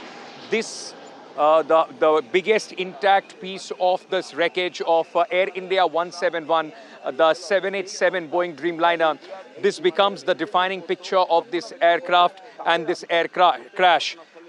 This is also the place, this is also the area which, in fact, as I speak, this was where the black box of this plane was also located from the wreckage of this very building that you are seeing, which is the first floor of the Junior Doctors Association, at the BJ Medical College. Now, there were students, as you rightly pointed out, who were eating at that point of time. Lunchtime was on at 1:48 on Thursday when this entire incident took place. Now, since morning, after the recovery of at least a location of human remains inside this tail section, the human remains were removed, and very soon after that, both these massive cranes which were moved into this position yesterday, their long arm has been extended in position at this moment to try and take this tail section off from the place where it's lodged at this moment. Now, remember, all efforts are being made to try and salvage this, intact. If that is not possible, the second option then would be to cut it into two and then take off the pieces. Remember, it's not an easy operation. It's lodged inside a wall. And what I can tell you is that, in order to try and facilitate the whole thing, the boundary wall of the roof was broken, of the terrace was broken, and the roof also was teared down, whatever was left of it. This is going to be also an important section when the investigations continue. Because remember, one part of the investigation is the black box which has been recovered, which does have the conversation between the pilot and the co-pilot in the ATC last 52 seconds, right when the aircraft was on the runway and as soon as it started to take off, taxiing on the runway, and then in its attempt to in fact gain momentum, thrust and power, which it miserably failed. And of course then the crash took place here right behind me. So that aspect and the mechanical aspect of the entire plane have been recorded in the flight data recorder, which has been recovered from the very rooftop that this wreckage is on. The other part is the wreckage, and the wreckage is strewn around, if I tell you, from the tail to about 500 to 600 meters during those charred buildings, and largely 90% of the plane after the inferno that ensued has completely been consumed. It is is absolutely, mangled, burnt out wreckage. But there is a significant part of the tail and, of course, the engine. One of the engine which is more or less in intact position is on the third building from where this tail is. And that would also then would come into play when the investigations do take place. Every section, every entire area of this wreckage has been divided. Sections will be picked up, packed and sent for further investigation to determine what exactly happened as far as this ill-fated flight AI-171 is concerned, in which 241 people on board and more than 34 on ground have lost their life. So this entire operation becomes important, and of course the defining image of this tail section coming down from this mess of the doctor's hostel. Absolutely. And Ankit, we've spoken a lot about the lives that have been lost, the stories behind the passengers as well. I'll go to my colleague Aishwarya in a bit. But before that, Ankit, we've also, seen visuals of the hostel before the crash happened and the lives of the students that have been lost, the doctors that were there and the people around, the workers, and those lives that have been lost as well. That death toll there has been increasing as well, currently standing at 275. So, Ankit, take us to the latest from what you've heard on the ground, from people you've spoken to as far as what they saw. We've heard harrowing stories about how people were trapped under debris when they were trying to move away from when the crash happened.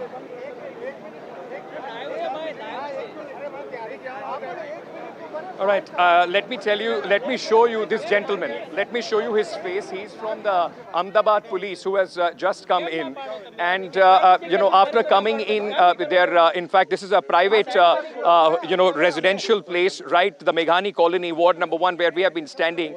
And suddenly this man barges in and asks everybody to, in fact, move on. So the police, in fact, at this moment, trying to clear the people, the journalists from this very place. But the fact remains, like you were saying, a lot of loss of life has taken place, not only the 241, but many on the ground. In fact, sadly, there have been others, those who have been trying to find out where their family members are.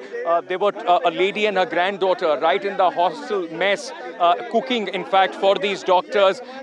Their remains have not been found. At least that's what the family is saying. They don't know where they went. And there were others, apart from the residential area of the doctors, there were others, employed also here who have lost their life.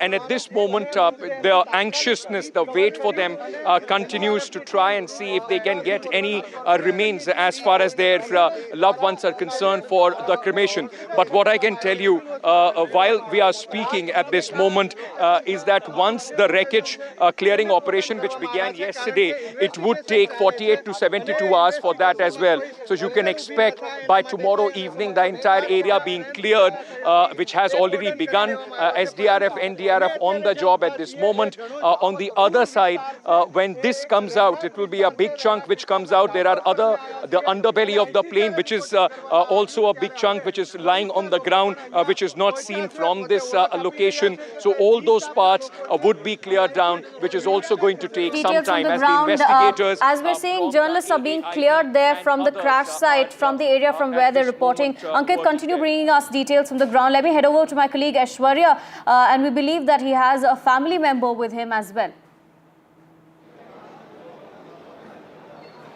Well, that's right. In fact, what we have been told till now is 270 plus bodies have come to the civil hospital after that horrific crash. Apart from those who were on board the flight and those who were living in the hostel or working in and around the hostel. Now, the family member from Anand, they have come all the way to civil hospital over here. आप लोग आपके family से कौन था, क्या story? मेरी भतीजी थी आनंद से, और वो लंदन जाने वाली थी. 1 मंथ पहले आई थी वो इधर, और तीत का उसका ऑपरेशन दांत बैठाने का था, उसके लिए वो आई थी. उसकी 7 तारीख को जाने की टिकट थी, लेकिन वो लेटर नहीं आया, उसकी वजह से हमने 12 तारीख की टिकट करवाई. और हम लोग जैसे ही उसको छोड़ के गए, प्लेन में बिठाया, हम लोग आनंद पहुंच रहे थे, तुरंत फ़ोन आया हम पे, प्लेन क्रैश हो गया है. और हम लोग यू टर्न लगा के हम लोग वापस अहमदाबाद आ गए. अभी उधर से 2 दिन से हम लोग इधर उधर घूमते हैं. DNA टेस्ट दे दिया है. अब वो बोल रहे हैं तुम्हारा नंबर आएगा तब तुमको बुलाएंगे. क्यों वो लंदन से आई थी, वहाँ पढ़ती हैं वो? नहीं, वो जॉब करने गए थे, वर्क परमिट पे गई थी। हाँ, कुक का। यहाँ पर उनका जो आप बोल रहे हैं दांत का ऑपरेशन था? हाँ, दांत का 1 साल पहले उसका एक्सीडेंट हुआ था, तो सारे दांत गिर गए थे, तो उसका ऑपरेशन करवाने वो आई थी। जब बॉन्ड बनने का तब बॉन्ड नहीं बना था, इसलिए डॉक्टर ने बोला 10 महीने बाद आएगी, तब उसका टीथ सब बिठाएंगे। तो सब ऑपरेशन सब कंप्लीट हो गया, तो 7 तारीख को वापस जाने वाली थी। फैमिली में कौन कौन है अभी और किसने डीएनए टेस्ट दिया और डॉक्टर्स ने क्या रिस्पॉन्स दिया? मेरे भाभी का डीएनए टेस्ट लिया है और डॉक्टर का रिस्पॉन्स है, डीएनए टेस्ट लिया, आपको कॉल आएगा, आप कॉल आए तब सब डॉक्यूमेंट लेके आ जाने का। कोई स्पेसिफिक डेट या कुछ नहीं। फोटो है आप उनकी, अगर आप दिखा पाए? देखा है, 24 इयर्स की थी मेरी भतीजी। और कब से जॉब कर रही थी वो वहाँ पर? 1 years. She was there in London for at least 1 year. इसके अलावा और आप लोग यहाँ पर जब आए तो किस तरीके का यहाँ पर डॉक्टर्स ने बताया? So that's the family in fact. भाभी है मेरे, क्या नाम है? सुरेश भाई है इसका नाम, ये हिरल बहन है और उनकी लड़की। ये लास्ट सेल्फी है जो एयरपोर्ट पे छोड़ के गए 11:30 बजे की।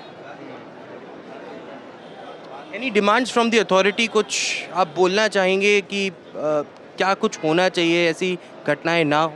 हम तो बोलना चाहेंगे प्लेन की जांच करवाए पहले तो। अभी उड़ान भरा नहीं है उसने कि 2 मिनट पे वो प्लेन क्रैश हो जाता है, उड़ भी नहीं पाता। उसकी वजह क्या है कि दोनों इंजन बंद कैसे हो गए, काम क्यों नहीं कर रहे हैं? और इससे पहले न्यूज़ में भी कहीं बता रहे कि एयर इंडिया की फ़्लाइट में दिक्कत है, दिल्ली में भी दिक्कत हुआ था वो फ्लाइट में, बोल रहे हैं।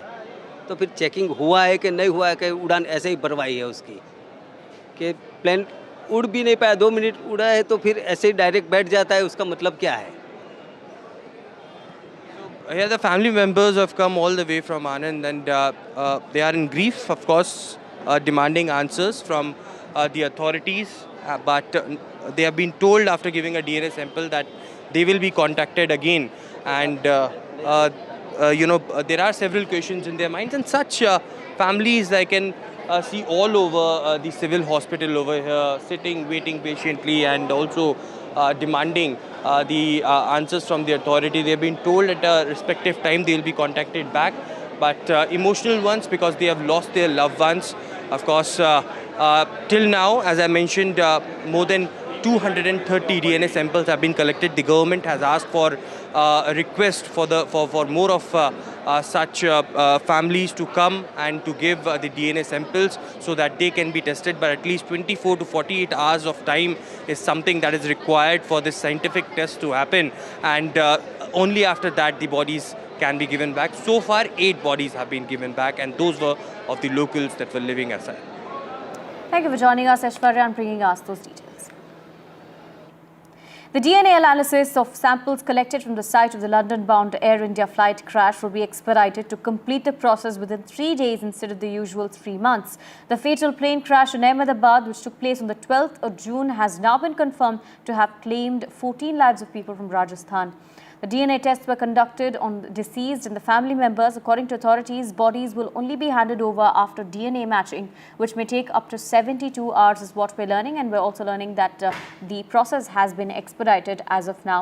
A junior doctor from the association has spoken to us. Take a look.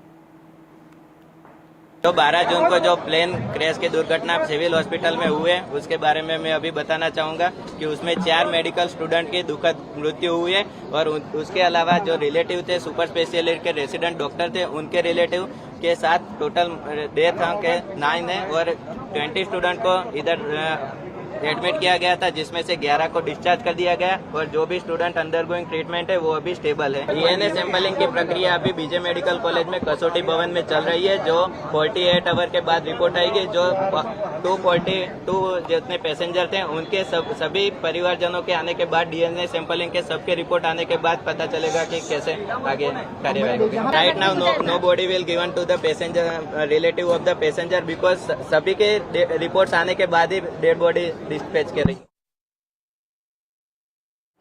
On the June 12, 2025, India mourned the tragic loss of former Gujarat Chief Minister Vijay Rupani, one of the passengers aboard the ill-fated Air India flight AI-171, which crashed shortly after takeoff from Ahmedabad airport. Amid the sorrow, a numerological thread has emerged. Vijay Rupani is believed to have considered the number 1206 his lucky number. This number featured on his vehicle number plates as well, and the number also turned out to be the date of the fateful crash. As condolences pour in, hoardings have been featured all across Rajkot today in a tribute to the former CM. His last rites and funeral are expected to take place today, several ministers having headed to his residence to pay condolence to his family members and tribute to Vijay Rupani as well.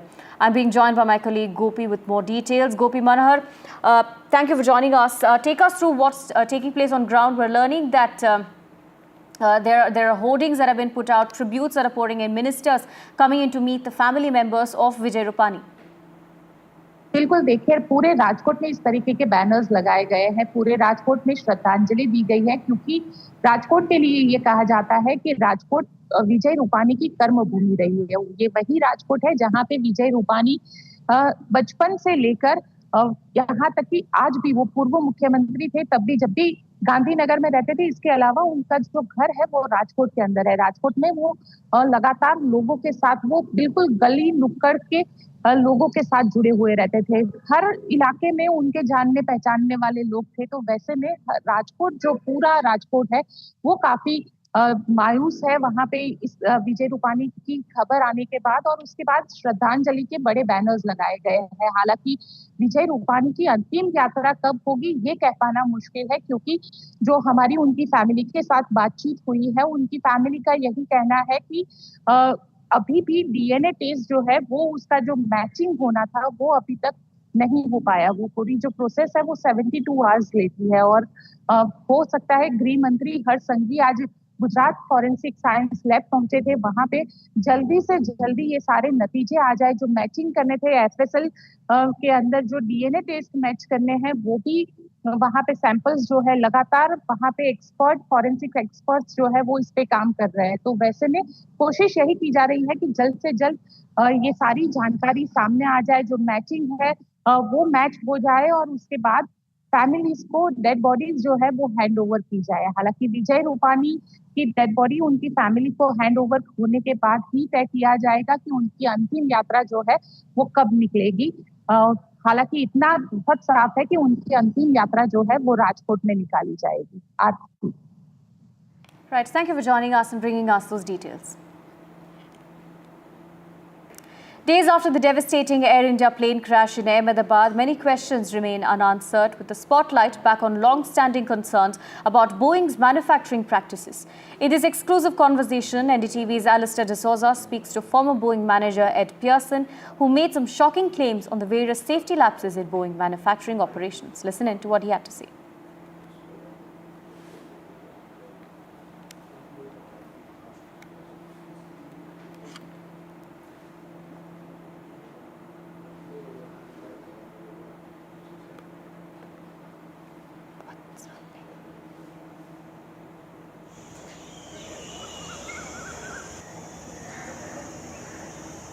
Pearson, you along with a handful of other Boeing whistleblowers have testified before Congress at one of the hearings where you spoke. Your fellow whistleblower, Sam Salehpour, said that Boeing took shortcuts on its 787 aircraft. Can you remind us what he said about the Dreamliner?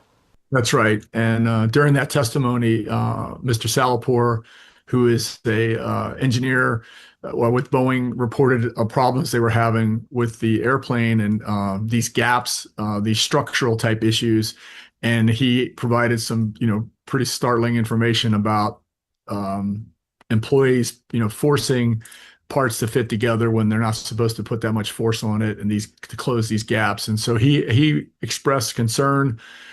He apparently did everything he could inside the company to raise these concerns, and he really wasn't getting any adequate response. So he felt it was necessary to become a whistleblower. Indeed, Salehpour's testimony was startling, where one of the things that he said was, like you alluded to, Boeing staff jumped on plane parts to make them fit. But Boeing, of course, disputing those claims, saying that the Dreamliner was put through over 150,000 tests and the airframes are fine. Now, Mr. Pearson, though, those claims that were made by Salehpour, would they concern newer Boeing aircraft or even this Air India plane that was made over a decade ago?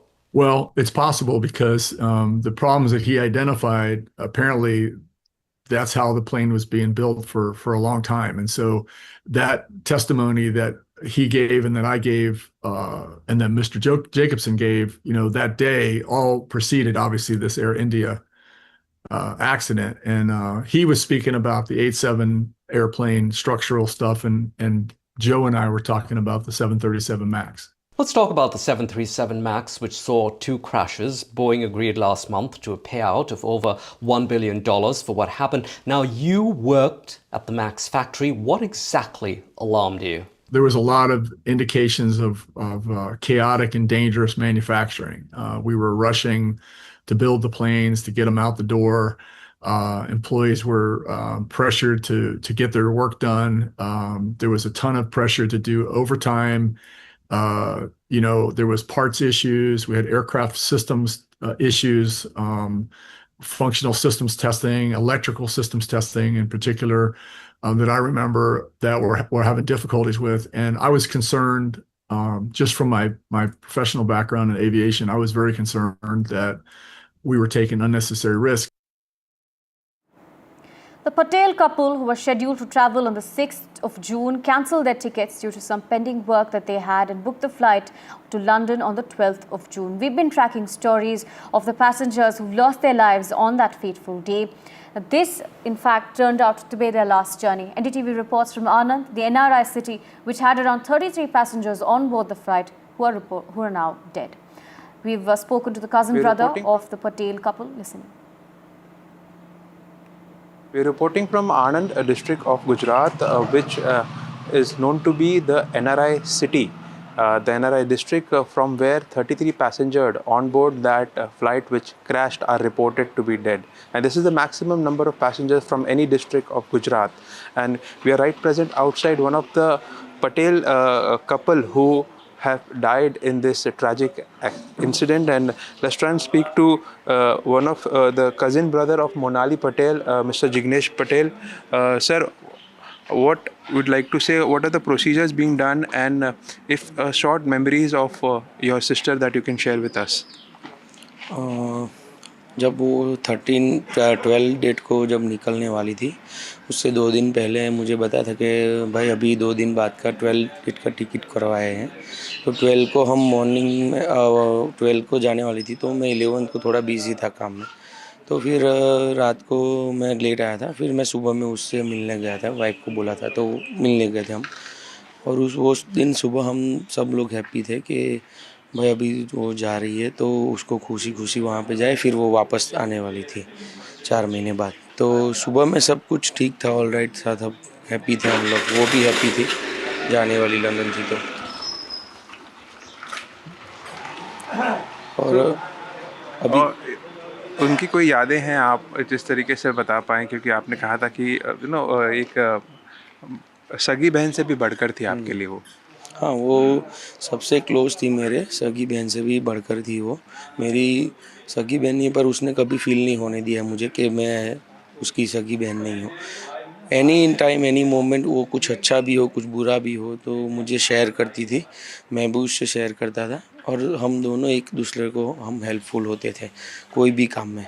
Any time वो वहाँ पे भी हो, यहाँ पे भी कुछ काम हो, तो वो पहला सीधे ही काफ़ी सारे होते हैं, पर उसको पता है कि मेरा क्लोज टू मेरा भाई है वहाँ पे, तो वो भी मेरे को एनी टाइम कॉल तक करती थी, और मैं भी उसको एनी टाइम वहाँ पे, वो क्या कभी कुछ टाइम बिजी होती थी तो मैं उसको फ़ोन करता था, तो वो मुझे कॉल का जवाब नहीं दी, मैसेज कर देती कि बाद में मैं भाई कॉल करती हूँ, थोड़ा काम में अर्जेंट में हूँ, तो मैसेज छोड़ दो मुझे, ऐसा। पर वो कभी भी उसने ये मुझे इग्नोर भी नहीं किया है, ऐसा हमारा टाइम था, एनी टाइम वो मुझे बात करती थी। Another heart-wrenching story of another passenger, this time in fact a crew member. Manisha Thapa, a 27-year-old flight attendant from Patna, was among the 274 people who lost their lives when Air India flight AI 171 crashed moments after takeoff from Ahmedabad airport. The tragedy has plunged her family and neighbors into deep mourning. Manisha served as a cabin crew member on the flight and was known for her academic brilliance and vibrant personality. She's a graduate of St. Xavier's College, Patna, and she completed her bachelor's in business economics from 2014 to 2017. The college also had condolences meetings and planted a tree at the campus in remembrance of Manisha. Faculty members and classmates of her were shocked after the incident. They also described Manisha as a brilliant student and who always dreamed to fly high. The college management said that it's a huge loss for their institution as they lost a gem of a student. Manisha Thapa जो कि अहमदाबाद से उड़ने वाली air India के plane में cabin crew थी, उनकी मौत उस विमान हादसे में हो गई और आज सेंट ज़ेवियर कॉलेज में यहाँ पर उनके नाम पर जो है वृक्षारोपण किया जा रहा है। सभी कॉलेज के मेंबर्स, कॉलेज के प्रिंसिपल, कॉलेज के फैकल्टी मेंबर्स और स्टूडेंट्स यहाँ पर मौजूद हैं और उनके नाम पर आप देखिए पेड़ लगाया गया है उनकी याद में, remembering Manisha Thapa by Saint Xavier College. आप समझ सकते हैं उस घटना में लगभग 242 लोगों की मौत हो गई और कुल आंकड़ा इस वक्त 275 के आसपास पहुंच चुका है। कितना दर्दनाक हादसा होगा आप समझ सकते हैं। इस वक्त कॉलेज के प्रिंसिपल है, उनसे हम बात करेंगे कि कितना मुश्किल वक्त है। फादर, आज रिमेम्बरेंस में आप लोगों ने पेड़ लगाया है, क्या कहेंगे जिस तरीके से ये घटना हुई है? ये हम लोगों के लिए दुख की खबर है, क्योंकि एक अच्छे इंसान को हमारे परिवार से खोना हम लोगों के लिए बहुत दुख हुआ है और सारा ज़ेवियर परिवार इस खबर सुनकर बहुत दुख हुआ है। कैसी स्टूडेंट थी मनीषा? अगर बात करें तो एकेडमिक्स में हमेशा वो मेरिटोरियस स्टूडेंट रही है और सभी एक्टिविटीज़ में घुल मिल के भाग लेती थी और सभी स्टूडेंट, सभी स्टाफ के साथ उनका अच्छा व्यवहार था।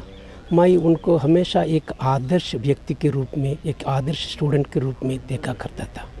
खासतौर से देखिए उनकी याद में पेड़ भी लगाया गया है और भी कॉलेज के कई सारे प्रोफेसर्स हैं, टीचर्स हैं, प्रोफेसर्स हैं, बात करेंगे। मैम, क्या कहेंगे? काफ़ी भावुक पल है एज ए स्टूडेंट खो देना इस कॉलेज के, आप लोगों ने पढ़ाया भी है, क्या कहना चाहेंगे मनीषा के बारे में? कहने के लिए शब्द नहीं है।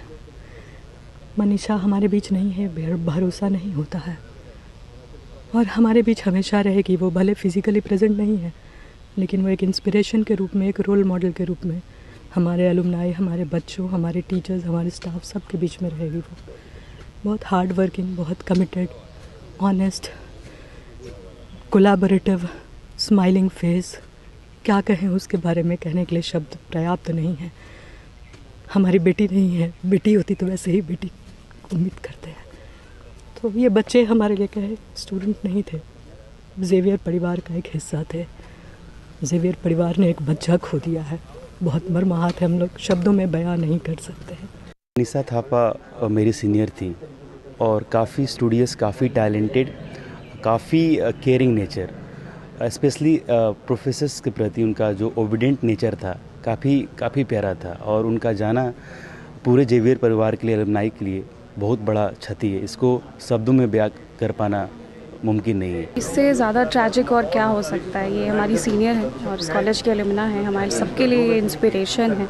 आज बहुत बुरा लगा, हम सब एक साथ आए इनके शोक में, आप देख रहे हैं सब लोग बहुत उदास हैं और इस पर कोई शब्द नहीं है कहने के लिए। जो भी हुआ वो अभी भी हम लोग स्टिल शॉक में, अभी भी हमें समझ नहीं आ रहा है कि हम क्या कर सकते हैं। कॉलेज में जितने भी दिन हम लोग रहे हैं, 3 साल जो हम लोग ने काटा है उनके साथ में, अब वही चीज़ बार बार हमें वही चीज़ याद आ रही है। मुझे और भी जितने भी दोस्त हैं उनके सब लोग को यही चीज़ बस याद आ रही है कि ये कैसे हुआ और अभी भी स्टिल हम लोग बहुत ज़्यादा नम है इस बात को लेकर। The Civil Aviation Ministry has announced that all planes under the Boeing 787-89 fleet of Air India will undergo an enhanced safety inspection starting June 15. The 787 Dreamliner and American aircraft manufacturer Boeing have come under scrutiny following the deadly Air India Ahmedabad to London flight crash that killed all except one on board. Here's a look at the last 10 flights of this particular Dreamliner which was involved in the crash. Shiv has the details. The last 10 flights that have been taken by this particular aircraft, its registration number is VTANB. On the 7th of June, I just want to show you the last 10 flights. 7th of June, it flew a very normal flight from Delhi to France. The very next day, this aircraft, in fact, the same day, the aircraft flew right back. and this was all completely normal. I'm talking about the exact same aircraft, airframe that has crashed. Then there was a flight from Delhi to Melbourne on the 8th of June, and then Melbourne straight back to Delhi on the 8th of June, the same day. Then you had Delhi to Tokyo on the 9th of June, and then Tokyo back to Delhi on the 10th of June. These are the last 10 flights. I just want to give you a sense of how busy this aircraft has been, and it's difficult to imagine that it is no longer there. Delhi to France on the 11th of June, and then France straight back to Delhi on the same day. So this was a busy aircraft that was conducting all manner of flights. Delhi to Ahmedabad on the 12th of June was the flight towards Ahmedabad, and from Ahmedabad the next day, of course, is the ill-fated flight that never made it, and it crashed in Ahmedabad. So 10 different flights. This is what the journey of VT ANB actually looks like. It was a busy aircraft, one of many 787 Dreamliners in service with Air India, and the first crash of this aircraft type, that's the dotted black line that you see there, was supposed to be its last flight, but it never really made it. Captain Rakesh Rai, standing here on this broadcast, flew the exact kind of aircraft for the same airline until last year. And there couldn't be a better person to help us navigate the difficult unanswered questions of what happened to Flight 171. I'm going to start straight off with you, Captain Rai, with those 2 videos of the crash that have come out. These are the only 2 videos that have come out so far in public. You have flown the exact same kind of aircraft with the same airline, Air India. What did you make of these 2 videos? What do they tell you, sir? Namaskar and Jai Hind. Basically, the video indicates that the takeoff was a very normal takeoff. Nothing unusual about the takeoff. Nothing abnormal. Nothing abnormal about the takeoff. His rate of rotation and the way he has climbed up is very normal. But something has gone wrong towards maybe an altitude of 400 to 500 feet, and the momentum has taken the aircraft to about 600. At this point? At this point, yeah.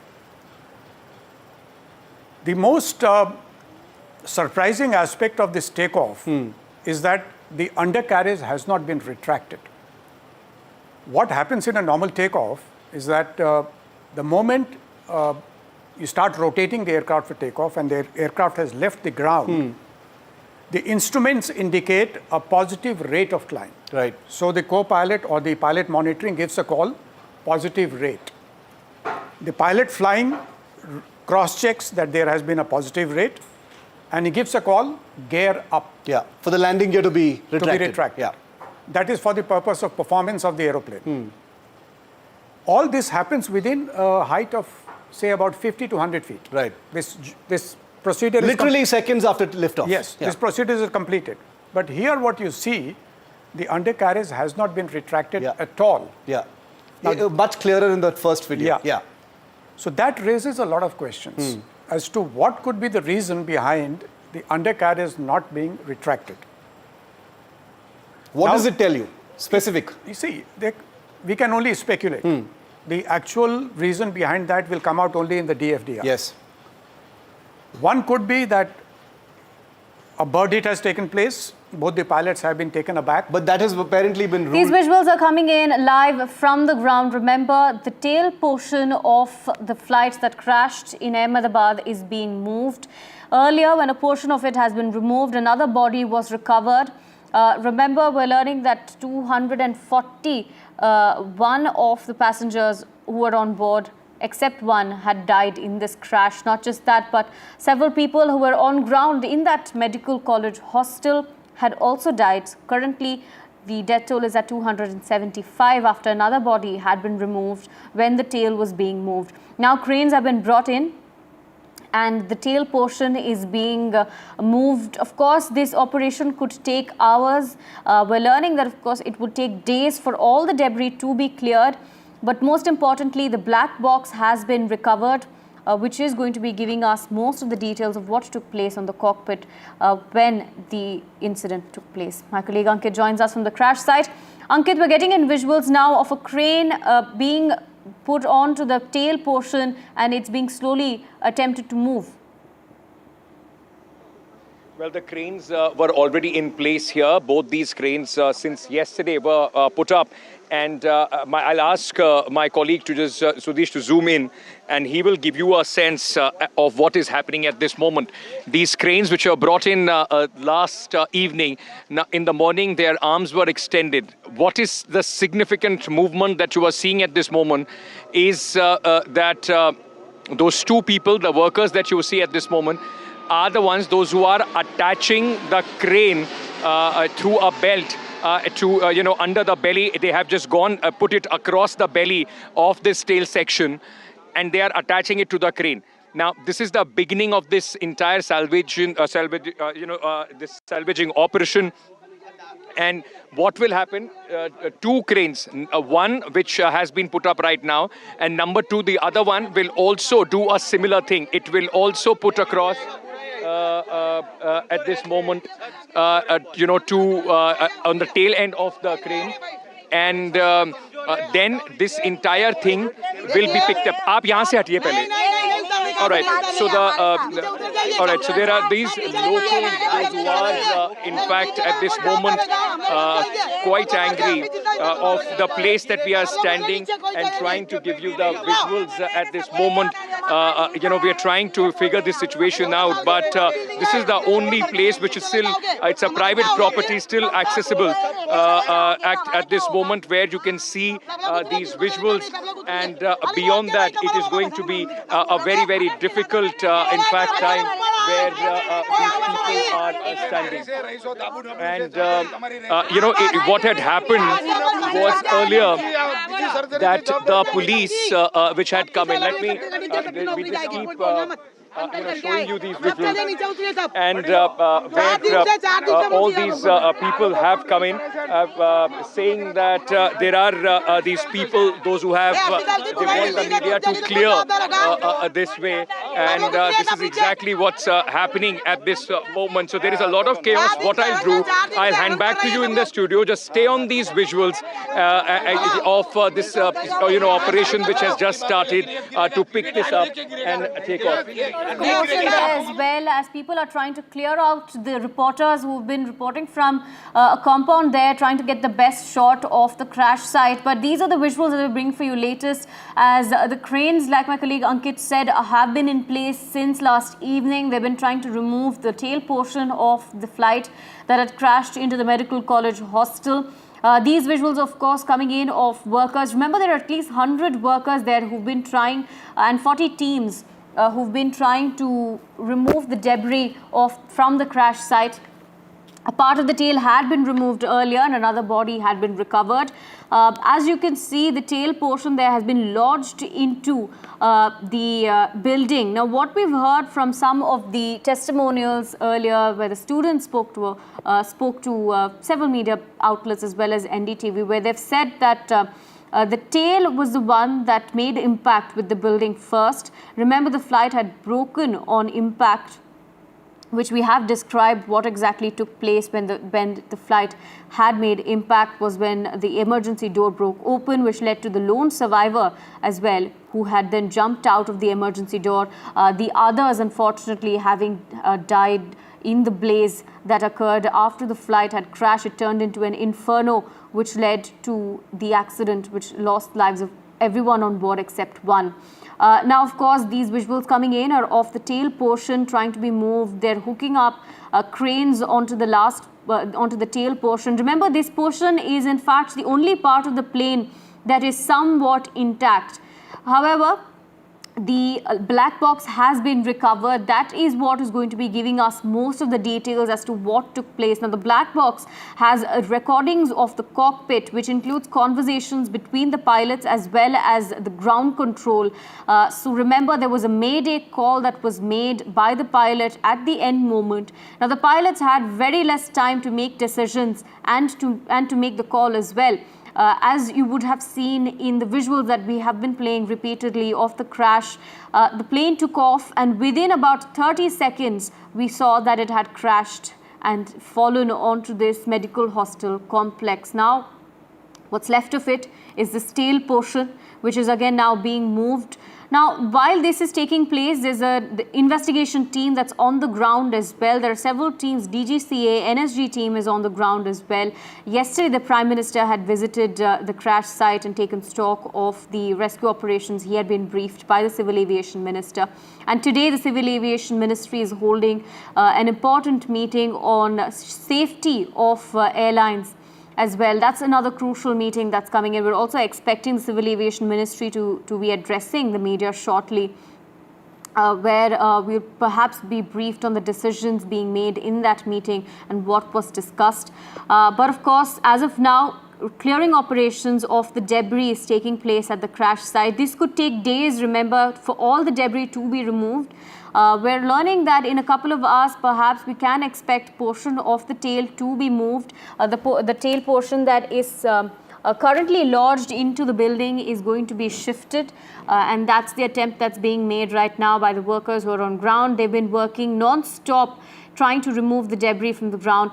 The reporters, like my colleague Ankit was reporting earlier, there's been a bit of chaos there. The reporters are being cleared from that area as well.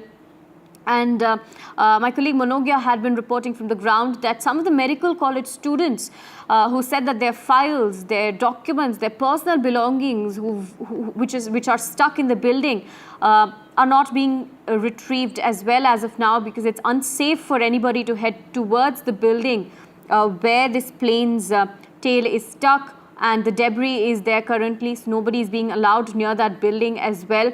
Although the death toll currently is at 275, there are still some people from the medical college hostel who are still missing. We'll of course track the latest for you from the ground. For now, a short break.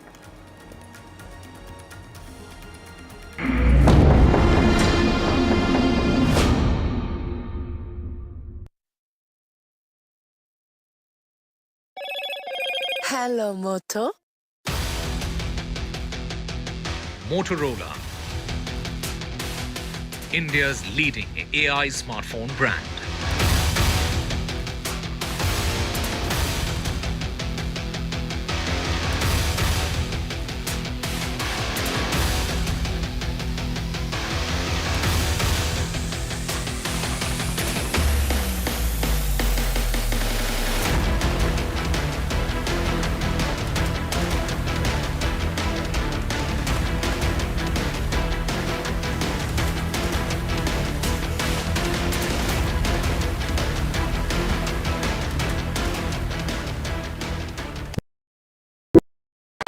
मैं नरेंद्र दामोदर दास मोदी ईश्वर की शपथ लेता हूं कि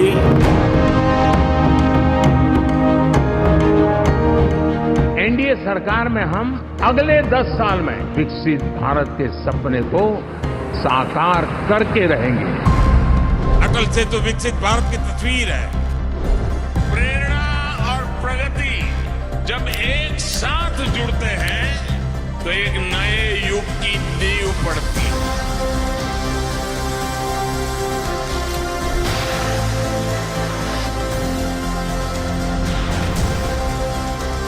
भारत माता की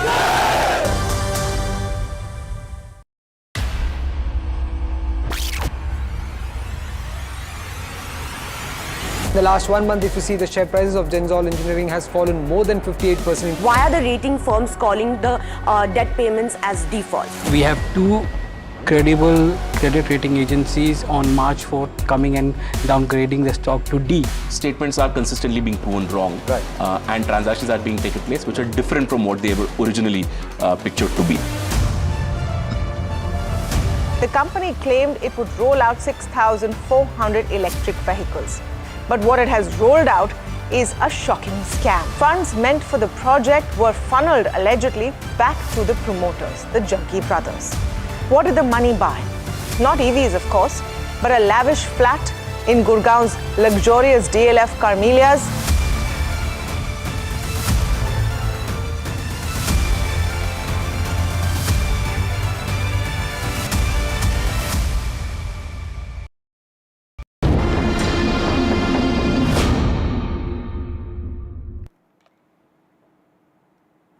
Now, debris clearance is underway in Ahmedabad at the Air India plane crash site. The tail portion is being removed with the help of cranes.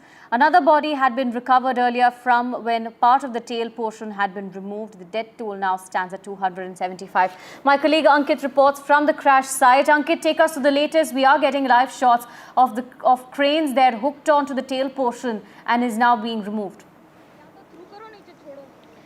Yeah, that's exactly what we were talking about. Somehow the administration has decided that they want to make our life difficult here, and that's why a lot of policemen came and they wanted the media to be moved from this place. Remember, everything else is shut. It's only this private property which people have been absolutely gracious and kind enough for us to be on this terrace and give our viewers all across the country and the world images of this, the defining images of this air crash of AI-171.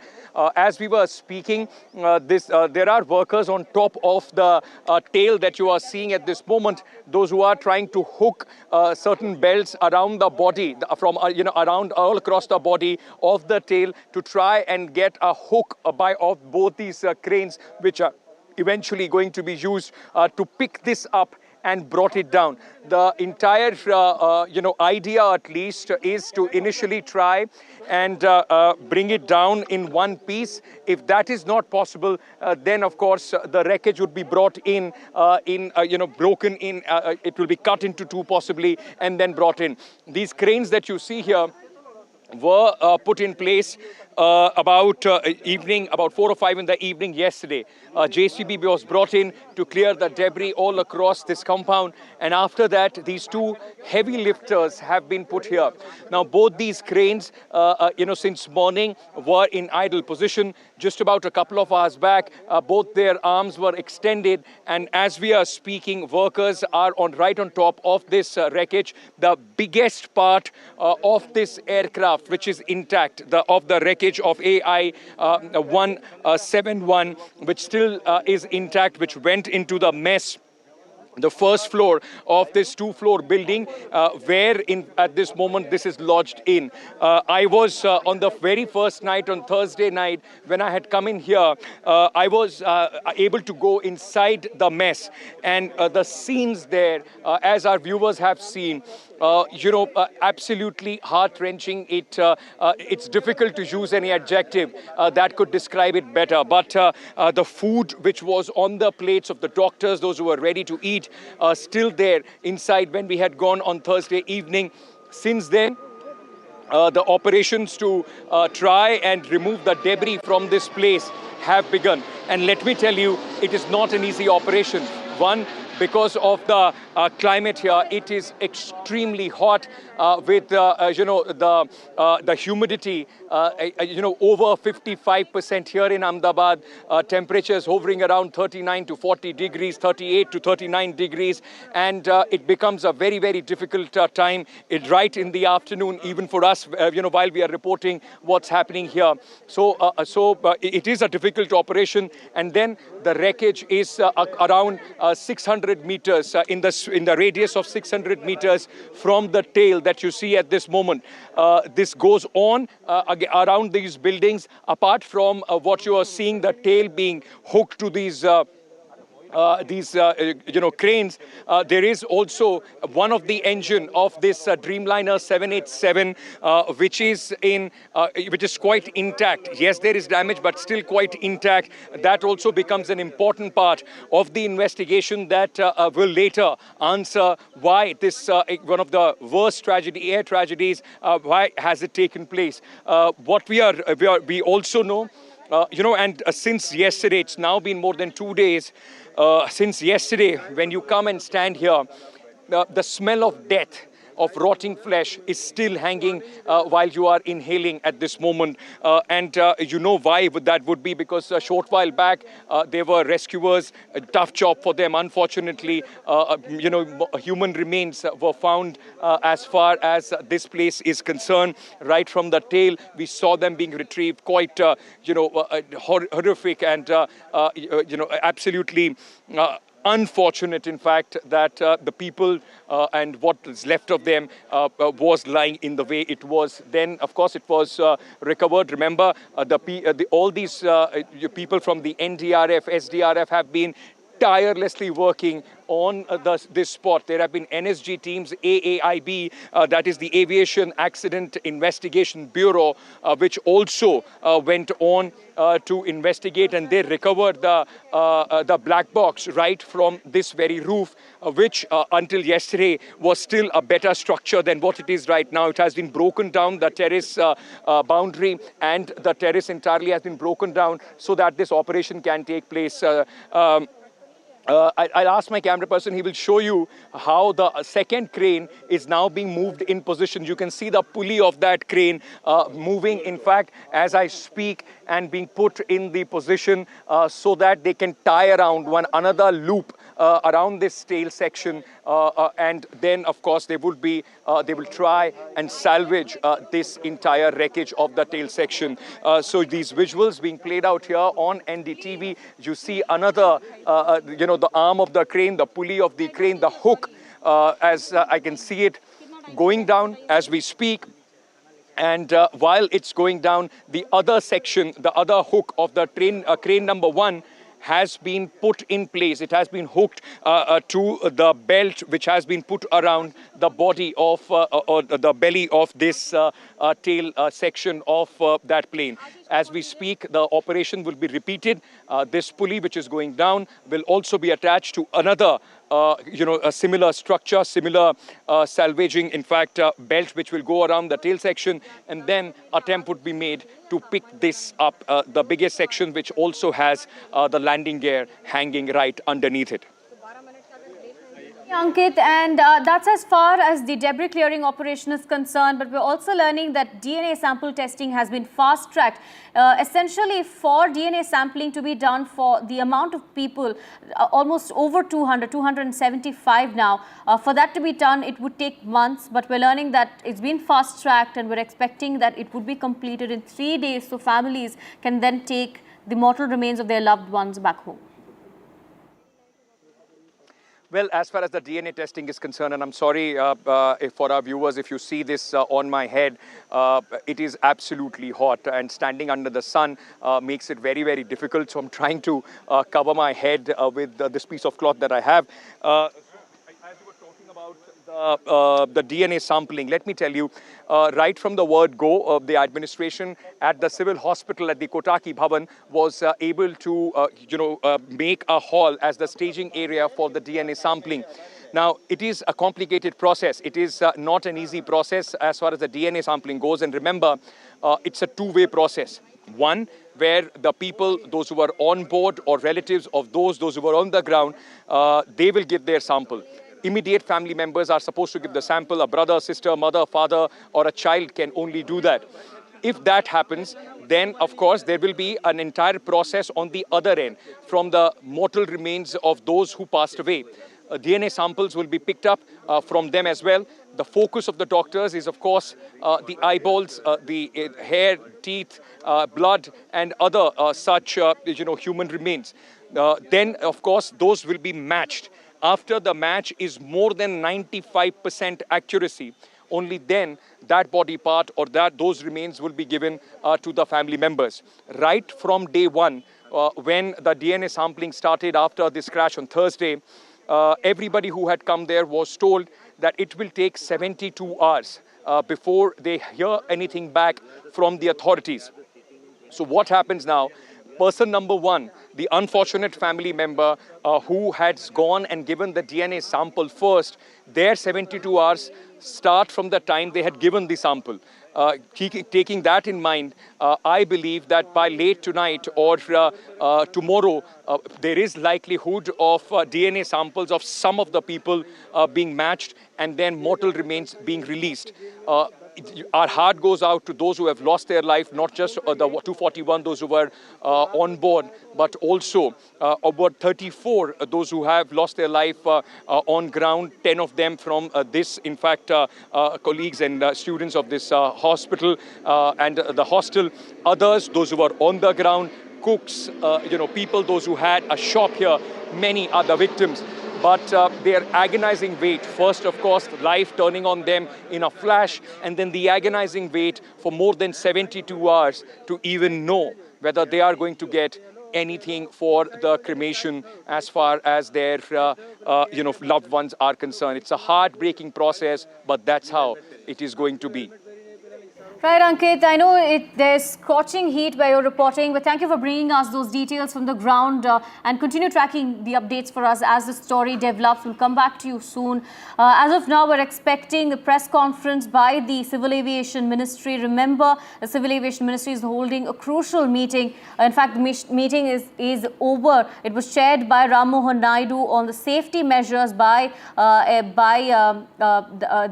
aircrafts and airline operators that have to be taken. Earlier as well, there was a decision that Dreamliners, especially the 787 line, would be crucially looked into, especially the Air India fleet. And now we're expecting a press briefing shortly. We'll of course continue tracking these details for you as they emerge.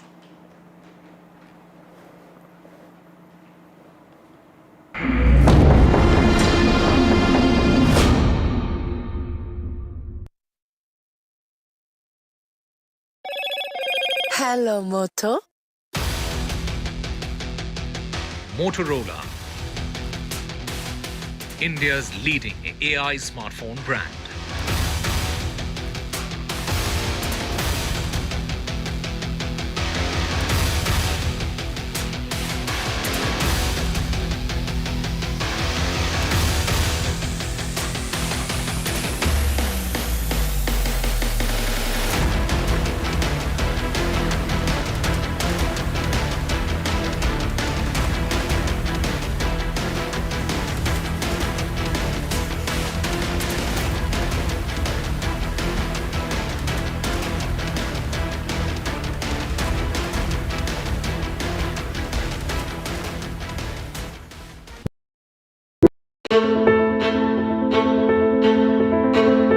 News is not just headlines, it is what impacts you.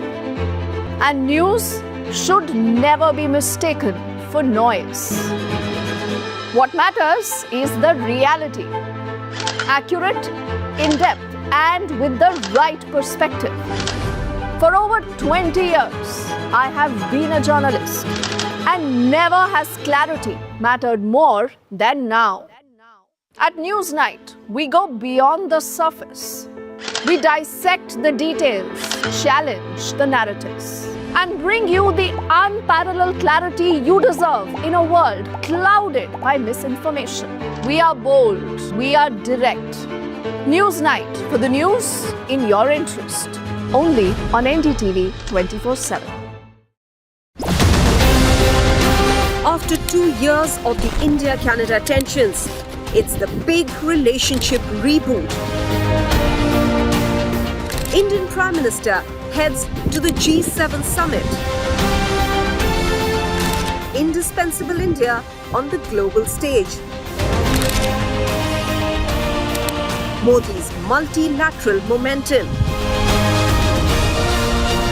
NDTV live from the G7 summit in Canada.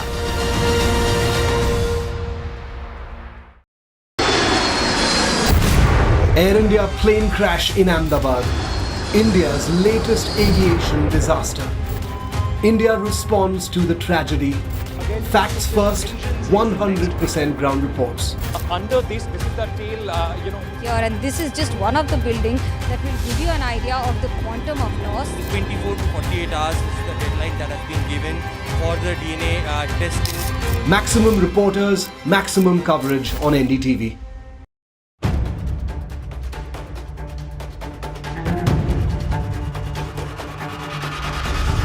If it matters to you, if it matters to you, if it matters to you,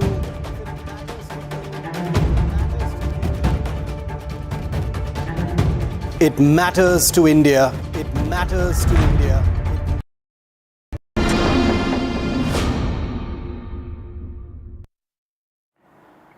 A very good afternoon. You're watching NDTV 24/7. I'm Divya Vadva. We have a whole lot lined up for you, including the death toll that's gone up even further. 275 people have died in the plane crash that took place off the Air India flight in Ahmedabad. The latest is a body that has been found near this is the remaining part of the plane. The plane's tail that was intact, a body has been found from there, and taking the death toll to 275, including 241 who were on board that flight, including the crew members. We'll get you all the details. First, let's get you the headlines.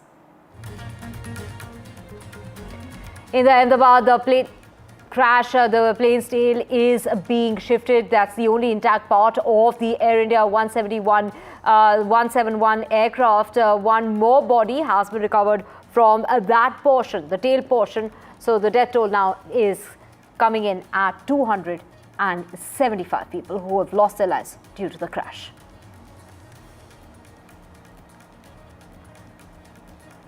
A high-level meet being chaired by the Civil Aviation Minister Ram Mohan Naidu. This is the Ministry of the Civil Aviation to brief shortly in regard to the crash that took place and the kind of measures that the Civil Aviation Ministry is going to be taking in this regard. The black box has been recovered, and the key that it really holds to all the unanswered questions as to what really went wrong, what caused the plane to go down within half a minute of its takeoff. All those questions will be answered via the black box, but this could take weeks or even months depending on how intact the black box really is. And Israel and Iran trade missile attacks. Israel strikes Iran near its nuclear site. Iran retaliates. 3 people have been killed in Israel, while the top men as far as the defense system is concerned in Iran have been taken out, are the claims that are being made by Israel. 78 killed in Iran as Israel continues its assault on Iran. And it is the United States washing off its hands, saying that this was a unilateral action taken by Israel and it had nothing to do with the United States. However, Israel has gone on to say that they had to do this and it was an act of self-defense. Boeing whistleblower has spoken to NDTV talking about the safety lapses. Ed Pearson indicates the dangers of the manufacturing of the Boeing. That and a whole lot more coming up on the bulletin. Let's start with our top story.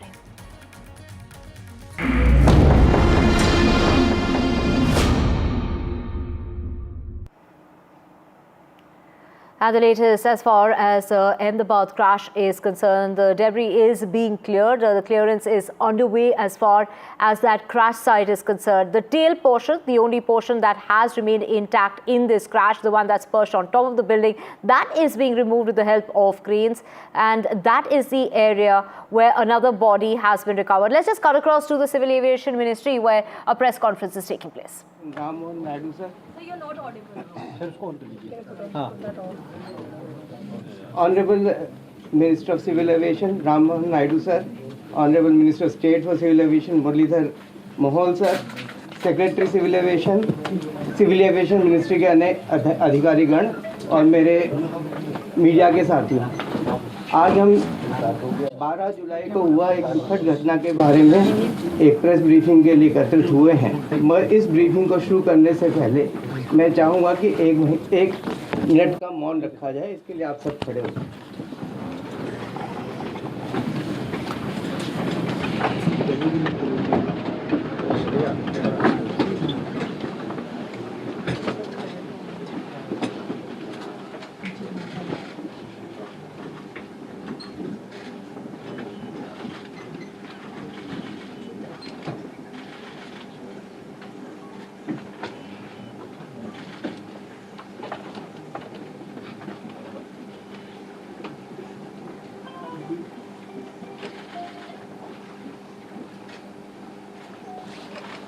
Om Shanti.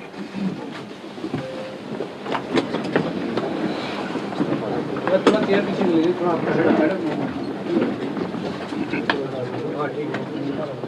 उधर ये As you all know, on 12th July 12 June, Air India flight number 171, which took off from Sardar Vallabhbhai Patel International Airport, crashed soon after it. So, that tragic incident, we are here to give a small brief, and I request Secretary, Minister of Civil Aviation to give a short opening remark.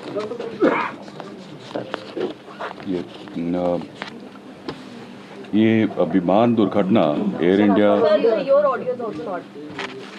so Is there a mic somewhere here? You might have to be a little. यहाँ पे परसों दिनांक 12 जून 2025 को लगभग 2 बजे के आसपास ये सूचना प्राप्त हुई कि अहमदाबाद से गैटविक लंदन के लिए जाने वाला विमान दुर्घटनाग्रस्त हो गया है। और इसकी विस्तृत जानकारी हमने एटीसी अहमदाबाद के जरिए ली तुरंत, जिसका विवरण मैं देना चाहूँगा आगे के 2 या 3 मिनट में। यह एक AIC 171 एक शेड्यूल्ड फ्लाइट थी अहमदाबाद से गैटविक के लिए, और इसमें कुल 242 लोग सवार थे, जिसमें 230 यात्री थे, 2 पायलट और 10 क्रू मेंबर्स थे।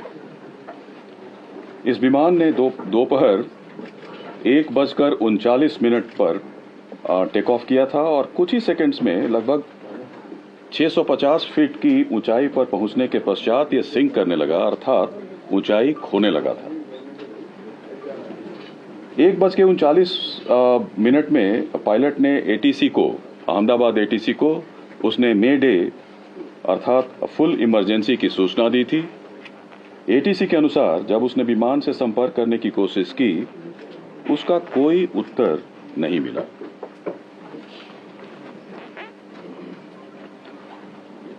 ठीक 1 मिनट के बाद यह विमान हमारे एयरपोर्ट से लगे मेधाणी नगर, जो हवाई अड्डे से लगभग 2 किलोमीटर की दूरी पर स्थित है, यह विमान दुर्घटनाग्रस्त हो गया था। विमान की कप्तान कैप्टन सुमित सबरवाल थे और प्रथम अधिकारी थे क्लाइव सुंदर। जहां तक विमान के पूरे इतिहास की बात है, विमान ने इस दुर्घटना से पहले पेरिस दिल्ली अहमदाबाद सेक्टर की उड़ान बिना किसी घटना के पूरी की थी। उसमें कोई रिपोर्ट नहीं थी। पेरिस से दिल्ली और दिल्ली से अहमदाबाद सेक्टर की उड़ान बिना किसी घटना के पूरी की थी। और दुर्घटना के कारण रनवे को 2:30 बजे 2:30 में इसको बंद कर दिया गया, और उसके बाद सारे प्रोटोकॉल को पूरा करने के बाद 5 बजे से सीमित उड़ानों के लिए अहमदाबाद का रनवे को फिर से शुरू किया गया। घटना 1:40 पे होती है। 3-3.5 घंटे के भीतर हमारे मिनिस्ट्री ऑफ सिविल एविएशन के सारी टीम, पूरी टीम, हमारे आदरणीय मंत्री जो सिविल एविएशन विजयवाड़ा में थे एक इंस्पेक्शन के लिए, वहाँ से directly minister of state civil aviation जो यहाँ पे हम ऑफिस में थे, हम लोग कंट्रोल रूम पहुँचे, और फिर 3-3.5 बजे के आसपास 5:30-6 बजे के आसपास हमारी पूरी की पूरी टीम, जिसमें DGBS, DGCA और chairman airport authority of India, senior officers, मैं स्वयं, हम लोग सब लोग वहाँ पे उपस्थित थे, घटनास्थल पर उपस्थित थे। तुरंत एक हमारे यहाँ जो हमारा नियंत्रण कक्ष कंट्रोल रूम जो है 0112461 04843 और 96503 91859 उसकी स्थापना की गई, और जिसमें DGCA, BCS bureau of civil aviation security, CISF और एयरपोर्ट अथॉरिटी ऑफ इंडिया के, it's a combined team which started functioning almost immediately. और अहमदाबाद हवाई अड्डे का आपातकालीन नंबर और एयरलाइन का जो हेल्पलाइन नंबर था, उसको भी हम लोगों ने सोशल मीडिया और PIB के जरिए उसको हमने सबके साथ साझा किया। गुजरात सरकार के जो विभिन्न विभाग हैं, पुलिस विभाग है, fire brigade, medical and health services ने तुरंत राहत और बचाव कार्य शुरू कर दिया था। घायलों को अस्पताल शिफ्ट किया गया। वहाँ पे ऑफिसर्स लोग की तैनाती हुई। फायर ब्रिगेड ने वहाँ पे आग पर तुरंत काबू कर लिया था। कहीं कहीं से धुआं निकल रहा था, छोटी मोटी आग थी, लेकिन 6 बजे तक जब तक हम लोग वहाँ पे घटनास्थल पर पहुंचे मेधाड़ी नगर में, अहमदाबाद में, तो आग पर करीब करीब पूरी तरीके से काबू कर लिया गया।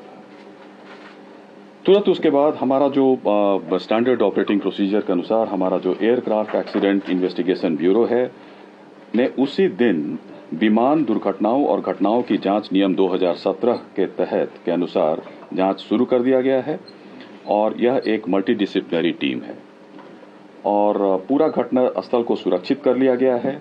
हमारा फ्लाइट डेटा रिकॉर्डर, जिसको ब्लैक बॉक्स के नाम से भी जाना जाता है, वो मिल गया है।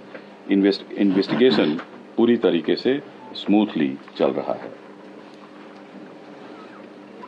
जहां तक एआईबी दुर्घटना के कारणों और तकनीकी पहलुओं पर जांच करेगा, एक और हाई लेवल कमेटी का गठन किया गया है, जिसके बारे में सोशल मीडिया में भी हम लोगों ने इस तथ्य को साझा किया है। गृह सचिव की अध्यक्षता में इसमें केंद्र और राज्य सरकार के अधिकारी सम्मिलित हैं।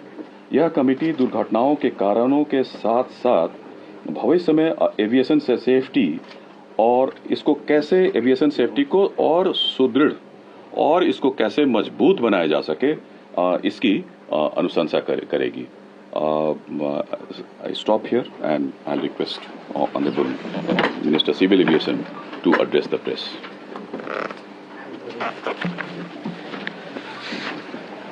Last 2 days have been very difficult, especially in the ministry and for everyone else. The accident that has happened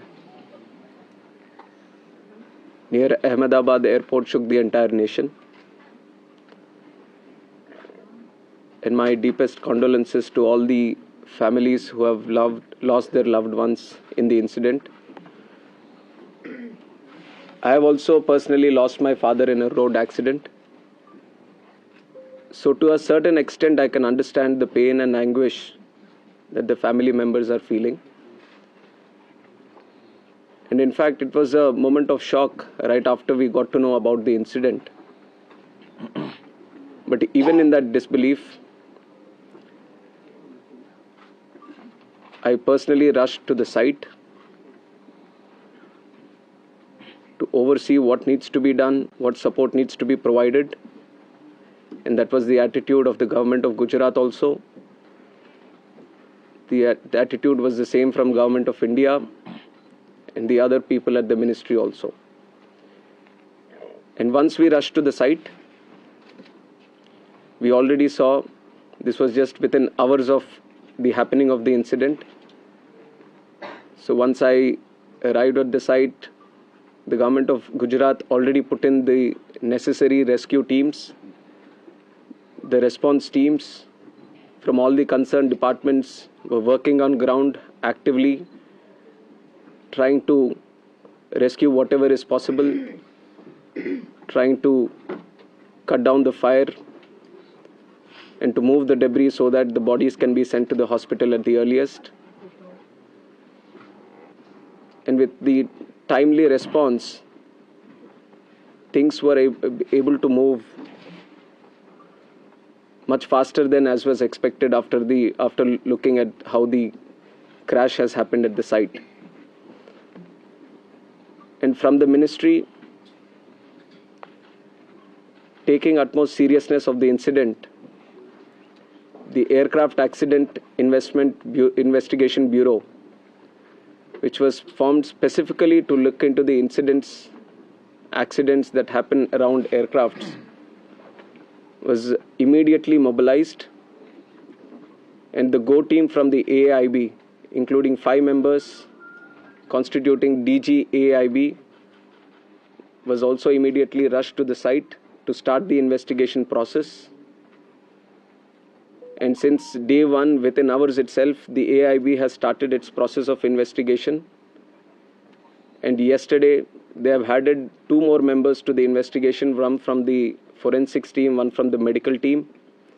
And they would be doing it in future also, as necessary, whichever expert is required, they will be adding them to the investigation. And one important update from the technical investigation, which is happening through the AIB, is the recovery of the black box yesterday around 5 p.m. from the site. The AIB team believes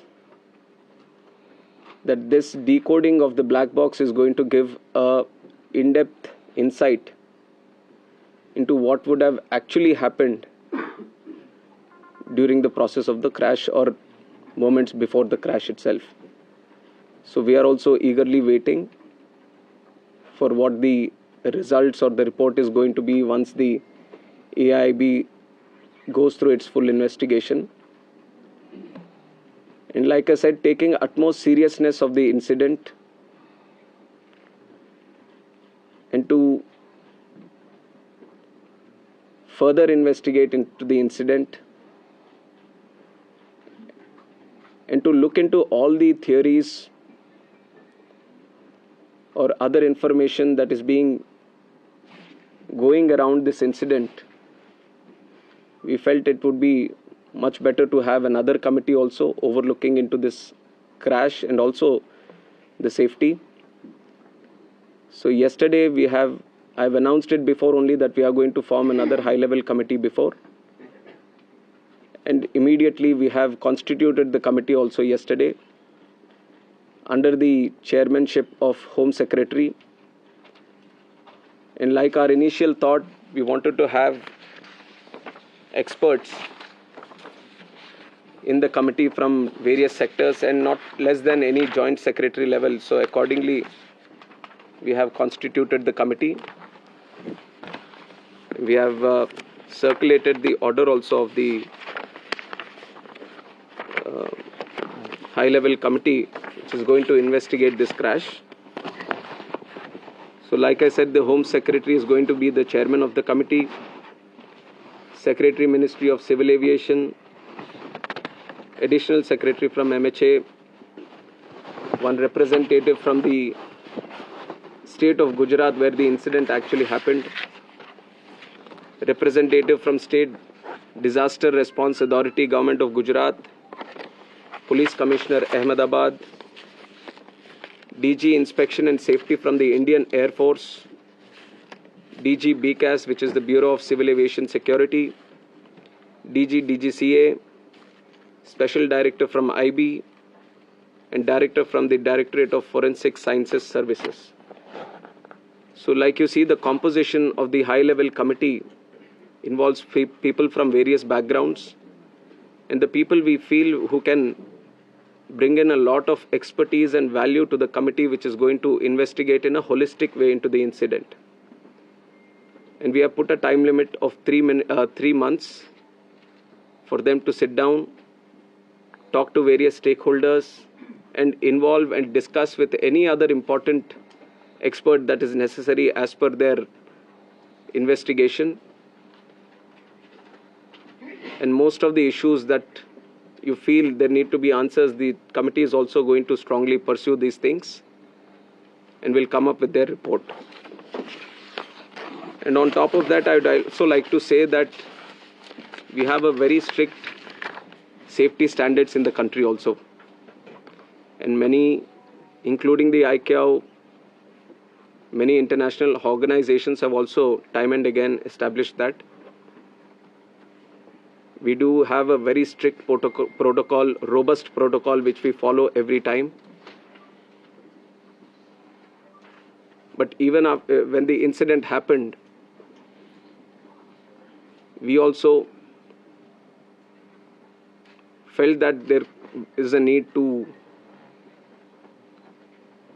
do an extended surveillance into the Boeing 787 series. So from the DGCA, we have also given an order to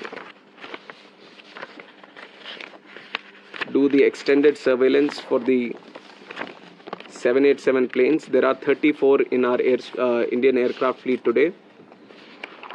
I believe that 8 have already been inspected, and with immediate urgency, all of them are going to be done. And furthermore, as the investigation is going to proceed and the report is going to come. Whatever necessary steps are needed to be taken, we are going to ensure that without any hesitation, we are going to improve every necessary thing that is going to come our way to improve the safety. And like I said, we already have a very robust protocol which we continuously follow. What all is required in the future, whenever we have a very important update to give to the media, then we are going to present it to you also. I would request that media also support the investigation. We've also been very considerate of the event that has happened. And in fact, the personal stories of the people who have lost their lives, it's very heart-wrenching to see the individual stories. It's a very difficult time, but I'm sure with the support that the country is giving to the families, the moral support that we are all trying to provide to the families, at least it is going to help them a bit to come out of this difficult time. And we have instructed Air India also to facilitate in the process of assisting the families of the passengers in whatever way is required. The DNA testing is also happening on one side so that the bodies can be identified and be given to the respected families. So the government of Gujarat is coordinating with that. They have been there on the ground since the time of the crash, and they have been facilitating with all the efforts, all the measures that are required from their side.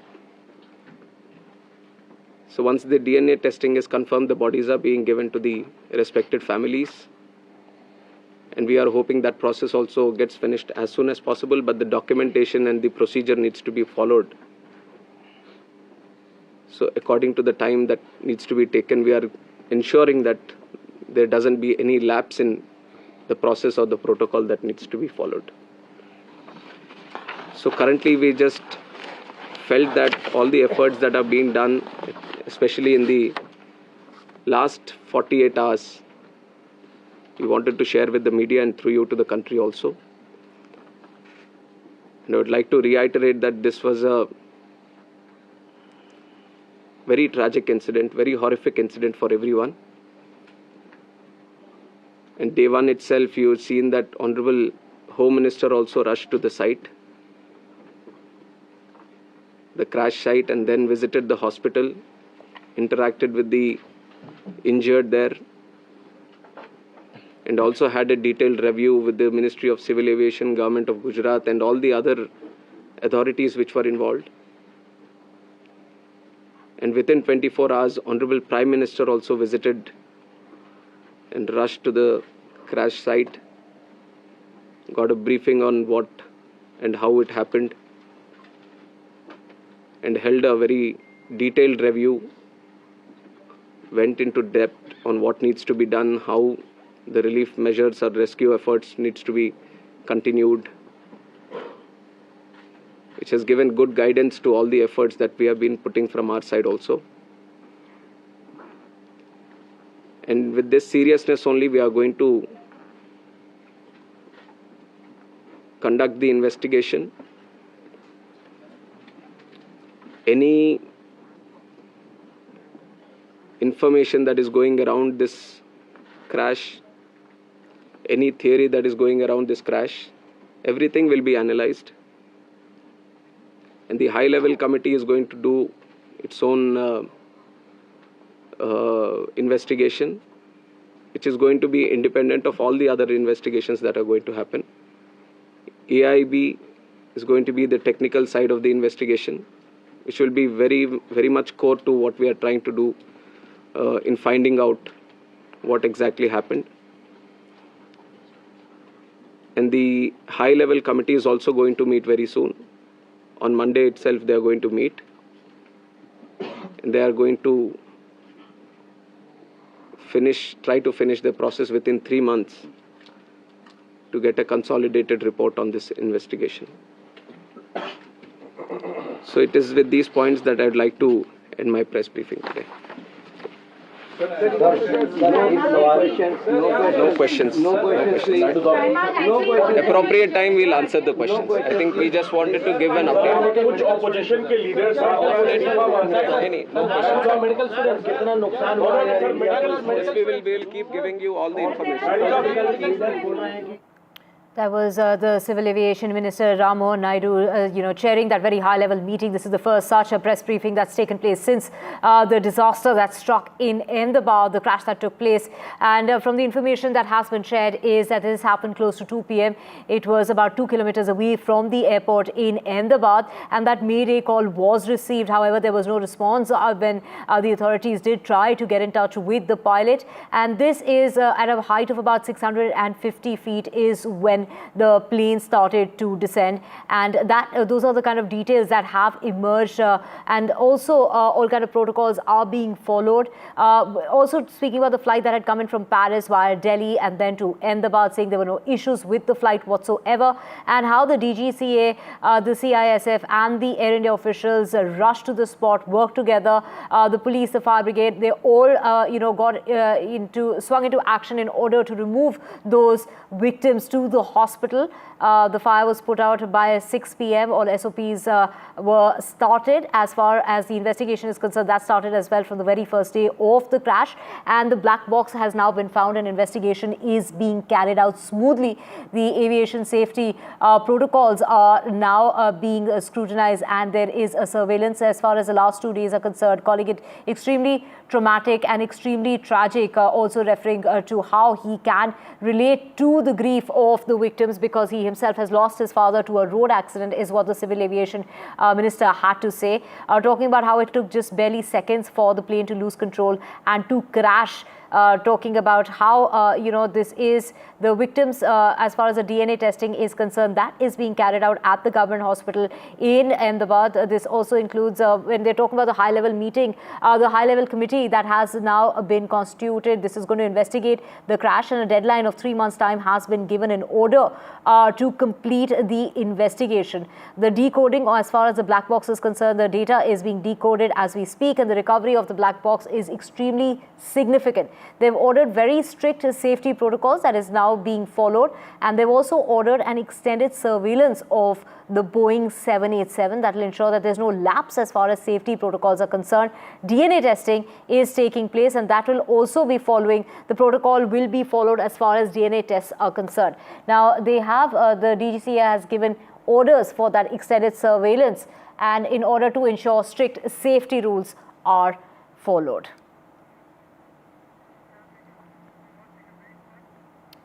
With that, we're slipping into a very short break. Back with a whole lot more. Stay with us.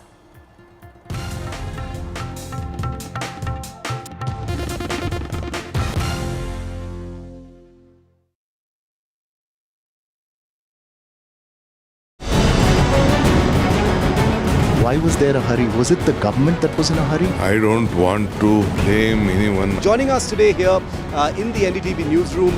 Government cannot walk away from this responsibility. Cricket is region of sort in this country. Would you like to comment on what happened? What is the condition of the injured at this point? How many people died? What exactly happened? You have lost your daughter.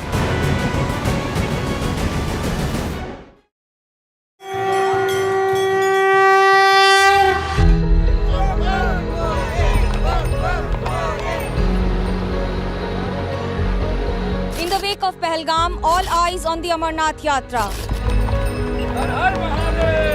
Amidst fear, faith and fortitude.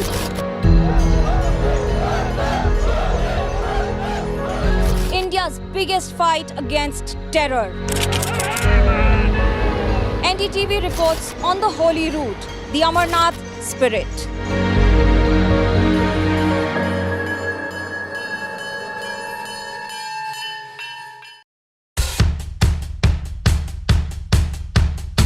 The markets move fast. And so should your portfolio. Expert insights, real-time stock picks. Do I buy Ola? Should I hold CDSL for the long term? Buy, sell or hold. The answers you need, straight from the experts. Callers from India and across the world. Connect live, ask, decide and invest wisely. Your portfolio, your future. Ask Profit.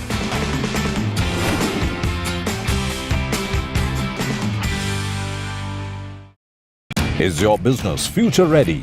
Join the 13-week strategic ESG certification program for business sustainability and growth for CXO and business leaders by NDTV, Terry and Zenora. Master global ESG frameworks, gain real-world tools and lead with impact. Starts July 13th. Enroll now and power your business.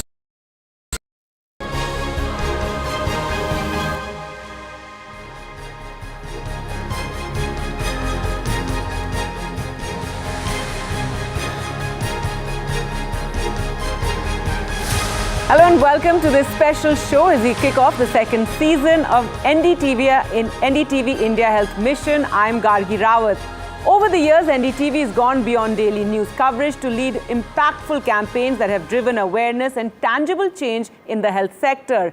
इस campaign ने देश में organ donors की कमी को highlight किया और पूरे देश में चर्चा को बढ़ावा दिया, प्लेजेस को प्रोत्साहित करने और नीति को आकार देने में सफलता प्राप्त की। अब एनडीटीवी इंडिया हेल्थ मिशन के साथ इस कमिटमेंट को एक कदम और आगे बढ़ाने के लिए तैयार हैं। In its second season, the campaign aims to bring renewed focus to the country's most urgent health challenges, promote preventive care and foster collaborations across the public and private sectors. And by leveraging its trusted voice, NDTV continues to play a crucial role in shaping a blueprint for Health Vision 2047. We begin the NDTV India Health Mission Season 2 with a power-packed panel discussion.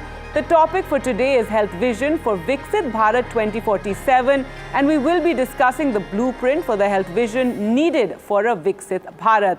Our guests on the show today on this very, very important issue, we're joined by Dr. Ashutosh Raghuvanshi, MD and CEO, Fortis Healthcare, Dr. Puneet Mishra, Professor Community Medicine, AIMS, Dr. Reggie George, Founder, Tribal Health Initiative, and Dr. Amrish Mittal, Chairman, Endocrinology and Diabetes, Max Healthcare. Thank you so much all for joining us on this very important issue, on this very important program.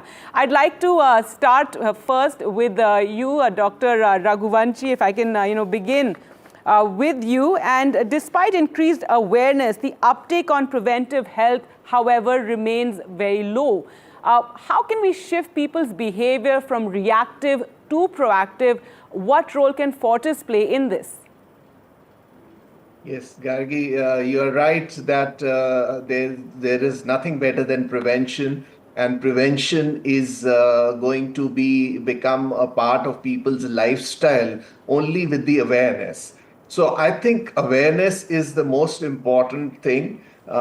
People are getting more aware about prevention than what they were before, but I think there is still a long way to go. For a country like us, I think preventive care has got not only a medical connotation, but it is also an economic imperative, because the cost of providing care and providing outcomes, especially in chronic diseases, etc., is very difficult. And the more prevention is done, the better are the outcomes and the better, healthier people would be. So in this front, we as a private organization have played a small part. We work on a lot of initiatives of awareness. However, we have also started certain screening programs which are community-based. The larger community needs are something which a private organization cannot fulfill, but we can definitely contribute. So we are doing some early screening of cervical cancer and breast cancers in some parts of Haryana. And we have also started doing some awareness programs in schools. As a part of our CSR initiative, we have started working with some of the rural schools where we are providing smart classrooms, etc., the toilets and drinking water facilities, etc. So we are taking that as a base to be able to teach students or inculcate, the good habits in terms of how they take care of their lifestyle. Because it is all about lifestyle. There are prevention. There are various levels of prevention. Of course, in chronic diseases, there is another paradigm where it is important to prevent complications, etc. Whereas at the same time, in general, it is important that the role of exercise and lifestyle, especially diet, smoking, cessation, control of weight and control of blood pressure, diabetes, etc. All these things are important. And if you inculcate these values in children, I think they take it home, they take it to their parents, and that's how it will be spreading. Right. And I think the role of media has been very good. NDTV has done fantastic work in past as well, and I'm sure they'll continue to do so. Well, thank you so much for that. And an important point you made, that we have to start this young, inculcating these right habits, this kind of awareness. And I'd like to talk more about creating awareness, because even when there is awareness, we still see that behavior, however, of society doesn't change. Dr. Puneet Misra, to you, हमारे behavior में या society में कौन से बदलाव लाने की ज़रूरत है कि ताकि पहले से ही सेहत को लेकर हम alert रह सकें? Thank you. It's a question which you have posed, that क्या changes लाने हैं अपने behavior में. बहुत वाइड सवाल है, क्योंकि India is a country which are dealing with communicable diseases as well as non-communicable diseases, and for different diseases you have to change behavior. Like for example, if we say for communicable diseases or infectious diseases, हमें हमारा खाना पीना कैसा है, हम ऐसी कौन सी चीज़ कर सकते हैं जिससे इन्फेक्शन नहीं हो. साफ़ पानी चाहिए, जिसके लिए भारत सरकार ने जो है मिशन चला रखा है, जो कि स्वच्छ पानी मिल सके सारे लोगों को. उसके साथ ही साथ सैनिटेशन की इश्यूज आते हैं, जिसके लिए अवेयरनेस है. और बहुत ज़रूरी चीज़ अभी जो है देखा जाए, भारत में नॉन कम्युनिकेबल डिजीज़ेज बढ़ रही हैं, यानी कि वो बीमारियां जो कि इन्फेक्शन से नहीं होती हैं. Those are mainly lifestyle diseases like diabetes, like hypertension, obesity, and for that there are risk factors which are really important.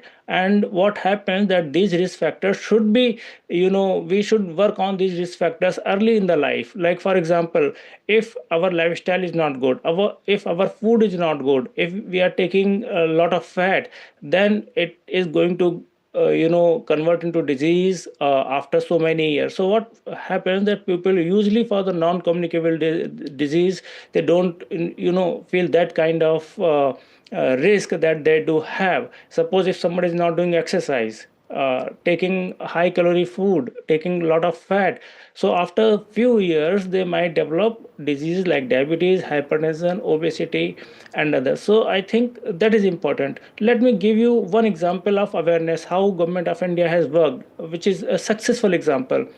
If you remember that in 90s, it was said that India is going to be the capital of HIV/AIDS in the world, because at that time prevention was the only cure which was available.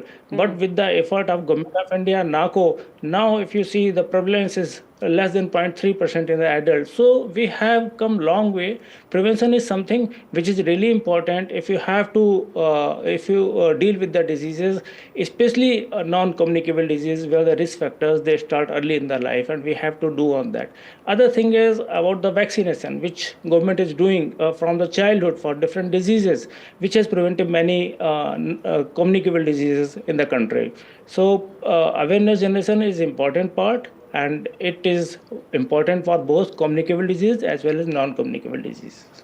Right, doctor. Many important points you raised there, especially about diabetes. One hears from the medical community constantly how this is a big, ticking time bomb. Also, aapne baat ki vaccines ki, and I just have to be, thankful we don't have that culture of anti-vaxxers very prevalent in this country. So that's, something to be grateful for. But Dr. Raghuvanshi, back to you. Fortis ka bhavishya aur iska expansion India's Health Vision 2047 के साथ कैसे mail खाता है? So, जैसा कि professor Mishra ने कहा कि नॉन कम्युनिकेबल डिजीजेस का लोड बढ़ता जा रहा है, तो it is imperative that facilities for such diseases are created. So we also, just like others, have been focusing on creating infrastructure, especially for cancer care, as the incidence of cancer is increasing and the early diagnosis is improving. And as a result of that, of course, the outcomes are also improving. But it requires high-tech care and requires a lot of high-end infrastructure as well. So we have been building that infrastructure. But more than that, I think on the preventive side, we are also working on one of the things which Professor Mishra mentioned is the vaccination. Adult vaccination is one thing which in the country has not been that popular. And we are putting up vaccination clinics in various hospitals and outside of the hospitals as well in the community. And those are some of the initiatives. Other than that, one aspect of health which is quite ignored at times is mental health. So that is another area on which Fortis is working very seriously. We are creating the entire spectrum of services, which includes an online counseling service, which is sort of anonymized and people feel comfortable using it. So that we are developing along with some of our partners. And also we are developing inpatient services and other services on the mental health front. So these are some of the areas. Ironically, what I have seen is that the classical healthcare industry in India talks only about sick care and not really about health. So I think that paradigm needs to change. And for that, we are focusing a lot on the preventive health checks, etc. as well. So we are thinking of putting up some of the standalone preventive health centers as well. All right, very important points then. Yes, that old adage, prevention is better than cure, definitely is something that we need to emphasize more in this country. Dr. Reggie George, given your experience, what policy level interventions are required to ensure that rural and underserved areas benefit equally from these preventive health programs? Okay. See, what I think is at the planning level itself, we are planning at the national level. And planning at the national level is like one size fits all. And that is a big problem because when you are planning for Gurgaon and you expect it to work in a remote village in Jharkhand, it doesn't work. So the whole the outlook towards planning has to be decentralized, which means we have to have not even state level planning, we have to have district or taluk level planning, because unless you understand the local needs and the local problems, you will not be able to find local solutions. And this is one of the main things which affects our health system. Our planning is completely skewed because, and the second thing is our planning is when you're planning for health, you never involve other departments. For example, roads or food. Or economists. When you do health planning, you have experts in health sitting and thrashing out things and not taking into account the other social determinants of health, like jobs or roads or water and sanitation. And this also has to be done at the local level. So this is one of the biggest flaws. No doubt we have made huge improvements, because I've been working in rural and tribal populations for more than 50 years. So I know that there is a huge change. But I think the change can be much faster if planning is at a local level. And I'm not sure whether the center or the state wants to give it up, but that is the biggest I think, thing to be changed. Okay, very important points you made there, Dr. Reggie George, especially given your experience in these areas and you know, taking from there maybe something that Fortis and Max too can think about. Dr. Ambrish Mittal, I'd like to come to you now about how to you know, encourage this preventive health care and create more awareness about it, and also at the same time, how do we incentivize doctors and medical staff to work in underserved rural areas? This has always been a big challenge. Yes, thank you, Gargi, for having me here. First, we need to understand the basic genesis of chronic non-communicable disease. And if you have to choose one factor, that is excess body weight.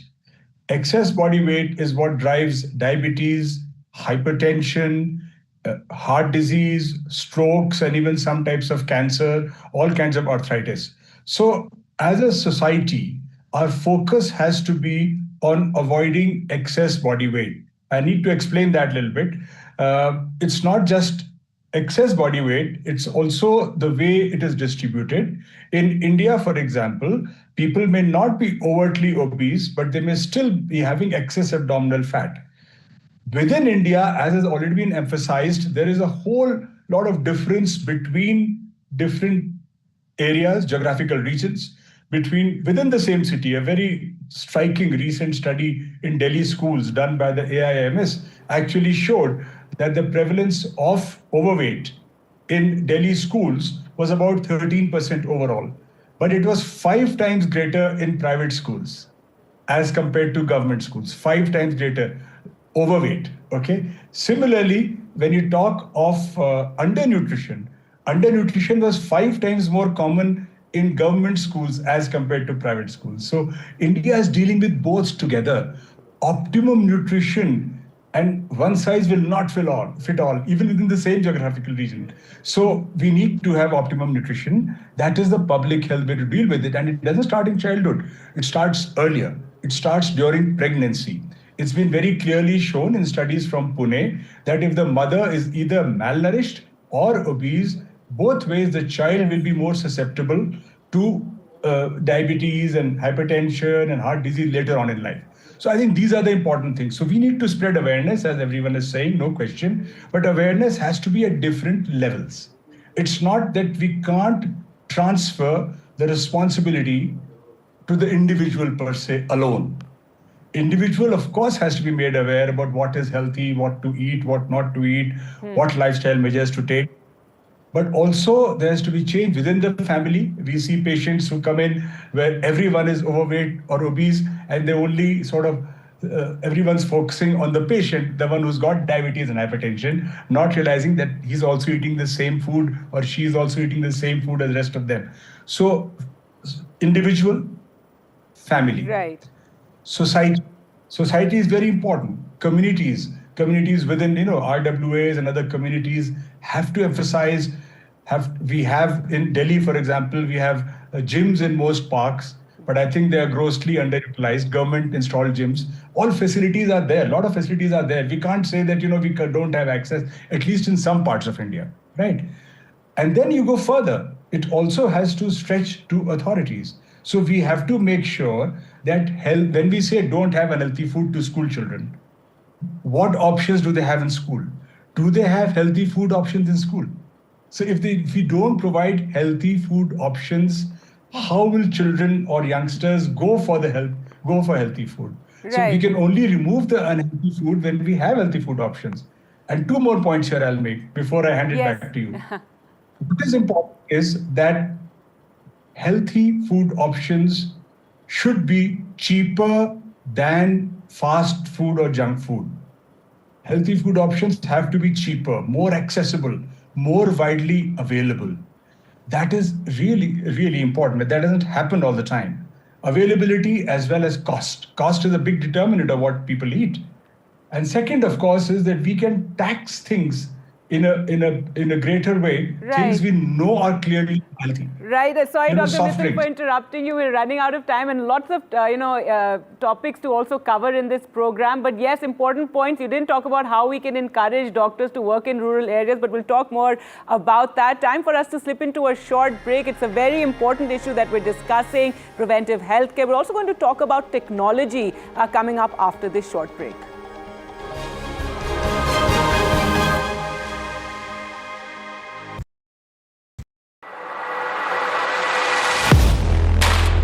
Do you really know the company you invest in?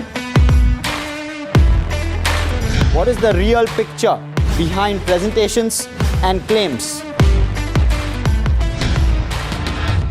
Is the outlook as rosy as the company claims? Know Your Company, powered by NDTV Profit Research, shines a light on the biggest stock market movers.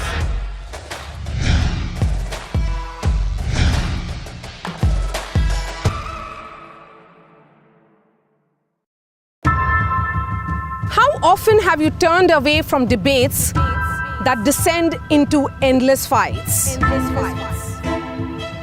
We bring you a show where every question is answered,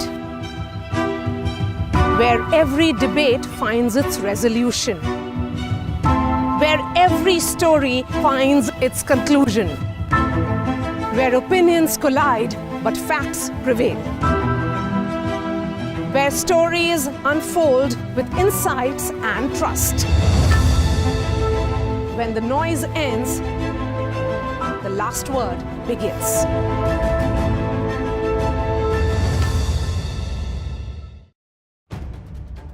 If it matters to you, if it matters to you, if it matters to you, it matters to India. It matters to India.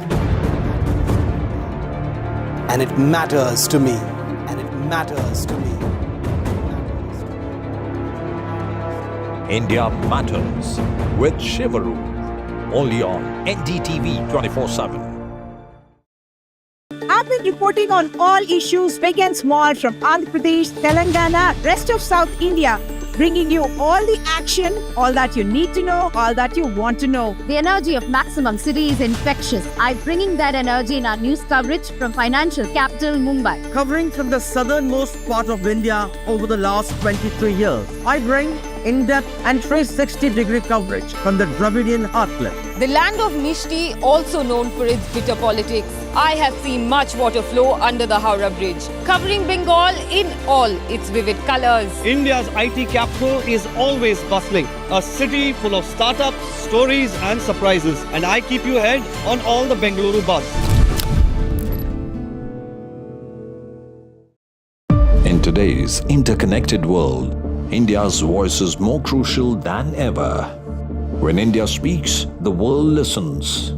At NDTV World, we are that voice, bringing you intelligent and insightful news from India and beyond. From geopolitics and diplomacy to economic shifts, migrations, tech disruptions, and the stories of our diaspora. We cover the news that shapes our global future. NDTV World, your new home for global news is here. मैं नरेंद्र दामोदर दास मोदी ईश्वर की शपथ लेता हूं कि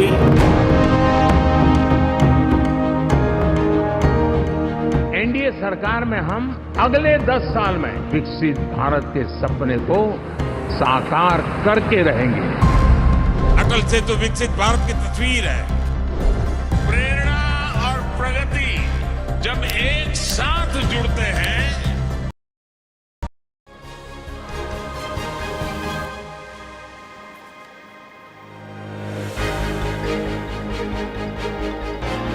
Welcome back to our special show on the India Health Mission, and we're talking about urgent steps that need to be taken for a healthy India. Well, let's go back to our guests, and now we want to talk a bit about technology. Dr. Raghuvanshi, and I'd like to pose this question to you. If you could tell us, how are new technologies helping in health innovations to make it more accessible? Yes. I think there are two Indias, as pointed out by everybody, and the regional differences and accessibility of geography, accessibility on the economic level, and there are multiple barriers to access. So definitely technology can bridge some of those gaps, not entirely, but to a large extent. Especially the primary care can be delivered remotely especially in inaccessible areas. And there, I think the role of eSanjeevani, the government's initiative, I think can become a very, very important delivery tool. But other than that, I think technology has multiple roles to play. One of the things which I personally feel is that in the healthcare ecosystem of a country like India, we cannot afford any wastages. And unless until the entire ecosystem is integrated in a manner that the patient has investigation once, then they go for further treatment, etc. All those longitudinal records, if they are available, so which is part of the National Digital Health Mission, to create these ABHA IDs and have all the records being accessible to the patient at one click. So these are few initiatives which I think are going to transform the way the care continuum is provided, and that will remove the wastages from the system. So these are two initiatives which come on top of my mind, but there are many, many other technology-related areas which are going to improve the way the healthcare is delivered, especially the decision support systems, artificial intelligence-related areas in diagnostic, for example. All these things are going to make a major difference in how care is made more accessible. Well, I'd like to get Dr. Reggie George back here. And given your experience, sir, what role do private and public-private partnerships do you think play in bridging this healthcare divide between states and regions? Okay. I'm also just continuing from what was spoken earlier. Yes. See, what is happening is our tertiary healthcare system is excellent, is world-renowned. And there are a lot of private players, but there are also government players. Government players not to such an extent. Our primary health care system over the years has developed really well, even in the most remote areas. Now, the huge gap is the secondary care system. For example, if a person has to have a very simple surgery, for example, a hernia removal or a uterus removal, a hernia surgery or a uterus removal or an appendix, this comes into the secondary care slots. Now, the secondary care slots is not funded by the government. The Prime Minister's schemes don't cover it. The Chief Minister's schemes don't cover it. And the taluk hospitals, which are supposed to deal with this, or the bigger PHCs, which are supposed to deal with this, have no way of dealing with this because either the surgeons are not there or the anesthetists are not there.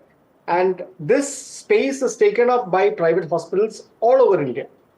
And I feel that is a big gap because a lot of patients, it's not like people accessing tertiary care, where the numbers are small. The persons accessing secondary care is a huge number. And there are only private players there. The government has not yet got into planning for secondary care. All right. I'm so sorry, Doctor. We're completely out of time here. But these are conversations and discussions that we are going to continue to have on this campaign, NDTV India Health Mission. Thank you so much for joining us. And thank you all for watching at home. As we said, we're going to continue having these very, very important conversations. Thanks for watching. Goodbye.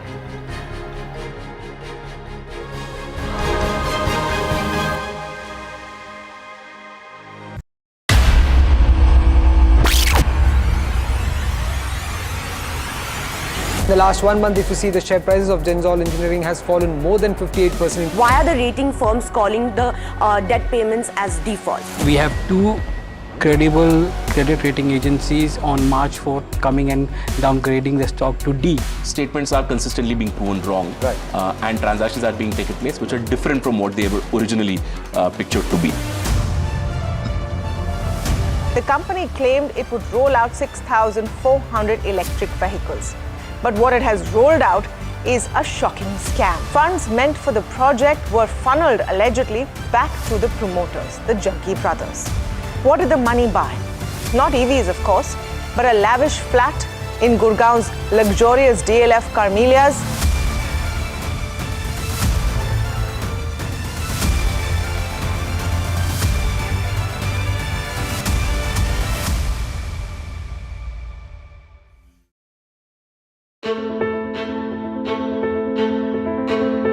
News is not just headlines, it is what impacts you.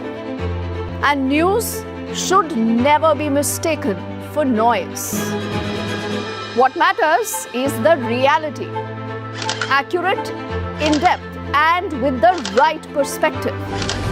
For over 20 years, I have been a journalist, and never has clarity mattered more than now. At Newsnight, we go beyond the surface. We dissect the details, challenge the narratives, and bring you the unparalleled clarity you deserve in a world clouded by misinformation. We are bold, we are direct. Newsnight, for the news in your interest. Only on NDTV 24/7. After 2 years of the India calendar,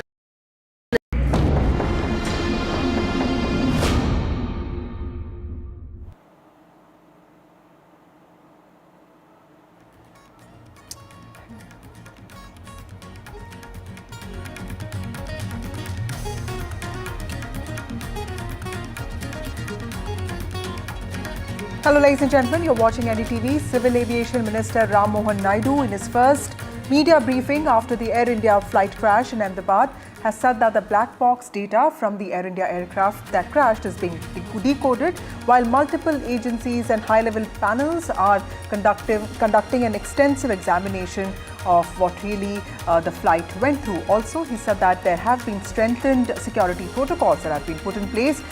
We will discuss all that and more, but first up, the headlines.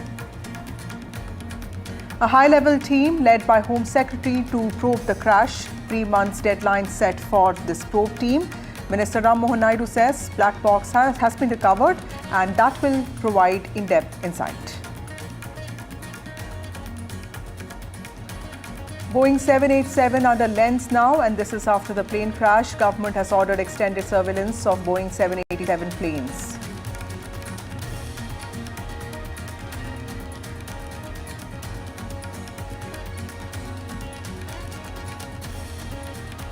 My colleagues Sanket and Aishwarya reporting from ground there. Plane's tail has been shifted, only intact part of Air India 171. One more body recovered from the tail portion.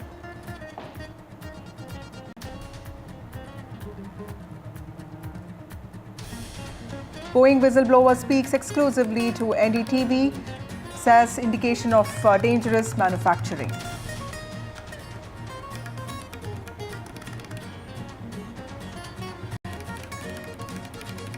Meanwhile, Israel and Iran have traded missile attacks. Iran has retaliated. 3 killed in Israel, 78 killed in Iran as Israel continues assault.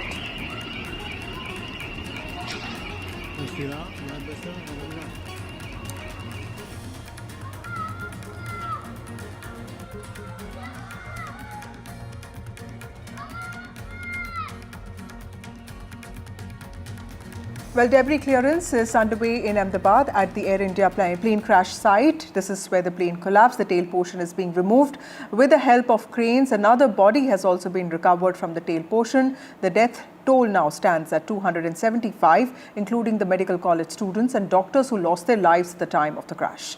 As DNA matching efforts continue, remember the sampling and testing efforts are underway at hospitals in Gandhinagar and Ahmedabad. The probe team has also arrived at the collapse site to investigate the crash. We've been bringing you visuals and voices from the crash site. The plane's debris, remember, was strewn all over the medical college hostels complex. In fact, the tail was lodged on the ceiling of the mess and one of the tires was also stuck in a ward. The tail is the only intact piece of the aircraft and is extremely critical for the evidence for investigation.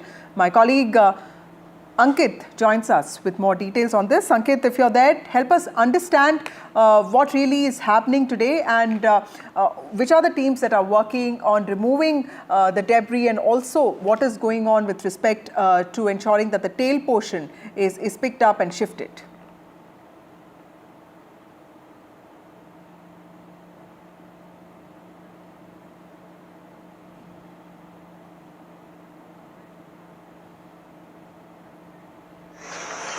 Okay, these are the live shots there. We are trying to get you, Ankit, in just a bit. The live shots of what is happening at the debris site. This is the collapse site. Remember that when the plane crashed at BJ Medical College and Hostel, this was the mess part of the hostel where the plane crashed, and the plane's debris were strewn all across the hostel complex. The tail was lodged on the ceiling of the mess, and it was this portion of the flight that had actually brought in a lot of injuries and also led to deaths, and it also led to an explosion. Students present in the hostel complex at that time, at the time of the crash, and all the rescuers, the first responders who had come in, who had reached the spot then, had said that the plane had hit the mess tail first, and this is the part of the flight that is the only one that is intact. Extremely crucial for investigation that is to follow. Remember, the AAIB, the Aircraft Accidents Investigation Bureau, has already summoned an investigation. The investigation has been expedited. In fact, the Minister for Civil Aviation also spoke about it today, saying that a 3-month probe is going to take place to find out what really happened. There are other committees also that are working in parallel to understand what happened. This is a multi-ministry, multi-country probe that has been put in place. Also, security protocols have also been strengthened. Ankit, over to you. Tell us what can you see around you and what can we expect next? All right, at this moment, what you see behind me is the tail section being taken down of this aircraft, which you are seeing. India 171, the biggest intact aircraft section, the tail section, which all the black box has been taken down. Speak this, ladies and gentlemen, and for the last couple of days, become the very dramatic, unfortunate, horrible symbol of this tragedy. And at this moment, what you are seeing is the entire tail section being brought. 2 cranes since yesterday were in fact put in at this very place, and once this entire thing was secured, the entire tail section has been brought down. This was, as I've been saying, the biggest intact section of Air India 171, and for the last couple of days, this was the focus of investigation. This was the focus for the authorities to recover the black box on the rooftop of this first floor, where it initially perched, where it initially, in fact, went into the building, the JK Medical College mess and hostel. It has been precariously hanging since then. The landing gear was also, in fact, under this tail section. And since the last couple of days, a lot of teams of the investigators have been focusing on this area. Unfortunately, today, some more human remains were recovered from this very tail section by the NDRF and the other agencies. But just just a moment ago, the entire tail section of this aircraft, which has sadly, unfortunately, and in a very horrible way, had become the reminder or the symbol of this one of the worst tragedies, air tragedies that India has ever seen. This tail section, the one which was intact, has now been brought down. This is the latest that we are bringing to you here on NDTV. Continuously for the last few hours, operations were on to secure it, and once these cranes came into being, both these the cranes, first they secured this entire thing, and of course then went across to bring it down. With Sudesh Ankityagi, NDTV. Well, those visuals there, the live visuals there of the tail portion being lifted, and it's going to be shifted for examination, and this is the only intact part of the aircraft, and it's going to be studied. That's what Rammohan Naidu, the Civil Aviation Minister, also talked about today. Joins us now. He's live with us. Okay, we're trying to connect to Ankit in just a bit. Just to give you some context, this is a very crucial part of investigation. It's an evidence that will be examined very closely as part of the investigation that is underway. Remember, there's an investigation that the AAIB has already initiated. The minister has said that a report will be submitted as soon as possible. Now, students present in the hostel complex at the time of the crash and rescuers, the first responders, had actually said the plane had hit tail first on the mess of the hostel, and a part of the ceiling and the walls of the hostel had collapsed. Several people had been injured. It had also led to deaths in the hostel. This is BJ Medical College and Hostel that we are talking about. These were medical undergraduate students that basically lost lives. In fact, the mess also caught fire, and what we understand is that a cook's family was also amongst the victims. The plane's belly, its flap and wings had broken off, and some part of the plane had also hit another floor of the residential quarters within the hostel complex. A massive fire had broken out, and there have been deaths that have been recorded from the college, from the hostel, mostly of undergraduate medical students and also people who worked in the hostels. Just to give you some context, debris clearance is underway in Ahmedabad at the Air India plane crash site. What you can see is the tail portion of the aircraft that collapsed, that is now being removed with the help of cranes. This work has been going on since morning today, and like my colleague Ankit was also reporting, that there was a search for human remains first, and after that, of course, this part of the aircraft is going to be taken for examination. This is a crucial part of investigation now, because this is the only part of the aircraft that collapsed that is intact.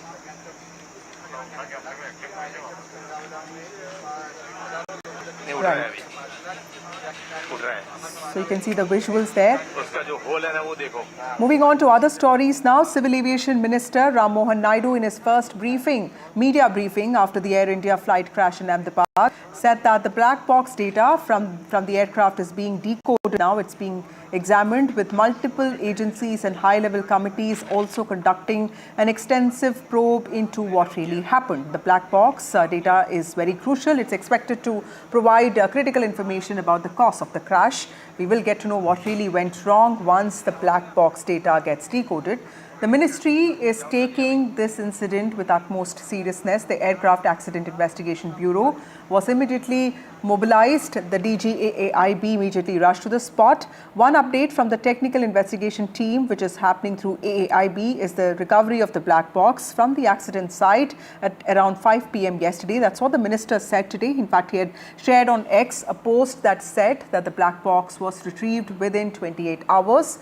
We are taking the Ahmedabad plane crash incident with utmost seriousness. That's what the minister said today in his first media briefing after the collapse. There will also be another high-level committee over AIB to investigate the crash. Let's first listen in to what the minister said today.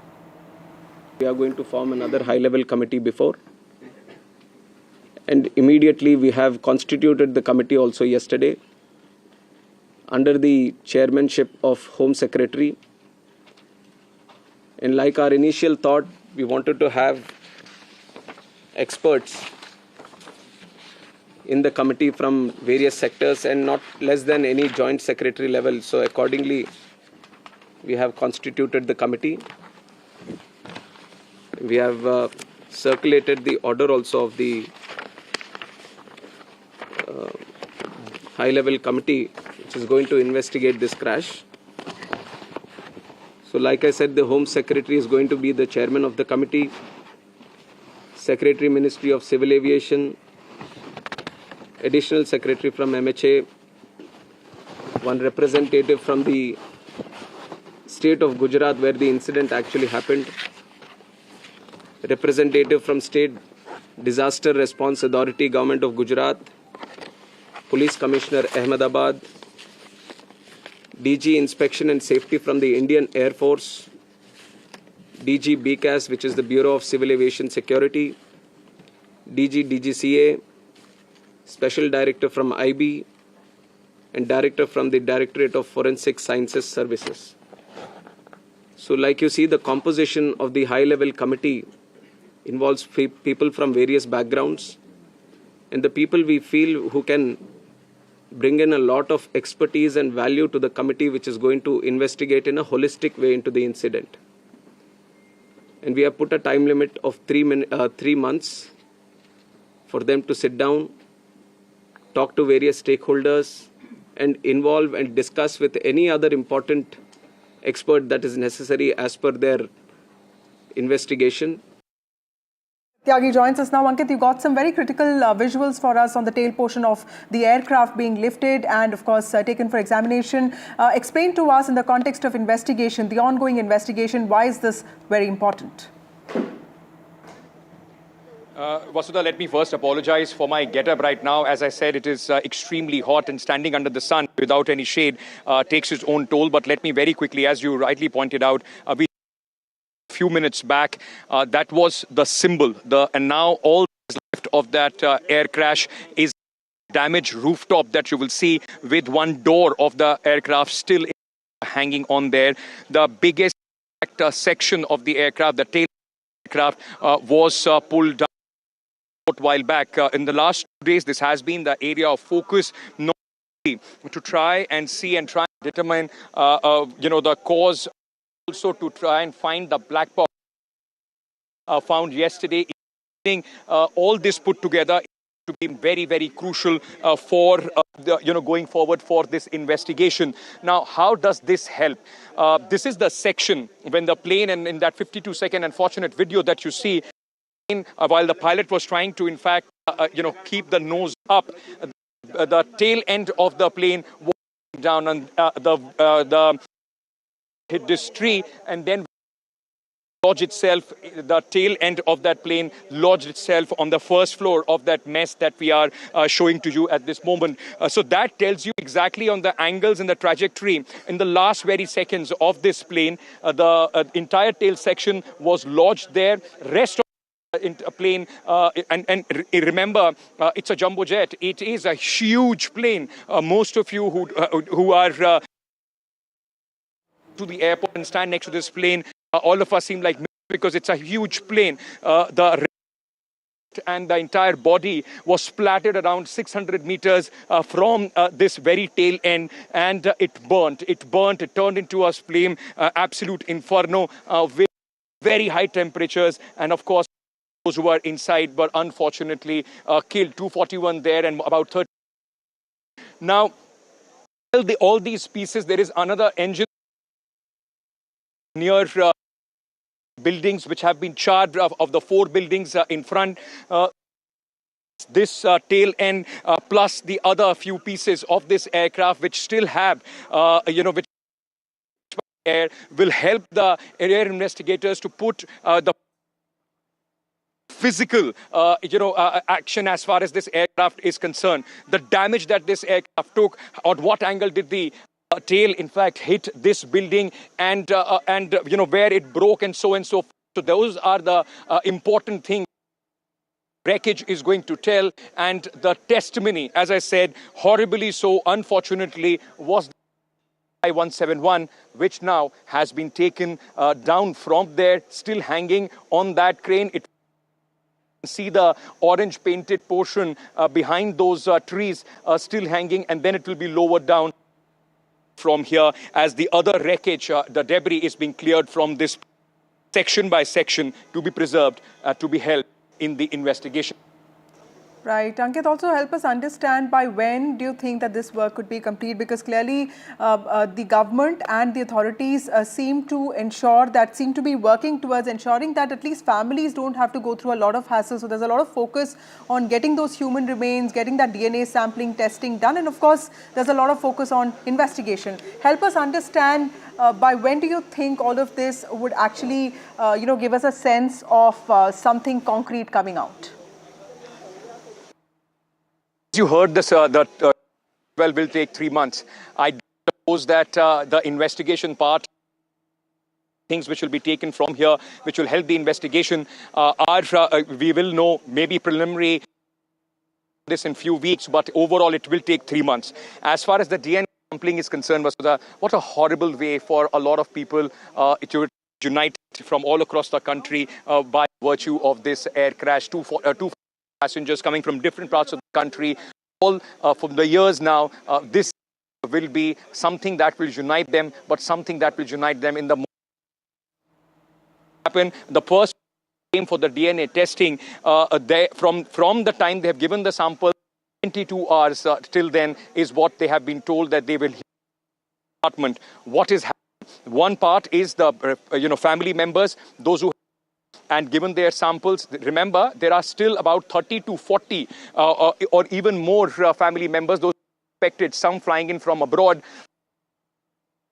their samples before the entire. Now, once have been taken, same process is being, the DNA sampling is made on the bodies and the remote. Once those samples are also picked up, then both of them, whoever matches more than 95% accuracy to the living being, they would be given those remains. And that is how the entire process will roll on. So for the first person who gave the sample, wait for 72 hours. I on Sunday, that is tomorrow, family giving the bodies of their loved ones. Right. Thank you, Ankit. And please do take care. It's very hot there, and we'll keep coming back to you for more details on the story. Himanshu also joins us with more details on this. Himanshu, you were at that very important press conference that Rammohan Naidu, the Civil Aviation Minister, addressed.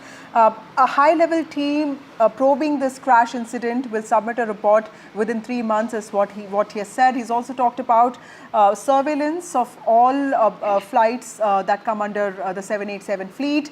And also he's talked about strengthening security protocols. Can you help us understand the big takeaways from what the Civil Aviation Minister said today? Well, the Civil Aviation Minister K. Rammohan Naidu actually has made 3-4 very important announcements. First, the high-level multidisciplinary committee headed by the Home Secretary of India will hold its first meeting on Monday. That essentially means that the process of unraveling what happened actually will start officially on Monday, when the Home Secretary will chair the first meeting of the multidisciplinary committee, which has been set up. And I'll just read out the terms of reference of the committee. The committee has been told to examine the causes leading to the crash of Air India 171 aircraft. And the minister said that the committee will ascertain the root cause of the crash, whether there was a mechanical error, human error, or weather conditions, or there were other factors. Second, the committee has also mandated to look into the standard operating procedures and guidelines that exist in the country today to prevent and handle such occurrences in future. So I think the process, Home Secretary will start the process of examining whatever the causes behind this. And the second, the minister has also announced that the Aircraft Accident Investigation Bureau, which is the primary agency of Ministry of Civil Aviation to investigate air crashes, the senior officials are already on the ground and they will be examining the technical side of this accident as to what actually caused this accident. The officials already are on the ground, and as you have been also mentioning, the deadline given to the Home Secretary-led committee is 3 months. That essentially means by the second week of September, Vasudha, the Home Ministry-led committee has to submit its report. The minister has also said that we have the black box that was recovered at around 5 p.m. yesterday holds the key to the investigation, because it will have all the video and audio data as to what actually happened in the last moments in the aircraft, a point that experts also have said very, very prominently, that the entire investigation, the black box, the data that is recorded there, the video and audio data, that holds the key to giving a direction to the investigation as to what actually led to this crash. So I think a very important briefing by the government on what actually it plans to do. At the moment, investigation has been launched at 2 levels. As I said, Aircraft Accident Investigation Bureau is examining and investigating the technical side. The Home Secretary-led high-level multidisciplinary committee has been set up to look into all the theories that are circulating as to what could have caused this crash, including whether there was a mechanical error, human error, weather condition, or any other factor. Right, Himanshu, also help us understand when the minister says that the DGCA has given orders for extended surveillance of Boeing 787 planes, and the fact that he says that we are going to improve safety to the best way possible. How do we read this? What kind of message is he trying to give out?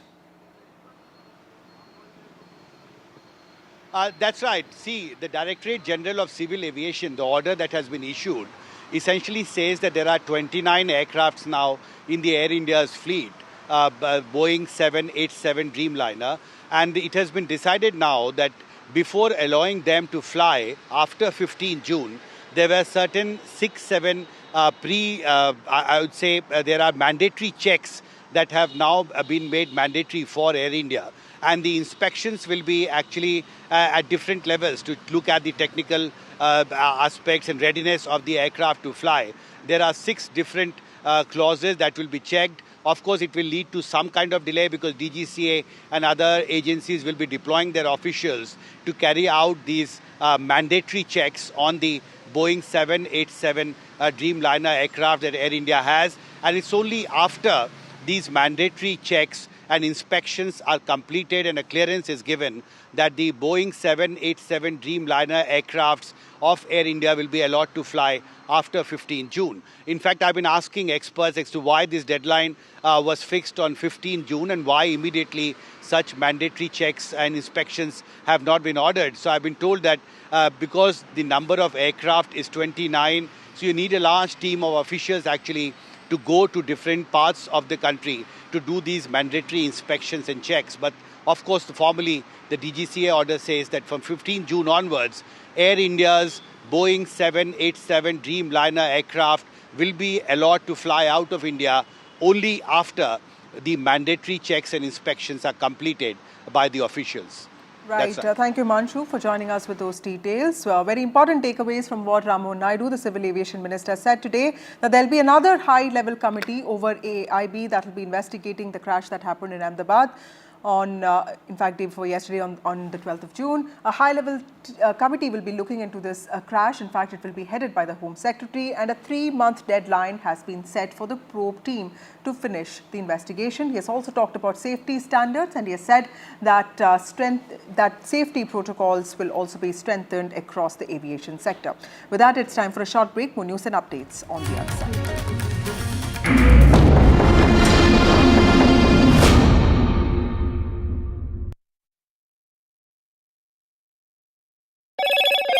Hello, Moto.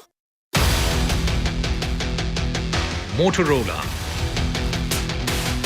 India's leading AI smartphone brand.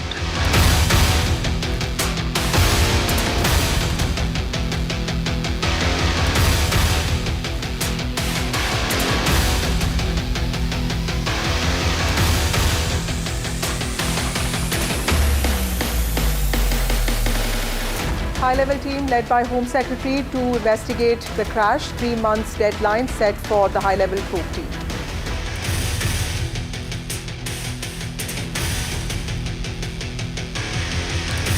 Boeing 787 is under lens now after the AI plane crash. Government has ordered extended surveillance of all 787 planes.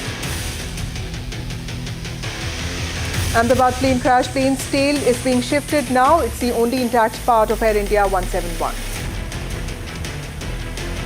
Boeing whistleblower speaks exclusively to NDTV. He says that there are indications of dangerous manufacturing.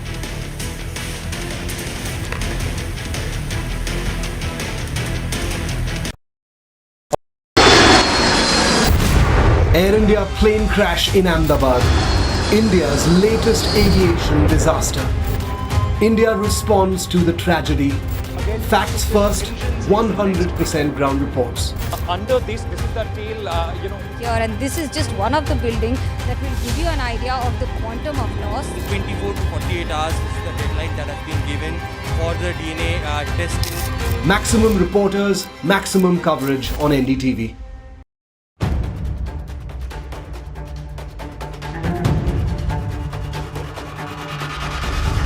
If it matters to you, if it matters to you, if it matters to you,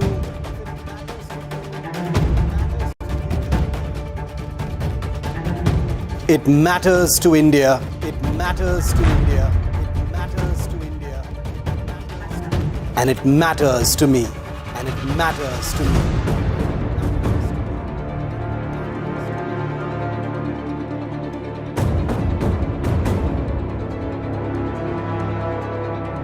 India Matters with Shivaru, only on NDTV 24/7.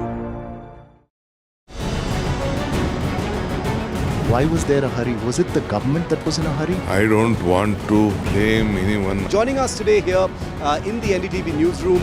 Government cannot walk away from this responsibility. Cricket is region of sort in this country.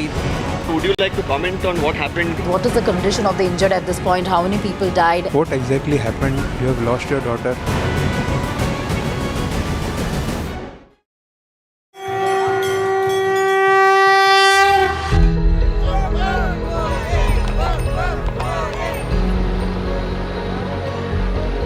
In the wake of Pahalgam, all eyes on the Amarnath Yatra.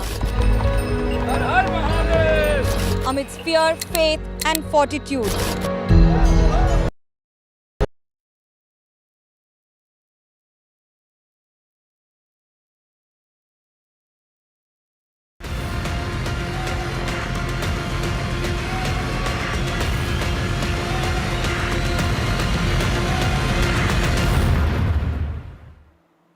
Viewers, another deadly night in the Middle East as missiles rained from the skies over Tel Aviv, Jerusalem and Tehran. Early Saturday morning, Israeli warplanes roared into the skies, launching counter-strikes after a new barrage of Iranian missiles lit up the night. Sirens wailed as explosions echoed across Tel Aviv. Iran launched another wave of missiles in response to a stunning Israeli assault on Iranian nuclear and military core.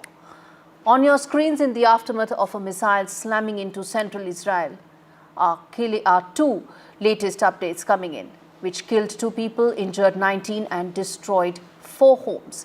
Israel's emergency services can also be seen scrambling as families flee for shelter. Meanwhile, Iranian state TV broadcast the purported moment a shockwave rocked Tel Aviv, claiming it was retaliation for Israel's Friday attacks that killed 78 Iranians, including top generals and top nuclear scientists.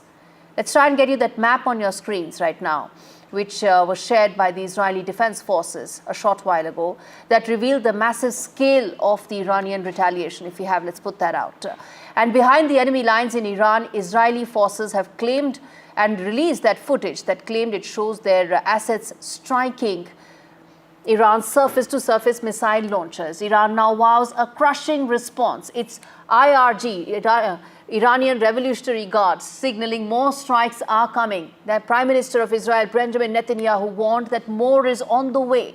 The Defense Minister called Iran's strikes on civilian areas a red line that's been crossed. And in fact, now, just minutes before we started this broadcast, a fresh update has been given by the Israeli Defense Minister, who said that Tehran will burn if Iran comes out with any more missile strikes. Now, talks between US and Iran are now pretty much in limbo. Casualties are mounting and the world is watching, fearing that this could potentially spiral into a full-scale regional war. And this is what we are going to now decode over the course of the next 30 minutes or so in this broadcast. covering every angle, every aspect of this story. But first up, I want to get a voice from Iran.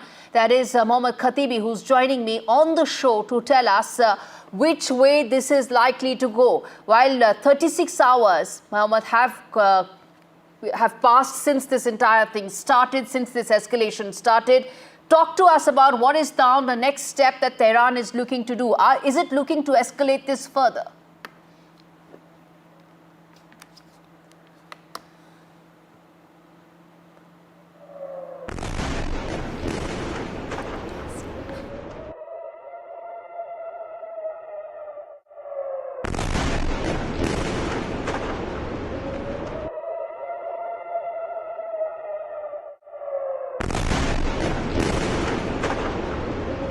Iran did not start this, and it was Israel that passed all the red lines by targeting Iranian military officials, nuclear scientists, and many civilians have been killed in these attacks. And people here now in Iran are urging the government to give a firm response to Israeli attacks. And before this happened, Iranians were preparing to show up on Sunday on negotiating table, but this right now is continuing, and people see no reason for showing up in Oman, and they are asking the government to respond firmly to Israeli attacks. However, there is a good chance if Israel stops, people in Iran as a peace-loving nation will stop attacking Israel, because we didn't start this and we didn't want a war.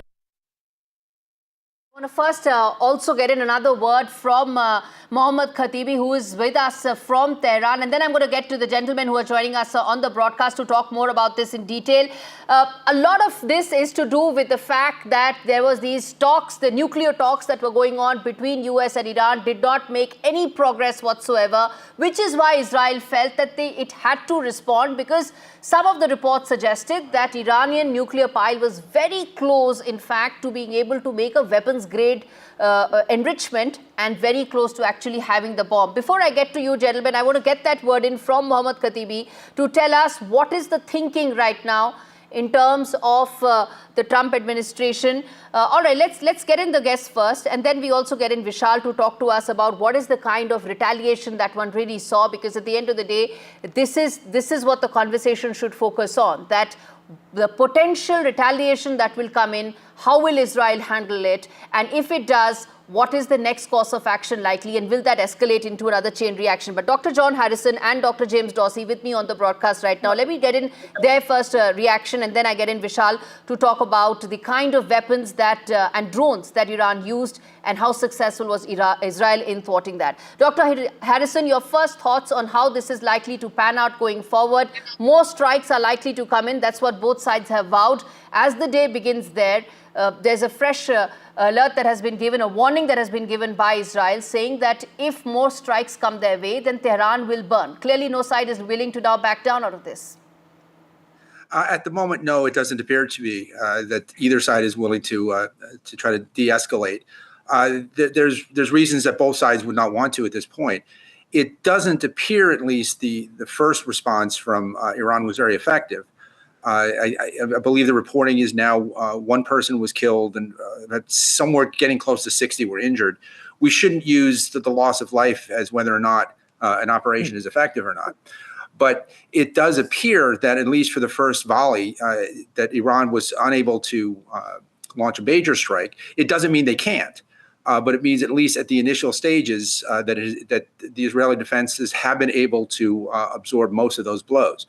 But again, you shouldn't read too much into that, because it's not clear whether Iran has the capability at the moment to be able to strike at the level that they would like to, or it's just that they weren't able to organize as quickly as they would have liked, because the Israelis did obviously engage in a decapitation strategy. And there have been some other things that may have been able to successfully blunt any first strike.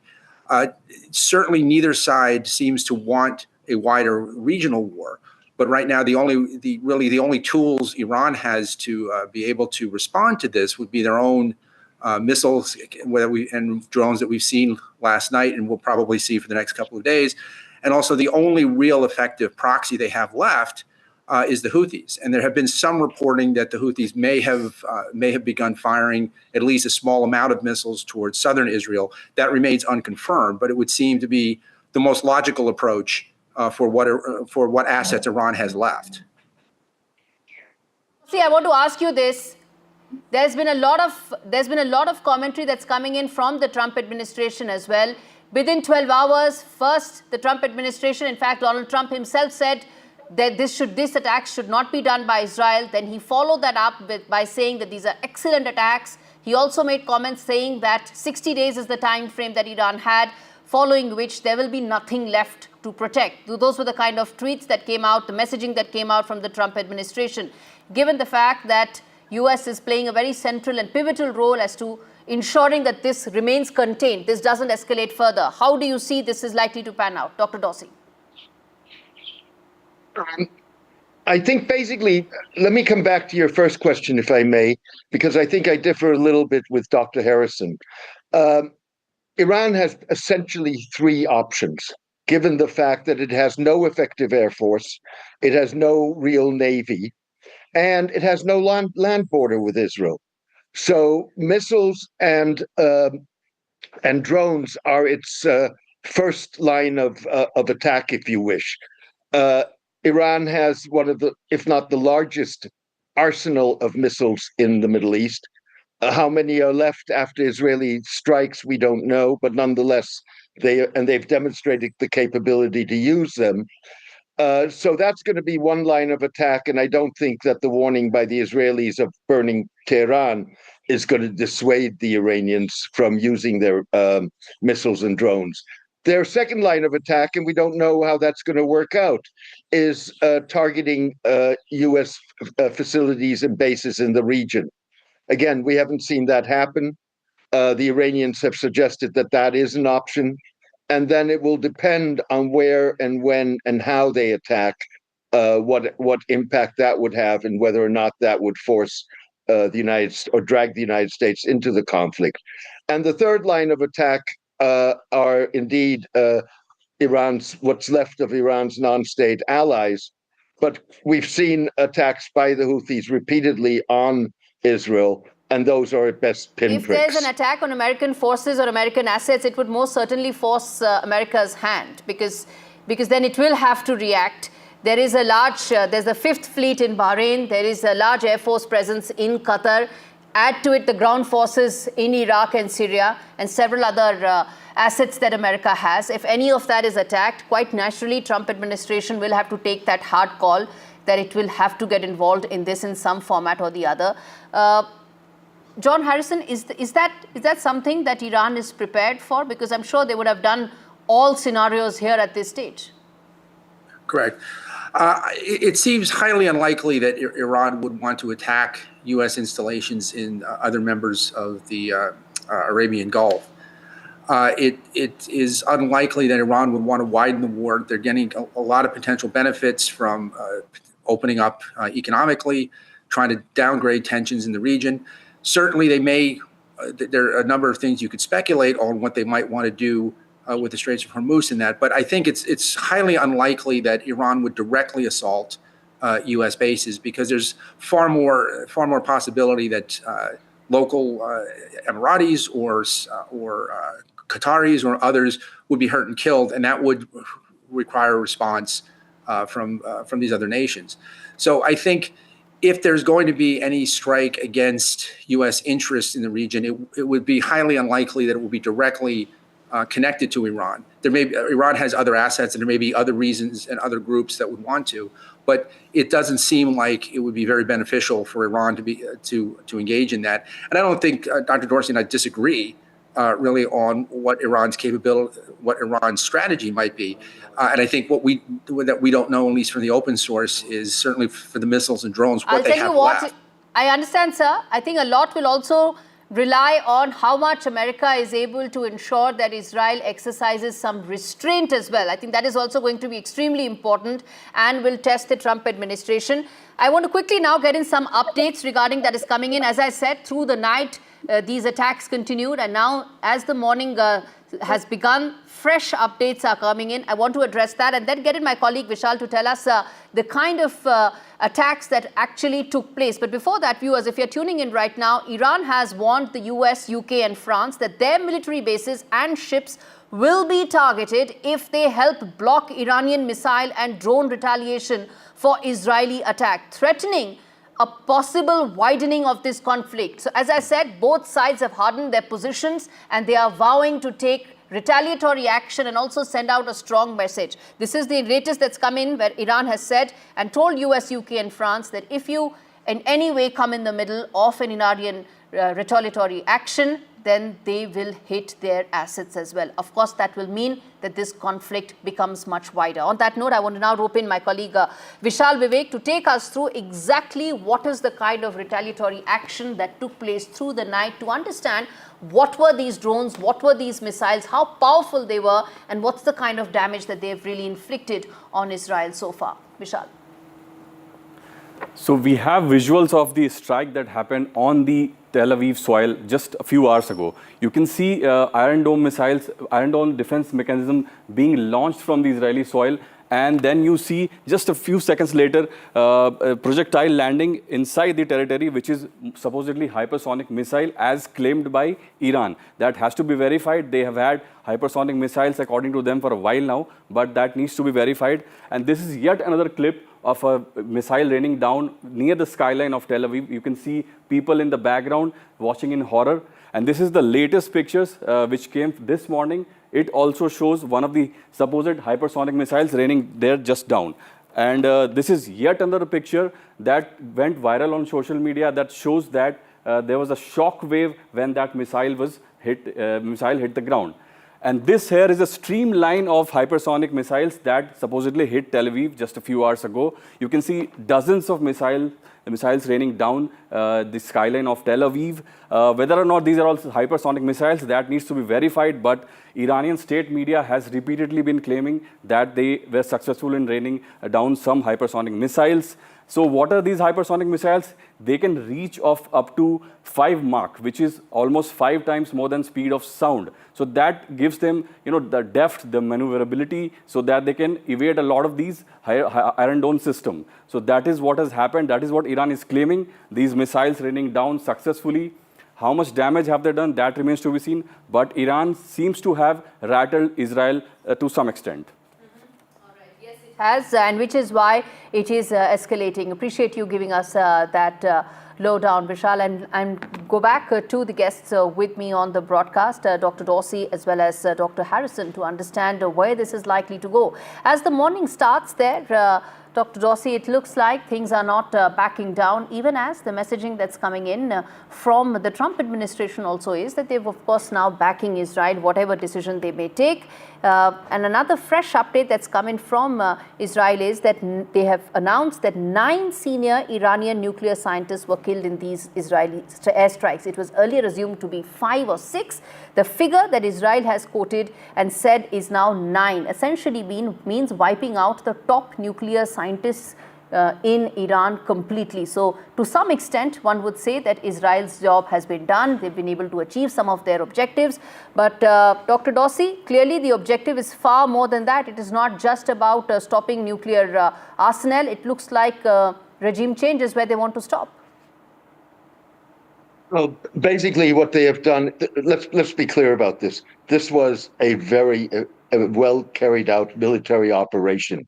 It was a great embarrassment for Iran because it signified what we already knew, but nonetheless, the degree of military and intelligence penetration of the Islamic Republic that Israel has.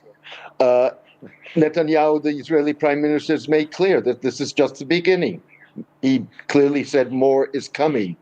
It's unlikely that Israel will be capable of destroying the Iranian nuclear program. It is likely, or already has, significantly damaged it and set it back for a significant period of time. But at the end of the day, Iran would be capable of rebuilding that. I think what you heard, and it's actually a strategy that has proven to fail multiple times, not only in Iran, but also elsewhere, that it's the hope that you can basically instigate a popular revolt. That was part of the strategy that we saw in Gaza, and that hasn't worked. Netanyahu basically said in his remarks that this was an opportunity for Iranians to get their freedom. So I think that's correct that there is a broader agenda here. I think that on the nuclear issue, Israel will have certainly a degree of success on the issue of instigating. So while we talk about the issue political landscape of Iran, there are deep divisions in the Israeli political landscape as well. So at some level, this will also test the political capital of the Israeli Prime Minister, Benjamin Netanyahu. Dr. Dossi? I don't think that, yes, there's no question about it, that the polities both in Israel and Iran are deeply divided. They're not deeply divided in Israel on Iran. They may be deeply divided on Gaza, but Israelis, by and large, see Iran as an imminent and an existential threat. To be fair, the Iranians have done themselves no favors with the rhetoric that they've had and used with regard to Israel, as well as their denial of the Holocaust. But so I don't think that the divisions in Israel are going to be the major issue domestically when it comes to Iran.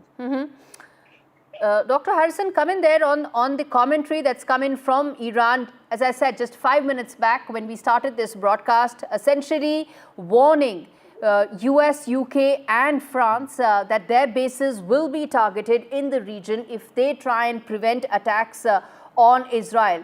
How strong do you see this message in its tone and tenor, and where do you see this in the larger context of the region being in turmoil?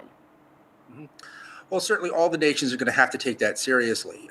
The U.S. has the largest presence in the region, but both the British and the French have bases in other places within the Arabian Gulf. So they're going to clearly take that very seriously. But the reality is that if Iran wants to do that, they themselves will be putting their regime at risk. Part of what the Israelis seem to be trying to achieve in the regime change is that they have made it very clear that the threats that they have been dealing with the last decade, 20 years, are emanating from Iran. And you can debate whether that is the case or not. But if Iran is looking to achieve a nuclear weapon, and that would be about regime protection, many countries in the region would be concerned about that because it gives them an ability to, the Iranians, an ability to be able to sort of deflect any responsibility for proxy attacks and other things. But do you see, so if Iran is going to be... But do you see this conflict seeing the role of some of these other leaders in a larger way? Do you see America, US or France, any one of them getting dragged? This commentary is important in that context as well. Certainly, and the U.S. Has already said that some of their anti-missile assets in the region have engaged with that. But you've also got other countries in the region who have told Iran that their airspaces are closed, so that their missiles can't go through. So there is a lot of concern, obviously, in the region. There are many countries that are trying to figure out how to respond, and it is up to certainly both combatants to try to make sure that if they don't want the situation to spiral out of control, that they begin to take measures that would try to prevent that. And certainly the rhetoric from either side is not, at the moment, certainly does not seem to be indicating that is an intention. All right, I'm going to leave it there. Thank you, gentlemen, for joining me on this important story that we're keeping a very close watch on. I want to now play out sound bites of the Israeli Prime Minister and Iranian Supreme Leader Ayatollah Khamenei to tell you, viewers who are tuning in right now, the seriousness of this conflict and the potential that it has in terms of engulfing the entire region in a larger conflict. Listen into those sound bites.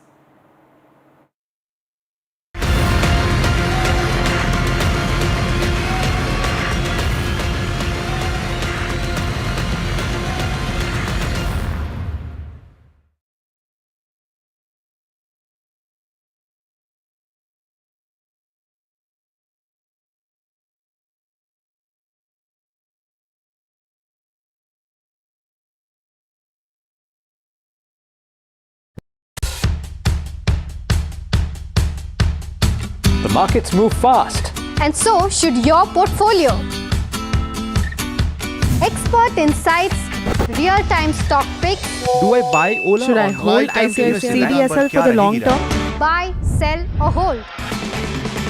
The answers you need, straight from the experts. Callers from India and across the world. Connect live, ask, decide and invest wisely. Your portfolio, your future. Ask Profit.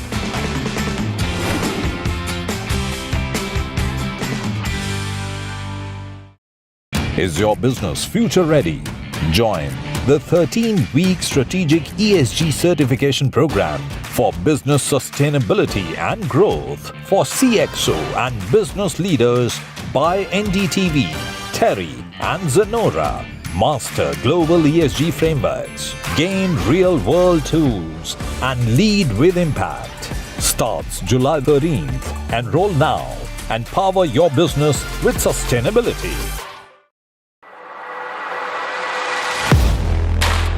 Do you really know the company you invest in?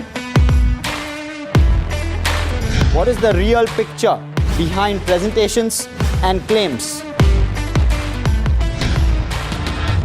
Is the outlook as rosy as the company claims?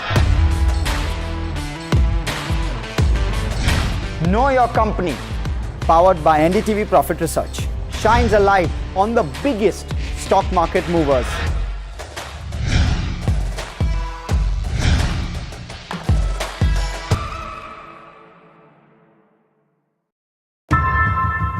How often have you turned away from debates that descend into endless fights? We bring you a show where every question is answered, where every debate finds its resolution.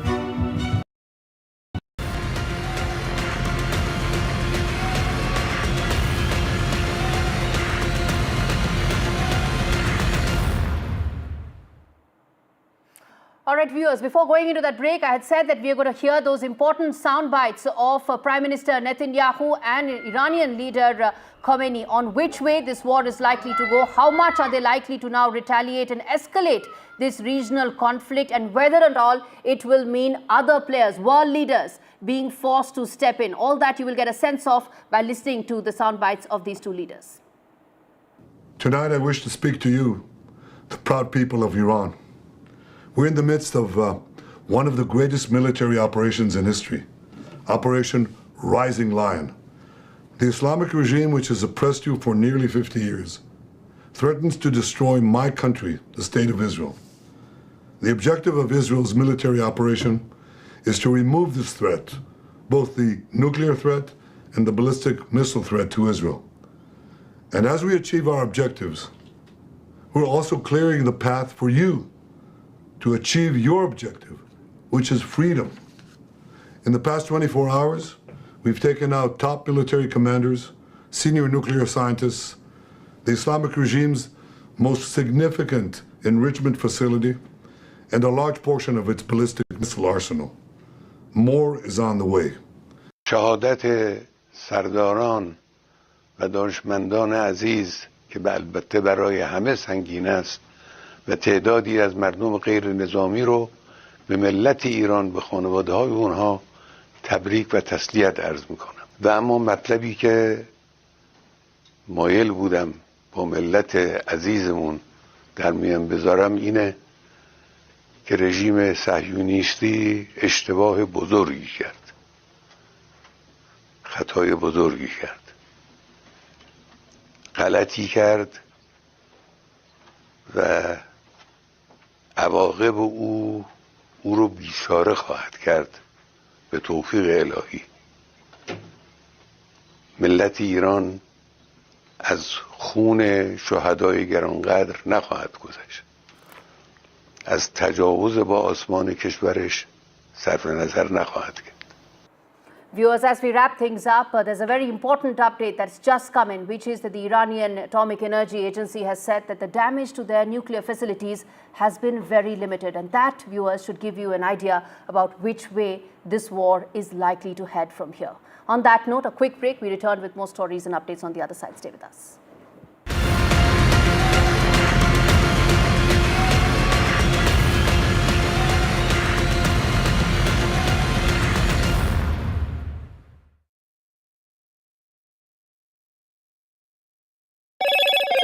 Hello, Moto.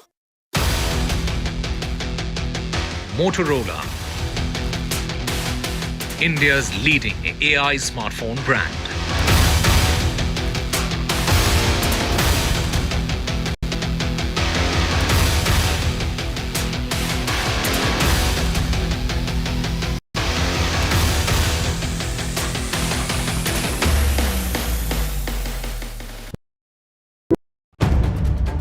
If it matters to you, if it matters to you, if it matters to you, it matters to India. It matters to India. And it matters to me. And it matters to me. India Matters with Shivaru. Only on NDTV 24/7. I've been reporting on all issues, big and small, from Andhra Pradesh, Telangana, rest of South India, bringing you all the action, all that you need to know, all that you want to know. The energy of Maximum City is infectious. I'm bringing that energy in our news coverage from financial capital Mumbai. Covering from the southernmost part of India over the last 23 years, I bring in-depth and 360-degree coverage from the Dravidian heartland. The land of Mishti, also known for its bitter politics. I have seen much water flow under the Howrah Bridge, covering Bengal in all its vivid colors. India's IT capital is always bustling, a city full of startups, stories and surprises. And I keep you ahead on all the Bengaluru buzz. In today's interconnected world, India's voice is more crucial than ever. When India speaks, the world listens. At NDTV World, we are that voice, bringing you intelligent and insightful news from India and beyond. From geopolitics and diplomacy to economic shifts, migrations, tech disruptions, and the stories of our diaspora. We cover the news that shapes our global future. NDTV World, your new home for global news is here. मैं नरेंद्र दामोदर दास मोदी ईश्वर की शपथ लेता हूं कि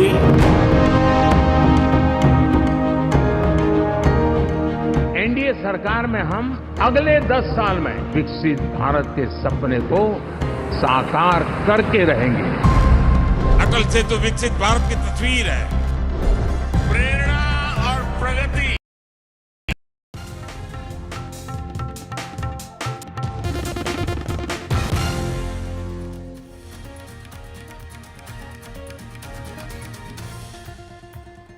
Civil Aviation Secretary on pilot's last message. Mayday, Mayday. Aviation Ministry holds its first press conference after the plane crash.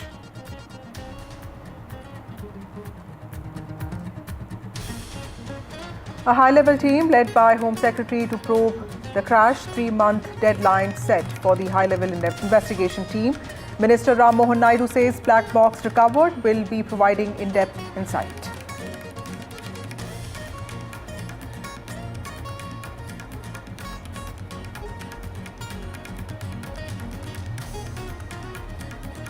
Boeing 787 fleet is under lens now, and this is after AI plane crash. Government has ordered extended surveillance of Boeing 787 planes. Air India carries out safety checks on 9 planes.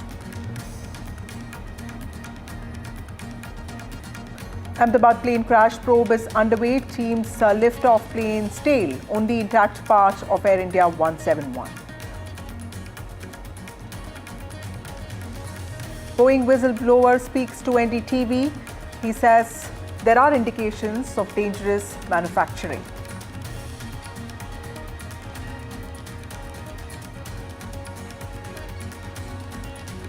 Israel-Iran trade missile attacks. Iran retaliates. 3 people have been killed in Israel, 78 killed in Iran as Israel continues assault. Iran has warned West against stopping strikes on Israel.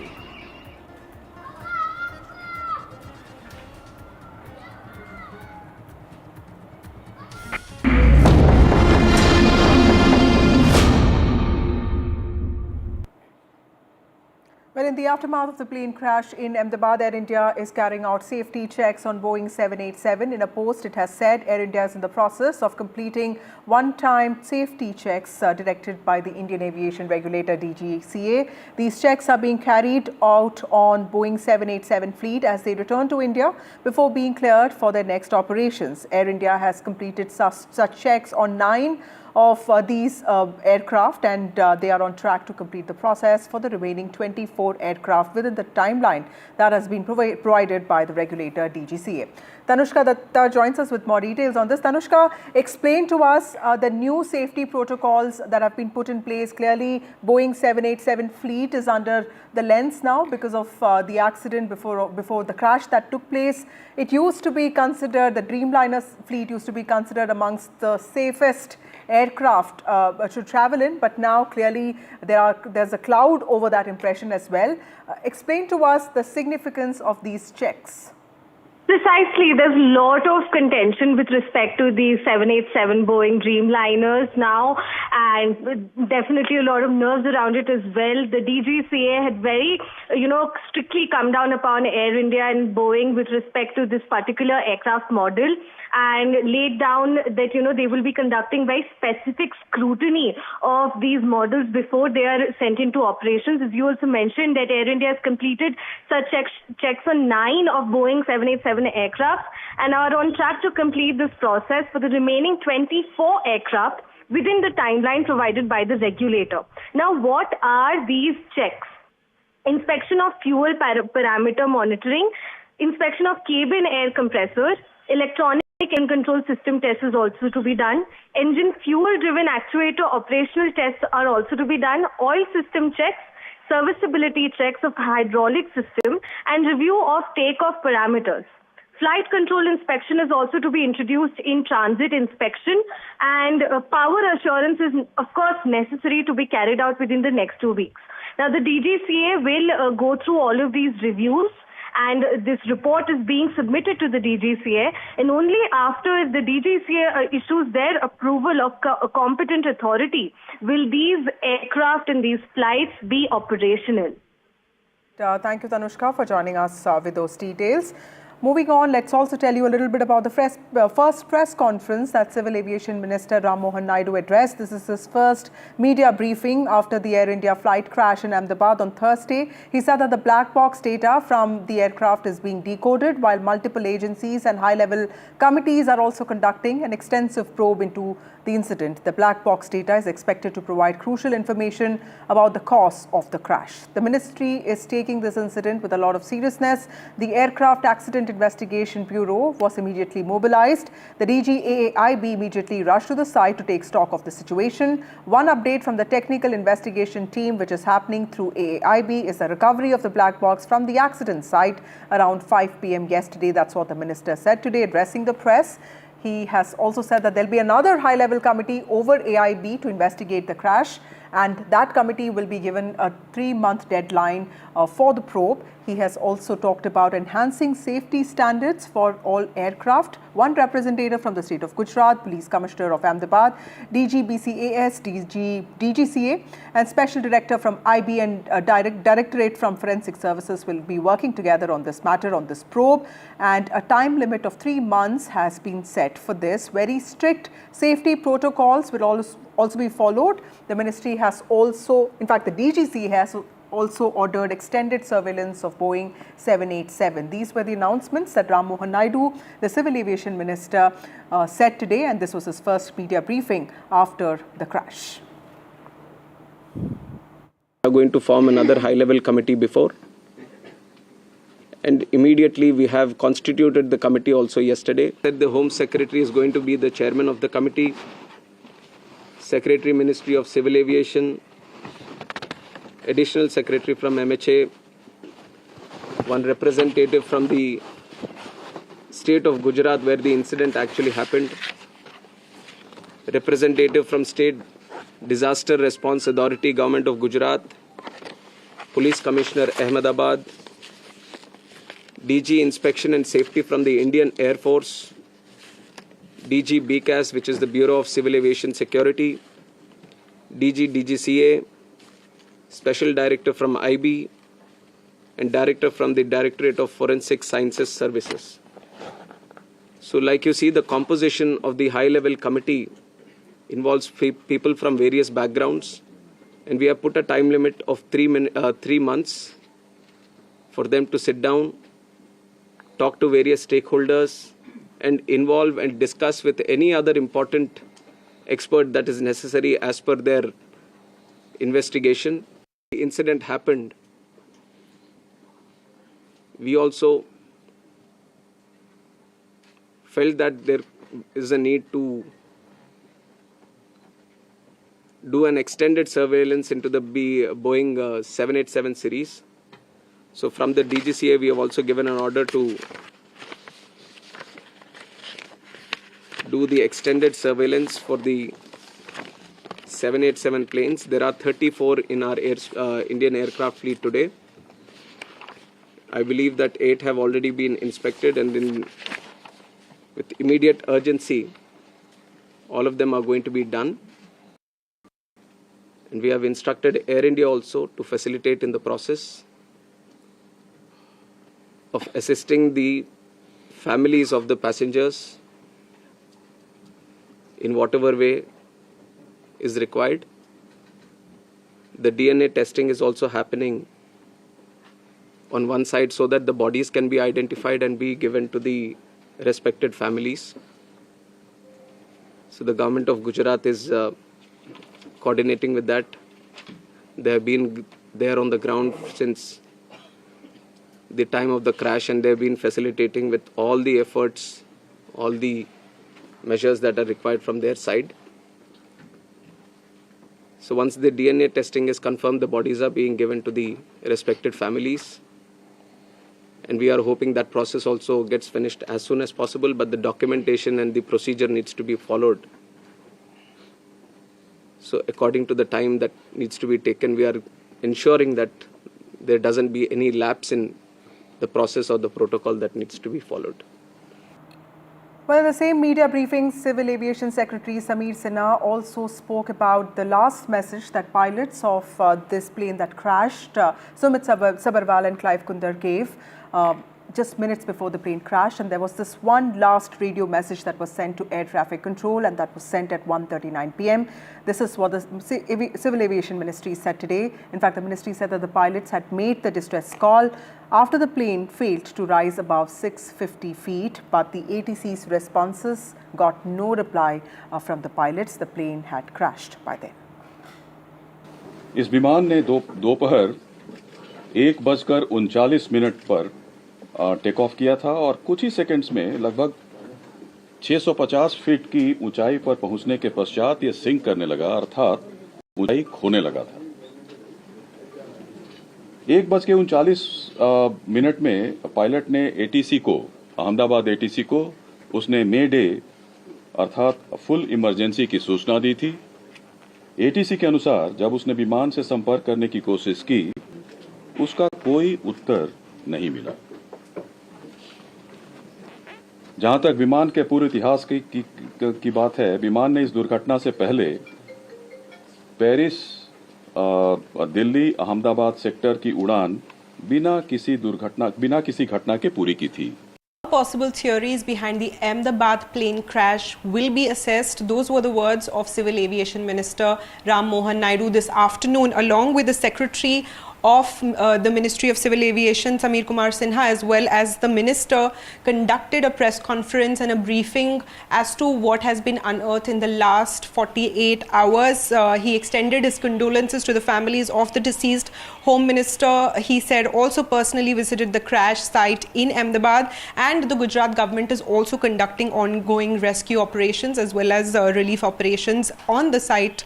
Aircraft Accident Investigation Bureau has been mobilized, which is the AAIB. The DG of AAIB has been rushed to the site along with an investigation team which will look at the technical aspects of the failure of this particular aircraft and what could be unearthed out of the whole investigation that has taken place in the last 48 hours.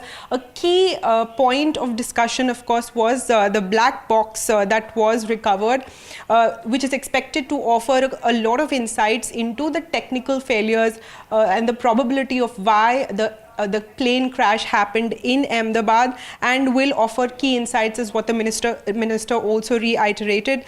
Government is treating the crash with utmost seriousness. He said a high-level committee has been formed to oversee the investigation, apart from the AAIB team that has already been deployed.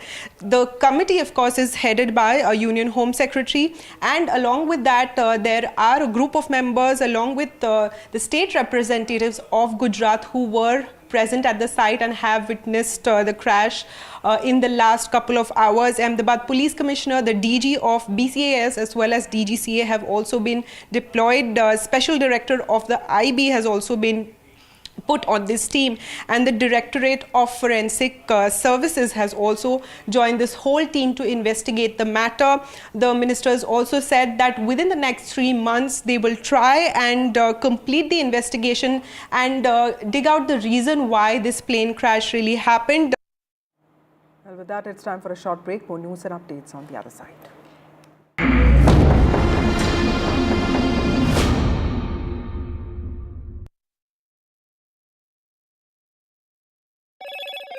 Hello, Moto.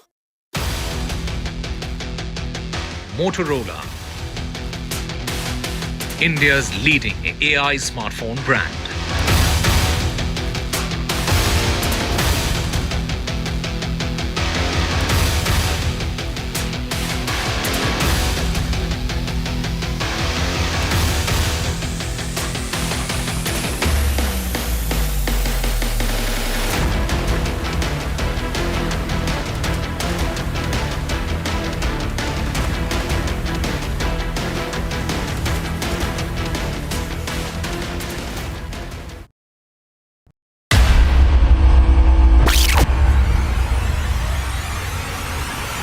In the last 1 month, if you see, the share prices of Denzol Engineering has fallen more than 58%. Why are the rating firms calling the debt payments as default? We have two credible credit rating agencies on March 4th coming and downgrading the stock to D. Statements are consistently being proven wrong, and transactions are being taken place which are different from what they were originally pictured to be.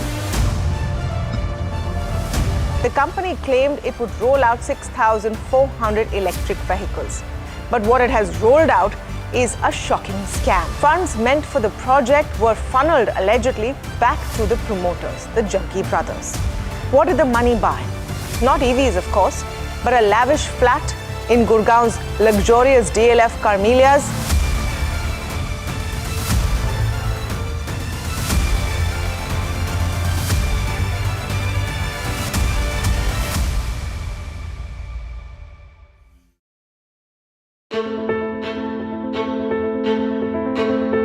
News is not just headlines, it is what impacts you. And news should never be mistaken for noise. What matters is the reality. Accurate, in-depth, and with the right perspective. For over 20 years, I have been a journalist, and never has clarity mattered more than now.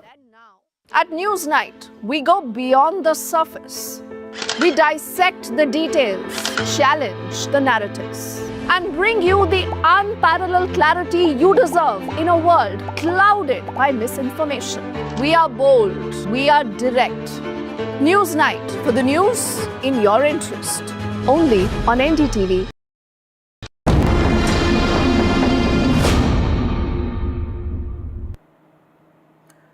Welcome back. At the front of this horrible tragedy are precious lives that have been lost now. 3 members of a family in Vasad village, Anand, headed to attend convocation ceremony of their daughter, did not return. 23 kilometers from Anand, city of Ahmedabad, is Vasad village, where family mourns the death of their 3 members. Parth Patel, son of Hemangini, who shares how difficult it was to become for the family to accept all of this. In fact, all the responsibility of the family is now on him, as it was less than a year that his father Arun Patel died of heart attack, and now this tragedy has taken away his mother, his uncle and his aunt, leaving all responsibility on him. He said that 3 of them were travelling to attend the convocation ceremony of his sister on the 23rd of June. They had a scheduled ticket for 16th of June, but in order to spend more time with his cousin, they cancelled it and booked an earlier flight, 12th of June, which turned out to be fatal for them.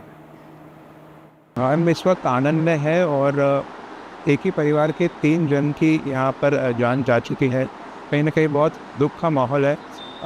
उनके बेटे ने पार्थ उनसे बात करने की कोशिश करते। पार्थ जी, दुख का पहाड़ पूरे परिवार पे टूटा है। कहीं ना कहीं जो चाचा थे, पहले आपने अपने पिताजी को भी खो दिया और अब चाचा को भी खो दिया। अब पूरी जिम्मेदारी आप पर आ गई है। हाँ, लास्ट ईयर मेरे फादर एक्सपायर हो गए थे, उनको अटैक आया था और इस फ्लाइट में 3 लोग थे। मेरी मदर थी, मेरे अंकल थे और मेरी आंटी थी। अगर बता पाए कि किसके लिए जा रहे थे? आपकी बहन वहाँ पढ़ती है, उनका?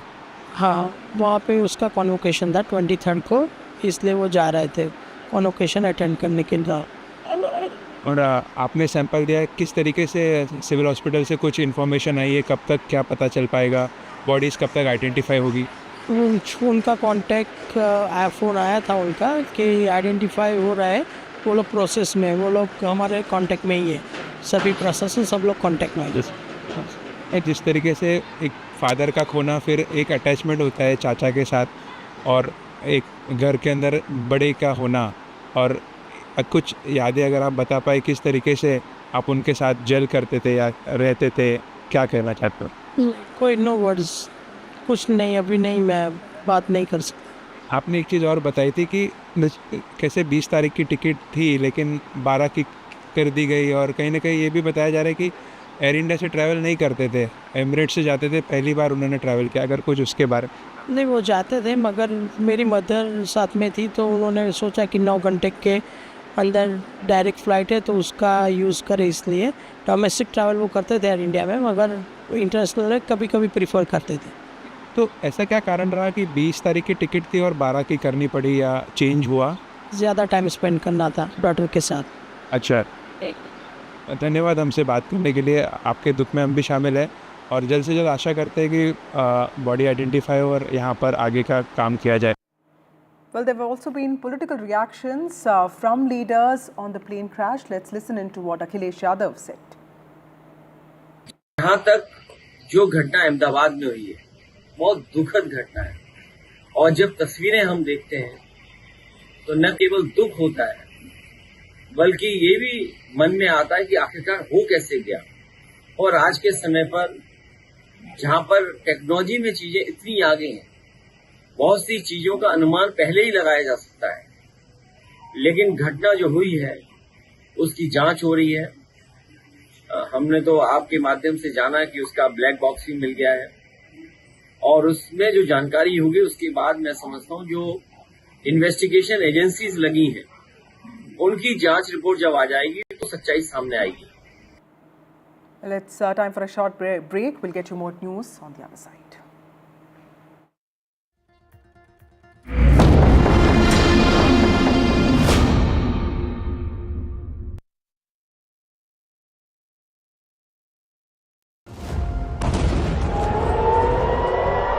Missiles fly, tensions escalate.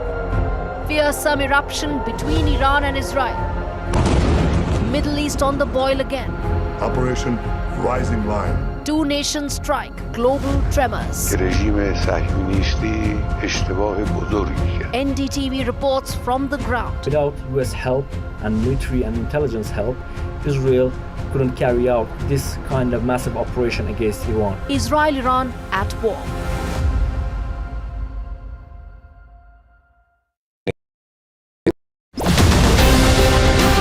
After 2 years of the India-Canada tensions, it's the big relationship reboot. Indian Prime Minister heads to the G7 summit. indispensable India on the global stage. Modi's multilateral momentum. NDTV live from the G7 summit in Canada.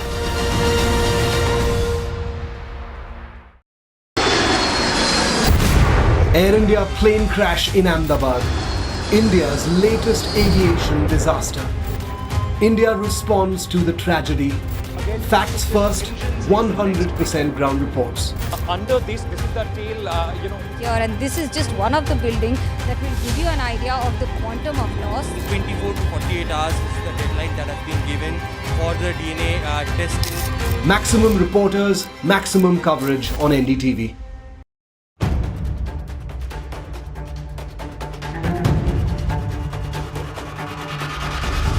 If it matters to you, if it matters to you, if it matters to you,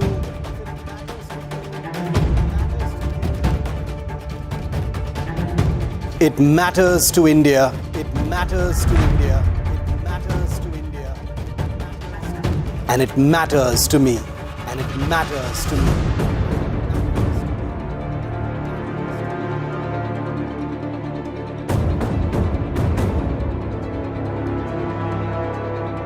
India Matters with Shivaru, only on NDTV 24/7.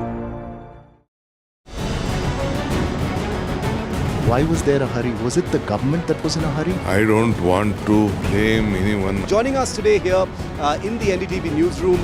Government cannot walk away from this responsibility. Cricket is region of sort in this country. Would you like to comment on what happened? What is the condition of the injured at this point? How many people died? What exactly happened? You have lost your daughter.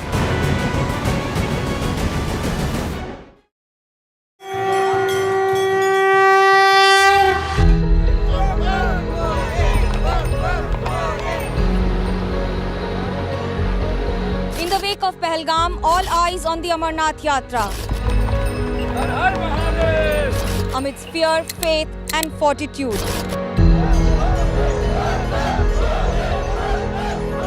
India's biggest fight against terror.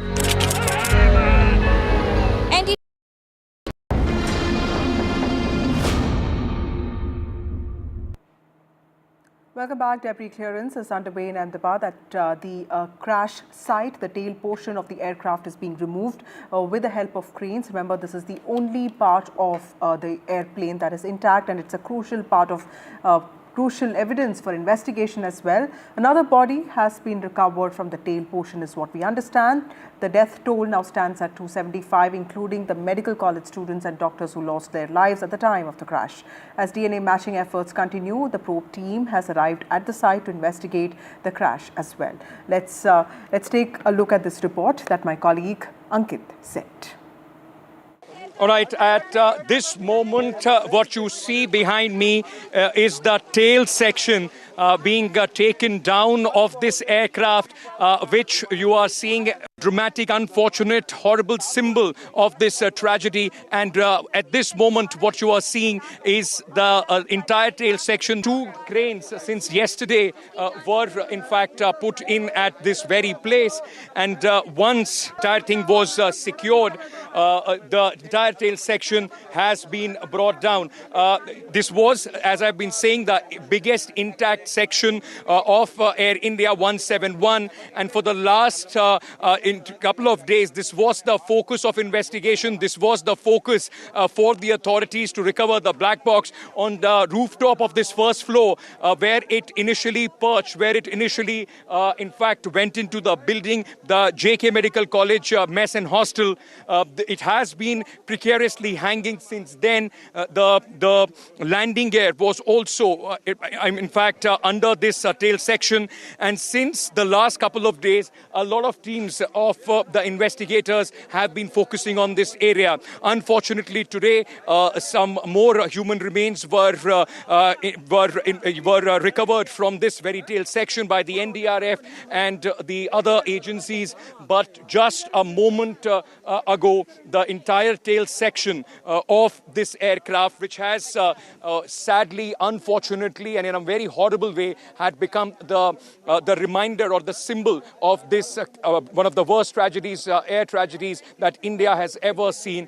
This tail section, the one which was intact, has now been brought down. This is the latest that we are bringing to you here on NDTV. Continuously for the last few hours, operations were on to secure it, and once these cranes came into being, both these the cranes, first they secured this entire thing, and of course then went across to bring it down. With Sudesh Ankityagi, NDTV. Well, with that, it's time for a short break. More news and updates on the other side.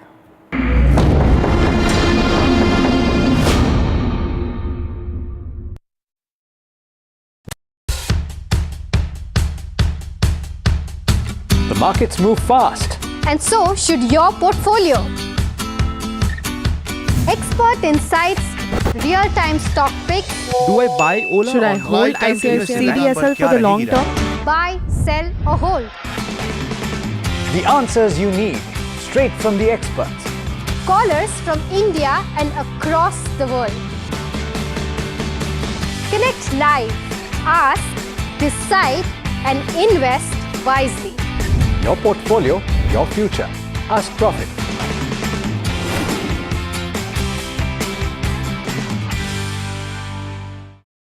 Is your business future ready? Join the 13-week strategic ESG certification program for business sustainability and growth for CXO and business leaders by NDTV, Terry and Zenora. Master global ESG frameworks, gain real-world tools, and lead with impact. Starts July 13th. Enroll now and power your business with sustainability.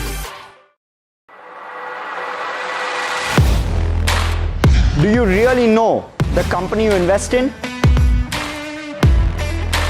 What is the real picture behind presentations and claims? Is the outlook as rosy as the company claims? Know Your Company, powered by NDTV Profit Research, shines a light on the biggest stock market movers.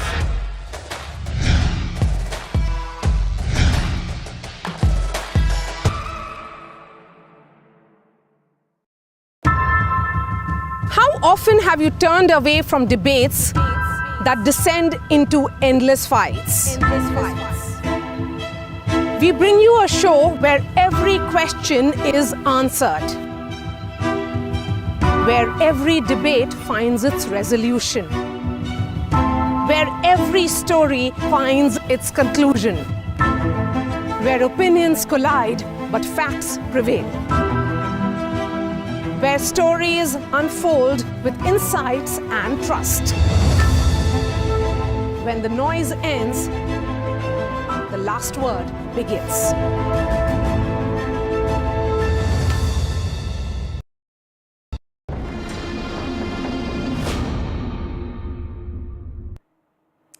Welcome back. A calm hand in Gujarat's stormy politics. A man who once helmed the state of Gujarat with quiet confidence, Vijay Rupani, today is no more.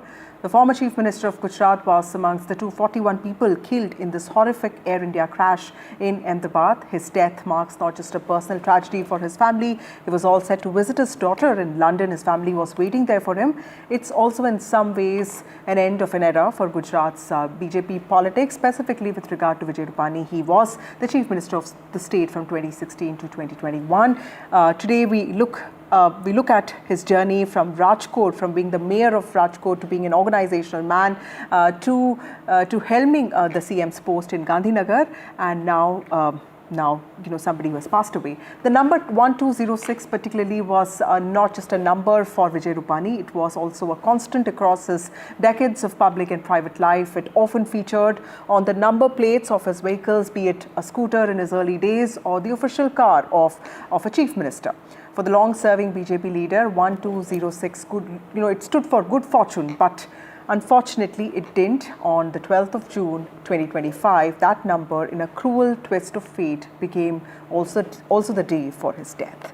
Now, Mr. Rupani, 68 years old, was amongst the 242 people on board Air India flight AI 171, which crashed moments after takeoff from Ahmedabad Sardar Vallabhbhai Patel International Airport. He was going to London to be with his family and particularly his daughter. The aircraft plunged into a medical college complex in Meghani Nagar in Ahmedabad. It sparked a massive blaze and led to the deaths of several people. Like I said, he was traveling to London to meet his daughter and also visit his wife who's there. He never made it. The flight manifested, in fact, the flight manifesto listed him on seat 2D. There are also pictures that people took of him as one of the passengers there. Civil Aviation Minister Ram Mohan Naidu confirmed that the former Chief Minister was amongst the dead. Before that, Union Minister C.R. Patil also had said that he had passed away. The crash occurred on the 12th day of the 6th month, 1206, the same date that Vijay Rupani would consider very lucky for him. BJP leaders, including Gujarat State Party President C.R. Patil, have noted this tragic irony. The Prime Minister was also at his residence. He met with his wife, Anjali Rupani, and he has paid his tributes as well. He has called him an organizational man, a true patriot. But remember that there is a lot more to Vijay Rupani. Rupani's journey has left a long trail. He was the Chief Minister from Saurashtra. He was formerly the mayor of Rajkot. He belonged to the Jain community, and his importance in Gujarat politics is critical because he was more than anything an organizational man, a BJP man. Born in Burma in 1956, Mr. Rupani moved to Rajkot with his family as a child. He was an early member of the RSS and later the ABVP, which is the student wing of the RSS. And he was also very active during emergency. He was imprisoned during emergency. And those who know him also say that he was not a headline chaser. He preferred backroom strategy. He was a common man. He was a common man's CM, and he was a 3-time MLA from Rajkot who took over as the Chief Minister of Gujarat in 2016. And this was after Anandiben Patel's resignation. He remained in office till 2021. And this was a turbulent time because Gujarat had witnessed the Patidar protests and also protests over Unnao flogging. But Mr. Rupani took over as the Chief Minister then. And he also, in some ways, was described as BJP's calm force in crisis. BJP also saw one of its turbulent elections under him in 2017. Vijay Rupani maintained quiet discipline even during turbulent times such as the Patidar agitation or COVID-19 pandemic. His critics often called him soft, but party insiders who have worked with him say that there are reasons about his personality traits that have also made him a trusted choice because he got things done without making a noise and he was largely non-controversial. And he's the one who passed away along with 242 others. And they were all on board the plane. Prime Minister Modi has visited his family and he has paid his condolences in person, also tweeting about him. He's survived by his wife, his daughter and his son. Let me get you some reactions from political leaders who have spent time with Vijay Rupani. This is what Shankar Singh Waghela, former Chief Minister of Gujarat, said with regard to him. विजय भाई का जो हमने सुना बहुत दुख हुआ। हमारी बहन जो है विजय भाई की जो शादी हुई तब से मैं इनका साक्षी रहा और उस समय भी जो एबीवीपी में विजय भाई यहाँ विस्तारक थे, हमारा मिलना होता था। इसके बाद भी जब मुख्यमंत्री बने तब भी हम मिले। ऐसे सालस अच्छे कार्यकर्ता, अच्छे लीडर और पॉपुलर, इनका रॉस परिवार को तो बियॉन्ड इमेजिनेशन तो मिला, मिली, वो सब मिले तो दुख होता है। Gopi Manyar joins us. Gopi, tell us what kind of a person, politician Vijay Rupani was, because he helmed a state like Gujarat, which has seen leaders like Narendra Modi and of course others like Amit Shah, Anandiben Patel. Vijay Rupani was slightly different. People say that he was a karyakarta at the core. You have seen him very closely. Tell us what are the unique traits about him. देखिए, विजय रूपानी की अगर खास बात कही जाए तो वो हर इंसान के साथ एक सामान्य इंसान की तरह ही बात करते थे। जब वो गुजरात में मुख्यमंत्री के तौर पर थे और अचानक उन्हें बोला गया कि आपको as a chief minister resign करना है, तो बिना वक्त गवाए उन्होंने सीधा रिजाइन कर दिया। मतलब कभी भी उनको कुर्सी के साथ, जो हर किसी को होता है कि कुर्सी से प्यार होता है, उनको कभी भी कुर्सी के साथ कोई लगाव नहीं था। इनफैक्ट मेरी तो उनसे जब 30 तारीख के आसपास ही मुलाकात हुई थी और उस वक्त उन्होंने, जब हमारी बातचीत हो रही थी, तब उन्होंने कहा था कि अब नेक्स्ट टाइम मैं जब आऊंगा तो मैं अपनी बेटी के घर होकर वापिस आ रहा हूँ। तो उनके साथ काफी ज्यादा उनका हर किसी के साथ बहुत ही अपनापन था। यहाँ तक कि राजकोट के अंदर आज जो मार्केट है वो पूरी तरीके से बंद रखी गई है। अलग अलग जो एसोसिएशन है उन्होंने भी आज बंद रखा है विजय भाई को श्रद्धांजलि देते हुए। ये कहा जा रहा है कि विजय भाई की जो डीएनए टेस्ट हो जाएगा और डीएनए टेस्ट होने के बाद उनकी जब अंतिम यात्रा निकाली जाएगी तो वो भी राजकोट के अंदर ही निकाली जाएगी, क्योंकि रंगून से जब वो राजकोट आए और राजकोट में जब उनका पूरा बचपन बीता है तो हर किसी का उनके साथ एक अलग ही रिश्ता है और उसी रिश्ते के साथ विजय रूपानी का जो अपनापन होता है वो हर किसी को यहाँ पे दिखता है। वो चाहे छोटा कार्यकर्ता हो या बड़े से बड़े नेता हो, हर कोई विजय रूपानी को अपना मानता था। और शायद उनका ये जो हम कह सकते कि जिस तरीके से वो काम करते थे, उनका जो स्टाइल था, उनका जो अंदाज था, वो बेहद ही खास इसलिए भी था कि छोटा कार्यकर कभी भी उनके घर पर जा सकता था। यहाँ तक कि उनकी वाइफ जो है वो भी बीजेपी के साथ जुड़ी हुई थी, तो उनका भी उनके साथ एक अलग ही रिश्ता था। अलग ही तरीके से वो पति पत्नी दोनों ही बीजेपी में हर कार्यकर्ता के साथ बेहद प्यार से उनका जो बर्ताव रहता था वो होने की वजह से विजय रूपानी को एक अलग लेवल पे देखा जाता है। जब गुजरात में बतौर मुख्यमंत्री थे तो कई ऐसे डिसीजन लिए। इनफैक्ट अहमदाबाद से लंदन की जो फ्लाइट की शुरुआत 2016 से 2021 के बीच में जब वो यहाँ पे थे तो उन्हीं के जरिए की गई थी, क्योंकि हर बार ये रिक्वेस्ट आती थी कि यहाँ से अहमदाबाद से कोई इंटरनेशनल डायरेक्ट फ्लाइट नहीं है, तो विजय रूपानी के जरिए ही इस फ्लाइट की शुरुआत की गई थी। मैं आपको बता दूं कि विजय रूपानी का जो सफर है वो भी बेहद दिलचस्प है, क्योंकि विजय रूपानी ने इससे पहले 3 बार अपनी फ्लाइट की जो टिकट्स थी उसे कैंसिल करवाया था और ये तीसरी बार का सफर था जब विजय रूपानी, मतलब पहली बार उन्होंने टिकट बुक करवाई थी 19 मई की, वो कैंसिल करवाई। उसके बाद उन्होंने टिकट करवाई थी 5 जून की, वो भी कैंसिल करवाई और अब 12 जून को वो यहाँ से जा रहे थे। और उनका जो ये सफर था, उन्होंने अपनी पत्नी अंजलि रूपानी को आखिरी फोन करके कहा था कि अंजू मैं फ्लाइट में बैठ गया हूँ, कल मिलते हैं। तो ये वो शब्द थे। और अंजलि रूपानी जब यहाँ पे वापिस आई तो उनका पहला शब्द था कि मुझे एक बार विजय का मुंह दिखा दीजिए। तो कहीं ना कहीं दोनों के बीच में पति पत्नी का प्यार भी था, जो लोगों को, क्योंकि दोनों ही बीजेपी के साथ जुड़े हुए थे, हर कार्यकर्ता उनको जानते थे, उनके परिवार को जानते थे। राजकोट के अंदर ये कहा जाता है इतने ग्राउंड लेवल के नेता थे कि हर गली हर नुक्कड़ पे कोई ना कोई उनका पहचान वाला मिलता था।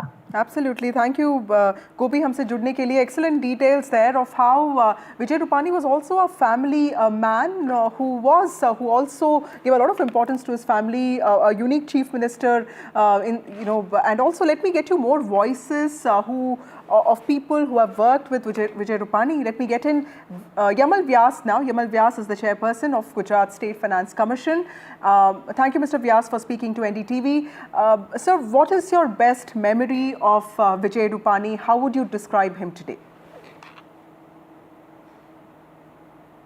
I worked with him for a very long time, right from 1998 when he was first appointed as chairman of the Program Implementation Committee in the Keshubai Patel government. And till the time, I think I last met him just a few days before I became chairman of the Finance Commission, that is around Diwali.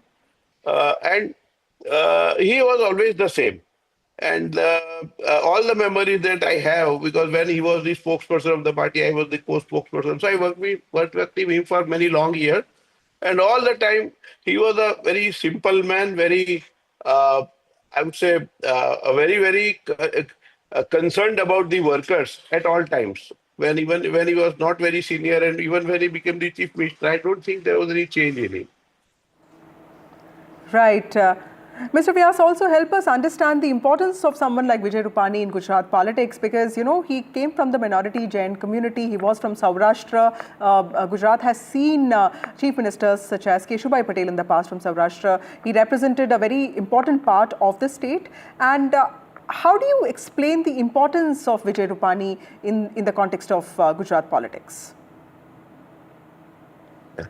Vijay Bhai was one of the very few surviving workers of the BJP till recently who had gone to jail during the emergency. At a very young age of 19 years, he was imprisoned for 11 months. And right from then, he has been working for the BJP. So he was a hardcore organization man. He came up from the ranks. He started at the bottom and he became the mayor of Rajkot, as you said. And then he shifted to Gandhinagar in state politics. And he has always worked in the party organization for 3 terms. I think he was the general secretary of the state party. You know how important that post is for the BJP. And all during that time, he made a major role in expanding the reach of the party, especially in the Saurashtra Kutch region. And after he became CM, he had a 5-year tenure during which Gujarat made tremendous progress in all areas, and people will always remember him for his good, successful term as the CM. Right. Also, Mr. Vyas, I remember meeting Mr. Rupani when he became the chief minister. It was a very turbulent time because the Patidar protests had, were going on, and this was in 2016. And then the agitation, did not subside. And of course, in 2017, BJP also witnessed one of the toughest elections. And there was also the Unnao floggings, and generally a difficult time for the state. But how did you see Mr. Rupani going through all of this? And then, of course, COVID came. How did he manage all of these turbulences?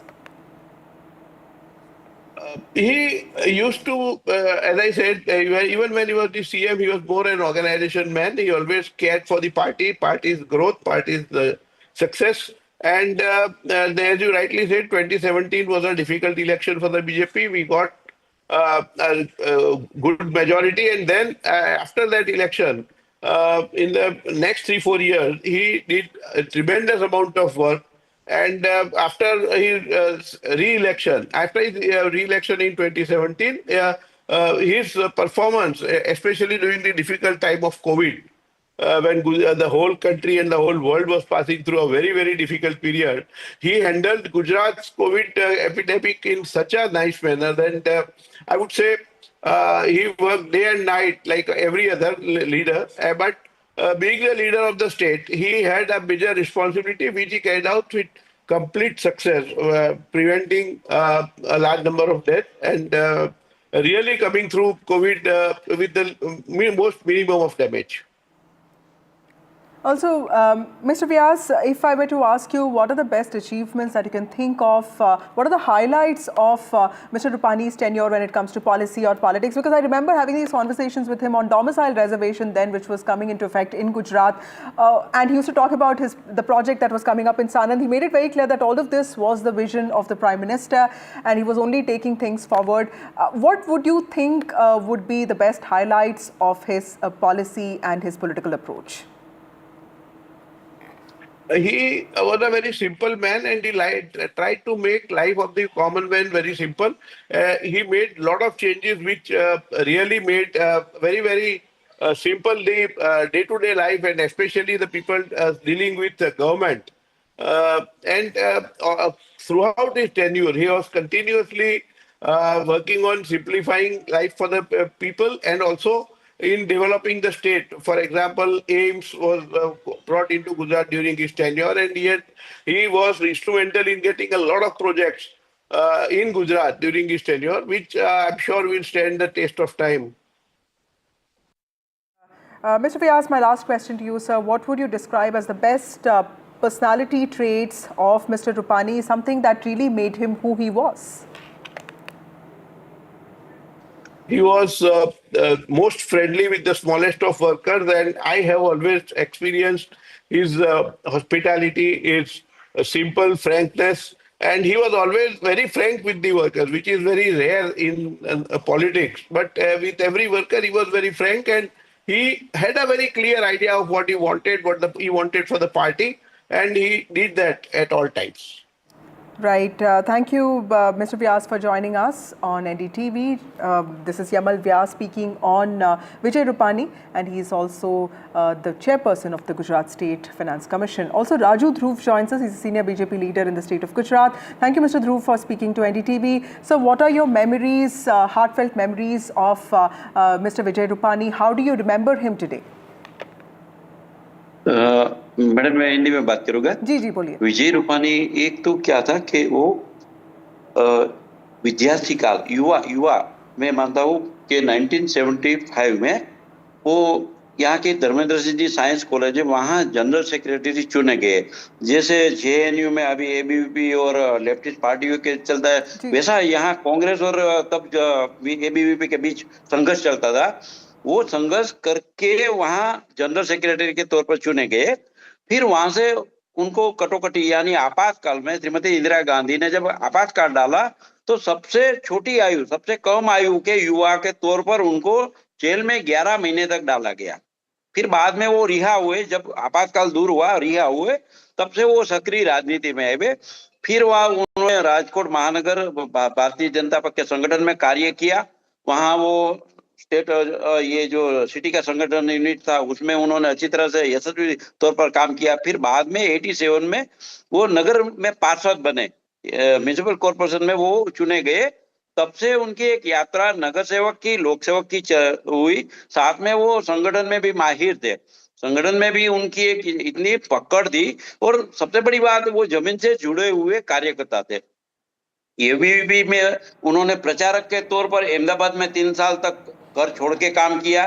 तो एक क्या था, संघ का स्वयंसेवक थे, तृतीय व शिक्षित स्वयंसेवक थे, एबीवीपी में प्रचारक रहे। ये सब उनका जो अनुभव था। और दूसरी बात, यहाँ की जो लोकल कॉलेज है उनमें उन्होंने जनरल सेक्रेटरी के तौर पर जो काम किया, लोगों के साथ जुड़ने का, विद्यार्थियों के साथ उनका एक अपनापन था। तो वो सब पार्टी को एक काम में आया। पार्टी में वो इतने मेहनती आदमी थे। 6-7 साल तक वो स्टैंडिंग कमेटी के राजकोट म्युनिसिपल कॉर्पोरेशन में चेयरमैन है। और मैं मैडम आपको बताऊं, गुजरात में ये पहली म्युनिसिपल कॉर्पोरेशन थी जो बीजेपी अपने बलबूते पर ले आई थी। फिर नरेंद्र मोदी जी के कारण अहमदाबाद, सूरत, वडोदरा सब जगह आया। तब से ये विजय भाई रूपानी की एक जो यात्रा थी, सेवा यात्रा चली। वो इतने मेहनती आदमी थे। मैं 27 साल से 97 में प्रवक्ता सौराष्ट्र रीजन के लिए, तब से मैं उनके साथ हूँ। वो कभी बैठते नहीं थे। दूसरा, वो सतत सक्रिय रहते थे। तीसरा बात बताइए कि वो किस तरह लोगों से, क्या वो मिलनसार थे, किस तरह लोगों से बात करते थे? जहां तक मैं जानती थी कि बहुत ही ज्यादा कॉमन आदमी थे, सरल आदमी थे। कार्यकर्ताओं के साथ वो कैसे थे? उनकी सबसे अच्छी बात कौन सी थी? मैडम, एक तो उनकी सरलता, एक किसी का भी फोन उठा लेना। दूसरी बात, वो उनकी ओपीडी, यानी सुबह जब वो जाग जाते थे तब से उनके साथ कार्यकर्ताओं, लोगों का आना जाना शुरू हो जाता था। 7-8 बजे से उनके वहां लोगों का मिलना, कभी कभी वो 11-12 बजे स्नान करने के लिए जा पाते थे। ऐसा उनका लोगों का मिलना जुलना था। वो कभी किसी को ना नहीं बोलते थे। दूसरी बात, मैं मानता हूँ राजनीति में रहना, एक वरिष्ठ राजपुरुष के तौर पर अजात शत्रु होना, किसी के लिए मन में द्वेष भाव ना हो, किसी के लिए बैर भाव ना हो, कोई विरोधी दल का आदमी हो उनके लिए कोई प्रतिस्पर्धात्मक कोई भाव ना हो। अगर वो काम ले आता है, अगर जनता के हित में है, सही काम है, तो उनका काम भी करना, ये विजय की खासियत रही। विजय में सबसे बड़ा गुण था, एक वो इजीली अवेलेबल रहते थे और कभी किसी को ना नहीं बोलते थे। दूसरी बात, उनका कंसेप्ट क्लियर था, देशभक्ति, राष्ट्र भावना और समाज सेवा। और सबसे बड़ी बात, वो हर हमेशा पार्टी लाइन में ही रहे, एक स्वयं शिस्त में रहने वाले कार्यकर्ता। ये बताइए कि जब वो सीएम बने थे तो बहुत अच्छा लगा होगा राजकोट के लोगों को, सौराष्ट्र के लोगों को, कि सौराष्ट्र से कोई चीफ मिनिस्टर बना था, तो वो एक बहुत बड़े स्ट्रॉन्ग फेस थे सौराष्ट्र से। और फिर जब उनको सीएम पद से जो है वो फिर से कार्यकर्ता बन गए, उनको फिर बाकी सारी जिम्मेदारियां मिली थी। कुछ ऐसे उनके व्यक्तित्व में कोई बर्ताव, कोई चेंज आया? आपको ऐसा लगा कि किसी कब उनको बुरा लग रहा है किसी चीज का? कभी आपको ऐसा लगा? मैडम, मैं आपको बताऊं कि वो जब चीफ मिनिस्टर बने, एक नरेंद्र मोदी जी जब चीफ मिनिस्टर थे तब गुजरात में एक अकाल पड़ता रहता था, यहाँ सूखा ही रहता था। सौराष्ट्र जो रीजन है हमारा, वहाँ 10 साल में थे 7 साल अकाल रहता था, दुष्काल रहता था। 2-3 साल में बारिश आती थी, वैसे यहाँ के सभी डैम तालाब खाली रहते थे। नरेंद्र मोदी जी ने नर्मदा आधारित सौनी योजना मुख्यमंत्री जब थे वे शुरू की थी। विजयभाई रूपानी जी ने जब नरेंद्र मोदी जी प्रधानमंत्री बने, उन्होंने 17 दिवस में ही नर्मदा बांध की ऊंचाई बढ़ोतरी भी बढ़ा दी और गेट मुक्त ने भी परमिशन दे दी। इससे क्या हुआ कि सौराष्ट्र में पानी देने के लिए सहूलियत हो गई। विजयभाई रूपानी जी ने वो जो नरेंद्र भाई मोदी जी ने सौनी योजना शुरू की थी, वो बाकी का काम विजयभाई रूपानी जी ने आगे बढ़ाया। यहाँ आजी डैम के जो राजकोट की लाइफलाइन बोल सकते हैं, राजकोट की लाइफलाइन, वो डैम खाली ही रहता था। वो इतना छोटा डैम था लेकिन राजकोट की लाइफलाइन था। तो वो डैम विजयभाई रूपानी ने तत्काल वो मुख्यमंत्री के तौर पर ऑर्डर देके पानी की पाइपलाइन डाली। मैं देखता था रात को 1 बजे वो अधिकारी को बुलाते थे, गाड़ी के बोनेट पर वो प्लान देखते थे कि भाई कैसे कैसे पाइपलाइन ले जानी है। तो उनके लिए क्या था कि लोगों का काम हो तो रात को 2 बजे भी उनके पास जा सकते थे। मैडम, मैं आपको बात बताऊं, मैं यहाँ प्रवक्ता हूँ, तो यहाँ कोरोना महामारी में राजकोट को जो मीडिया कर्मी थे 100 से 150 में, वो लोग हर दिन दौड़े रहते थे और कहीं 50 डेड बॉडी पड़ी हो, कहीं 60-70 डेड बॉडी हो, वो कवर करते रहते थे। उस समय जब कोरोना का इन्वेंशन किया गया मोदी जी के द्वारा, कोरोना रसीद की शोध की गई, तो विजयभाई रूपानी जी को हमने विनती की कि विजय भाई, हम यहाँ प्रवक्ता है, आप भी महामंत्री रहे, अब आप मुख्यमंत्री है, अब जब कोरोना रसी की शोध की गई है, तो कोरोना रसी जब गुजरात में आए तो हमारी विनती है कि राजकोट के मीडिया कर्मियों को, राजकोट के electronic media, social media, print media के जो कर्मी है, जो पत्रकार है, कैमरामैन है, फोटोग्राफर है, आप अगर कृपया करके उनको दिला दे तो यहाँ कोई आहत ना हो, कोई किसी की जान हानि ना हो। मैडम, आपको मैं बात बताऊं, विजयभाई रूपानी जी के कारण हमने 2 दफा यहाँ वैक्सीनेशन कैंप किया और 2 दफा समग्र भारत में पहली दफा पत्रकारों को health related activities as well. Thank you Raju ji हमसे बात करने के लिए। Prime minister Modi also visited Vijay Rupani's family in Ahmedabad and he offered his condolences in person. He met Anjali Rupani, the wife of Vijay Rupani, and Vijay Rupani is survived by his son, his wife and also his daughter. The Prime Minister has called his former colleague a friend and a quiet patriot, and those close to Rupani have also said that he has been active behind the scenes and advising the party during Lok Sabha elections. He was also the in charge for the BJP when it came to Punjab elections. He was also one of the observers for the Maharashtra elections, which the NDA won with a huge majority. In his death, he reminds us that leadership often is not just loud, it can also be sincere, silent and service driven. With that, it's a wrap on the show. More news and updates on the other side.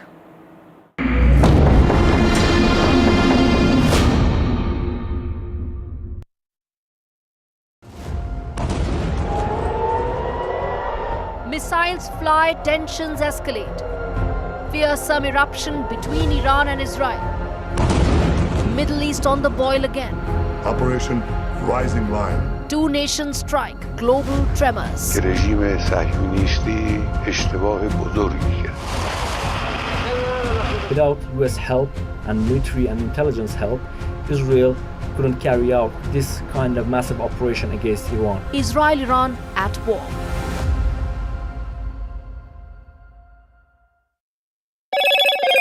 Hello, Moto. Motorola,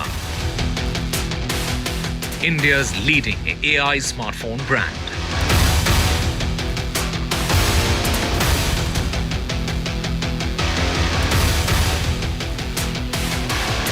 Parade of spring term 2025 concluded with the induction of 419 officers at the Indian Military Academy in Uttarakhand, Dehradun on Saturday. The passing out parade was held on the drill square in front of the Chatwood building of the IMA. In Saturday's passing out parade, Sri Lanka's army chief also took salute of the parade. He himself passed out from the IMA in 1990.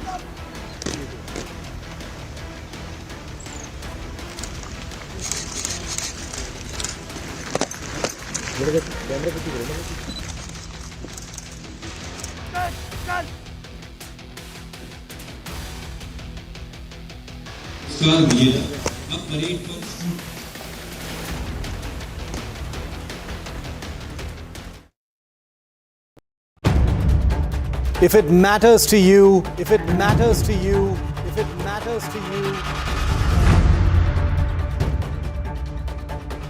It matters to India. It matters to India. And it matters to me. And it matters to me. India Matters with Shivaru. Only on NDTV 24/7. I've been reporting on all issues big and small from Andhra Pradesh, Telangana, rest of South India, bringing you all the action, all that you need to know, all that you want to know. The energy of Maximum City is infectious. I'm bringing that energy in our news coverage from financial capital Mumbai. Covering from the southernmost part of India over the last 23 years, I bring in-depth and 360-degree coverage from the Dravidian heartland. The land of Mishti, also known for its bitter politics. I have seen much water flow under the Howrah Bridge, covering Bengal in all its vivid colors. India's IT capital is always bustling, a city full of startups, stories and surprises. And I keep you ahead on all the Bengaluru buzz. In today's interconnected world, India's voice is more crucial than ever. When India speaks, the world listens. At NDTV World, we are that voice, bringing you intelligent and insightful news from India and beyond. From geopolitics and diplomacy to economic shifts, migrations, tech disruptions, and the stories of our diaspora. We cover the news that shapes our global future. NDTV World, your new home for global news is here. मैं नरेंद्र दामोदर दास मोदी ईश्वर की शपथ लेता हूं कि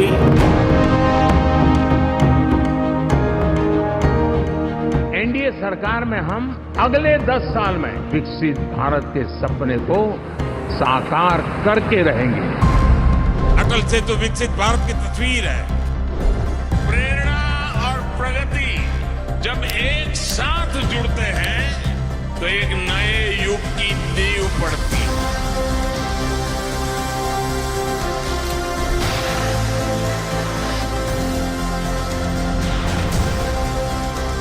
भारत माता की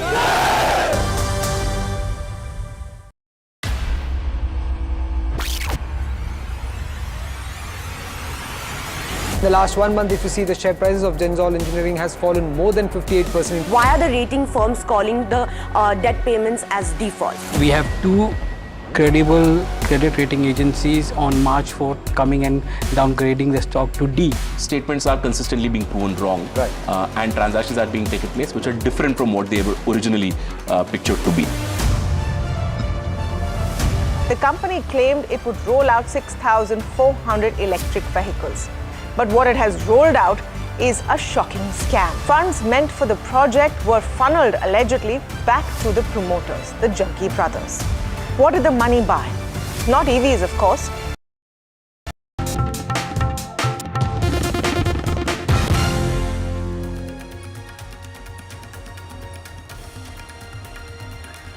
Boeing 787 aircrafts under the lens after Air India plane crash. The government has ordered extended surveillance of the Boeing 787 planes. Air India, in the meanwhile, conducts safety checks on 9 of its planes. The Civil Aviation Minister, Ram Mohan Naidu, said that there are 34 in our Indian aircraft fleet. 8 have already been inspected.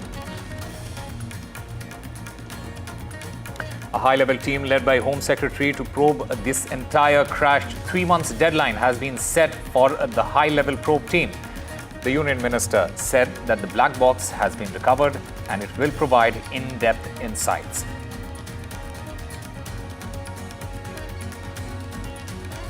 The Civil Aviation Secretary on the pilot's last message. The pilot's last message was Mayday, Mayday before the plane went down and all connections were lost.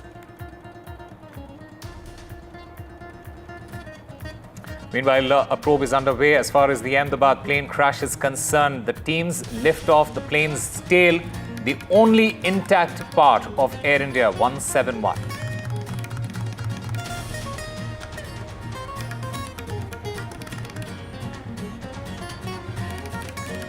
The tensions between Israel and Iran escalate. Israel and Iran trade missile attacks. 3 people have died in Israel while 78 in Iran as the strikes continue.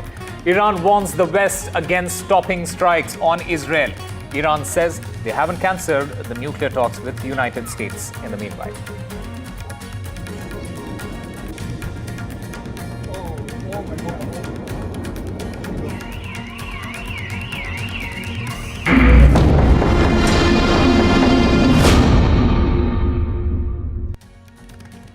Hello and welcome. You're watching NDTV 24/7. I'm Osama Shab. The roar of jet engines. It is a familiar sound for millions around the globe, a symbol of connection, travel, a symbol of opportunity.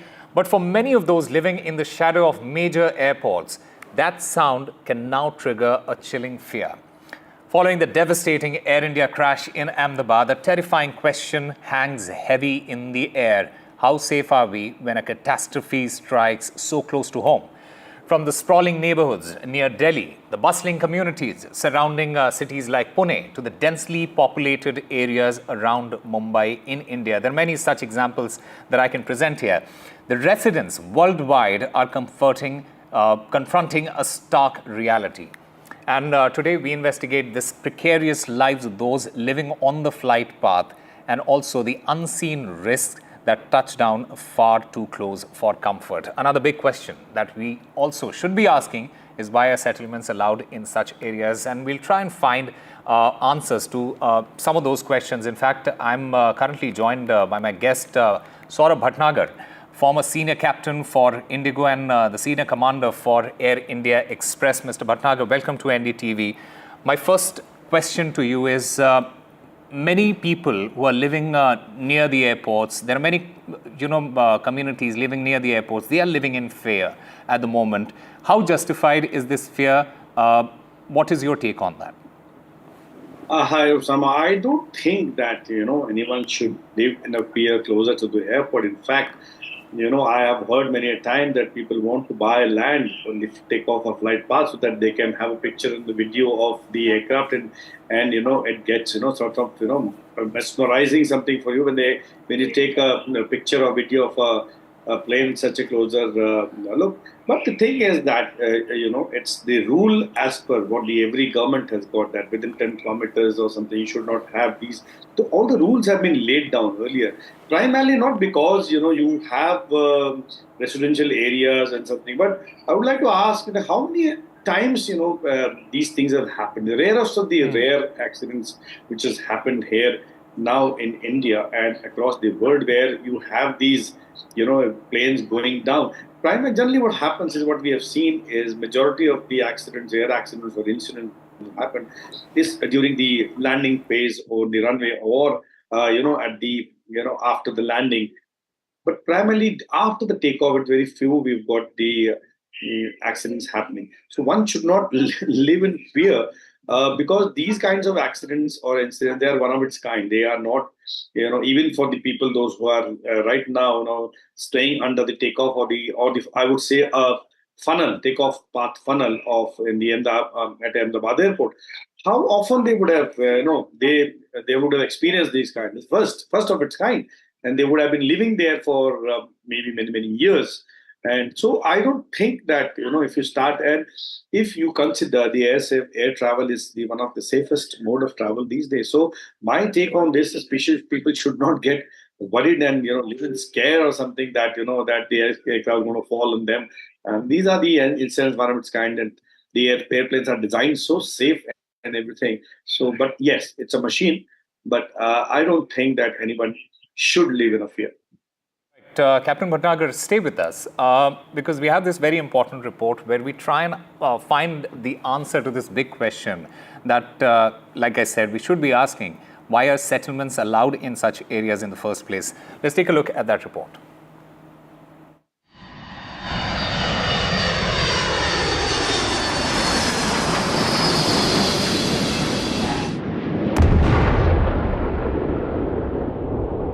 कल का हादसा हुआ, उस वजह से हम लोग को लग रहा है कि हम लोग को भी अभी डर का माहौल हो गया। घबराहट तो हो रही है क्योंकि कल जो हुआ वो बहुत ही बुरा हुआ। तो यहाँ से ऐसा डर लग रहा है कि हम कभी कुछ भी हो सकता है।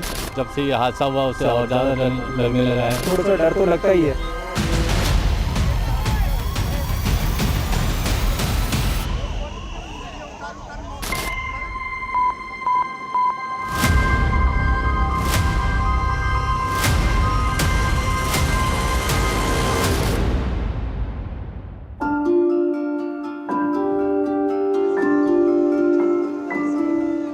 Loss of loved ones can never be compensated. And losing a family member to a tragedy like this plane crash is all the more painful.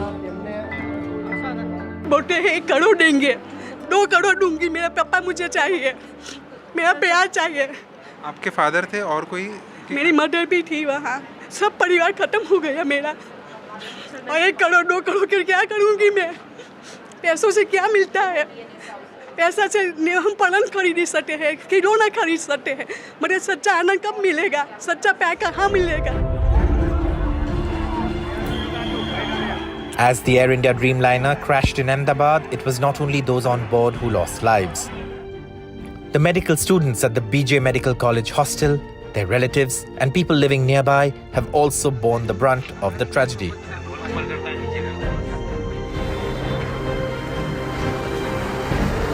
This mother ran on the road to save her child trapped in the debris after the plane crash. One moment her child was playing next to her and was gone in the next. These visuals pierce the heart.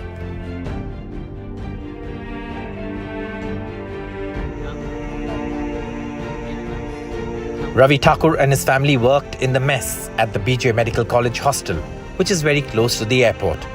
Ravi Thakur is running from door to door, looking for his mother and daughter. नहीं admit में है, नहीं कुछ को PM बाजू में है, कुछ पता नहीं चल रहा है। भरोसा है मिलेंगी? भरोसा है, एक सीढ़ी है, अभी वो दीदी देखने गए हैं, अगर वहाँ से कुछ पता चल जाए तो बस।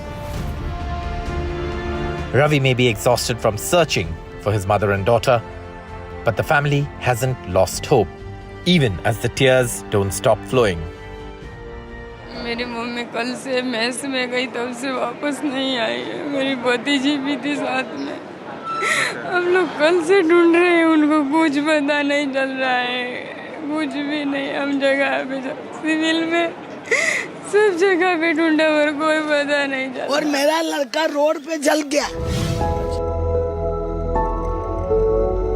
Another mother, same story. She ran a roadside stall near the airport, right where the crash happened. Her daughter-in-law was badly burnt. Her son died in the fire, and even now, they haven't found his body. Bomb blast हुआ है, bomb blast मेरे मन में ऐसा लगा, धड़ाधड़ थाना में। वो देखने जाऊँ था तो बहू भी अंदर देखने गई, इतने में तो वो एक भाग उधर पड़ा, एक भाग उधर पड़ा विमान का, और पूरा विमान बीच में गिरा और मेरा लड़का रोड पे जल गया। अच्छा। वो पूरा कैंटीन के बाहर इधर है मेन रोड पे, उधर लड़का जल गया, उधर बहू का हाथ पैर चल गया, वो भी भर्ती है।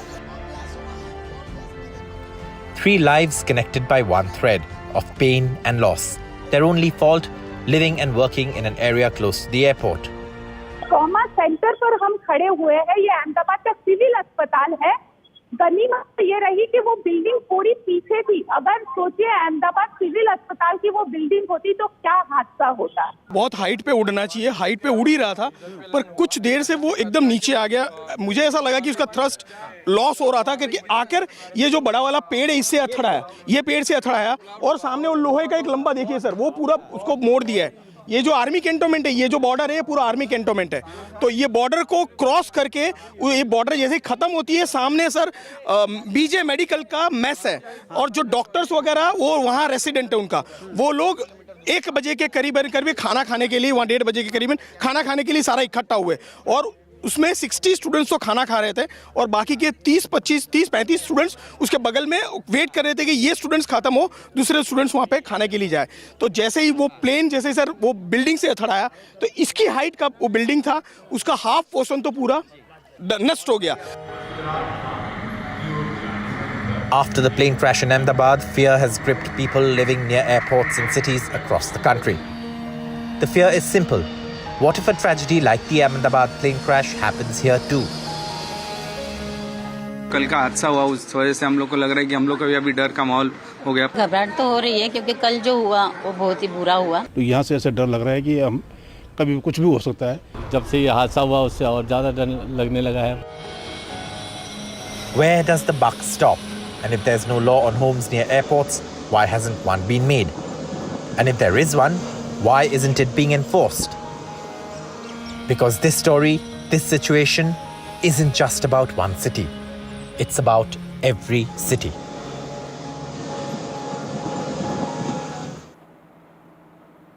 Captain Bhatnagar, we saw in this report how there is an underlying fear among the people who are living, near the airports in those localities. What is your one message to the people who, when we speak about the aviation industry, when we speak about flying, when we speak about traveling in planes, what is your one message that you want to give to the people around the world? Because from what we understand, and this has been established time and again, that flying is probably the safest mode of transport. You see, Sama, the very fact that rules are already laid down, that where you should have the habitation, where you should not have the habitation. I just heard that the rules are already there, but it will be how it is being enforced. Is it being enforced or not? You look at the example of Mumbai Airport, Dharavi. I myself flying in Indigo, I had a massive verdict on my windshield once while landing at Mumbai Airport. So the thing is that, yes, the rules are there everywhere that you should not have within these 10 kilometers, 20 kilometers, all with the funnel. But what are we doing? In 2019, I was reading yesterday, I think Ahmedabad Airport wanted to have the extension of the runway, to have that runway and safety area, an additional 1,000 feet in case the aircraft wants to reject the takeoff, it will go and stop in that safety area.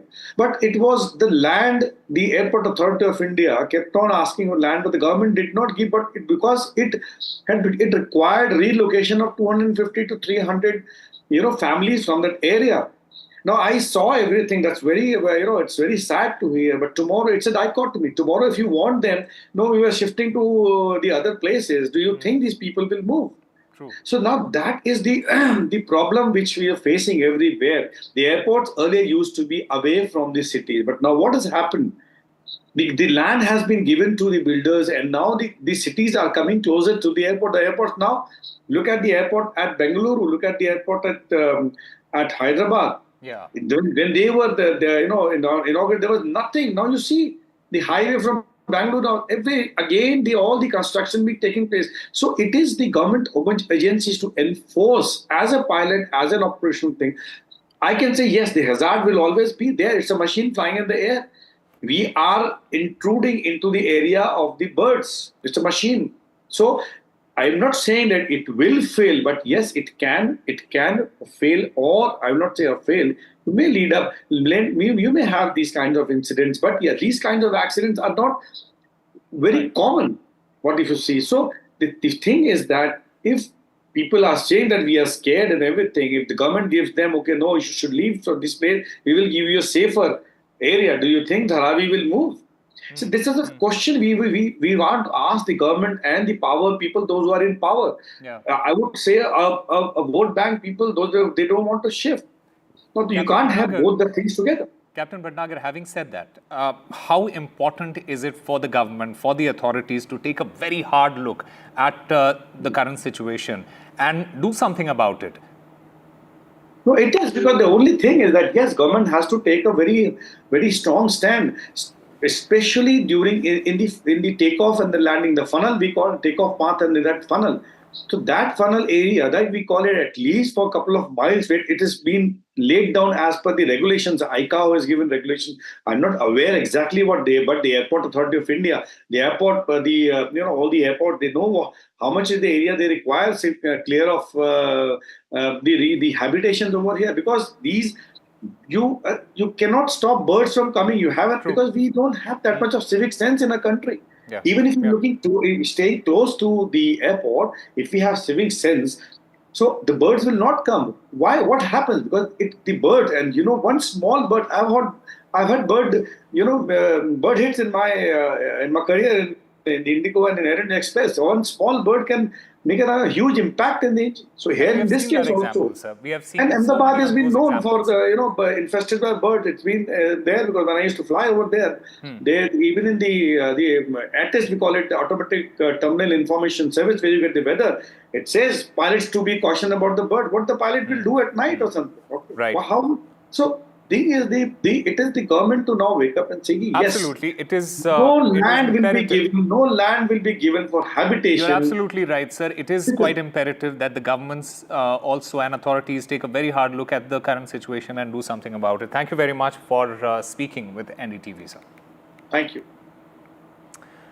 Meanwhile, as far as the latest in the Ahmedabad plane crash is concerned, one more body has also been recovered. The body has been recovered from the AI-171 wreckage. But my colleague, Ravish Ranjan, who's there on the ground, he spoke to the people who are living near these airports. Take a look at this report. देखिए, ये अहमदाबाद का airport है और उससे सटा सबसे पहली जो कॉलोनी है वो लक्ष्मी कॉलोनी है, और उसके बाद में ये मेघानी कॉलोनी, जहाँ पर मैं इस वक्त खड़ा हूँ। और अगर इस जगह पर हादसा होता तो आप समझिए कि बहुत सारे घर बने हुए हैं, सैकड़ों लोग इससे हताहत हो सकते थे। यही वजह है कि इस इलाके के लोग अब पायलट का शुक्रिया कह रहे हैं कि पायलट के वजह से वो जहाज बिल्कुल रिहायशी इलाके में नहीं गिरा।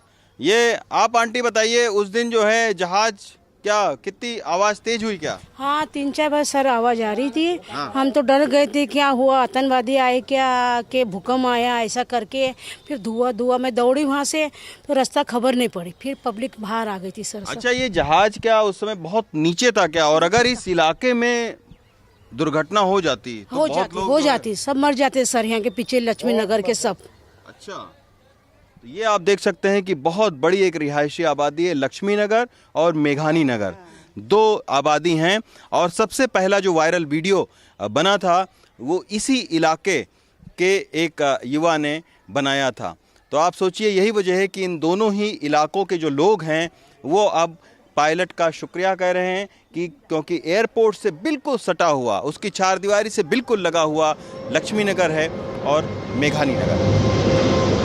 और ये कॉलोनी इसलिए बहुत अहम हो जाती है क्योंकि जब ये विमान का हादसा हुआ तो सबसे पहले मेघानी कॉलोनी के लोग और ये इससे सटा हुआ जो आर्मी का कैंप है, यही दो स्थानीय लोग और आर्मी के साथ में मिलकर सबसे पहले रेस्क्यू ऑपरेशन चलाया।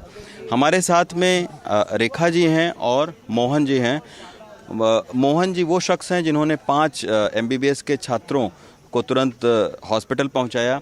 रेखा जी यहाँ पर इनका घर है। आपने रेखा जी क्या देखा उस वक्त? सर, उस वक्त मैं घर में थी, मैंने देखा कि सर पूरा घर, पहले तो एकदम तेज़ से आवाज़ आई, मतलब क्रैश हो रहा था इसलिए बहुत तेज़ आवाज़ आया। तो फिर पहले तो समझ में नहीं आया कि क्या हो रहा है, पहले ऐसा लगा कि जैसे कि भूकंप आया हो। फिर जैसे ही हम बाहर निकले वैसे ही बॉम्ब ब्लास्ट की आवाज़ आई, मतलब प्लेन ब्लास्ट हुआ होगा। फिर ऊंची ऊंची धुआं, आगों की लपटें बहुत ऊंची ऊंची उड़ रही थी। फिर पहले हमने तो सोचा कि पाकिस्तानियों ने अटैक किया होगा, फिर बाद में मतलब जब देखने गए तब पता चला कि नहीं, ये पैसेंजर प्लेन है और क्रैश हुआ। घर भी ऐसे पूरा वाइब्रेंट हो रहा था, मानो कि भूकंप आया, चीज़ें हिल रही है, टेबल हिल रहा है, दरवाज़ा खिड़कियाँ सब हिल रही थी उस वक्त। अच्छा। तो पहले समझ में नहीं आया कि ये मतलब पाकिस्तानियों ने ये किया या क्रैश हुआ है। फिर जब देखने गए, घर से भी सब देखने गए, फिर पता चला कि पैसेंजर प्लेन क्रैश हुआ है। अगर ये 200 मीटर पहले हो जाता तो पहले हो जाता तो शायद हम लोग बचते भी नहीं, क्योंकि जो उनका जो प्लेन का जो टायर है ना, वो एग्जैक्ट हमारे छत को टच करते करते हुए निकला है। हाँ, और जो घर के आगे पेड़ है उसको विंग्स जो वो है ना, उसके जो पंखे वो उसको काटते हुए गया है। तो वो पायलट की मेहरबानी उतना कि उन्होंने इस एरिया में, नहीं तो आज हम भी नहीं बचते। ऐसा संख्या और भी ज़्यादा बढ़ सकती थी, मतलब आम जनता और भी ज़्यादा मर सकते थे अगर इतने एरिया में उन्होंने अगर लैंडिंग की होती तो। मोहन जी हैं जिन्होंने 5 छात्रों को तुरंत निकाला वहाँ से। मोहन जी, जैसे धमाका हुआ आपका घर 500 मीटर दूरी पर है, कैसे फिर आप निकले वहाँ से? सर मैं खाना खा रहा था, मैंने भी खाने का एक निवाला ही खाया था, तो मैंने देखा कि मेरे घर का जो दरवाज़ा ज़ोर से पटका, तो मुझे क्या लगा कि कहीं भूकंप तो नहीं या आंधी आई, तो मैंने इतनी ज़ोर से हवा आ रही थी, चल रहा था, तो जैसे मैं बाहर आके देखा तो पब्लिक चिल्ला रही थी, बोले प्लेन गिरा प्लेन। मैं फिर दौड़ के गया तो मैंने सामने देखा धुआं था, चारों तरफ आग लगी हुई थी। मैं वहाँ मैस में गया, देखा बच्चे चिल्ला रहे थे वहाँ पर, बोले बचाओ बचाओ, और वो फंस गए थे बेचारे अंदर, मलबे में दबे हुए थे। फिर हम लोगों ने, कमांडो है आर्मी के, आर्मी वाले भी थे और मेरे कुछ फ्रेंड भी थे, हम लोगों ने सब ने मिलकर उन बच्चों को उस मलबे से निकाला और उनकी हालत बहुत बुरी थी। कोई के माथे में लगा तो कोई पाँव चलने की स्थिति थी नहीं। फिर हम लोगों ने उनको बेड में ले जाकर नीचे जाकर उनको एम्बुलेंस में बिठा दिया।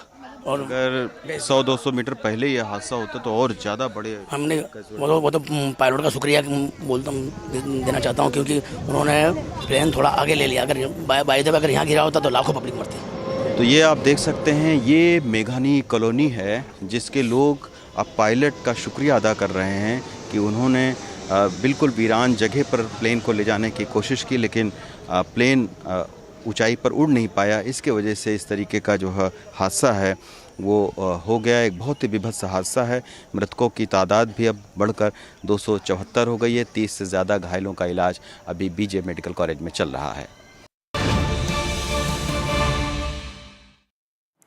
All right, breaking news coming in at this time. DNA profiling has been completed for 9 victims of the Air India crash. The civil hospital in Ahmedabad, it has confirmed that the DNA of 9 bodies has been successfully matched with the family members.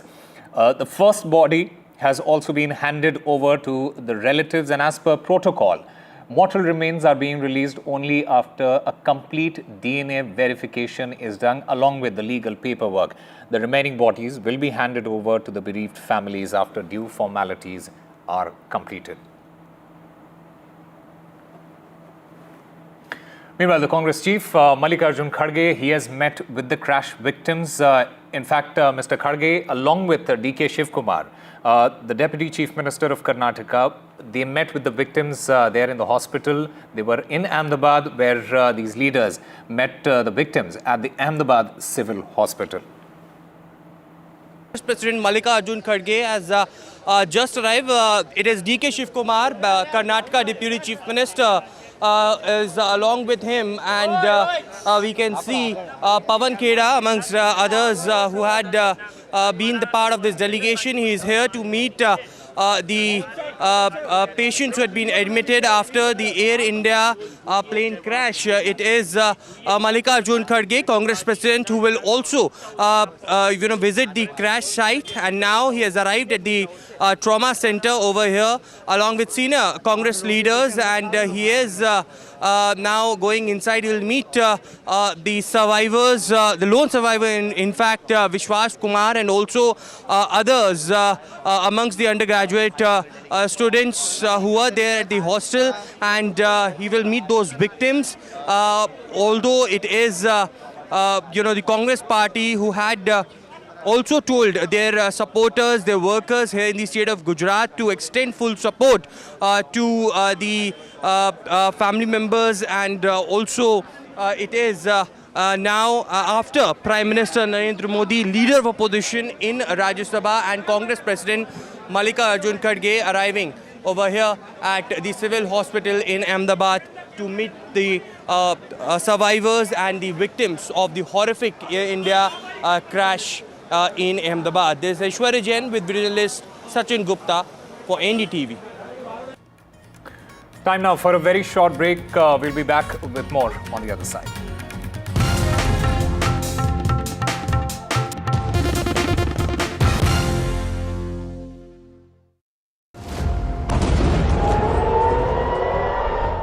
Missiles fly, tensions escalate. Fearsome eruption between Iran and Israel. Middle East on the boil again. Operation Rising Lion. Two nations strike, global tremors. رژیم صهیونیستی اشتباه بزرگی کرد. Without US help and military and intelligence help, Israel couldn't carry out this kind of massive operation against Iran. Israel-Iran at war.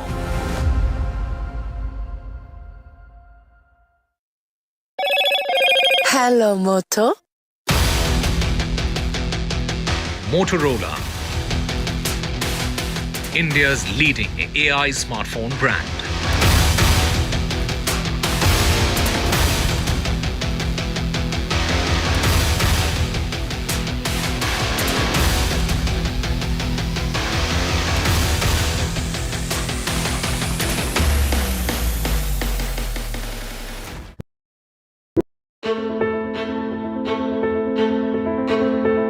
News is not just headlines, it is what impacts you. And news should never be mistaken for noise. What matters is the reality. Accurate, in-depth, and with the right perspective. For over 20 years, I have been a journalist, and never has clarity mattered more than now. At Newsnight, we go beyond the surface. We dissect the details, challenge the narratives, and bring you the unparalleled clarity you deserve in a world clouded by misinformation. We are bold, we are direct. Newsnight, for the news in your interest. Only on NDTV 24/7. After 2 years of the India-Canada tensions, it's the big relationship reboot. Indian Prime Minister heads to the G7 summit. Indispensable India on the global stage. Modi's multilateral momentum. NDTV live from the G7 summit in Canada.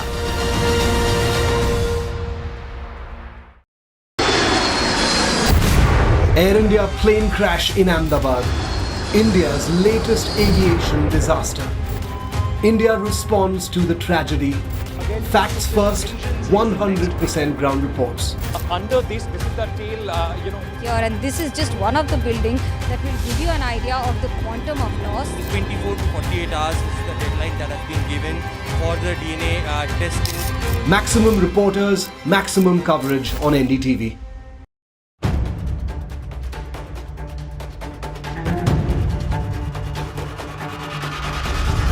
If it matters to you, if it matters to you, if it matters to you,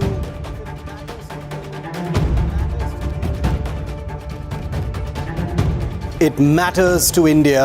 It matters to India. It matters to India. And it matters to me. And it matters to me.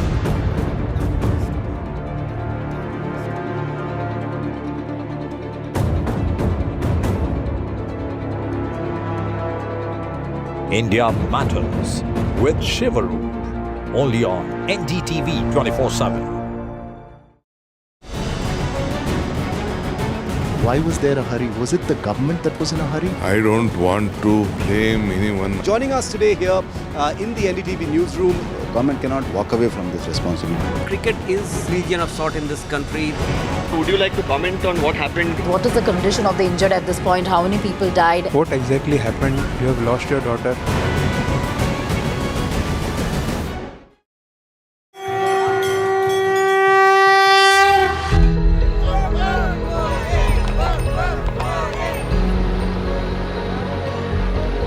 In the wake of Pahalgam, all eyes on the Amarnath Yatra.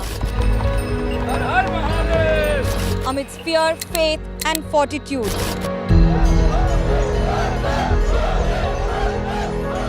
India's biggest fight against terror. NDTV reports on the holy route, the Amarnath spirit.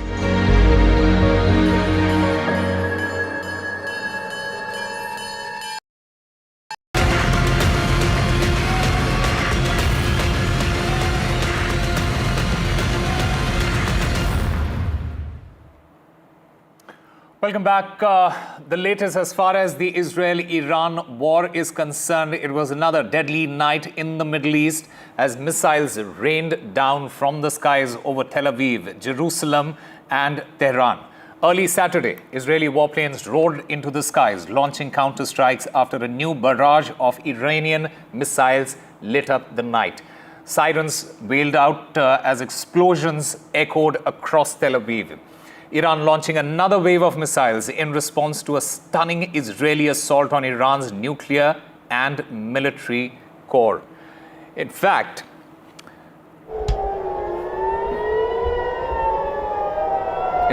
you can hear that siren, and these are the visuals from last evening.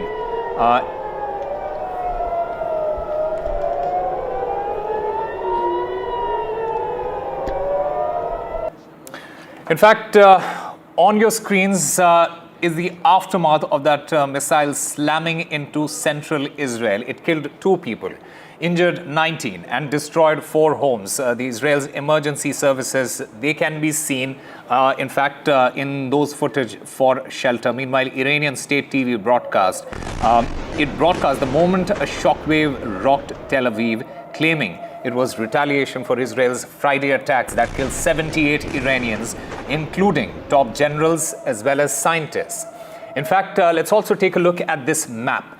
This map on your screens right now, shared by the Israeli Defense Forces, the IDF, just a short while ago, reveals the massive scale of the Iranian retaliation. And behind enemy lines in Iran, Israeli forces, they have released footage claiming it shows their assets striking Iran's surface-to-surface missile launchers.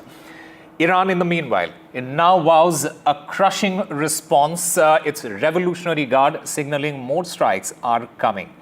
Meanwhile, Israel's Prime Minister Benjamin Netanyahu, he has warned, and I quote, "More is on the way," unquote. The defense minister, he has called Iran's strikes on civilian areas a red line crossed. With talks between the US and Iran now in limbo and casualties mounting, the world is watching, fearing that this could spiral into a full-scale regional war. In fact, I'm currently joined by our correspondent from Tel Aviv in Israel, Ricky Ronson. Ricky, we often talk about the red line in conflict situations. Has that red line been crossed? Israel claims that their attacks against Iran were specifically against military installations, nuclear plants, stockpiles of nuclear enriched uranium, and nuclear scientists and military leaders. But the response, the counterattacks by Iran were strictly against civilian areas. As you can see behind me, these are residential houses, and the 3 people who were killed in the last 36 hours since the Israeli-Iranian war began, the 3 Israelis killed were all in residential areas in which their homes suffered direct hit of Iranian missiles, and they were killed under the rubble. Ricky Ronson, can we expect now Israel to retaliate, and what is going to be the scale of that retaliation? The Israeli defense minister vowed that because Iran has attacked civilian areas, as said, now all holds are off, and Israel feels free to attack civilian areas in Tehran, including even the neighborhood and the house of the President Khamenei. Ricky, I also want to understand how the United States will now respond to the threats to the West, especially coming from Ayatollah Khomeini and the Israeli establishment. But at the same time, there are US-Iran nuclear talks which are still not cancelled. How should we view this? In fact, the nuclear talks in Oman that were supposed to begin tomorrow have been canceled by the Iranians. They said that there's no sense in talking with the Americans when the Americans have been collaborating with Israel on these attacks against Iran. So that will not be happening. And Trump and his negotiators have been saying that they're waiting for Iran to come forward with a proposal that includes the stoppage of enriching uranium. That is the only point that they will accept for a new nuclear deal. In the meantime, they vowed to continue to support Israel with offensive weapons in their attacks against Iran, which are ongoing and are said to continue for at least a few days, if not weeks. And we have yet to see if they will help Israel in defensive actions to prevent the Iranian missiles from causing more damage, like what you see in Bahrain. All right, Ricky Rosen, thank you very much for getting us the latest from Tel Aviv. In fact, what do we know so far?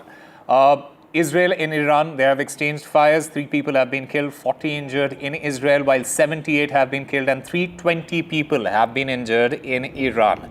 The Iranian missiles, they have struck central Israel. Iran, in the meanwhile, has also threatened to target United States, UK, as well as France military bases. They have said that they have not cancelled nuclear talks with the United States, although Ricky Rosen was mentioning that those talks, which were supposed to happen in Oman, they have for now been cancelled. Israel has also warned after these missile strikes, saying that Tehran will burn, and this is a developing situation that we are currently tracking.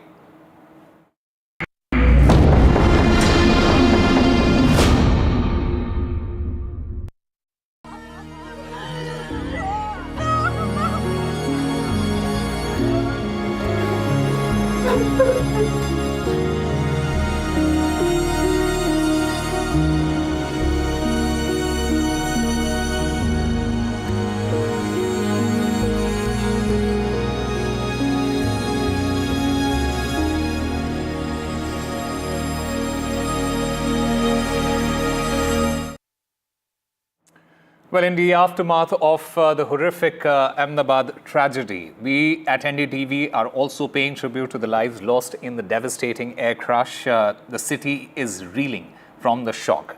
Families grappling with the loss of their loved ones. And we at NDTV bring you the heart-wrenching stories of those who were torn from their families, leaving behind shattered dreams and memories that will never fade. In fact, we will also remember the victims and hear from those who are still trying to come to terms with this unimaginable tragedy.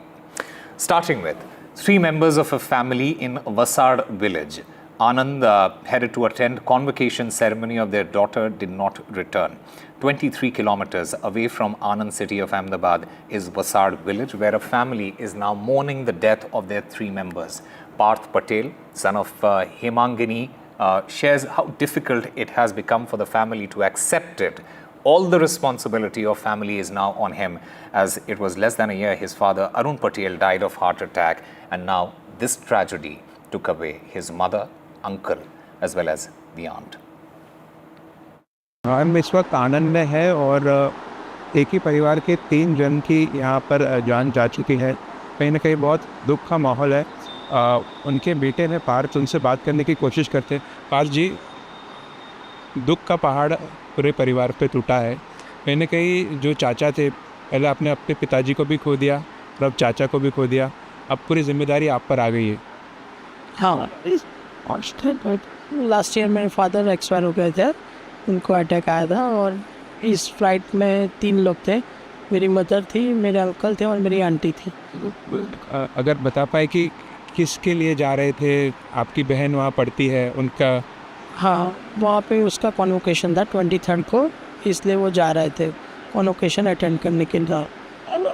और आपने sample दिया, किस तरीके से civil hospital से कुछ information आई है? कब तक क्या पता चल पाएगा? बॉडीज़ कब तक आइडेंटिफाई होगी? उनका कांटेक्ट फ़ोन आया था उनका कि आइडेंटिफाई हो रहा है, वो लोग प्रोसेस में, वो लोग हमारे कांटेक्ट में ही है। Up next is the story of Kinal Mistry and Kinal Mistry's family. You know, as he dropped off his only daughter at Ahmedabad airport, Suraj Mistry seized the opportunity to take that one final family selfie before Kinal Mistry went back to London. Kinal Mistry, 24-year-old, she had laughed lovingly at her father as he made her promise that they would meet again soon. He had just got married and moved to London last year, where she worked as a choreographer and had also set up a food business out of her own kitchen. As she liked to say, she loved nothing more than feeding the people. In fact, what we have been told till now is 270 plus bodies have come to the civil hospital after that horrific crash. Apart from those who were on board the flight and those who were living in the hostel or working in and around the hostel. Now, the family member from Anand, they have come all the way to civil hospital over here. आप लोग आपके family से कौन था, क्या story? मेरी भतीजी थी आनंद से, और वो लंदन जाने वाली थी। 1 मंथ पहले आई थी वो इधर, और तीत का उसका ऑपरेशन दांत बैठाने का था, उसके लिए वो आई थी। उसकी 7 तारीख को जाने की टिकट थी, लेकिन वो लेटर नहीं आया, उसकी वजह से हमने 12 तारीख की टिकट करवाई। और हम लोग जैसे ही उसको छोड़ के गए, प्लेन में बिठाया, हम लोग आनंद पहुंच रहे थे, तुरंत फ़ोन आया हम पे, प्लेन क्रैश हो गया है। और हमने यू टर्न लगा के हम लोग वापस अहमदाबाद आ गए। अभी उधर से 2 दिन से हम लोग इधर उधर घूमते हैं। DNA टेस्ट दे दिया है, अब वो बोल रहे हैं तुम्हारा नंबर आएगा तब तुमको बुलाएंगे। क्यों वो लंदन से आई थी, वहाँ पढ़ती हैं वो? नहीं, वो जॉब करने गई थी, वर्क परमिट पे गई थी। जॉब करती है? हाँ, कुक का। तो यहाँ पर उनका जो आप बोल रहे हैं दांत का ऑपरेशन था? हाँ, दांत का 1 साल पहले उसका एक्सीडेंट हुआ था, तो सारे दांत गिर गए थे, तो उसका ऑपरेशन करवाने वो आई थी। जब बॉन्ड बनने का तब बॉन्ड नहीं बना था, इसलिए डॉक्टर ने बोला 10 महीने बाद आएगी तब उसका टीथ सब बिठाएंगे। तो सब ऑपरेशन सब कंप्लीट हो गया, तो 7 तारीख को वापस जाने वाली थी। फैमिली में कौन कौन है अभी, और किसने DNA टेस्ट दिया है, और डॉक्टर्स ने क्या रिस्पॉन्स दिया? मेरे भाभी का DNA टेस्ट लिया है, और डॉक्टर का रिस्पॉन्स है DNA टेस्ट लिया है, आपको कॉल आएगा, आप कॉल आए तब सब डॉक्यूमेंट लेके आ जाने का। कोई स्पेसिफिक डेट या कुछ नहीं? फोटो है आप उनकी, अगर आप दिखा पाए? देखा है, 24 ईयर्स की थी मेरी भतीजी। और कब से जॉब कर रही थी वो? 1 years. She was there in London for at least 1 year. इसके अलावा और आप लोग यहाँ पर जब आए तो किस तरीके का यहाँ पर डॉक्टर्स ने बताया? So that's the family. In fact भाभी है मेरे, क्या नाम है? सुरेश भाई है इसका नाम, ये हीरल बहन है, और उनकी लड़की। ये लास्ट सेल्फी है जो एयरपोर्ट पे छोड़ के गए 11:30 बजे की। Any demands from the authority? कुछ आप बोलना चाहेंगे कि क्या कुछ होना चाहिए, ऐसी घटनाएं ना हो?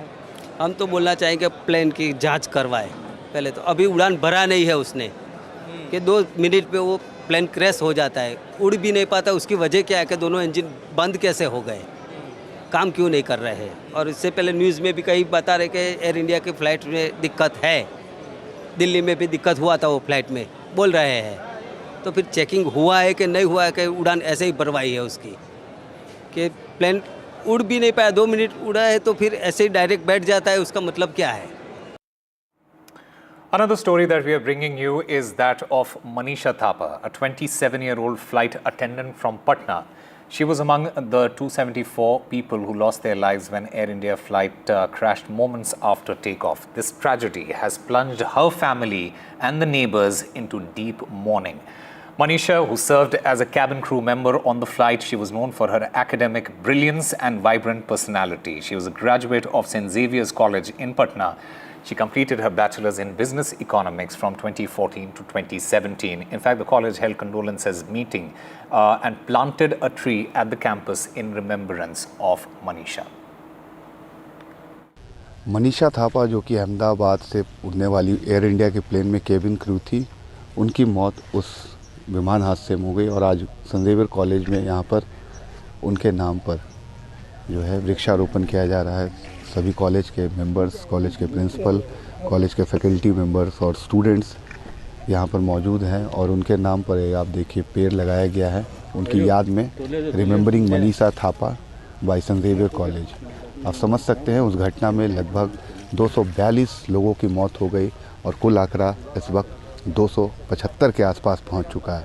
कितना दर्दनाक हादसा होगा आप समझ सकते हैं। इस वक्त कॉलेज के प्रिंसिपल है, उनसे हम बात करेंगे कि कितना मुश्किल वक्त है। फादर, आज रिमेम्बरेंस में आप लोगों ने पेड़ लगाया है, क्या कहेंगे जिस तरीके से ये घटना हुई है? ये हम लोगों के लिए दुख की खबर है, क्योंकि एक अच्छे इंसान को हमारे परिवार से खोना हम लोगों के लिए बहुत दुख हुआ है, और सारा जेवियर परिवार इस खबर सुनकर बहुत दुख हुआ है। कैसी स्टूडेंट थी मनीषा, अगर बात करें तो एकेडमिक्स में हमेशा वो मेरिटोरियस स्टूडेंट रही है, और सभी एक्टिविटीज़ में घुल मिल के भाग लेती थी, और सभी स्टूडेंट सभी स्टाफ के साथ उनका अच्छा व्यवहार था। मैं उनको हमेशा एक आदर्श व्यक्ति के रूप में, एक आदर्श स्टूडेंट के रूप में देखा करता था। आमतौर से देखिए उनकी याद में पेड़ भी लगाया गया है, और भी कॉलेज के कई सारे प्रोफेसर्स हैं, टीचर्स हैं, प्रोफेसर से बात करेंगे। मैम, क्या कहेंगे, काफ़ी भावुक पल है, एज ए स्टूडेंट खो देना इस कॉलेज के, आप लोगों ने पढ़ाया भी है, क्या कहना चाहेंगे मनीषा के बारे में? कहने के लिए शब्द नहीं है। मनीषा हमारे बीच नहीं है, भरोसा नहीं होता है, और हमारे बीच हमेशा रहेगी। वो भले फिज़िकली प्रेजेंट नहीं है, लेकिन वो एक इंस्पिरेशन के रूप में, एक रोल मॉडल के रूप में हमारे एलुमनाई, हमारे बच्चों, हमारे टीचर्स, हमारे स्टाफ सब के बीच में रहेगी। वो बहुत हार्ड वर्किंग, बहुत committed, honest, collaborative, smiling face, क्या कहें उसके बारे में, कहने के लिए शब्द पर्याप्त नहीं है। हमारी बेटी नहीं है, बेटी होती तो वैसे ही बेटी उम्मीद करते हैं। तो ये बच्चे हमारे लिए कहे स्टूडेंट नहीं थे, जेवियर परिवार का एक हिस्सा थे। जेवियर परिवार ने एक बच्चा खो दिया है, बहुत मर्माहत है, हम लोग शब्दों में बयां नहीं कर सकते हैं। Another heartbreaking story coming from Ahmedabad is that of a family of 4 people from the same family who have died, including 37-year-old Javed, his wife Mariam, and 2 children. Javed's brother Imtiaz, he spoke to NDTV. He says that his brother, sister-in-law, and both the children, they had come to Mumbai mainly to get his mother treated and then to celebrate Eid with the family. I want to ask about your family, because family is very important. You have lost 4 of them. Why they came to India? क्यों आए थे, और क्या as थी उनकी, और क्या वो ब्रिटिशर्स थे या फिर इंडियंस ही थे, क्यों जा रहे थे? एक्चुअली 11 ईयर्स पहले वो स्टडी के बेसिस पे वो गया था, उसको वहाँ का माहौल बहुत अच्छा लगा, स्टडीज़ अच्छी लगी, तो उसने वहीं पे शादी करके फिर वो सेटल हो गया, और ऑलरेडी उसके पास ब्रिटिश पासपोर्ट भी था, और उसकी जो वाइफ थी और जो बच्चे थे वो ऑलरेडी ब्रिटिश बॉर्न ही थे। वो उसकी वाइफ ऑलरेडी ब्रिटिश थी, यूके बेस्ड ही थे, और उनकी फैमिली भी बहुत अच्छे से वहीं सेटल थे पहले से। तो लाइक ये आया था सिर्फ मम्मी के लिए और ईद के लिए, इस तरीके से बनाने ईद मम्मी के साथ एक हैप्पी मोमेंट हो जाएगा। उनको हार्ट स्टेन्स लगे हैं तो और भी प्रोसीजर होना है, तो मैं जाके ईद मना लूँगा उनके साथ अच्छी। और हम लोग चारों भाई बहन कभी भी 15 साल के दौरान एक साथ चारों नहीं मिले, कभी एक मिला, कभी 2 मिले, कभी ऐसे कनेक्ट हुए। तो इस बार ये माहौल बना कि हम चारों साथ में मिलते, हम मिले, मम्मी से मिले, उनको बहुत हैप्पी मोमेंट बनाए, हर चीज़ परफेक्ट थी, एकदम परफेक्ट। अभी 2 हफ्ते बाद मम्मी को फिर एक स्टेन डलवाना है, तो ये सब प्रोसीजर में थे। और 1 मंथ बाद मेरी बड़ी सिस्टर भी जाने वाली थी यूके, आफ्टर 2 to 3 मंथ मैं भी जाने वाला था कुछ बिजनेस रिलेटेड, तो ये सभी प्रोसीजर चल रहा था और बीच में ये हादसा हो गया। बच्चों का क्या एज था और आप लोग कहाँ बेस्ड हैं? मैं तो मुंबई में ही बेस्ड हूँ और जावेद लंदन बेस्ड था। और बच्चों की एज थी, जो लड़का था वो 5 to 6 ईयर्स था और लड़की 4 ईयर्स की थी, उसकी छोटी बेटी। मदर के स्टेन के लिए आए थे, उनको देखने के लिए भी, और एक ईद सेलिब्रेशन भी हो जाता। क्या अब घर पे इंफॉर्मेशन दी गई, मदर को बताया गया इस चीज़? अभी तक मदर को नहीं बताया गया, क्योंकि उनके हार्ट के इश्यूज है अभी भी, और वो इतना बड़ा हादसा वो उनको अभी बताया नहीं है। उनको यही बताया गया है कि अभी जांच चल रही है, शायद एडमिट का बताया गया है। How is the family reacting to it? बहुत बुरा रिएक्शन है, मतलब मातम ही छाया हुआ है पूरी फैमिली में, क्योंकि छोटे 2 बच्चे थे साथ में, आप समझ सकते हो कितना बड़ा वो। In the span of just 32 seconds, 241 lives were lost in that Air India crash in Ahmedabad, leaving behind shattered dreams, heartbroken families, and unanswered questions. We remember the victims and their stories, from Kinal Mistri's final goodbye to Labhu Bain and Ramesh Bhai Thakkar's journey to reunite with their son. We also pay tribute to the lives that were cut short and explore the tragedy that has left India in grief.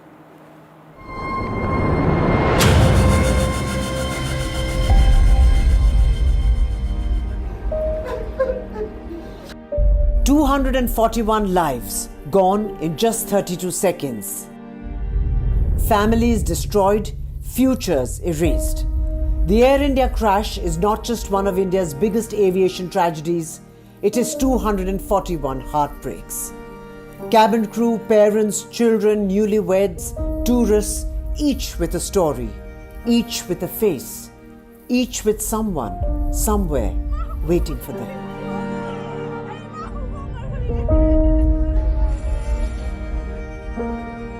A wave that turned out to be a final goodbye. Kinal Mistry, young, full of life. Kinal was home for medical treatment. Her last moments caught on camera, waving to her parents. और उसका अगले साल accident हो गया था India में ही, फिर उसका वर्क परमिट था, उसको जाना ही पड़ता था, तो उसका ट्रीटमेंट पूरा नहीं हुआ था, तो ये ट्रीटमेंट के लिए वापस आई थी. उसका 7 या 8 टीथ निकल गया था, तो इम्प्लांट करवाया, तो पूरा दांत उसका नया लगवाया था. Labuben and Ramesh Bhai Thakkar were flying to London to meet their son. Today, that son is waiting with a DNA form in his hand. A family from Rajasthan's Banswara, a doctor couple and their 3 adorable children. This wasn't just another trip. They were starting over their life in London. They never got that chance. And then the most haunting image of all. 8-month-old Muhammad Ibrahim brought in to give a DNA sample to help identify his father. Ibrahim, too young to even understand the loss. वो उनकी flight अगले हफ्ते थी और वो इस हफ्ते उनका मतलब जाने का था उनके हस्बैंड का, तो बस यहाँ ड्रॉप करना है हम, और within few minutes पता लगा कि ये हादसा हुआ है. 12 cabin crew were also killed in the line of duty. Captain Sumit Sabarbhal, Aparna Mahadik, Deepak Pathak, Sainita Chakravarti, Nagantho Kong Brela Patnam Sharma, Roshni Songare, Rajendra, Shraddha Dhawan, Maithili Patil, Irfan Sheikh, Lamnun Them Singh and Manisha Thapa. दोपहर को मालूम पड़ा, और जब दुर्घटना घटी उस time हम लोग घर में थे, तो पता चलने के बाद हम लोग बोले चलो देखते किसका क्या है. उसमें देखा तो मेरे लड़की का नाम. हाँ, हमारी सोसाइटी में जो है एयर इंडिया के काफ़ी पायलट्स और क्रू मेंबर्स रहते हैं, और हम लोग जो है नीचे वॉक करते समय या जो सोसाइटी के सार्वजनिक कार्यक्रम होते हैं उसमें एक दूसरे को मिलते थे, एक दूसरे को जानते थे. जैसे ये घटना घटी और उसके बाद जैसे अपर्णा का फोटो आया, मुझे ऐसा लगा कि हमारे कोई जान पहचान वाले एक्सपायर हुए हैं. हमने फ़ोन करके फिर पता किया, और पूरी सोसाइटी को ऐसा लग रहा है कि सोसाइटी का कोई अपना चला गया है. From Akola to Agra, Kangpoki to Mumbai, homes now filled with silence. 241 faces, 241 stories. They were loved, they were awaited, they had plans. And together they leave behind a question that haunts India. How could this happen? With Malvika, Bureau Report, NDTV.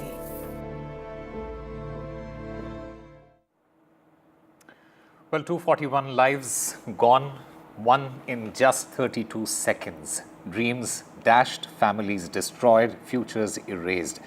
This Air India crash is not just one of India's biggest aviation tragedy, it is 241 heartbreaks.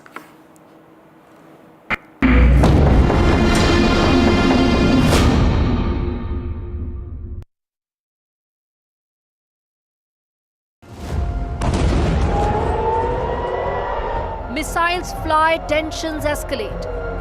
Fearsome eruption between Iran and Israel.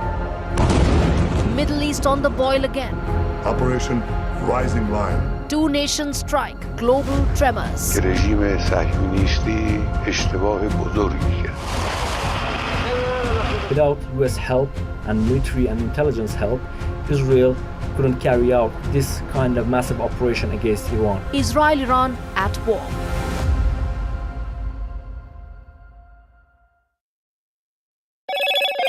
Hello, Moto.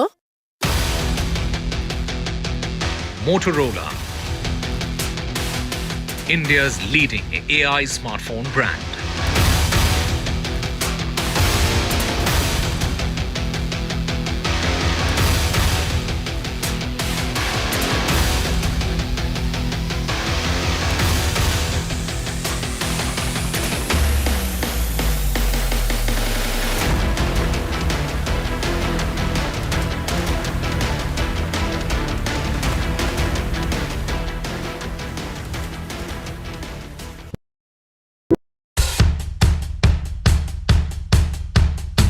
markets move fast. And so should your portfolio. Expert insights, real-time stock picks. Do I buy Ola? Should I or hold CDSL for the long term? Buy, sell or hold. The answers you need, straight from the experts. Callers from India and across the world. Connect live, ask, decide and invest wisely. Your portfolio, your future. Ask Profit.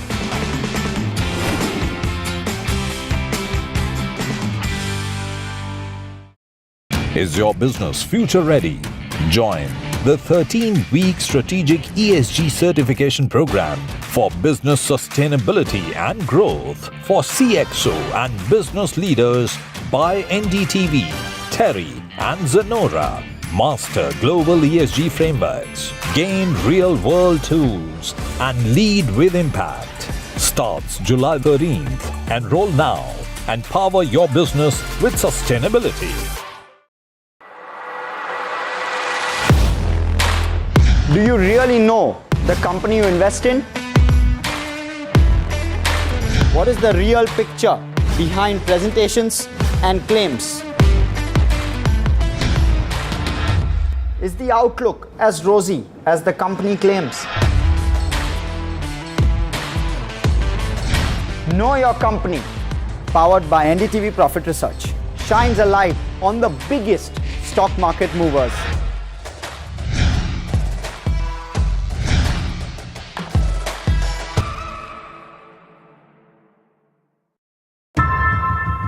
How often have you turned away from debates that descend into endless fights? We bring you a show where every question is answered, where every debate finds its resolution, where every story finds its conclusion, where opinions collide but facts prevail, where stories unfold with insights and trust. When the noise ends, the last word begins.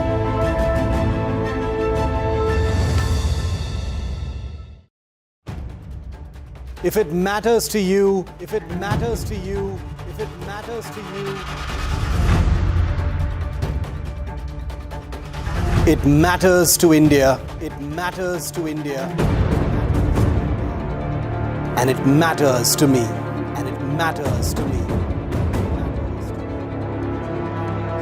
India Matters with Shivaru. Only on NDTV 24/7. I've been reporting on all issues big and small from Andhra Pradesh, Telangana, rest of South India, bringing you all the action, all that you need to know, all that you want to know. The energy of maximum city is infectious. I'm bringing that energy in our news coverage from financial capital Mumbai. Covering from the southernmost part of India over the last 23 years, I bring in-depth and 360-degree coverage from the Dravidian heartland. The land of Mishti, also known for its bitter politics. I have seen much water flow under the Howrah Bridge, covering Bengal in all its vivid colors. India's IT capital is always bustling, a city full of startups, stories and surprises. And I keep you ahead on all the Bengaluru buzz. In today's interconnected world, India's voice is more crucial than ever. When India speaks, the world listens. At NDTV World, we are that voice, bringing you intelligent and insightful news.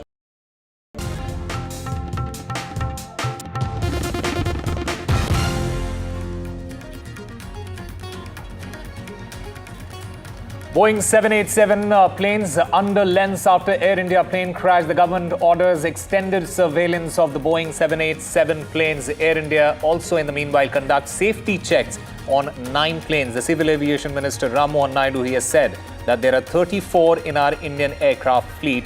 9 have already been inspected. The high-level team led by Home Secretary is set to probe this entire crash. A 3-month deadline has been set for the high-level probe team. The Union Minister in the meanwhile also said that the black box has been recovered and it will provide in-depth insight.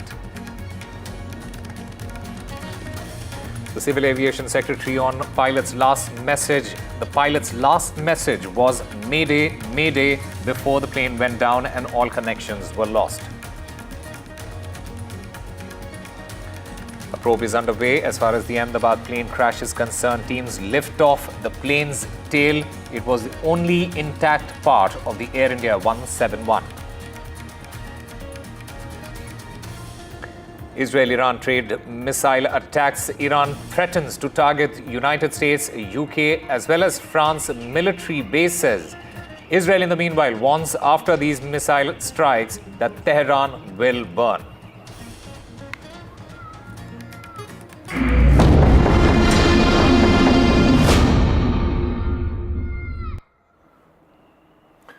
Hello and welcome. You're watching NDTV 24/7. I'm Osama Shab. Debris clearance is currently underway in Ahmedabad at the Air India plane crash site. The tail portion is being removed with the help of cranes. Another body in the meanwhile has been recovered from the tail portion. The death toll now stands at 275, including the medical college students and doctors who lost their lives at the time of the crash. DNA matching efforts are continuing, while the probe team also arrived at the site in order to investigate the crash as well. We at NDTV, we have been bringing you visuals from the crash site. The plane's debris, it was strewn all over the medical college's hostel complex. In fact, that tail that you could see on your screens, it was lodged on the ceiling of the mess and one of the tires was stuck in the wall. Students who were present in hostel complex at the time of this crash and rescuers who reached the spot soon after, they've also said that the plane hit tail first on the mess of the hostel. A part of the ceiling and walls collapsed. The plane's belly, its flap and the wings broke off. Some parts of the plane hit the fourth floor of a residential quarters within the hostel complex, while a massive fire then later broke out. My colleague Ankit Tyagi, who has been on the ground, he has been getting us all the reports from the ground. He sends us this very crucial report. Take a look. Behind me at this moment, some movement as far as the wreckage is concerned. The tail section is being moved. It was dangling here for the last 3 days, for the last, in fact, third day today, since the time the accident happened. It's been 48 hours since the time this, in fact, aircraft AI-171 went crashing into the mess. Now, the operations to, in fact, get this on ground. This is the biggest intact piece as far as the flight 171 is concerned. And what you are seeing is, they are trying to, in fact, lift it up.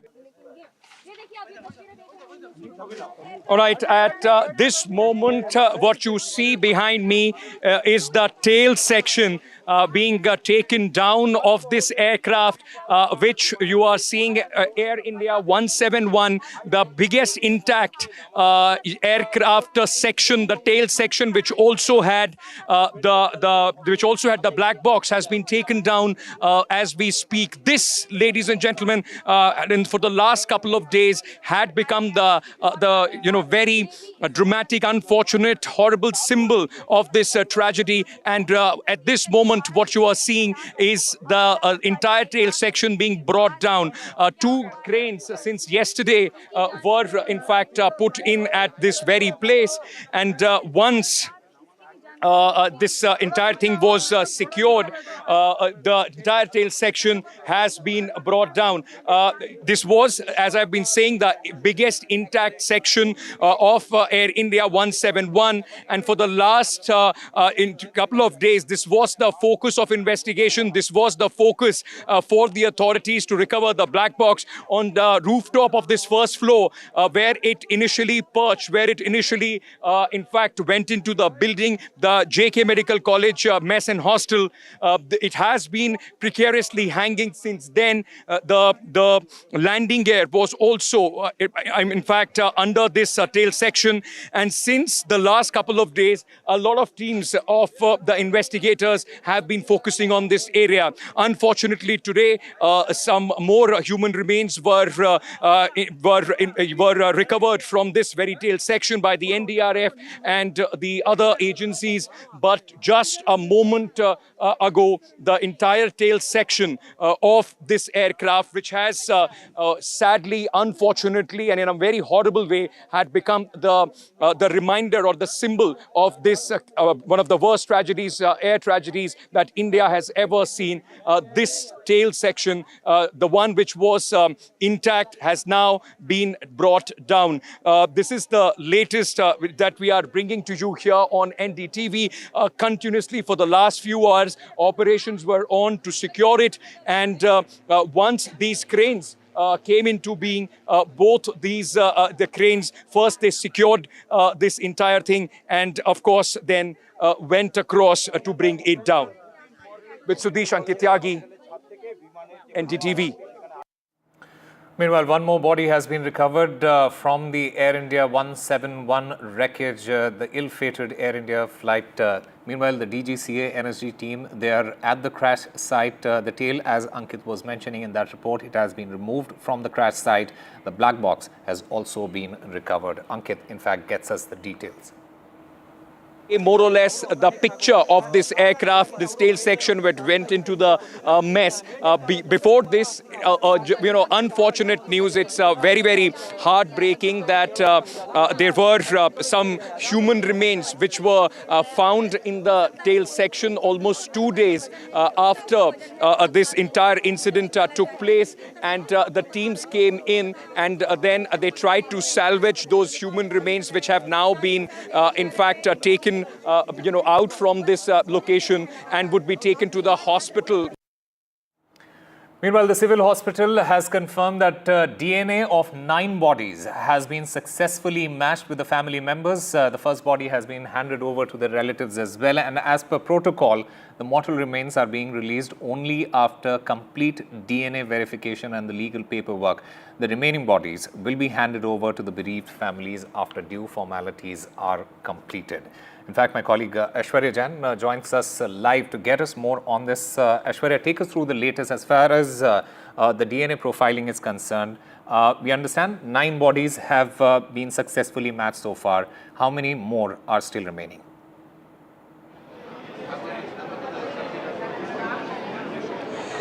Well, so far at the civil hospital here in Ahmedabad, there are more than 270 bodies that came in, and that was sent to the post-mortem room. There are several of the family members from just not India but now from abroad as well who are coming and giving their DNA sampling to the authorities of the civil hospital, the doctors, the experts, which comprises of 36 doctors divided in 10 teams.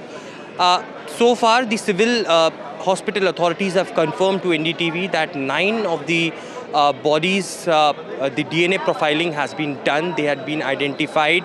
And first body of Purnima Devi, who was from Anand district, that had been dispatched as well. The civil hospital authorities have told NDTV that it is only after the complete paperwork that is being done. There are, licensing officers that had been also authorized by the Gujarat administration, which are looking at every possible work. And later, after the profiling is being done, the legal work is being done, the body being identified, they had been handed over to the family members. In fact, I spoke to one of the hospital authorities. They said that, the bodies are being delivered to their residences, is what we have been told so far. And this first victim's body was delivered at Anand district with the authorities going along with the ambulance, and certainly more will be done in the next few days. But on the initial first state, it has been told to us that the family members, the relatives who came to the civil hospital over here, as they gave their DNA samples, they were told that they would get their relatives' mortal remains by Sunday. That means almost after 24 to 48 hours. But today we can see over here at the civil hospital where I am reporting from. This is Kasauti Bhavan, and family members are arriving from several places. It is, these many people who are sitting over here waiting for something that they can get as far as the information from the authorities are concerned, and only after that they wanted to move out. There are several emotional stories that I've gone through. I've been hearing from them. Some have still some hope. One of the family member from Surat just arrived over here. He said to me that I have seen that Instagram reel where one of his brother-in-law who was traveling to London was taken by someone, and he thinks that he might be taken in some other hospital because he's not getting any information from the civil hospital authorities over here. So there is hope still alive, although the Air India had confirmed that apart from one lone survivor, it is almost 241 people who died in that horrific air crash. But the family members who have come all the way from different parts of the country and from abroad, their accommodation facilities, their road transport facilities, their food availability, all that has been provided in a swift action that was done by the Gujarat administration. Aishwarya, stay with us because another big story that we are tracking from Ahmedabad. The Congress chief, Mallikarjun Kharge, he has met with the crash victims. Mallikarjun Kharge, he was there present with the other senior Congress leaders, including D.K. Shivkumar, the Deputy Chief Minister of Karnataka. They met with the victims, these leaders. They were present at the Ahmedabad Civil Hospital where my colleague Aishwarya Jain is reporting from. In fact, let's listen in to what Mallikarjun Kharge had to say. जो मरे हुए हैं उन लोगों के जो भी dependent हैं उनको भी मैं यही कहूँगा कि परमेश्वर उनको इस दुख को सहने की शक्ति उनको दे। यही मैं कहने के लिए आया था और सरकार इस तरफ ध्यान दे और किसी बात को हल्के से नहीं लेना चाहिए। हाँ, कॉम्पेंसेशन देखिए कॉम्पेंसेशन तो देना चाहिए और उसके अलावा जो अकाउंटेबल है वो अकाउंटेबिलिटी भी फिक्स करना चाहिए, चाहे कोई भी हो। Aishwarya, Mallikarjun Kharge, he made a couple of very important points, including the fact that accountability also must be fixed no matter what, who it is what he has said. Take us through exactly what he meant by whatever that he said there. Well, the Congress party delegation included Congress President Mallikarjun Kharge, Karnataka Deputy Chief Minister D.K. Shivkumar, Pawan Kheda, Mukul Wasnik, Syed Nasir Hussain and other senior leaders from the Gujarat Congress.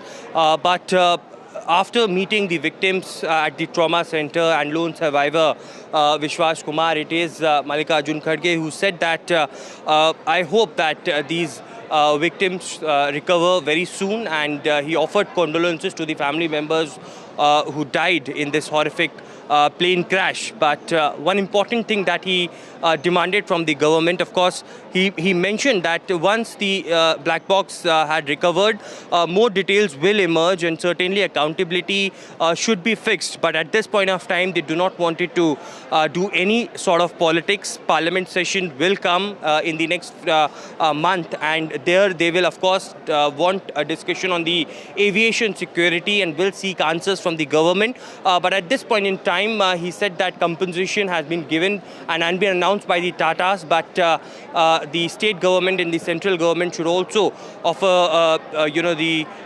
money or, the compensation should be given from the state or the central government as well. He said, of course, that accountability should be fixed, but at this point in time, he can't say anything because once the investigation, which is already underway, when the black box will reveal the details out, certainly the questions would be asked as to how the flight crashed. Right, Aishwarya Jain, thank you very much for getting us all the details from the civil hospital in Ahmedabad. Meanwhile, in the United Kingdom, King Charles III and other members of the royal family in uniform, they wore black armbands and observed a moment of silence during his annual birthday parade Saturday as the monarch commemorated those who died in the Air India plane crash. King Charles requested the symbolic moves As a mark of respect for the lives lost, the families in mourning and all the communities affected by this awful tragedy is what the Buckingham Palace has said. Time now for a very short break. More news and updates on the other side.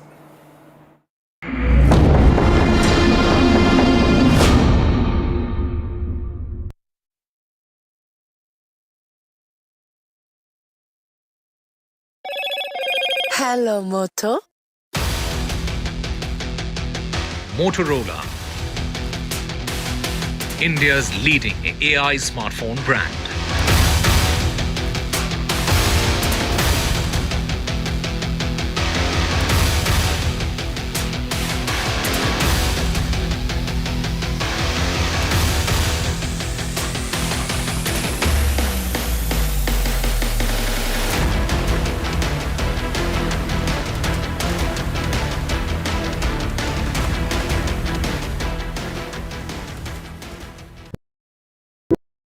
That's huge.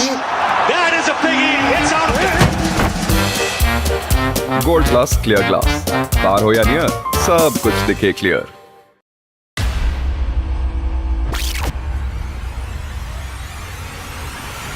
In the last 1 month, if you see, the share prices of Denzol Engineering has fallen more than 58%. Why are the rating firms calling the debt payments as default? We have two credible credit rating agencies on March 4th coming and downgrading the stock to D. Statements are consistently being proven wrong, and transactions are being taken place which are different from what they were originally pictured to be.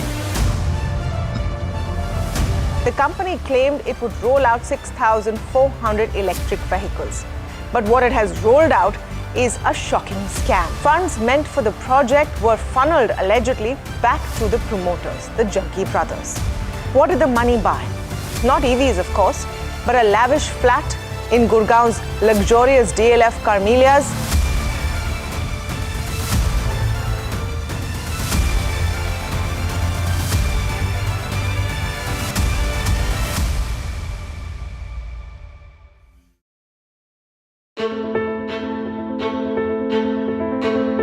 News is not just headlines, it is what impacts you. And news should never be mistaken for noise. What matters is the reality. Accurate, in-depth, and with the right perspective. For over 20 years, I have been a journalist, and never has clarity mattered more than now. At Newsnight, we go beyond the surface.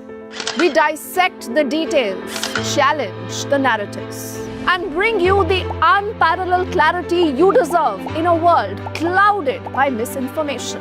We are bold, we are direct. Newsnight, for the news in your interest. Only on NDTV 24/7. After 2 years of the India-Canada tensions, it's the big relationship reboot. Indian Prime Minister heads to the G7 summit. Indispensable India on the global stage. Modi's multilateral momentum.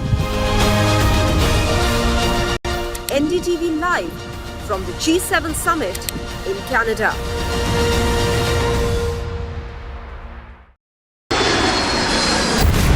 Air India plane crash in Ahmedabad, India's latest aviation disaster. India responds to the tragedy. Facts first, 100% ground reports. Under this is the tail, Here, and this is just one of the buildings that will give you an idea of the quantum of loss. 24 to 48 hours is the deadline that has been given for the DNA testing. Maximum reporters, maximum coverage on NDTV.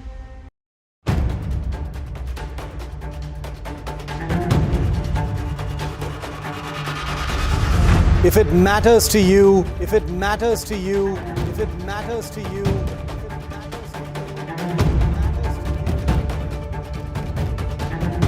it matters to India. It matters to India.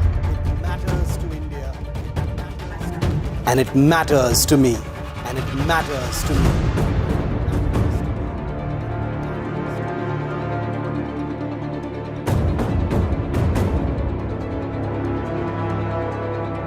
India Matters with Shivaroop. Only on NDTV 24/7. Why was there a hurry? Was it the government that was in a hurry? I don't want to blame anyone. Joining us today here in the NDTV newsroom. The government cannot walk away from this responsibility. Cricket is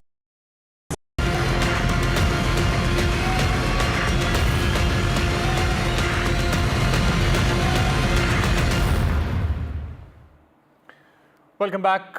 Another big story that we are tracking here on NDTV is the Israel-Iran conflict. It was another deadly night in the Middle East as missiles rained from the skies over Tel Aviv, Jerusalem, as well as Tehran. Now, early Saturday, Israeli warplanes, they roared into the skies, launching counter-strikes after a new barrage of Iranian missiles lighting up the night. In fact, sirens wailed as explosions echoed across Tel Aviv. Iran launching another wave of missiles in response to this stunning Israeli assault on Iran's nuclear and military core.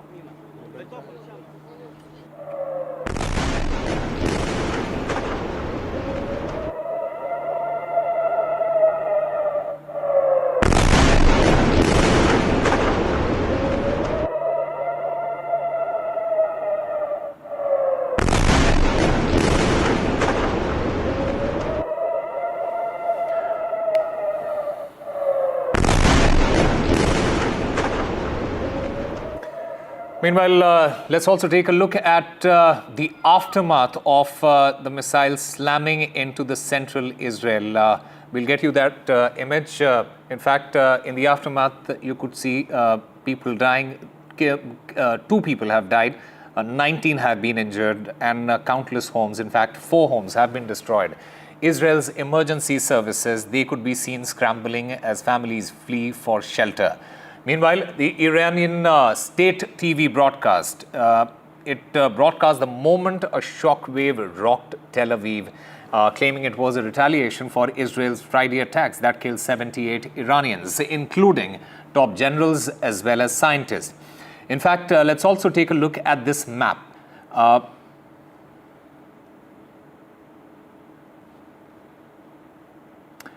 This map on your screens right now, it was shared by the Israeli Defense Forces, the IDF. In fact, it reveals the massive scale of the Iranian retaliation. And behind enemy lines in Iran, Israeli forces have released footage as well, claiming that it shows their assets striking Iran's surface-to-surface missile launchers. Iran, in the meanwhile, has now vowed a crushing response. Its Revolutionary Guard signaling more strikes are coming. Meanwhile, the Israeli Prime Minister, Benjamin Netanyahu, he has warned that there is more is on the way for Iran. The defense minister, he has called Iran's strikes on civilians' areas a red line that has now been crossed. With the talks between the United States and Iran now in limbo and casualties now mounting, the world is watching, fearing this could spiral into a full-scale regional war as well. And our correspondent from Tel Aviv, Israel, Ricky Rosen, joins us to get us more on this. Ricky, describe the current atmosphere in Tel Aviv right now. What are the residents experiencing? And if you can show us around the scale of destruction that we are talking about. Well, as you can see behind me, there are cars that are piled up on top of each other, having been destroyed by the Iranian hits at 5 o'clock this morning. Missiles that destroyed many houses in this neighborhood in central Israel near Tel Aviv and caused 2 casualties early this morning and 1 other late last night. The defense minister said that if Iran continues to attack civilian areas, Tehran will burn. Ricky, also, can you give us some details about the kind of damage and the emergency response efforts there? Are the rescue operations still ongoing? What is the immediate need for those affected? The Home Front Command of Israel downgraded the the instructions to the public, which until now were to be within walking distance of protected spaces like bomb shelters and protected spaces within the houses. Now they're saying that people can go outside, but be a reasonable distance from a protected space. And it's been quiet since 5 o'clock this morning. There are rescue teams, as you can see behind me, I think. There are rescue teams which are cleaning up the houses which were destroyed. People who lived in those houses have come to try to reclaim some of their belongings before bulldozers arrive to clear the area. All right, Ricky Rosen there. Thank you very much for getting us the latest from Tel Aviv in Israel. Time for a very short break. More news and updates on the other side.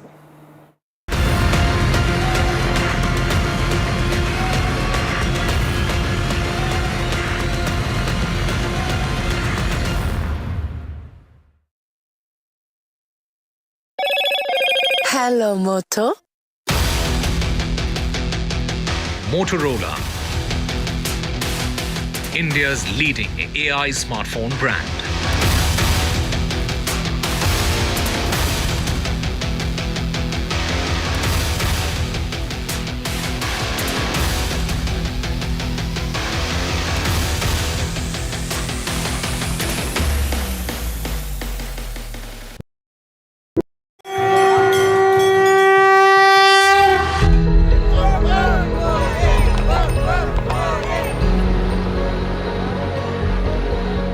Of Pahalgam, all eyes on the Amarnath Yatra. Amidst fear, faith and fortitude.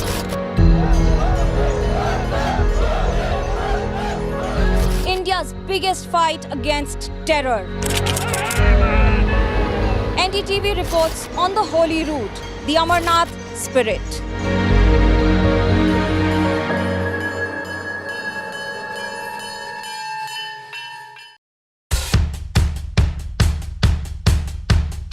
The markets move fast.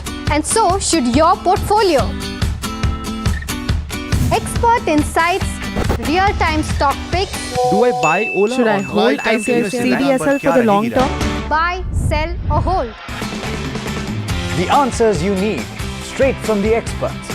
Callers from India and across the world.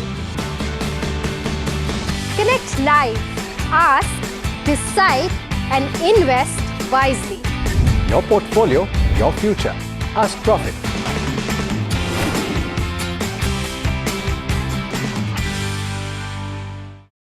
Is your business future ready?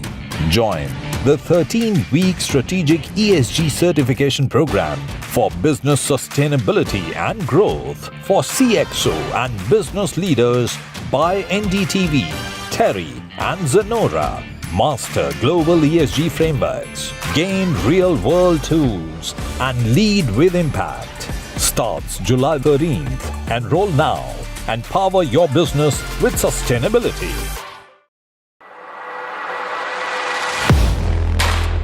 Do you really know the company you invest in?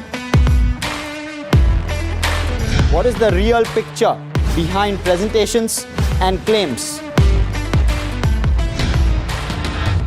Is the outlook as rosy as the company claims? Know Your Company, powered by NDTV Profit Research, shines a light on the biggest stock market movers.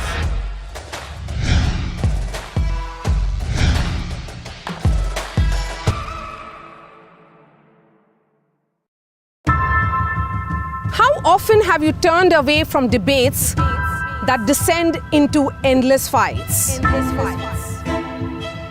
We bring you a show where every question is answered,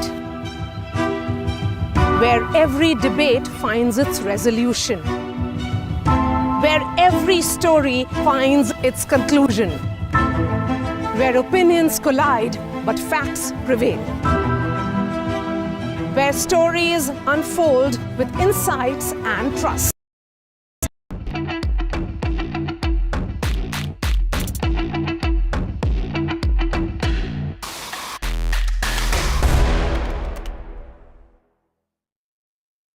Thank you very much for being on this special episode 7 of our defense podcast, Control Alt Defense.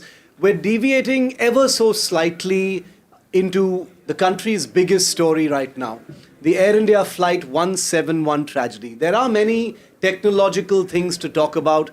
And as you know, if you've been watching this podcast, we do delve into those issues very deeply. But Vishnu and I today have decided to not do pure defense today, but we both felt, as people invested in issues of aviation, in issues of aircraft, as people who've tracked airlines and aviation for a very long time, we thought it was an important time to devote some attention to a complex issue, Vishnu. This is a serious and sad time one as well. Yeah, it is. And we obviously start this episode by, extending our deepest condolences to all of the families of the affected, both in the aircraft, on the ground, and across countries, really. And it's a sad time. And Vishnu, I know you've covered many of these air tragedies and disasters. I know for a fact that you covered the Charkhi Dadri disaster as well, many decades ago.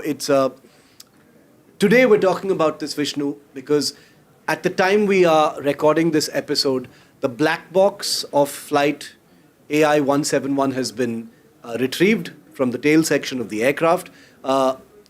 Complex issue, because that is going to be key to the analysis of why this aircraft crashed. There are those two, horrifying videos of the actual crash that took place. But let's start by, acknowledging that a crash investigation is a complicated, oftentimes a very meticulous and painstaking exercise. This time, hopefully things will happen a little sooner. But with the black box being recovered, let's first break down the components. What's inside the black box, Vishnu? So the black box, firstly, is not black. The black box is either pink or it's orangish in color, and there's a reason for that. It has to be reflective. It has to be something which investigators can actually see. It catches their eye. It's designed to do that amidst all the debris. Number one. So it's not a black box. It's anything but black. There are two components primarily of a black box. There is a DFDR, which is a digital flight data recorder, and then there is a cockpit voice recorder, or a CVR. These two components are located very close to each other, and in the case of the Boeing 787, they are located in the tail segment of the aircraft in an enclosed space which is hardened to ensure that the DFDR and the CVR, in other words, the black box, survives a crash. Right. That's the basis of it. And I can talk more if you like about it. No, absolutely. It's likely to be a Honeywell system in the 787, right? And these two systems, when they work together in modern aircraft, in simple terms, are almost plug and play. This is solid state recording, equipment, which it's essentially a sophisticated hard drive. Separate ones, one for the audio conversations between the pilots. That's I'll come into the separate aspects of each in just a moment. But you've spoken about where these are situated. And as we saw, the tail section of the aircraft was completely destroyed.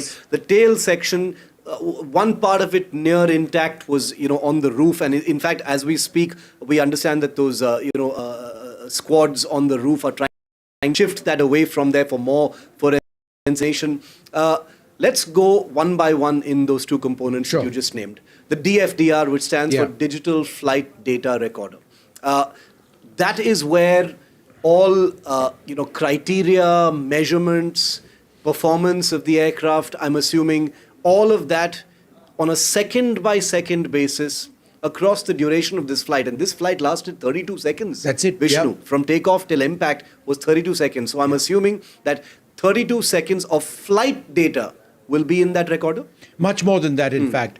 Firstly, including from the ground. If you look at the cockpit voice recorder, I'll talk about the DFDR also. Okay. It could be, depending on the exact variant of the Honeywell system used on this aircraft, be recording the cockpit voice conversation for a period of 2 hours, after which it auto-deletes, and then it starts recording again. But if there's another more sophisticated variant, which I believe is the case, then it would be 25 plus hours of their conversations which are recorded of pilots and then scrubbed over. In terms of the DFDR, or the Digital Flight Data Recorder, it records, as I understand it, more than 1,000 parameters on every aspect of the flight. So, for example, what we can establish in this case is that there was a loss of thrust in the engines, the Gen X engines on board.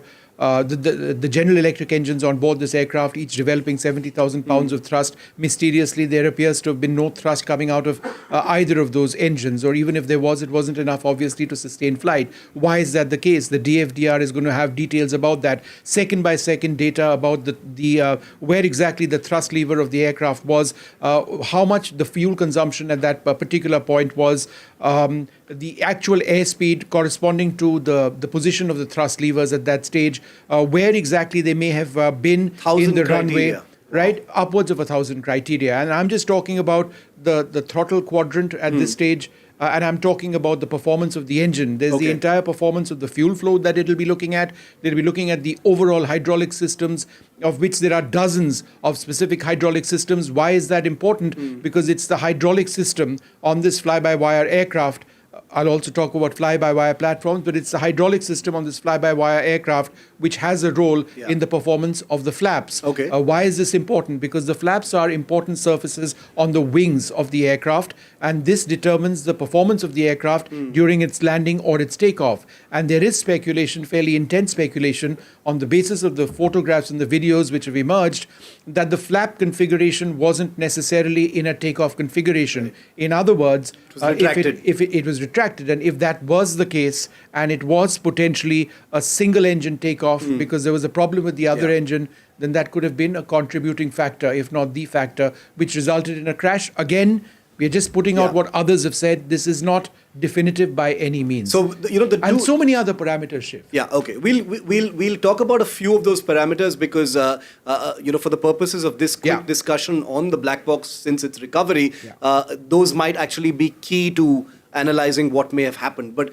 I want to quickly talk about the cockpit voice recorder for a moment. We know for a fact that a Mayday call went out approximately 18 seconds after liftoff. And after that, there was a call from the air traffic control, but there was no response from the flight's cockpit for reasons that may not be difficult to understand. But the cockpit voice recorder, Vishnu, will have all cockpit communications as an audio file on the black box, on the CVR, which investigators can now listen to? You know why I'm looking at my phone? Because I think it is interesting. When the initial press release came out, there was information from government sources which indicated that the pilot had said Mayday, which indicates a dire emergency on the aircraft. But given the fact that there was only 32 odd seconds that the plane was in the air, that's all that they could communicate. In a situation like that, remember, for all pilots across all aircraft, the role is to aviate, communicate, and then navigate. Aviate, navigate, and then communicate. The last thing you do is communicate. Why? Because your priority is to fly the thing. Fly the plane, you talk later on. Plane, in a situation like that, 30 seconds, the plane has stopped flying, it's stalling at that juncture. You're trying to fix things. You don't have to go beyond Mayday. It stopped climbing and it's, However, there is the spectator index, which is often very reliable in terms of news, which says that they have got information saying that the pilot said more than Mayday. What did the pilot say? Mayday, no thrust, losing power, unable to lift.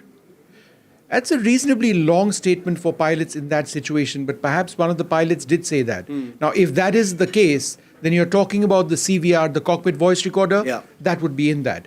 And if this is true, right, it clearly establishes that the pilots did not have power on the engines. Why, they do not know. We are losing power. That also establishes that there was power, but it's coming down. There obviously was power because as that plane barreled down the runway to a speed of approximately 174 knots, right, it was okay. They crossed that decision point, which is called V1. They rotated up over until there. that point, everything was okay. It took off. Shiv, the plane took off.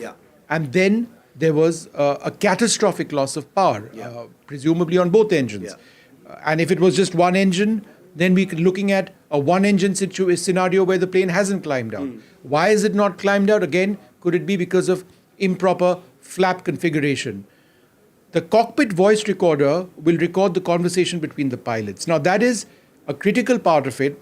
But many of our viewers will say that, that's it. That's the key point that we want. No, in fact, the DFDR, the Digital Flight Data Recorder, has a lot more in terms of data, which would be far more definitive than what the pilots in the cockpit are saying. Why? because the pilots may be thinking something, but if the aircraft is performing in a particular way or malfunctioning in a particular way, what they're communicating may not be what's happening to the aircraft. So if there are errors in the aircraft from multiple systems, I've just named a few of them. The electrical systems, for example, could easily be involved in something like this. Those are data points and error messages which are recorded in the DFDR. It's just downloaded. Yeah. And I just hope and pray, Shiv, that it's not damaged. Yeah. Because there are protocols and ways to ensure that data can still be retrieved from a damaged DFDR, but and black box, as it were. But I just hope that that's not the case. Yeah, I hope so too. And what gives me hope in this is, if you remember the 2009 Air France crash, Flight 447 in the Atlantic. Months, right? There was months. I think it was actually a year or so later that submarines found the black box. Miraculously. About 6 kilometers deep, and they had a full picture of what happened in that terrifying flight. Vishnu, there are, key parts of the aircraft that will, tell a large part of this story. Yeah. The engines are most certainly going to be one of them. I'm guessing control surfaces, some of the other things you talked about as well. If there are 1,000 criteria, airspeed, angle of attack, all of these things that are recorded down to the minutest details, second by second, a digital map for investigators that they are potentially looking at even as we speak right now, because I'm assuming, without trying to simplify things, that a black box is ultimately a sort of plug-and-play device. Yeah, it is a plug-and-play device. Assuming it's working. Which means, assuming it's working, which means, give us a sense of what the black box would tell investigators about the engines, for instance. It would tell you at the exact point at which it started not thrusting. Yeah. Right? Was it one engine or was it both engines? Was there, the application of the thrust levers, whether they were, equal, whether there was differentiated thrust which was actually being applied. That would seem odd, perhaps not applicable in this case because the plane was sort of flying directly. Did the pilots, when power started going down or at any stage of the flight, apply toga, or that's to go around power, or maximum power? Because remember, in several cases, you do not necessarily take off with maximum power. The management system of the aircraft, in order for airlines to ensure that fuel is saved, take into account the weight of the aircraft, the runway conditions, the temperature, which has a huge bearing on the performance of the aircraft, and offers an optimal solution whereby you can actually use thrust only to a certain extent, save fuel in the process, and take off safely.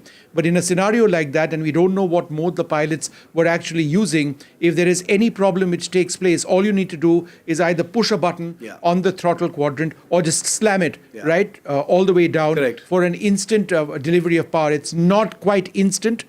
In the case of jet engines, it takes a couple of seconds for this to spool up, unlike propeller-driven and turboprop aircraft, where the availability of power is much more instant. So this is a factor in jet engines we need to take into account. Am I right in saying, when we watch that, that CCTV video of the entire sequence of takeoff and crash, the point at which the engines are clearly failing to lift the aircraft and it starts to sort of level out and then comes descend. down like this, The question I want to ask you is, am I right in saying that with black box data, DFDR and CVR data, investigators for the first time don't just have a unidimensional video of what happened, but they get to juxtapose that video now with all of these multiple layers of data. When those engines were failing or appearing to not provide enough thrust, they get to see what airspeed was, they get to see what was happening in the cockpit, they can listen to it. The black box will tell them about angle of attack, altitude,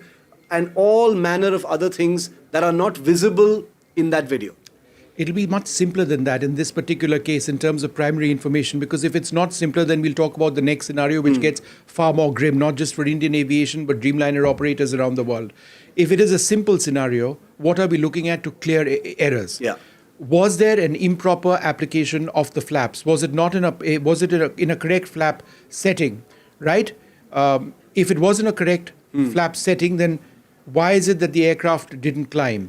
Would that therefore mean that there was a twin engine out scenario?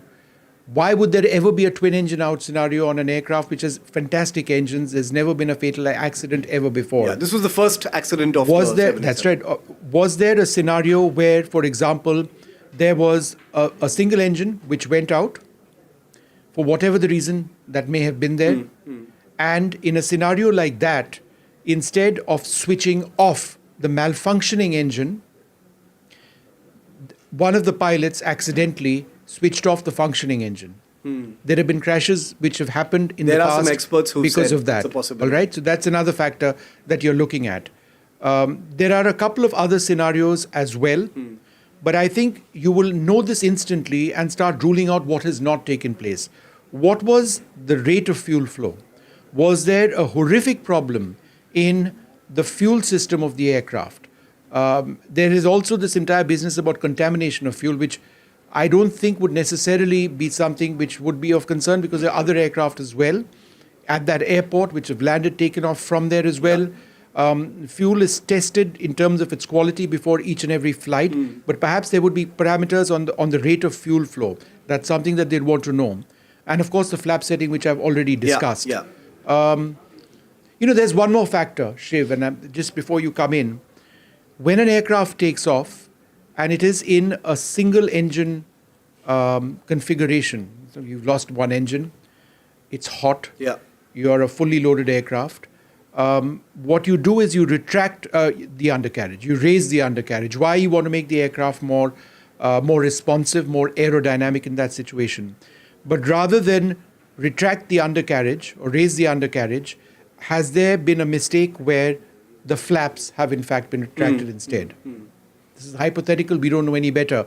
This is what the digital flight data record will instantly tell you. So I'm glad you mentioned that, because that comes to one of my final points on this quick discussion, which is that the flight data recorder and the cockpit voice recorder, and more the DFDR, will be able to pinpoint and separate the idea of technical faults, mechanical faults, machines being the reason, and what Pilot you're error? suggesting, which is pilot error. Yeah, it could well be both.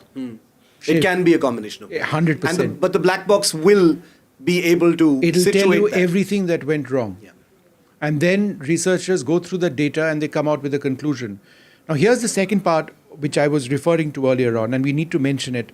The world of Dreamliner operators, there are more than 1,000 Dreamliners out there, are looking, I think it's more than 1,000, I stand corrected. 1,116 aircraft flying right now. Dreamliners? Yeah, Dreamliners. Great. More than 1,000 Dreamliners in the world, every single operator waiting to see if there is a larger concern on the Dreamliner or whether this is an Air India specific problem related to this particular aircraft. Because if there is a larger problem, then you know what that means. It means that there is the potential of Dreamliners elsewhere in the world being grounded.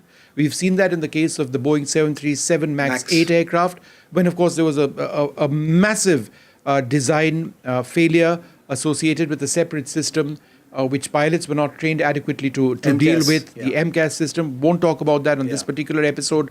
But the Dreamliner hasn't had any such problems. I mean, they've had problems with their lithium-ion battery earlier on in the day. It was a battery which was being developed in Japan.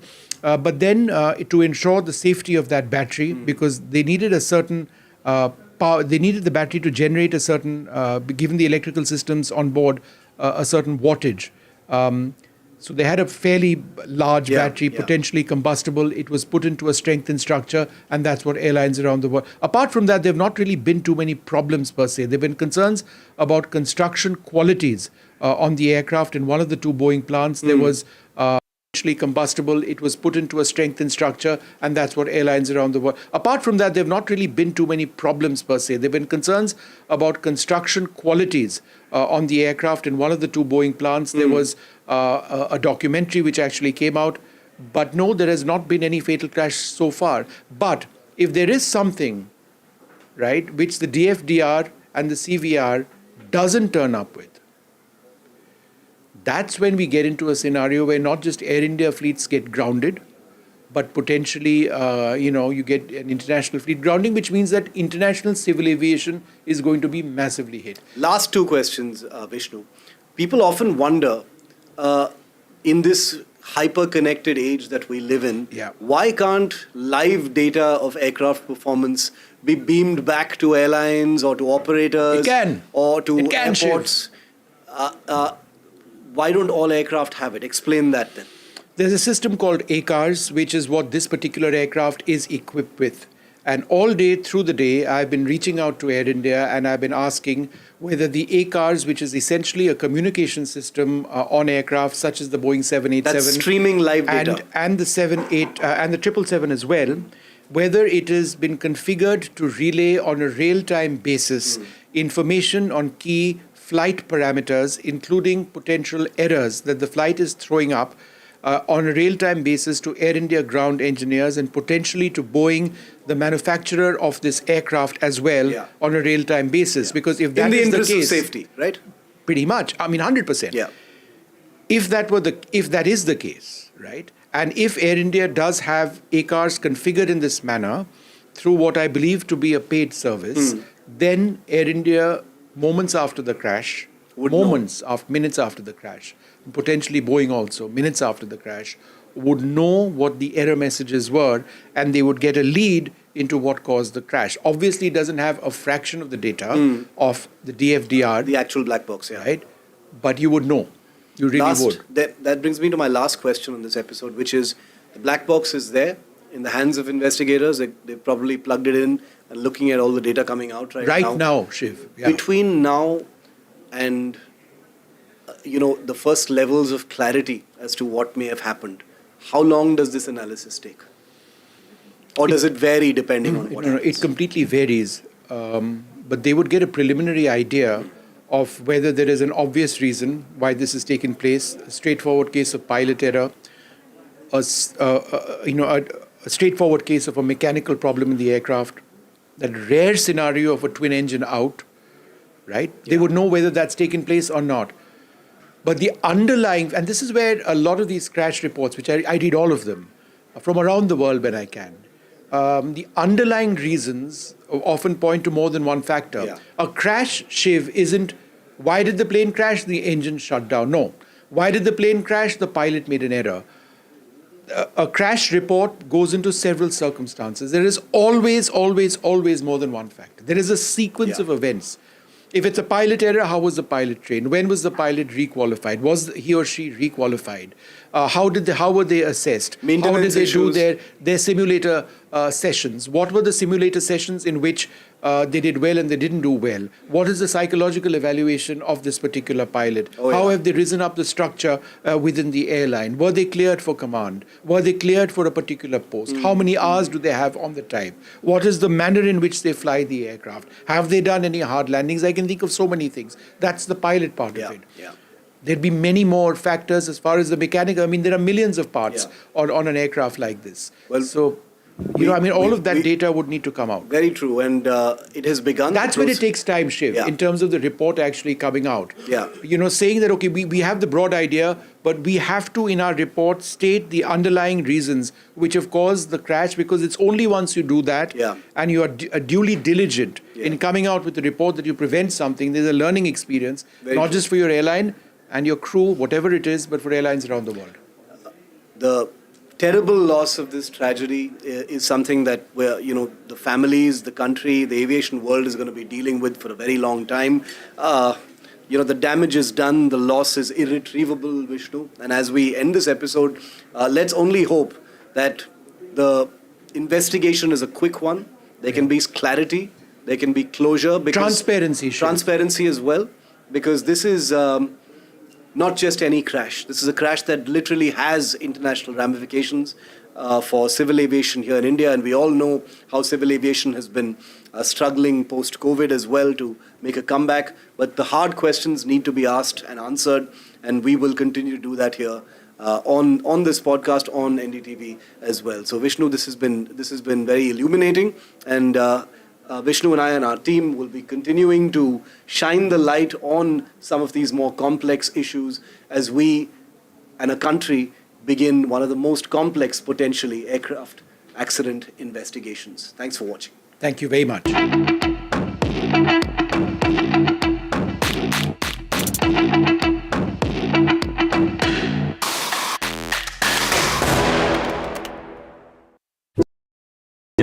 तू ही तो है जिसकी सच्चाई वाली clarity की वजह से मैं आज यहाँ हूँ। गोल्ड प्लस सिल्वॉक्सी मिरर्स, ऐसी क्लैरिटी कि आपको सिर्फ सच नजर आए, चाहे कितने भी साल बीत जाएं।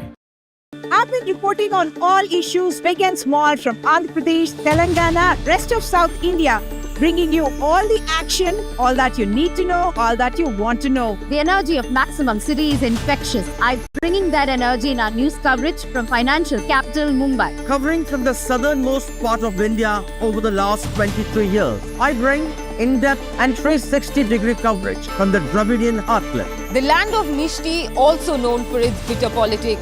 I have seen much water flow under the Howrah Bridge, covering Bengal in all its vivid colors. India's IT capital is always bustling, a city full of startups, stories and surprises. And I keep you ahead on all the Bengaluru buzz. In today's interconnected world, India's voice is more crucial than ever. When India speaks, the world listens. At NDTV World, we are that voice, bringing you intelligent and insightful news from India and beyond. From geopolitics and diplomacy to economic shifts, migrations, tech disruptions, and the stories of our diaspora. We cover the news that shapes our global future. NDTV World, your new home for global news is here. मैं नरेंद्र दामोदर दास मोदी ईश्वर की शपथ लेता हूं कि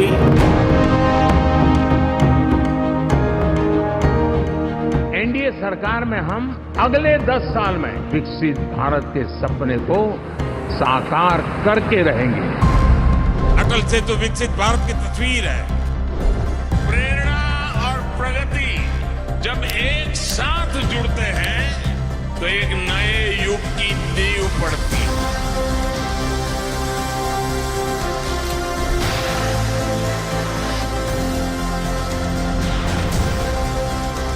भारत माता की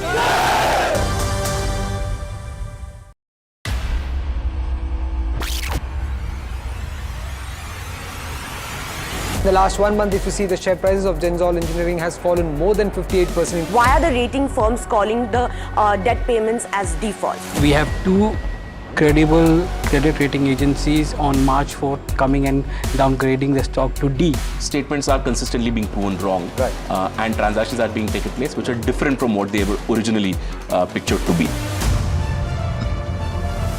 The company claimed it would roll out 6,400 electric vehicles. But what it has rolled out is a shocking scam. Funds meant for the project were funneled allegedly back to the promoters, the Junkie brothers. What did the money buy? Not EVs, of course, but a lavish flat in Gurgaon's luxurious DLF Carmelias.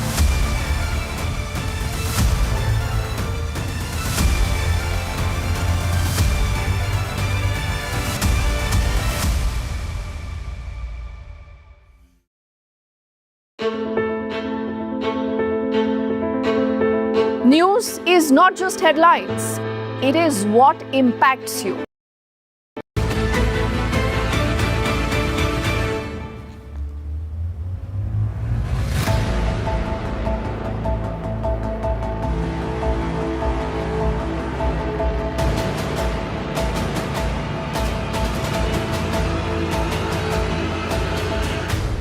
Hello and welcome to our special show exposing cross-border terrorism, India's global outreach. Following the heinous terror attack in Pahalgam, where 26 civilians were killed, and then Operation Sindoor, where India destroyed terror bases across the border in Pakistan, India then sent across the world delegations of MPs and prominent personalities, diplomats, leaders across party lines to send India's united message and narrative how we have been a victim of cross-border terrorism for decades and project our resolute approach to combating terrorism in all forms and manifestations. The 7 delegations carry to the world the country's message of zero tolerance against terrorism.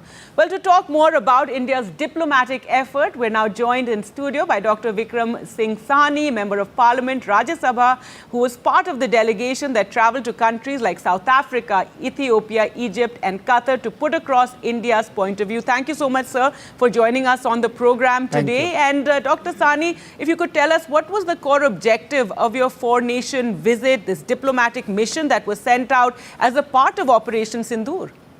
After the heinous terrorist attack in Pahalgam on April 22nd, where innocent tourists were profiled basis of their religion and were brutally murdered in front of their families.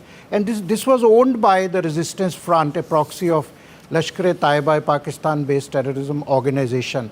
So it was very imperative for India to launch a global diplomatic outreach, because our Operation Sindoor was conceived to present the truth to the international community. It was very focused, calibrated, non-escalatory against the state-sponsored terrorism from across the border. And we countries like Qatar being strategic sensing power of the Middle East, South Africa partner in South-South cooperation as part of BRICS, and Ethiopia being the headquarters of African Union, and Egypt being the oldest civilization and linked to the Arab Africa world. So our outreach to these four nations were aimed at building solidarity, exposing the neighbors' duplicity and conveying that India reserves the right to defend its sovereignty. Right, sir. So you interacted with the, senior officials and representatives in these countries, as you said, in Qatar, South Africa, Ethiopia, and Egypt. If you could tell us, what was their response to the message that you were carrying across? No, I must say that the response was very encouraging. Each of the four countries expressed empathetic condemnation of the Pahalgam terrorist attack, because all these nations which we visited have historic ties with India, and they acknowledged and shared our pain, kept 1 minute silence. South Africa and India share the Gandhi Mandela legacy of non-violence. Egypt and India have the historical fond remembrances of Nehru and Nasser friendship, of non-aligned movement. Qatar being one of the most powerful country in Middle East, playing a very balancing and equilibrium role. Ethiopia being the headquarters of African Union, they recognize the gravity of threat posed by the cross-border terror, and we witnessed the shared empathy and alignment of our desire for global peace and security. Almost in all the meetings, they observed 1 minute silence to pay tributes to the killing of innocents and this barbaric attack, and all of them agreed that in today's geopolitics, terrorism cannot be contained and confined in one region. If it happens in one region, you have seen there will be geopolitics and some countries supporting and all that. So it has to be stemmed at the root level. And there was a consensus that terrorists have basically no religion. To give it a wheel of any particular religion is totally misnomer, and nobody is going to buy that. In fact, the African Union have very strong provisions against the terrorism, and we were very pleased to see that they have mentioned, in the Act, Clause 7B, they have mentioned growing linkages between terrorism and transnational organized crime, having illicit financial flows, technological uses like satellite drones which were used here. Yes. And that same article 7B of the Security and Peace Council of Africa, it also provides that if any African country does not contain the cross-border terrorism or terrorism in their own country, the African Union League forces can enter that African country. So this kind of zero tolerance we were very pleased to see, and I was remembering that this kind of strong act would have been passed in SAARC, if there was a SAARC. But Yes. SAARC was held hostage by one country, our neighboring country. So therefore, but we appreciated that African Union and all countries have a zero tolerance among the terrorism with such strong legal provisions. All right, sir. So if you could tell us a bit more, you've spoken about the visits that you made as a part of this delegation, a bit more about the interactions and conversations, especially regarding Pakistan, when, the whole messaging that you were sending across was about cross-border terrorism from Pakistan and how we have been a victim of it for decades. No, because when they said that why not dialogue? Why not you sit together? So we had to we highlighted our long track record that whether you take 9/11, where Osama bin Laden was found, there. Then happened 26/11 Mumbai attacks. Fortunately, this Kazab got caught. What was his nationality? So and whatever happens in London or Paris blasts, you will always find some footprints in our neighboring country. So it doesn't require more proof. We also reminded them that our counterparts, that 55 Pakistan-based terrorists or individual or entities are listed and sanctioned by the United Nations under UNSC 1267 Monitoring Committee. So this is all there. And then we tried our best to engage them, if you speak of dialogue, but what we got in return is 26/11, the Chatti Singhpura where 36 were massacred, and then we had the Pathankot attack, Pulwama attack, and now Pahalgam attack. And you will recall that when Osama bin Laden was killed there, yes, Hillary Clinton had remarked, quote, that you cannot nurture snakes in your backyard and expect that they will not bite you. So Pakistan's own foreign minister, you must have seen on BBC or some channel, he admitted that, we have been doing this dirty job for 20, 30 years, but at the behest of West. He named the countries, US, UK. And 2 months before the Pahalgam attack, Maxar Technologies, a US space tech company, received orders from our neighboring country for the satellite images of the close to Pahalgam and its surrounding areas. So what more proof the world wants? We made all our stakeholders and visiting dignitaries about long history of terror. Right, so you spoke about regional cooperation and SAARC and, how SAARC, it's an effort led by India, but these initiatives have failed. And so what can you say about the role Pakistan played in the failure of this regional cooperation? No, India always believed in regional cooperation. And I was chair of SAARC CCI for about 8 years. And, I've seen firsthand how India pushed for trade, for transit, connectivity. We got, that time Dr. Manmohan Singh was the Prime Minister, we got free visas, travel. We had a SAARC visa exemption sticker. India issued 5,000 stickers to our Pakistani fellows, the businessmen, the artists, because common people are the same. Common people, they also want peace. They are also fed up with this minuscule fringe elements.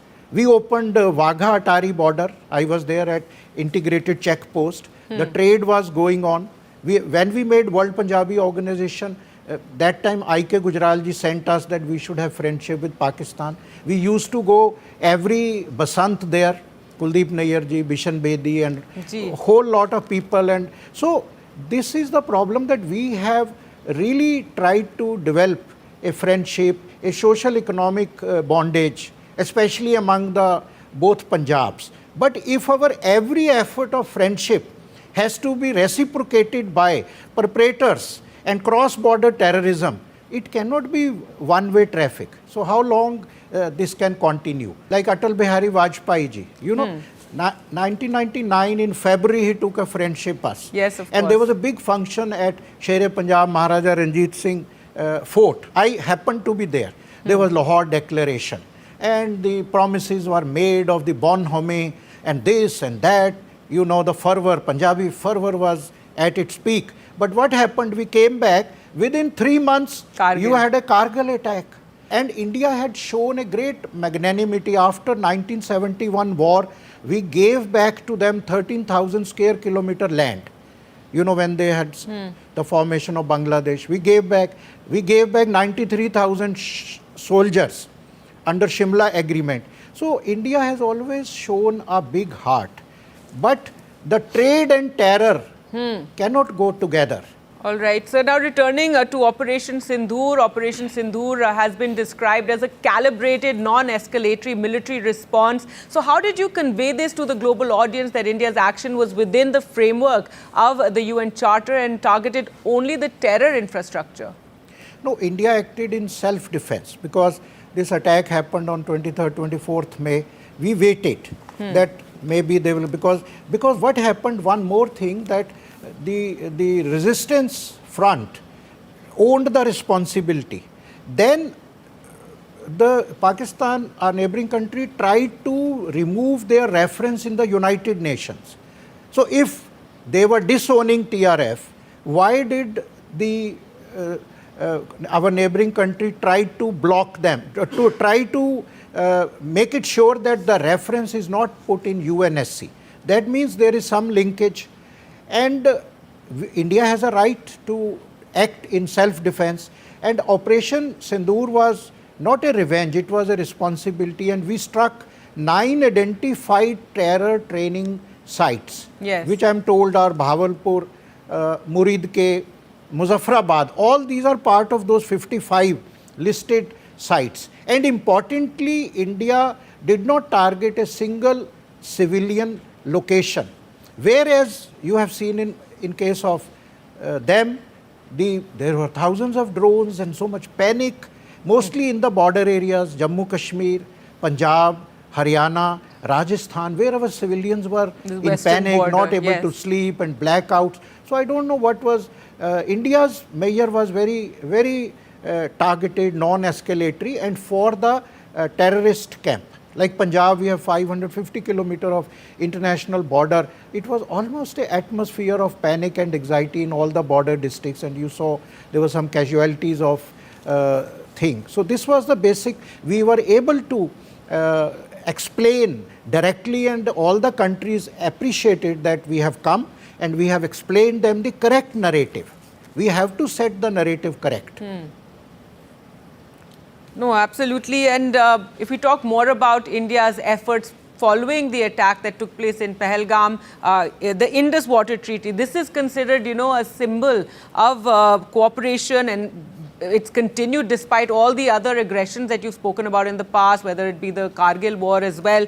But this time around, India has decided to keep the Indus Water Treaty in abeyance. We're saying we're no longer going to, be part of it, no longer going to be following it. And so, your comments on that, these steps that India has now taken after this particular attack. The Indus Treaty's preamble emphasizes the spirit of goodwill and friendship. So, where is the spirit of goodwill and friendship? So they have violated the preamble of this treaty, number one. And also it is continuing persistent, terrorism, cross-border terrorism. And also we should appreciate that the water dams which were designed under this treaty, they were done in 1950s. And India's economic development, becoming a 5 trillion economy, put together with the climate change which is happening. India have been requesting Pakistan for 7-8 years to have discussions on Indus Water Treaty, but we did not get any response. You will be surprised to know that there are only 2 canals in J&K, Ranbir Canal and I think Pratap Canal. 2 canals since independence India. Things have changed, climate change, our requirements, our the growing of economy, the agri-economy. So we have been, they have not even come to the table. So India was forced, and because of this continuous terror attacks, and so India has just kept the treaty in abeyance. They have not cancelled it, so that they come on the table and we are able to put the addition, because now we want to make additional dam, we have to utilize the water resources for our part of India also. So therefore the engagement is very necessary, because now Jammu and Kashmir is also changing, its economic renaissance is coming there. So therefore this has to be seen from a correct perspective. because so much have changed. So coming back to the global outreach and the mission that you were a part of, this diplomatic outreach effort that India put up. So what were the main concerns that the global community had regarding India? They were empathetic, but somewhere in their heart they know that this kind of activity, is nurtured in Pakistan. They are convinced now because they have been seeing 9/11, everything. Few countries have even banned, but some of the Arab countries had flagged about India's position, on Palestine, and there was this kind of thing that maybe India is more closer to Israel at the cost of Palestine, which we clarified. And a change in our historical position. But now we clarified that India, supports Oslo resolution, Oslo declaration, which purports the two-nation theory. We have been supporting a separate for Palestine right from Yasser Arafat days, and now currently we have given humanitarian aid of $40 million to Palestine, and still we are sending aid. We have criticized the killing of the women, children, anyhow, any kind of terror. Now also in the United Nations, whenever a resolution on Palestine has been moved, India have always supported. There were 13 resolutions moved in United Nations on Palestine. India voted in favor in 10. The 3 where India abstained, we did not oppose. We abstained just not because of Palestine, because they were concerning International Court of Justice, ICC, banning the trade. At League of Arab States, we were there, at think tanks in Middle East. We were able to clarify India's solidarity with Palestine people, and we want the war should end and they should have a peaceful solution on the territory, and we have always supported a two-nation theory. All right. So, Dr. Sani, now this, 4-nation trip that you made, all the 7 delegations are now back. What do you think now is the way forward? In conclusion, if you could tell us. No, I think this global outreach program, first I must appreciate the Government of India, the Honorable Prime Minister, the Honorable External Affairs Minister. I think they had good foresightedness that they sent these delegations. And more important was that these delegations were headed by and constituents of these delegations were majority opposition MPs. This was very much appreciated by South Africa, we met ANC. So each country said, wow, this is a new thing, and they told their own parliament that we have to learn from this. Because we all went with one voice. One voice, one nation, zero tolerance to terrorism and to exposing the terrorism, how it is bothering India and how India is being driven against the wall. So I think this should continue. We should proactively engage in such diplomatic dialogue with the global world, and it should not stop, so that the truth we are able to show to them. Because this is a world of, again, narratives and whatever is shown on these social media and all that. So there are very false narratives were going on. And we should also organize, I think, more interfaith dialogue within the country and outside country, so that the countries outside don't have any inhibition about India's unity in diversity, in pluralism, in pluralistic society, and we being a democratic socialist, and under which the preamble gives equal rights to everybody, and parliamentary delegations, friendship delegations, people-to-people contact in the changing geopolitics should be formed and should continue. I think this is the way forward to keep engaging with the world, because currently geopolitics emphasizes that we have to put our view forthwith and engage and continue to engage at various levels with Indian diaspora also, with social influencers, the public, the people who are opinion makers. So I think this kind of dialogue and outreach should continue.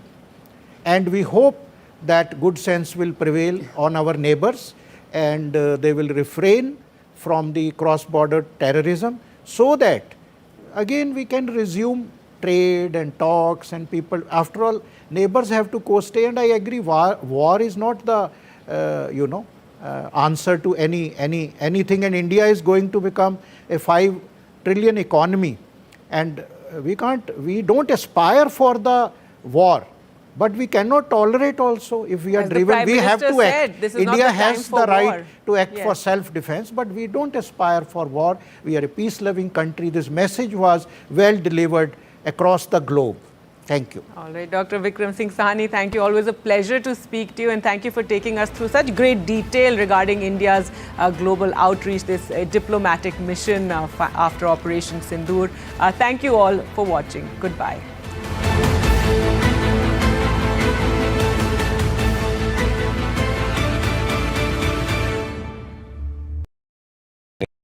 Gold plus optimistic reflective glass लगाओ, धूप की गर्मी को दूर भगाओ और बिजली का बिल भी बचाओ।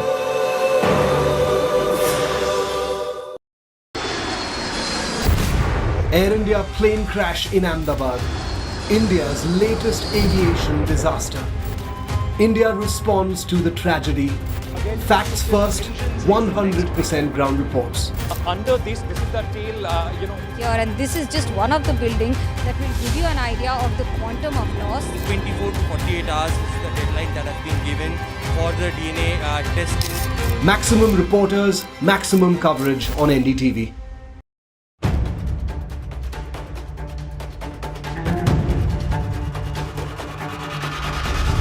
If it matters to you, if it matters to you, if it matters to you,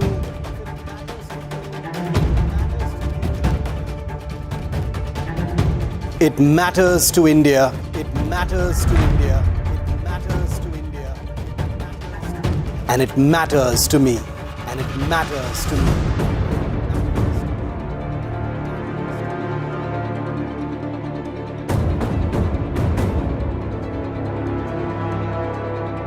India Matters with Shivaru. Only on NDTV 24/7.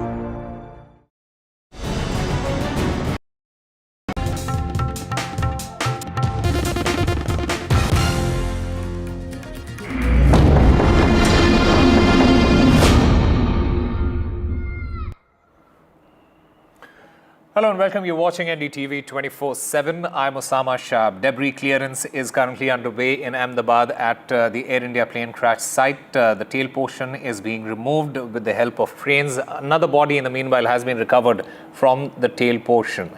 The death toll now stands at 275, including the medical college students and doctors who lost their lives at the time of the crash.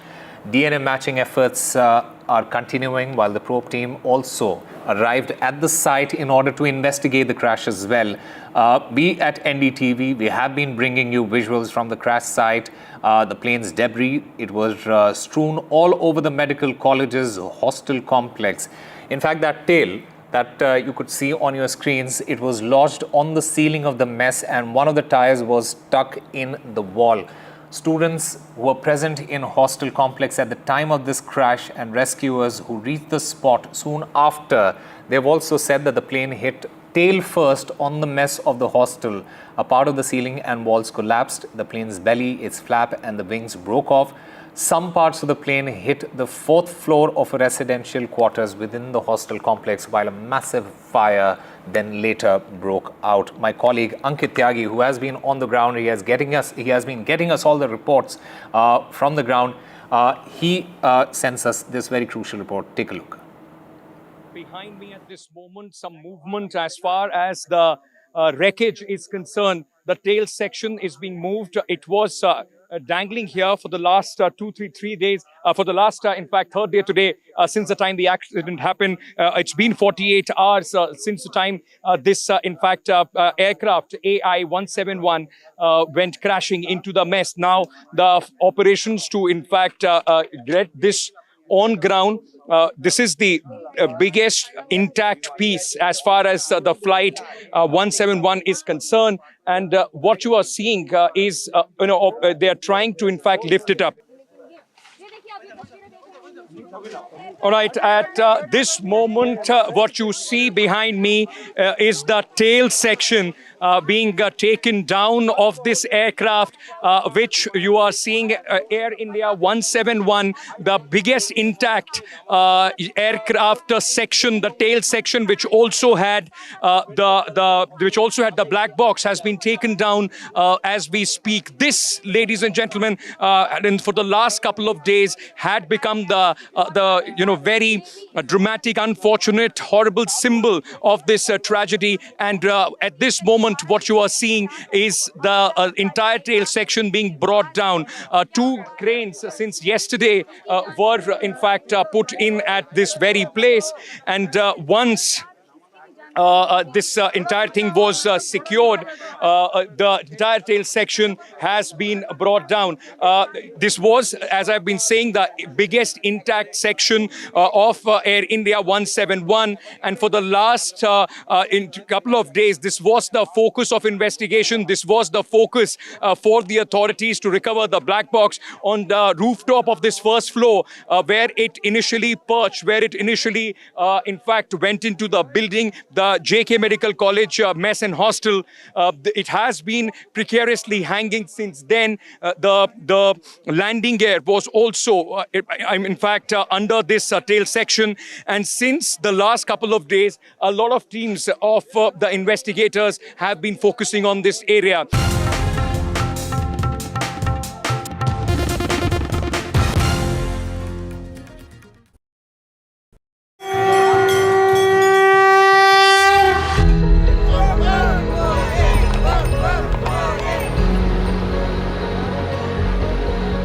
Of Pahalgam, all eyes on the Amarnath Yatra.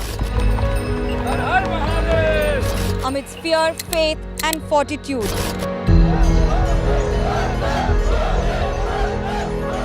India's biggest fight against terror. NDTV reports on the holy route, the Amarnath spirit.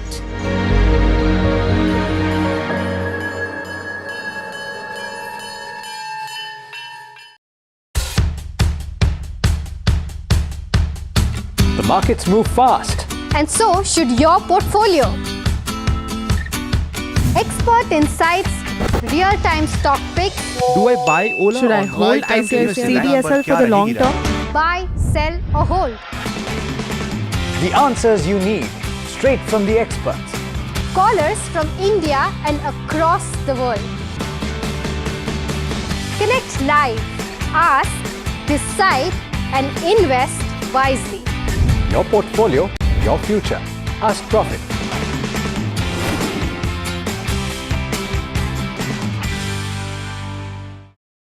Is your business future ready?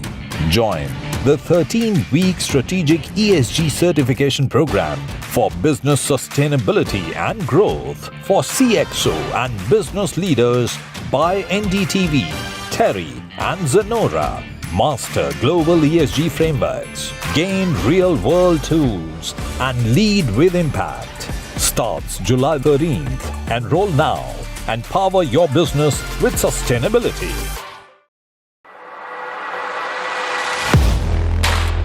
Do you really know the company you invest in? What is the real picture behind presentations and claims? Is the outlook as rosy as the company claims? Know Your Company, powered by NDTV Profit Research, shines a light on the Missiles fly, tensions escalate. Fearsome eruption between Iran and Israel. Middle East on the boil again.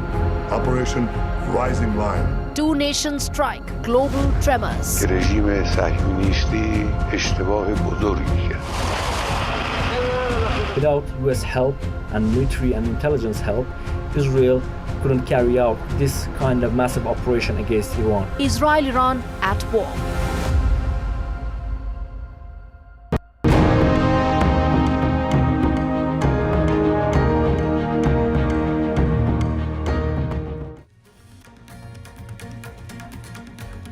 Hello everyone, you're wondering why Pallav Bagla is right here in the studio with me, because he's breaking a big piece of story which will shake up the entire space establishment around the globe.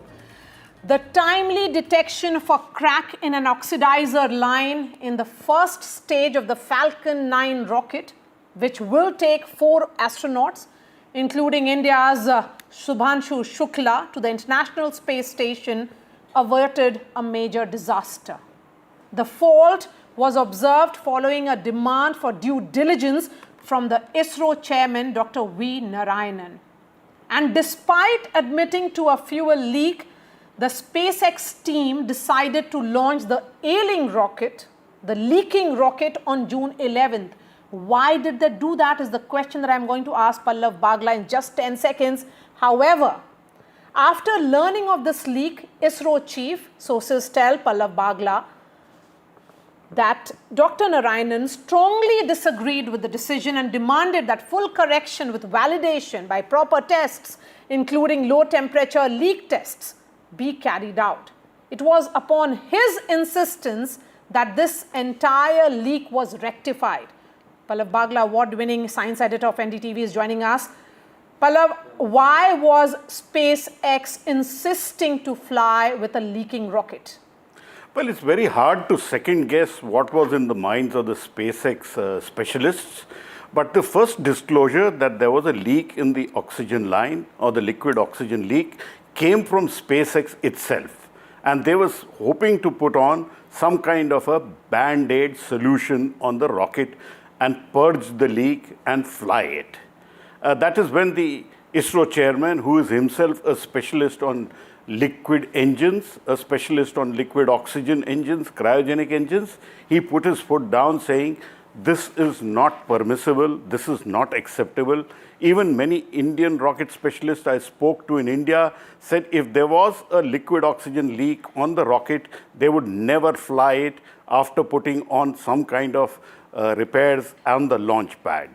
So the ISRO chairman, who is himself stationed at the Kennedy Space Center, put out a note saying that no, unless these fixes happen and unless he is satisfied with the fixes, the rocket will not fly. Remember, it's very hard for one person, that to the chairman of ISRO, to take on the might of SpaceX and Elon Musk. But he prevailed. And ultimately, I'm told, all of the parties are thanking him for having saved the rocket and the lives of the 4 astronauts. Absolutely. It would have been a disaster. Absolutely, because it would have endangered the lives of these astronauts. Pallav Bagla, when you say a note was written by the ISRO chief, who did he write this note to and when was it actually written? Well, this came out on June 12th when SpaceX declared that there was a leak on the rocket and that they were trying to fix in 24 hours. After that, the chairman of ISRO wrote a note to Axiom Space and to SpaceX and to the establishment there that this is not acceptable. And he laid out 3 or 4 questions, and those questions, only when they were answered, did he say, will he give permission to fly India's astronaut? It reached a point, I am told, where the ISRO chairman told the establishment in America that they will pull out India's astronaut, which is Group Captain Shubhanshu Shukla, from the Axiom 4 mission unless the repairs are done to the satisfaction of ISRO. And that would have been, it's a very tough stand to take, but the ISRO chairman himself is a liquid propulsion expert, somebody who understands a thing or two about liquid oxygen and when it leaks. Yes, Pallav, if SpaceX knew about this leak, then why did they insist on it first? My next question would be, how difficult do you think it would have been for the ISRO chief to single-handedly take on the might of Elon Musk and SpaceX? See, certainly, it's not easy to take on the might of Elon Musk and SpaceX. But then when you're technically sound, and most of the people who interact at that level with SpaceX and the heads of space agencies are usually administrators and politicians and not technical experts. So when they encountered with the ISRO chairman, Dr. V. Narayanan, they were not sure initially who they were encountering with, but he's technically so sound that they finally gave in. And see, to the credit of Dr. Narayanan, ISRO, and the 13-member team which is sitting there in Kennedy Space Center, finally they relented. Initially what was to be a leak was found to be a crack, and then they changed the line, and now the rocket has been repaired to the satisfaction of Dr. Narayanan and the ISRO team, and the launch is likely to happen on June 19th. But taking on the SpaceX team was not easy, and repeatedly I was getting the feedback that it's very tough and the pressure is very high. But then when you are technically sound, you can take on the world, and that's what the ISRO chairman did. My last question, the mission has been postponed 5 times before getting a new launch date, which we finally have. And this new launch date has been announced by Dr. Narayanan himself. The question is that given the back and forth when it was happening, did Dr. Narayanan, because you are always in touch with him on a real-time basis, perhaps messaging him even now, did he at any point think that perhaps fixing it temporarily, and it's about 14 days in space, this leak should not be ignored, and no matter what, and that's the reason why he went ahead with it? No, it was quite clear to the ISRO team that the leak which was on the first stage of the rocket is not permissible, and that the repair which was being offered, which is, if you call in Indian terms, a kind of a jugaad which was being done on the launch pad, was certainly not acceptable unless the validation tests were done. That is why the SpaceX team changed the cracked line. Then they went in for a cold test once again, and now the ISRO chairman seems to be satisfied with the results, and hopefully the mission will go off successfully. But let me emphasize, repeatedly the ISRO team and the chairman told me if they had gone ahead with the launch with the cracked weld crack which was noticed on the oxygen line, it could have resulted in a fireball and the rocket would have exploded soon after. And that would have been disastrous, not just for the Indian astronauts, but for the 3 crew and the future of the entire human space flight program, which is the Gaganyaan program, because this is the first baby step for Gaganyaan. That's right. So the stand taken by ISRO has been lauded by many people I spoke to, and Dr. Narayanan's technical expertise is being respected across the world for what he did. And this entire story, a world exclusive of NDTV of Pallav Bagla, is on NDTV.com. Remember, had this crack not been detected, then the rocket could have suffered a major failure at liftoff, since liquid oxygen is highly inflammable. So certainly this flagging of this major, the leakage saved lives and also the future of space movement. Can I add one thing, Maria? I think the Science Minister of India, Dr. Jiten Singh, also played a role, because he was being kept in the loop for all the decisions which were being taken by the ISRO chairman, and the Science Minister himself is a scientist. So he was in the loop with the decision making, and that is why I think the ISRO chairman could take such a tough stand and get things rectified.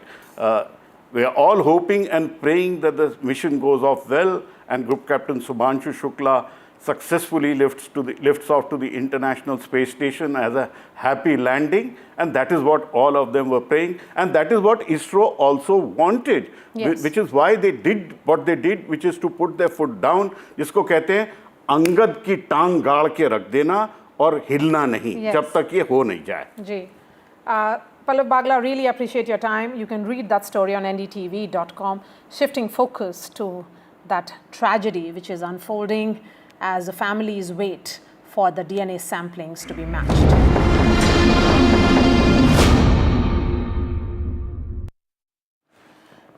With DNA profiling of 9 victims of Air India crash complete, the hospital authorities in Ahmedabad have handed over the bodies to the families.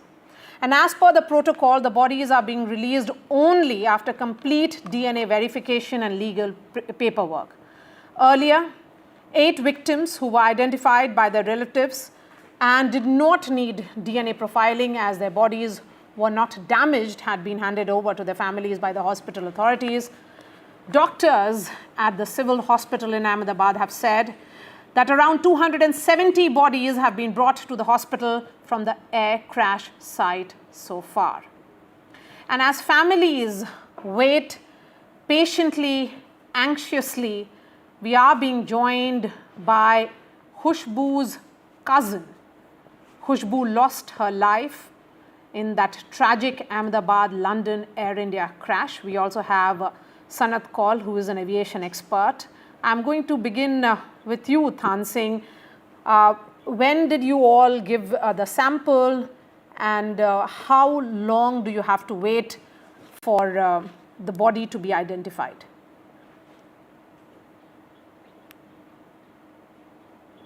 थान सिंह जी, अगर आप हमारी बात सुन सकते हैं, खुशबू कितना आप लोगों ने क्या डीएनए अपना सैंपल दे दिया है और हॉस्पिटल वाले क्या बोल रहे हैं, कितना वक्त लगेगा जब तक ये डीएनए सैंपल मैच कर जाएगा और बॉडी हैंडओवर में कितना वक्त लग सकता है? देखिए, हमने डीएनए सैंपल जो है वो उसी दिन शाम को 6 बजे दे दिया था जी, और उसके बाद अभी तक कोई ऐसी पुख्ता जानकारी नहीं आई है जिसमें ये कह सके कि बॉडी इतने घंटे बाद मिलेगी। हाँ, बताया जा रहा है 72 घंटे का समय है, लेकिन अभी तक हॉस्पिटल के 10 चक्कर काटने के बाद भी अभी ये तय नहीं हो पा रहा है कि हमें कब बॉडी दी जाएगी, बॉडी अंदर है कि नहीं है, डीएनए सैंपल जो लिया है उसका कुछ उपयोग हुआ या ना हुआ, या फिर अभी कोई मलबे में, जैसे बॉडी निकली है वैसे कहीं मलबे में दबी है, वो तो भगवान को पता है, हमें तो पता है नहीं। खुशबू के बारे में बताइए हमें, वो जब प्लेन में बैठी उससे पहले क्या उन्होंने किसी परिवार वाले से बात किया था, और अभी परिजनों लोग वहां पर हॉस्पिटल में मौजूद हैं अहमदाबाद में? परिजन उसी दिन शाम से सभी लोग जो है रिश्तेदार है वो हॉस्पिटल आ गए थे और उसके बाद वहीं मौजूद है वो लोग सभी। खुशबू राजपुरोहित लंदन में काम करती थी क्या? उनके बारे में कुछ बताइए हमारे दर्शकों को।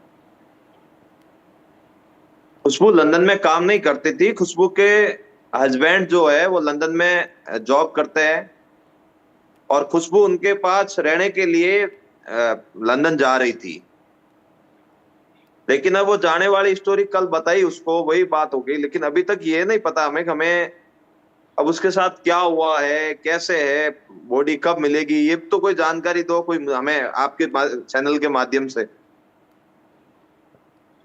जी थान सिंह जी, 72 आवर्स 72 घंटे यही बता रहे हैं हॉस्पिटल वाले कि उतना वक्त लग जाएगा, 72 घंटे कल सुबह में ख़त्म हो जाएंगे, तो उम्मीद है कि तब तक सब वो डीएनए सैंपल मैच कर जाएगा। अगर आपको लगता है, क्योंकि अगर ये कुछ बॉडीज़ अभी भी शायद उस मलबे में नीचे में हैं, तो इसीलिए शायद थोड़ा वक्त ज़्यादा लग रहा है।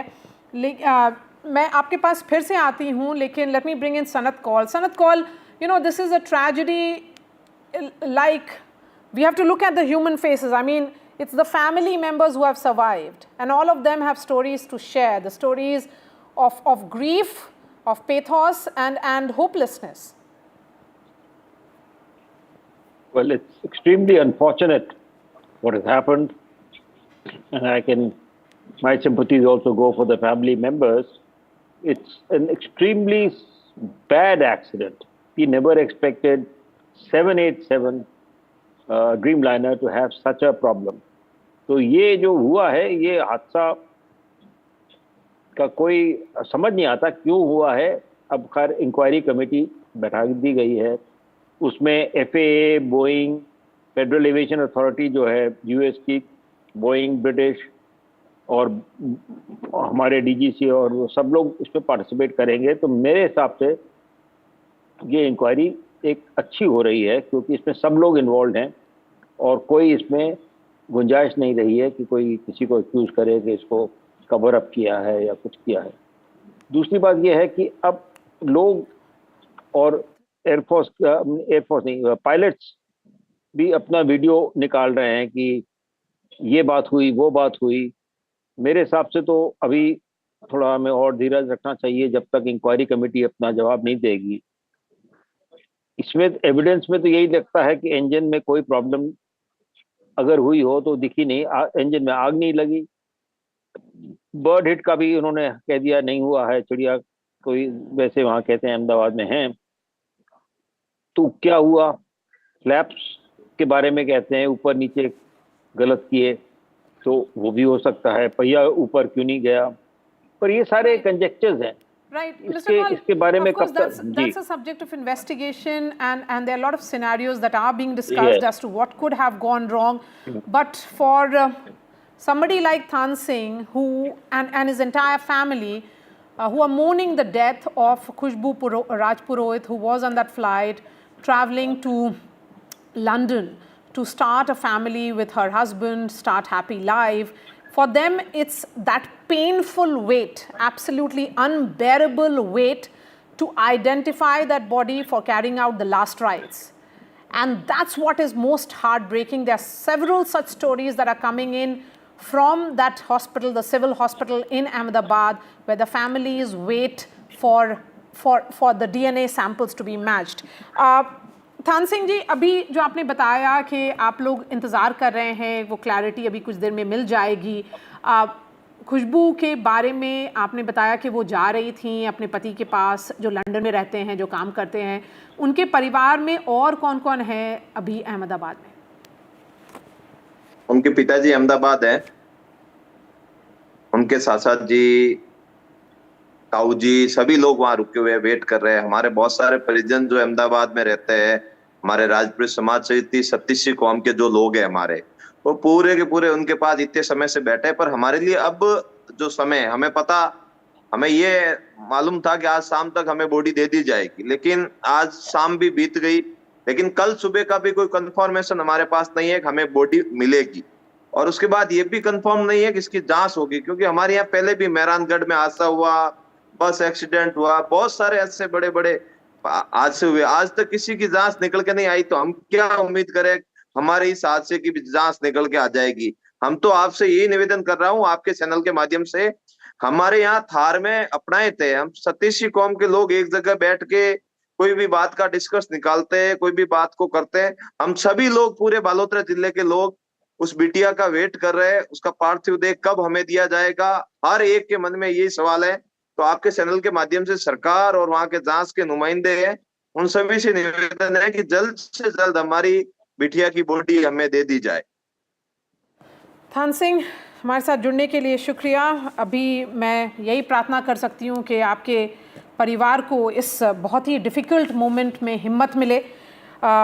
Thank you, Dr. Sanat Kaul, as well, the aviation expert. 3 members of a family in Vasad village of Anand were heading to attend convocation ceremony of their daughter, and the daughter who did not return. 23 kilometers from Anand city of Ahmedabad is Vasad village, where a family today mourns death of their 3 members. Parth Patel, son of Himangini, in fact, shares how difficult it has become for the family to accept it. All the responsibility of family is now on him, as it was less than a year ago his father died of a heart attack. It's a tragedy which is huge in nature. He said that 3 of them were traveling to attend the convocation ceremony of their sister on 23rd June. They had scheduled a ticket for 16th, but in order to spend more time with their sister, they had cancelled it and preponed their journey, which turned out to be fatal. हम इस वक्त आनंद में है और एक ही परिवार के 3 जन की यहाँ पर जान जा चुकी है। कहीं ना कहीं बहुत दुख का माहौल है। उनके बेटे ने पार्थ, उनसे बात करने की कोशिश करते। पार्थ जी, दुख का पहाड़ पूरे परिवार पे टूटा है। कहीं ना कहीं जो चाचा थे, पहले आपने अपने पिताजी को भी खो दिया और अब चाचा को भी खो दिया। अब पूरी जिम्मेदारी आप पर आ गई है। हाँ, लास्ट ईयर मेरे फादर एक्सपायर हो गए थे, उनको अटैक आया था और इस फ्लाइट में 3 लोग थे, मेरी मदर थी, मेरे अंकल थे और मेरी आंटी थी। अगर बता पाए कि किसके लिए जा रहे थे, आपकी बहन वहाँ पढ़ती है, उनका? हाँ, वहाँ पे उसका कॉन्वोकेशन था 23rd को, इसलिए वो जा रहे थे कॉन्वोकेशन अटेंड करने के लिए। और आपने सैंपल दिया है, किस तरीके से सिविल हॉस्पिटल से कुछ इन्फॉर्मेशन आई है, कब तक क्या पता चल पाएगा, बॉडीज़ कब तक आइडेंटिफाई होगी? उनका कांटेक्ट फ़ोन आया था उनका कि आइडेंटिफाई हो रहा है, वो लोग प्रोसेस में, वो लोग हमारे कांटेक्ट में ही है, सभी प्रशासन सब लोग कांटेक्ट में है। जिस तरीके से एक फादर का खोना, फिर एक अटैचमेंट होता है चाचा के साथ, और एक घर के अंदर बड़े का होना, और कुछ यादें अगर आप बता पाए किस तरीके से आप उनके साथ जेल करते थे या रहते थे, क्या कहना चाहते हो? कोई नो वर्ड्स, कुछ नहीं, अभी नहीं, मैं बात नहीं कर सकता। आपने एक चीज़ और बताई थी कि कैसे 20 तारीख की टिकट थी लेकिन 12 की कर दी गई, और कहीं ना कहीं ये भी बताया जा रहा है कि एयर इंडिया से ट्रैवल नहीं करते थे, एमिरेट्स से जाते थे, पहली बार उन्होंने ट्रैवल किया, अगर कुछ उसके बारे में? नहीं, वो जाते थे मगर मेरी मदर साथ में